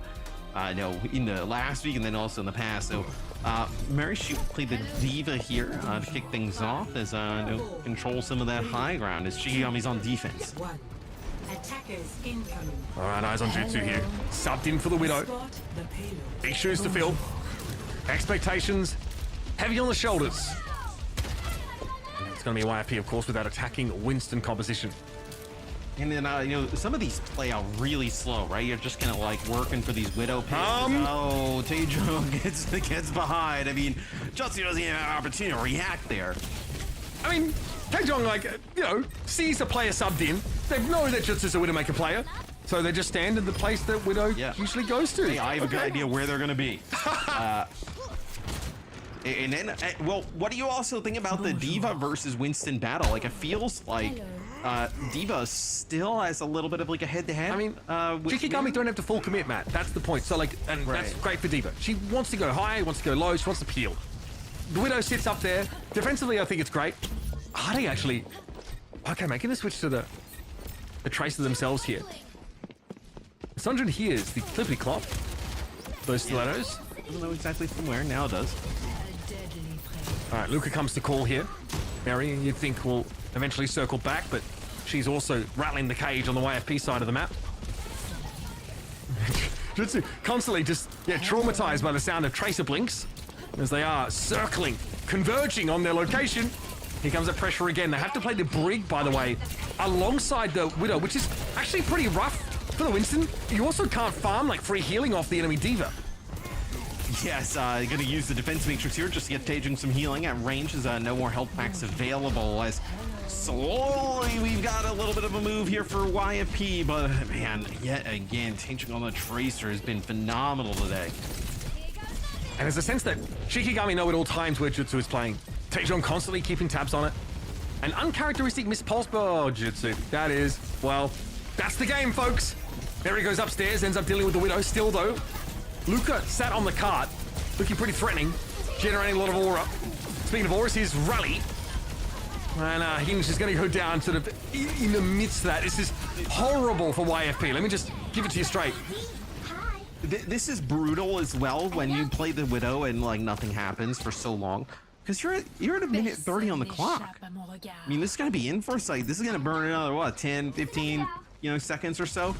And then now Jutsu has to play the Cassie, so can't even play the Widow. It's going to be like Sunshine with a really You're something to play Widow! You're Cassidy! You know things are going wrong for you at that point. Well, I think it's more because the Tracer is just being such a... Like, you can't do anything with Taejung playing this well. I mean... They have Nano Winston, YFP. And a Pulse Bomb as well that they can definitely try and use to take Mary out of the action. I mean, she's doing great damage to Luca, though, and in a position that's a little bit hard to contest. Based in selection as well, of course. Here it is, Nano over towards Luca now. Mary just trying to eat up that. Oh, there it is! My goodness! Seen that one before. Quite a few times over the last 8 years. Double pulse kill. That was a Nano Winston that just got blown to smithereens. Yeah, now we're at 37 seconds. Now we get a Genji in the mix, right? So let's see how this works out. It's 30 seconds. I mean, this has just been dominance from Shikigami, and really, I mean, Taejung every fight has come up with something big, right? We haven't really even seen the Widows like really pop off, have these moments. It's really just been, everybody kind of playing around, trying to force the Widowmakers into different positions, and then, at least for Shikigami, the Tracer going ham. All right, Luca, always under pressure. 10 seconds left in the round here for YFP to make something happen on their map pick. It was the Hail Mary. Okay, Luca can't even touch the car. He's not allowed to. Nice in on my graveyard. Now he'll be chased down, though. Not exactly where Brig wants to be, but can farm a bit of healing off the Winston pushing you. Luca swatting. Right now it flies. And Onion not quite able to get away. No point sort of going for a raid. That'll be ridiculous. So she is fell. Now the rest of Shikigami with 4 have to make this work. That might just be a little too much. Luca down, though another pulse is good, but Ade getting in there. Finds 2 kills on the Genji. Mary back on the cart now. Anion could return to this fight with an orbital raid here, but it won't be enough to save the mech of the Diva. Better save for later. Yeah, but I still feel like you kind of accomplished a lot, right? I know you end up getting first point into OT. Almost a tremendous play from Taejung there at the end. If Mary would have had like a self-destruct, right? And she could have gotten a mech back, I think they would have. I think they would have fought that. I think they would have went for it. But now we'll see. Actually, Sunshine's going to go over to May. So May Tracer with a Diva. So a little bit of an interesting setup here. Typically teams want to control this high ground, like a hit scan, right? Historically, that's been like the strongest point here. Not the case with these teams. I was talking about it on Survivor, not on Gibraltar, Sunshine. Still, plenty of opportunity. You're up against like an Ana and a Cassidy composition, so not hypermobile. Outside of that little dive element of the Genji and that Winston. You also have like the orbital ray up now as well. You do want to play a little bit around your Diva if you can. Mary here just wants to try and control that high ground. And again, the main really punishes like overcommitments inside the shuttle here. Stun off the rally. It's enough. Graveyard, beautiful follow with the whip shot. Ade has nowhere to be. That's a wall. May's pretty good. That's Nano Blade too. I mean, that is a Nano Blade that just gets like whip shot away. Everybody dies here. You're gonna stagger out the Genji. Don't worry, Ade doesn't need those ankles anyway, apparently. Just not able to make it out. And I mean, we're below a minute already. I mean, YFP, I mean, this is it's been difficult to make work here. Some nice substitutions, obviously, for Shikigami, bringing in Mary to play the Diva. Really, just the flexibility of the DPS really showing out. There's that May wall blizzard as well. The roll for Jutsu is in slightly the wrong direction. He rolls into the wall. I think if he rolls directly out of the blizzard, he's fine there. Hinge does well to trade that, and Mary's actually with a Bionade, so, well, Taejong saves the day, as per usual. Okay. But guess what? The cart, it's moving in the wrong direction if you're a Shikigami fan. Luca eventually has to get off of it. Now 30 seconds again remain in the round. Yeah, it's not going to be enough, though, to get it over the line, right? So we'll have another fight here. Another opportunity for YFP to potentially get this one over the line as Jutsu will end up having a Deadeye. Comes in to play the Widow, but, really early on. I mean, it's just the pressure from the Tracer. Taejong just going ham. Everyone's got a Widow pinch hitter until they get hit in the face by the Tracer. Yeah, and everyone's a Cassidy player after that. Upstairs goes Luca. Primal is there. A lot of disruption potential available for YFP in this fight. That's a Deadeye from Jutsu. Good sight line, but not much to be seeing here. Shot goes into the shield of Graveyard, who can't get away quickly enough. That comes in Luca. Primal now activated as that was a bio on Sonjun. Now Luca can start to get in the thick of things properly with this Primal Rage. It'll be another YFP fight win, again, at the 11th hour. Yeah, this is still putting Shikigami for their offense in a pretty good position in terms of time bank. Maybe you see these players, I was going to say, go back to Widow now, so Sonjun will bring the Widow back out as, I know this final point. I mean, this is, you know, it feels like it's designed for Widowmaker the way it is. I mean, absolutely. So open. Also, again, I think Ana's a pretty juicy target if you're here on this Widow. I wouldn't say it's easy, though, considering the composition that Sonjun has to play into, but this is where Jutsu can maybe show us why they're here. Here goes Mary. Little knock back here. Get the Brig out of effective range for healing. I don't know how Graveyard's alive. Somehow saved by the bell. Yeah, Graveyard's had a few of those where it gets extremely close to death. It feels like maybe, are you playing around the getting audio? Oh, Blade. You barely even saw the head there of Skier. It seemed like they were playing for the Nano Blade. Ade was working, you know, just poking a build up towards that blade, but just waiting a little bit too long, maybe. Sorry, I just had to re-upload my entire Menta lexicon from a nearby copy of the Merriam-Webster so I can actually continue talking. Taejong here. Again, a position to really derail this last fight for YFP with a pulse. Just fight Jutsu! Just give him a slap! Now into spawn! He gets the stick as well! Not much this guy can't do! Shikigami with the imports, hit a little different, not gonna lie. Orbital Ray here. Pretty unnecessary, honestly. They're already dead. As Luca goes down to a self-destruct. I haven't seen that in a while. YFP will be stopped in their tracks here at the last corner of the map. And they're playing for that Nano Blade for a while, and they never actually even get to use the Nano. Don't get it onto Ade, don't get onto Luca, so not able to get a good any use of the Nano there. So YFP with some late heroics, right? Able to take that the first two checkpoints.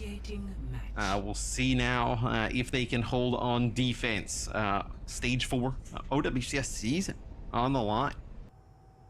We'll point out here, it's a little more challenging for the attacking Tracer to pressure that defending Widowmaker just because of the map. There's some wide gaps, there's high ground, right? So in theory, and this is an asterisk, but YFP have one next to their name as well, so I don't feel like I'm taking liberties here.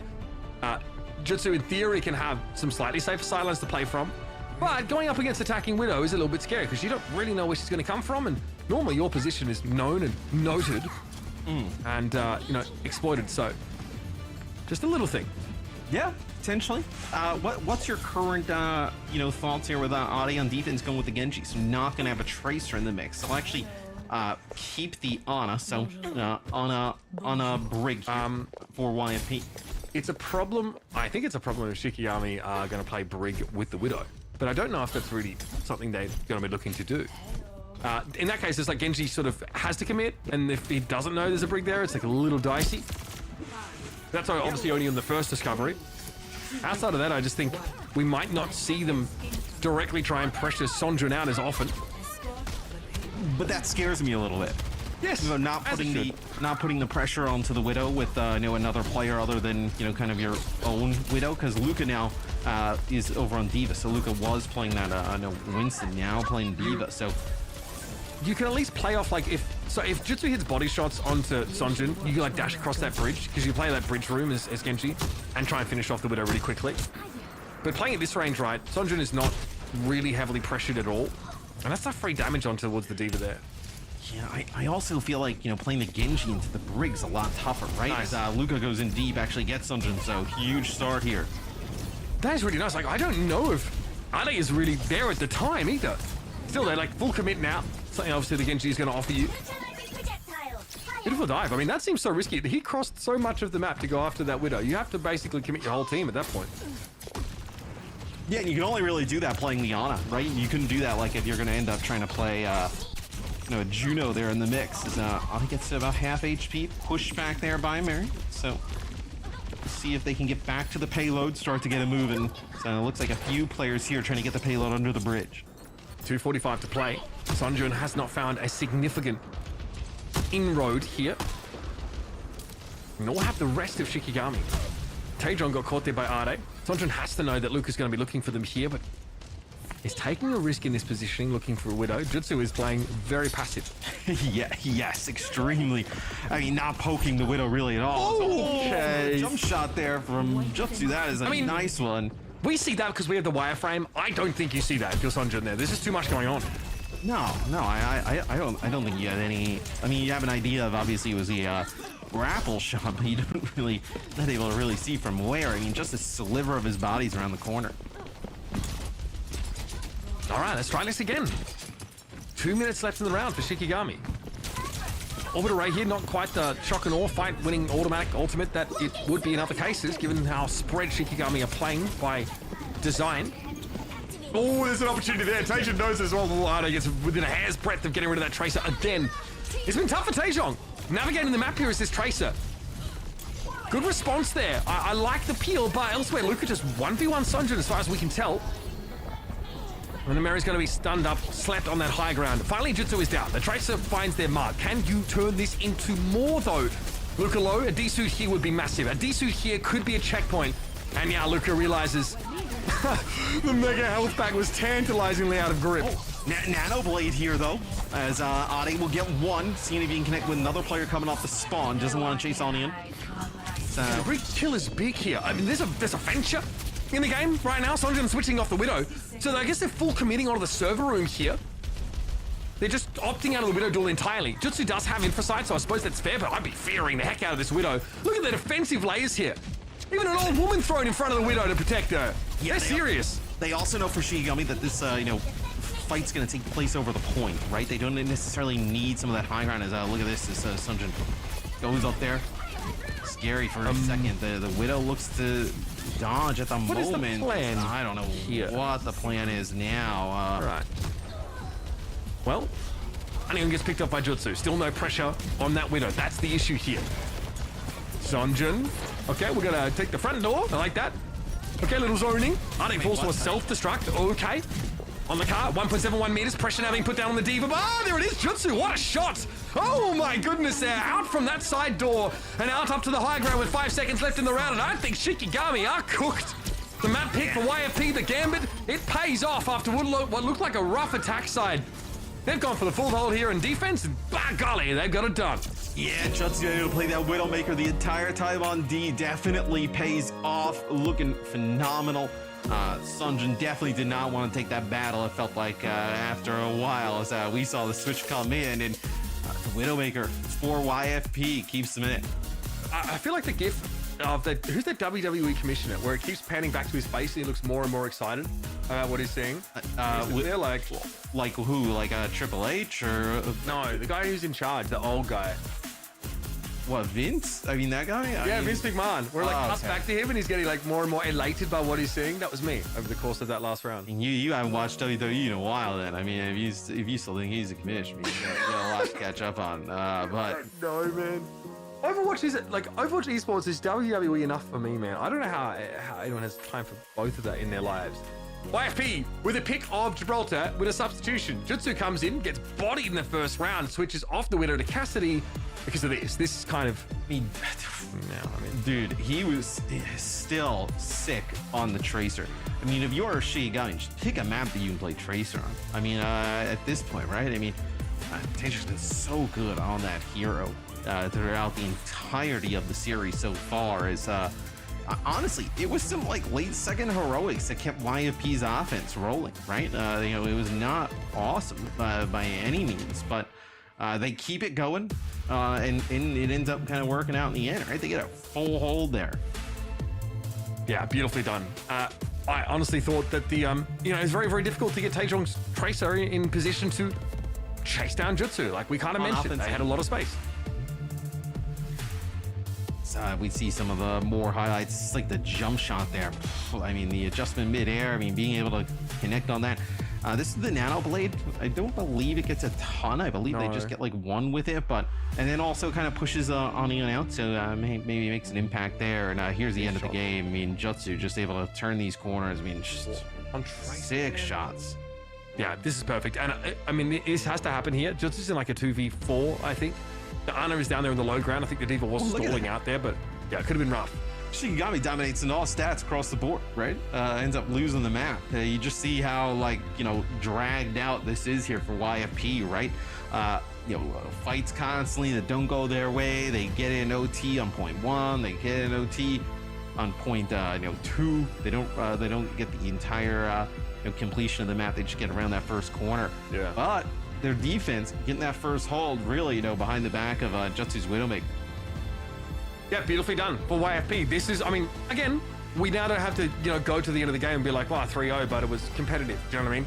Nice to see Gibraltar thrown in, and that map still fulfills its role as like a curveball to throw against the team when you're sort of losing consecutive maps. You need to find a way out, which I kind of quite happy because it's such a, well, not a specialist map, but it requires such a departure from the style of most of these maps where you can get away with going for the brawl style, going for the Orisa comp.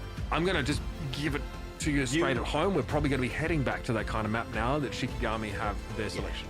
Yeah, I would say so. I mean, it's like one of what you think that like Junkertown, obviously you can force a different style of play, right? Gibraltar as well. Could play. Those are like the two in the pool. Yes. Yeah, definitely. Those are the glaring ones, right? The really wide expanses. You could like pick Esperanza here. Shikigami have gone for that push map in the past. Obviously, we also have hybrid available as well if they want to play that sort of brawl style. King's Row is always a safe bet. I don't know if they want to get into a situation in like on a Blizzard World map. They have Mary obviously in the lineup, so like there's the Diva option there for them. But so if you wanted to keep Mary in the lineup and play Diva, it would probably be like Blizzard World or King's Row. If you wanted to go back to Rush, it's probably Runesabi. That would probably be how this kind of plays out. But we did see a team play Hannah Hook earlier, so who knows? Obviously, no clash in the mix now. Yeah, get that out of here. We're good. We already saw our Flashpoint maps, of course. Yeah, so like if you're wanting to play a pitch battle, you can also take us to Runesapi as well. Feels like a pretty. If you feel like you have the better Orisa comp, I don't know. It actually feels like a map right now where if you have the best like default comp, then you go to a map like that because. Yeah. Do you think it's also a discussion where if you, let's say, you pick Runesapi, right? And you go with like a, Rush style and you end up losing it, right? Like Blizzard World and King's Row, you would think you probably have to play like Diva on and maybe you don't feel as comfortable there. Do you try and get one of those out of the way? And then if you lose that, you at least have the Rush on push to fall back on. Playing the long game? Or long game play? A little safety long game? Yes. I mean, who says you can't play Orisa on Midtown? No, I think you can. Yeah. Well, yeah. I mean, that's also another the hybrid map thing. Yeah. I mean, it's not like the best outcome, right? So seeing Solo come in here now for Merit tells me that this is going to be Orisa Fest, right? And you also have Lambit coming in for Sunjin, so maybe there's no hit scan here. We'll see what map this is. Just played Genji when they got subbed in last time. They were subbed in against Toronto, if I'm not mistaken. Runesapi. Yeah, so this is this seems to be like, if you gave teams the option, I think we would play Lijiang Tower every series and we'd play Runesapi every series. And then everything else probably change around a little bit. But so I think Lampard plays Echo as well. But yeah, okay, look, I'm not surprised to see Runesapi. Yeah, I feel like if you opportunity to play Mei potentially. Genji. Oh wait, no. Don't these guys play Genji Tracer? Yeah, some comps? Yeah, you can play Genji Tracer here, right? I mean, that's what we've seen from them. It's that though, Orisa, Juno, Rig, very strong here, right? No, you can kind of the only one like you'd probably toss down, like you're not really gonna see far here on Runesapi, right? But like any of the flankers you're pretty good with, right? And nothing to really worry about there. Okay. Right, so Runesapi is going to give us probably like the most pitched battle that you get on a push style map here. Generally, like if we're expecting to see those Orisa-based comps, I do think that like once you get that first checkpoint, if you have a composition that is able to take that high ground away from the defenders, you can snowball this map. Like you can really get out of control after that area. But we've seen teams do it with the Ramatra Mei comps because you hide your Mei up there and like you like blizzard them while they're on the high ground and try and win there. Without that, maybe you don't feel like that's nearly as safe to try and play forward like that, and you just sit down and get poked on the low ground. But it's a tough pill to swallow, just saying, oh, we got the checkpoint. Oh, there are bubbles on a balcony. But that is push for you. Say on Colosseo. Happens everywhere. But even the last series, right? First fight here, we saw like 70-something meters, 76 meters right off the rip. Yeah. And we'll see how both teams want to come out and play it. Whether they want to play, maybe it's like Teijun's been so good. I mean, why not just continue to play Tracer? There's no reason not to, right? This map's good. The flank angles are quite reasonable here. And like we mentioned, we're not contending with like oppressive levels of high ground. And even on Colosseo, that was like a really popular Tracer map anyway. So we'll see if that's what we get. Potential, okay, so potential here for Shikigami to play Cassidy Genji. So Bei Lampin, like you mentioned, comes in to play the Genji here. Then Taejung, who's been so good on Tracer, we'll get a chance to see him play Cassidy, right? It's been some when we've seen. All right. I guess something I glossed over as well. Jutsu stays in here for YFP, so the hit scan player subbed in for Gibraltar will remain in the roster. Just Mary getting rotated out here. Again, you really want to play towards this mega health pack here, ideally. Where most teams in this sort of brawl rush style composition. God, I'm mixing all my words together now, like to set up. So all it takes that early mega to deny that from anyone else who would come through after. And good frontline pressure here, though, does see Skier from YFP go down. So you've lost Cassidy, but you've got the enemy Juno. Yeah, I think losing to Juno is going to be quite rough, right? I mean, you don't really have, much healing resources, especially if the Brig is not in the fight. Like, so you're just relying on the health packs. As you see, Luca gets extremely low, has to use the Fortify. He's got to get out of there. Yeah, not going to be able to, though, as that's what happens when you just have that Brig healing. It is kind of, odd that we see Brig such a staple of this comp when, in general, at the range your Orisa wants to play, you can only whip shot for healing. So, again, it's great, repair packs given over to your Genji. Like, it's obviously awesome to have Brig paired with a flanker because it's effortless healing that gives them a bit of armor as well. But, yeah, interesting call. Again, Rally is just too powerful, man. That ultimate, plus having a stun attached to it, can be conditionally in some corner cases really powerful. Because Onion lives throughout the entire first fight and Skier's the first death, I mean, look at this. Wow, he's so far ahead, right? I mean, you gotta feel like, this is a good idea. Just take advantage of it. Yeah, just you like checkpoints? Yep. Onion still fell. Jutsu with the hot hand. Able to pick her off, but yeah, checkpoint gained here, so Shikigami gonna give this ground back instantly, though. That's fine. Hope to build up some ultimates here. They've got that Terror Surge online, not far from a Deadeye either. You're going to get a fight mid-map. I guess the also reverse of it, right, is because Hinge is the only support that lives in the first fight for YFP. I mean, look in terms of the rally, right? Now YFP, you can make the arguments in the better spot, right? No Blade plus double support ult here. Hey there.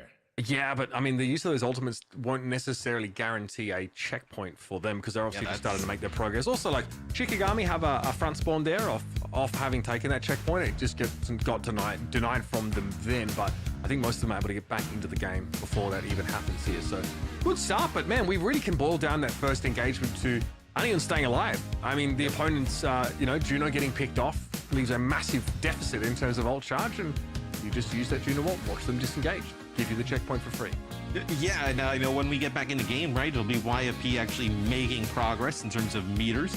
And then they'll have, 4 of their ultimates to work with, right? So just like how we saw Shikigami get checkpoint, would not be shocked to see it kind of flip around the other way and see now YFP get this checkpoint.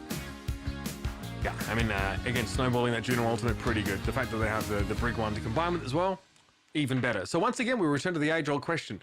How does one win a team fight when your opponent has Juno ultimate and you don't?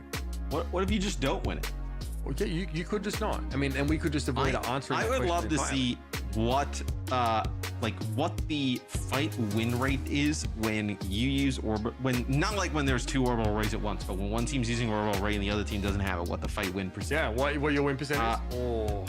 It's gotta be in the 90s. It looks to me like at least 80%. Yeah. 90s, yeah.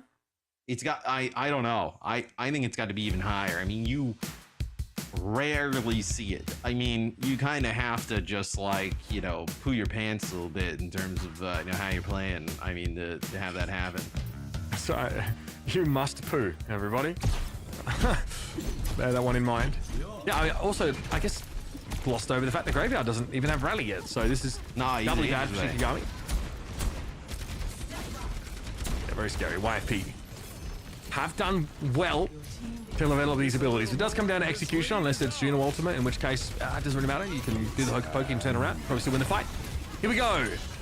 Deadeye, deflect there for Lampert as they cross that wide expanse, but Jutsu's moving awfully fast for a guy with, well, baggy pants on. A lot of space that he gets just off the Deadeye, right? It'll be Deadeye now on the other side. Now, Deadeye doesn't really care about this orbital ray. Blade though, oh, we all care about that, I think. Ade goes in. Most of that damage goes in Solo's direction. For the durability, maybe. He goes for the Terror Surge. Matt, chalk that one up to a fight lost when you have Orbit Array? Yeah, I mean, there's, you know, I said it was like 90%, you know, now we're down to, you know, 88, right? Still pretty good, probably. It was like, you know, Mr. President, they want to fight without Orbit Array. for the Orbital Ray believers out there, it's still, you know, still pretty good. I mean, that's a brutal when they lose them. I mean, 4 ultimates just jumped on in there, had an opportunity to take the lead. Now the bot deep into your territory, and guess what? Orbital Ray plus Blade available here for Shikigami. I mean, this could end up in your spawn rather quickly. There goes Lampin. Well, now it cleans up Ade pretty comfortably. He tried to climb the masonry there, but no escape from the Genji. And Anion hasn't even made use of that Orbital Ray yet, so that's nice. You've got a staggered situation. This is probably best case, I think, for Shikigami. If you want to ration 2 ultimates out like this, you've gotten 20% with just the Blade. Yeah, I mean, as long as, you know, Lambda can stay alive here, Taejong takes out Jutsu here. So this is, I mean, talk about best case scenario. I mean, this is probably whatever's better than that. I mean, now you're going to lose Ade over on the side, and you're not even forcing them to use anything. I mean, you're just kind of like running out there, just dying off the spawn. This is like if you put Bing Chilling on ice. Shikigami are absolutely cruising now. Deadeye hit for Taejong, but crucially it's an Orbital Ray. Skew's almost had enough time to build theirs up. It's like Anion might look to let it go soon. We're in triple digits now, folks. It's getting DEFCON 1 level bad. Here comes that Orbital Ray. Before brought down pretty quickly. All right, Luca. All right. Doing the spin. The Munch Man comes on in. Luca's down to less than 100, but quickly topped back up. Pressure they're going to be mounting from Solo. Okay, well, does that count as a fight lost while using Orbital Ray, Matt? Are you chalking that up? No, that one doesn't count. We're not paying attention to that one. We're not paying attention because before Lampet uses that blade, this is a 6-meter difference in the game. Now, as you can see at the top of your screen, it is no longer a 6-meter game. I mean, Shikigami just breaks it open. It's so important to like get checkpoint, right? Because now you just don't have to stop there, don't have to do that. Like as soon as they get there, they just start blowing into the YFP spawn, and now they're in a difficult spot. YFP, right? Half the game gone. Got to use your ultimates here. Map. It's a lot of damage. Yep, and Orbital Ray wouldn't have saved you there, Skier. They do use it though. And they use the rally. God, how many support ultimates does it take to win a fight in this economy? It's brutal out there. CPI index off the charts. YP to get there, but God, they have to spend so much to do so. Lampert here doesn't really have any business here being on this part of the map, but you've lost so many players and you end up using so many ultimates, you're not going to gain any progress out of this. They still have checkpoint off this. And then they're just going to come back and, you know, use Blade and win, right? Looking very scary there. Moving up with just the Genji at his side. Jutsu's back in the game now. Another blade for Lampert. Jeez. Last time we saw that one pulled out, it got very much out of hand very quickly. He's a Deadeye straight away. Lampert, though, chases Hinge up the TP. Oh, my goodness, the pathing was nice. No chance to catch onto the Juno, though, as Jutsu is still holding that Deadeye. Are they deflecting on Taejong there? Just a normal shot, but still enough to claim the custody. Classy. It's a nice look. Shikigami, they still have that big lead. They might have to concede a checkpoint here, though, if Lampert can't get out alive. And they do. Yep, that'll be forward spawns here for YFP. It's 3 fights in a row now, Mitch. In scenarios where they're, you know, down in terms of the ultimate economy and maybe not in the best spot, they've been able to pull out some of these fights. They're gonna need like 2-3 more of those, though, feels like, to get back into this one. And as we're gonna go below 3 minutes on the clock, they're gonna have to back up just a little bit. Playing that corner here against that Deadeye, you kind of have to. Little speed boost. Just take some damage on Orisa, apparently. This is going to give you some progress, though. Orisa split off. Bear that in mind. So Luca is not with the rest of their team right now. But Taejong can't kill anyone through this orbital ray. It's just impossible. Are they, though? Trying to go after a brig. That is not an easy task. And that will eventually be brought down by Anion's torpedoes. This is getting out of hand now. We have a rally committed by Graveyard to kill the Orisa, apparently. The bot is actually now covering new ground, though, for YFP. Yeah. Shikigami can double back. Yeah, Jutsu now is going to get out of here, right? I mean, yeah, dead or alive. Yeah, for a second there, it looked like he might have been able to like get a kill or two, but no, they'll deal with Jutsu now. We'll get back towards mid map. Yeah, you do end up using that rally there for Graveyard, which it looks a little bit odd, but I think though, you're almost at the point where you just can't afford, like if Shikigami just doesn't lose any fights, right? Like even if you have to overspend to win them, like just in the virtue of like the amount of distance they have to cover there in an almost impossible spot as Jutsu comes out with the Deadeye, almost finds one. Yeah, no one's cooldown actually really lined up with Jutsu's Deadeye. Like the deflect was late, the Javelin was a little late, but Jutsu couldn't see anyone to bring them down. And Lampard's played ultimately does more than enough here for Shikigami. Yeah, we're headed back into the blue territory. Comfortably now, I will be threatening a map completion because that bot ain't slowing down for nothing. Well, I don't even think they're even really, you're not even celebrating potentially a map completion. Just getting the bot this deep into YFP territory is a win in itself, right? I mean, they were like flirting in mid-map and whatnot. Now, I mean, it is a difficult spot. That's just Taejong using Deadeye to get a reload there. All right, look at the Cassidy here. Taejong pretty deep in that side room. If you're Shikigami, make this fight as long as possible. You need to get some ultimates at it. Yeah. Can they do that much? I think YFP are wise to this. They know. They know they can't be affording to spend anything here. Shikigami say, okay, all right. You got it. You guys, you can play the game. No worries. We'll allow that much. Oh, we got one more player here, right? Just throwing their body at the point, so that's Lampard. So now it's going to be do or die time, right? You're probably going to get back to a little bit before the checkpoint, maybe with the forward spawn here for Shikigami. You can come out and fight this a little earlier. See where they decide to fight from. It looks like with that, with that front spawn, they're going to opt to fight this one early. They got to go though, or else this bot's going to start running away. Bot back in the middle of the map still now. Over to Ray Hemmings. Lucas about to get turned into glue. That didn't take long. Deadeye for Jutsu though, able to cut through the healing though of the orbital ray. Arne with a blade here. One is good, and maybe even enough. Two would have been even better, but Hemmings is going to come in and find it. So, it's an overtime run for YFP. How deep can you get? How do you win the next fight though for YFP? It is Shikigami with Rally, Terror Search, Blade. I mean, it's a really sick combo, like all of them together. You almost are gonna have to like sacrifice one player, it would seem. Like if you kind of play like Jutsu a little bit further back here, maybe you can kind of bait them in. As looks like it'll just be hinged here on the card. As you don't have Luke back just yet. Now Luke will come back, and oh, there goes your Brig. There's the Rally and the Blade coming on through. Lampard, I don't know what they were looking at. They couldn't get past the Orisa, apparently. Got caught inside that Terror Surge here, but I don't think it's going to be an issue.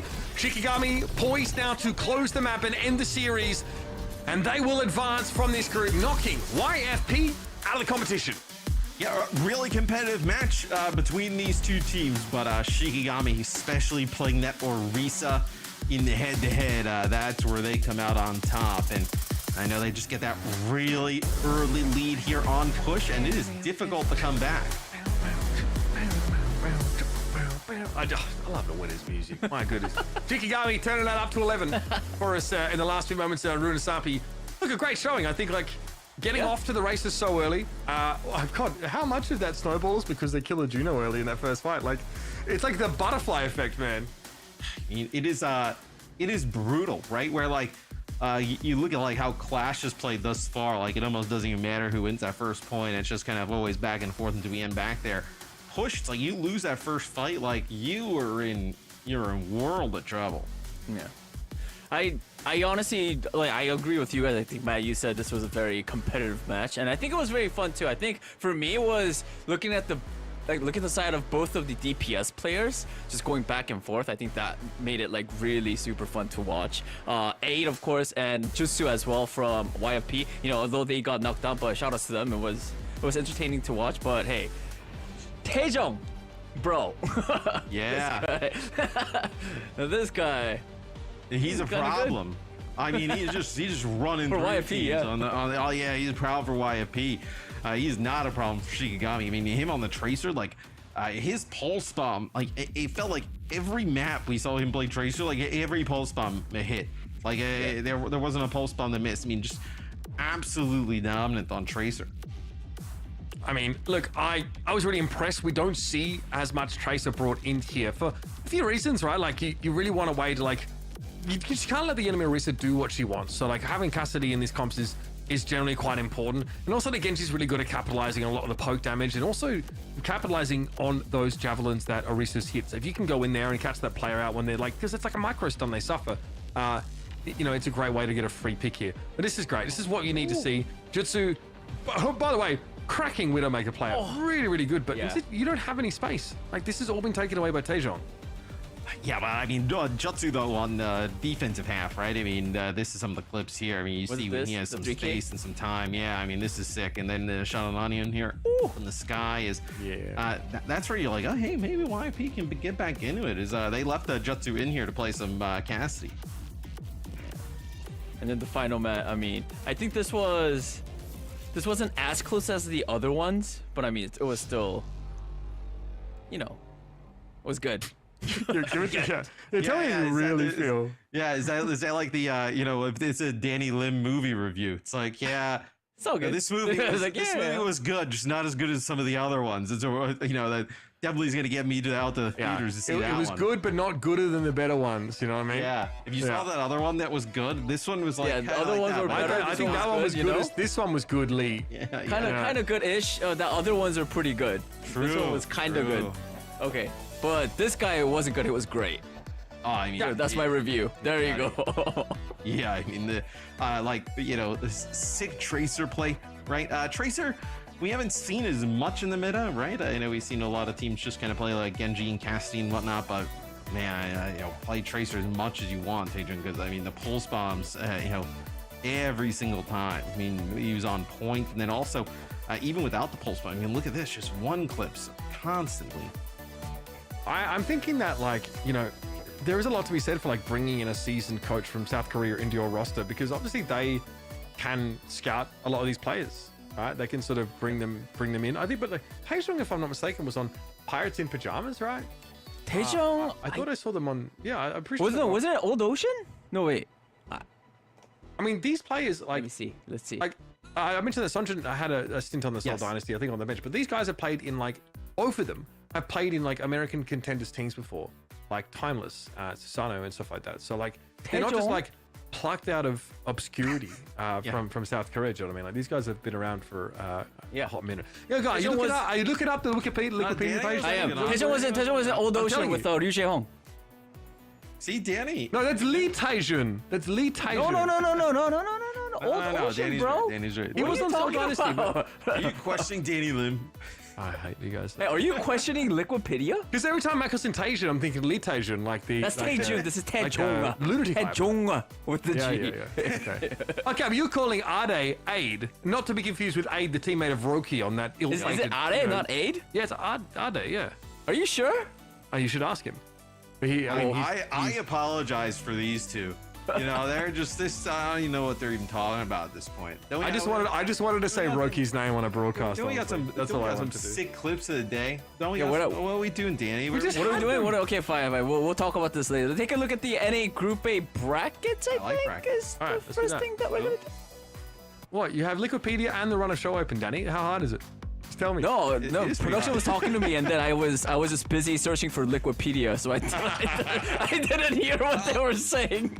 Sorry. Real respect, honestly. Shikigami not able to get past Toronto, but they still make it out of the group. Yeah, they still take care of business against YFP. You know, YFP put up a good fight, but Shikigami in the end. That'll be a team that'll be really interesting as we head into the main event. Yeah. Genuinely, like we were sort of looking at this team as like an outsider, maybe could sneak in, you know, out of groups. Now, like I'm excited for them. Also, like with the coaching staff that they have, like there's a genuine runway for this team. Like I want to point out that, like, you know, they have 2 import slots that they have made use of. In theory, I'm assuming that like both Taejun and Sunjin are, you know, considered as South Korean nationals for those purposes. But This team was great. I love the flexibility at tank as well. Be able to rotate Solo and Mary as well in and out. Group A was definitely exciting, I think. A lot to look forward to for tomorrow's more. We got more to decide a match, but for now, we have a special interview. I'm hearing solo interview. I'm guessing that's me. They didn't really clarify who I'm talking to. I'm guessing it's Tejo. Bro. Danny, come on. Oh, Solo! yes, I'm here. You know, okay. No, I gotta say something. When production said Solo, I didn't think about you. I thought it was a Korean player because we were talking about maybe having a Korean player. So like, Danny, can you do a solo? And this was before. And then now I was just seeing solo interview. I was like, solo interview with who? I was like, why is our producer apologizing to you, bro? No, it's I know. I want to say he was solo. just playing. I should be apologizing solo. I am so sorry. It's not. Yeah, it's not important. Solo. Big congratulations on getting this win. you. I mean, of course, you guys really needed this win to survive. Was there anything sort of that you guys like did it specifically for this match in order to like clutch out the win?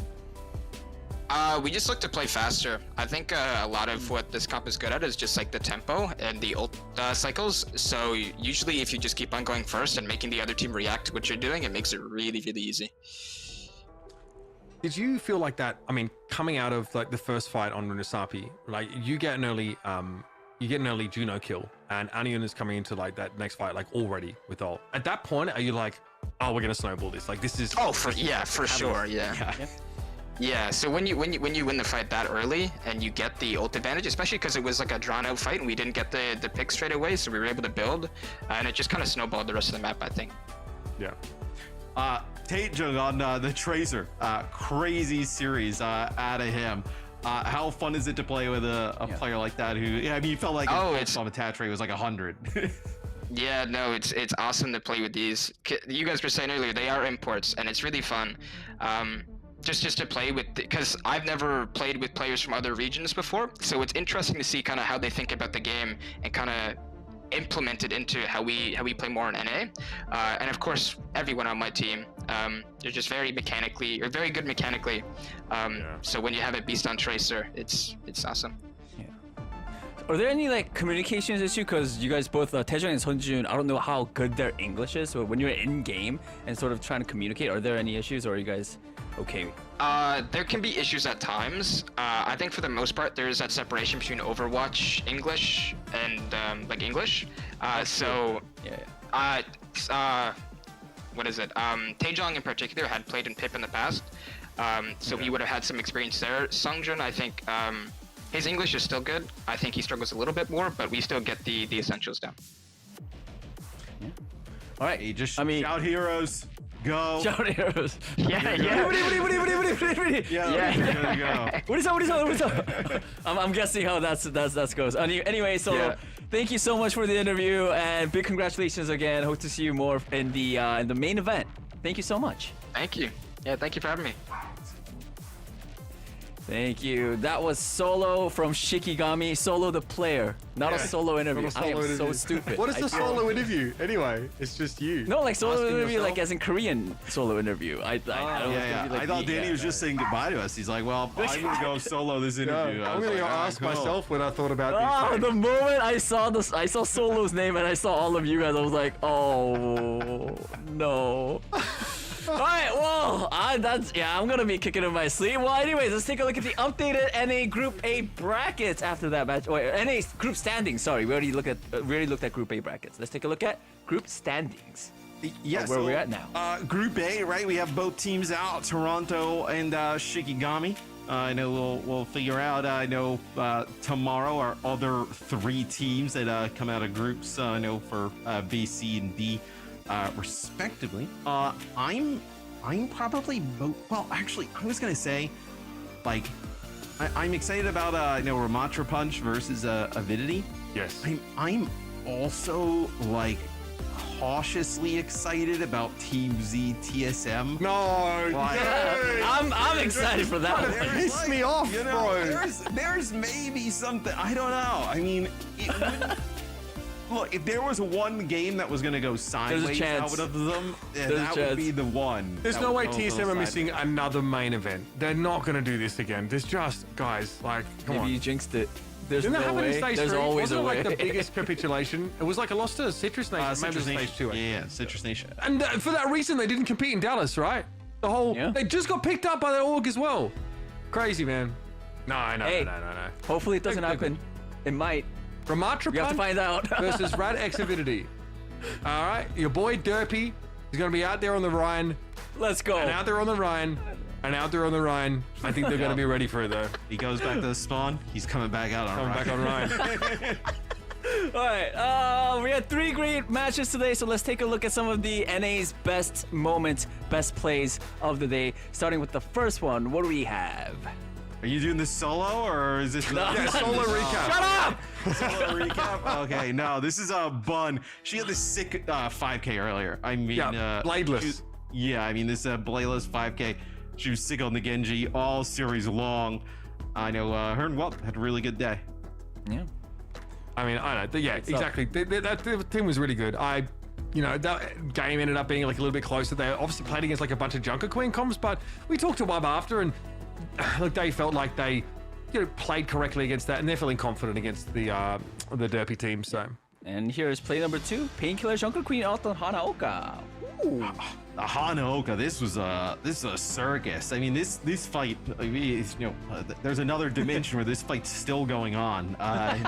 But really, the Junker Queen ultimates, and this one not into one, but the Junker Queen ultimate to kind of counter some of that orbital array stuff. I thought that was real throughout some of the games we saw today, where we saw Junker Queen in action. Yeah, I mean, this reminds me of when production sets up like a 5v5 bot lobby with all max health. They can't die and they just fight for 2 hours to test sound. That's what it seemed like. This was crazy. Solo. I don't know, like how do you like set that up? I don't know. It was like 2 Terra Surges at the same time, plus the orbital ray. Like Solo jumps into the orbital ray and still just inside of, I think. So look at the Juno involvement in those kills. So still actually gets the damage move off the orbital ray, but has to run and get into it before ulting. Kind of massive brain, honestly. If that was the point, if that was the intent, that's nice. Pretty sure it was. I'm just gonna say it. I don't know. Okay. Yeah, that's fine. I'll agree with Danny. Yeah. I'll say it was as well. Danny's going to hit us with a solo broadcast tomorrow, so he's already boning up on his this is gonna bother. Oh my god, I'm so screwed. They're gonna make fun of me until sad. Stockholm. I'm so sad that they don't play again tomorrow. All right, let's take a look at our tomorrow's schedule, which is day 5 of stage 4 schedules. We have, I think, rest of the decider matches. All 3 of them, like we were saying, are gonna be great. TSM Team Z, that one is Matt and my pick for our favorite ones. The match that also kicks off the day. That'll be a really good one too. Also, do Twisted Minds again go for the generational fumble in Group D? They're not gonna do that. They are. I'm just saying. You stop that right now. Look, I just want to put this out there. They are 4 and 5 in map differential right now, and they went to 5 maps against NMA last time they played. I'm just putting it out there. All right. Just putting it out there. I can't think of. I gotta stop thinking about this solo thing. Anyways, last final thoughts. Didn't happen. Yeah. Look, didn't happen. No, didn't happen. I had a great time. It was good here. I enjoy bullying Danny every week. That's obviously like a pastime of mine. But yeah, we got a lot of like really grindy games, I think, at times. But like I think teams like who are really able to maintain that composure midway through these games and also have just like good overall strategies. Also, you see how snowbally some of these maps are now. When it's like if your Juno has ult and theirs doesn't, like it really blows the game open. I mean, look, I think last week we knew that Rush was definitely back on the menu. I think as we see some more teams play and obviously more games, it's even more prevalent because I would say the map pool doesn't really kind of bode well towards other different styles of play. You look across the map pool, there's maybe 2 maps and they're both in the same game mode that really kind of work out for a different type of play style. So that's why I think you see some of these more fast series, brawly series where teams kind of just like run through each other, because like Mitch said, you get an early lead in one of these ultimates. They're so impactful. It's what Blizzard World in Gibraltar, right? You can kind of break out of that style a bit. Yeah, I mean, I would say like yeah, and I guess Junkertown as well. But nobody wants to play Junkertown because it's so coin flip, right? Wait, is it even in the pool? I thought it was Rialto was in there instead. Yeah, Junkertown's in the pool, and Rialto as well. Yeah. All of them kind of let you do that to break the paradigm of the Orisa comps a little bit, but it's like Matt said, it's just one map type. So. All right, guys, let's go home. Wrap it up. I'm already home, brother. We're all already home. Let's end the day, everybody. That is it for today's shows. Thank you so much, everybody, for tuning in. We'll come back with better, more exciting matches tomorrow, hopefully. So, yeah, see you guys tomorrow. See you later. Fight if any one member gets shattered. Here comes the tire. Oh, straight through the TP! Fight gets a triple through the TP. This diva switch a little bit. I like to see Mesopos bouncing back and forth between that from time to time, given the certain situations, because it really did make Santix, in a bad spot. Oh, come on, production, don't do this to him. He has to play around this corner, receives a pack just in time to stay alive. Ring onto Hybrids, he pushes on forwards, and that's unbelievable. Terror Surge.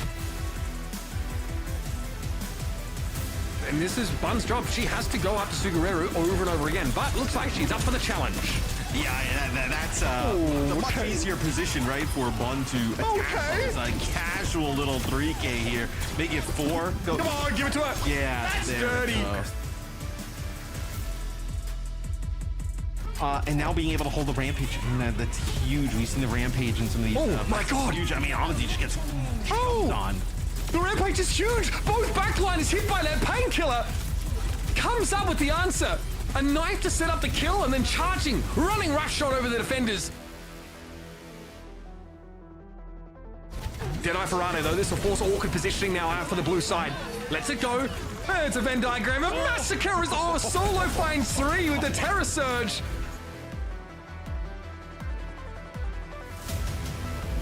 Taejong here. Again, a position to really derail this last fight for YFP with a pulse. Just fight Jutsu! Just give him a slap! Now into spawn! He gets the stick as well! Not much this guy can't do!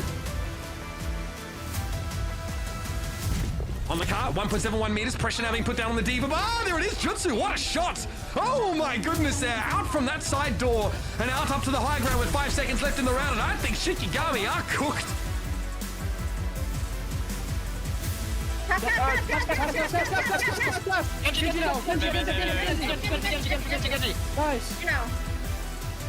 Good shit. All right, Taejong. Who's it gonna be? Who's it gonna be, Taejong? Who's it gonna be?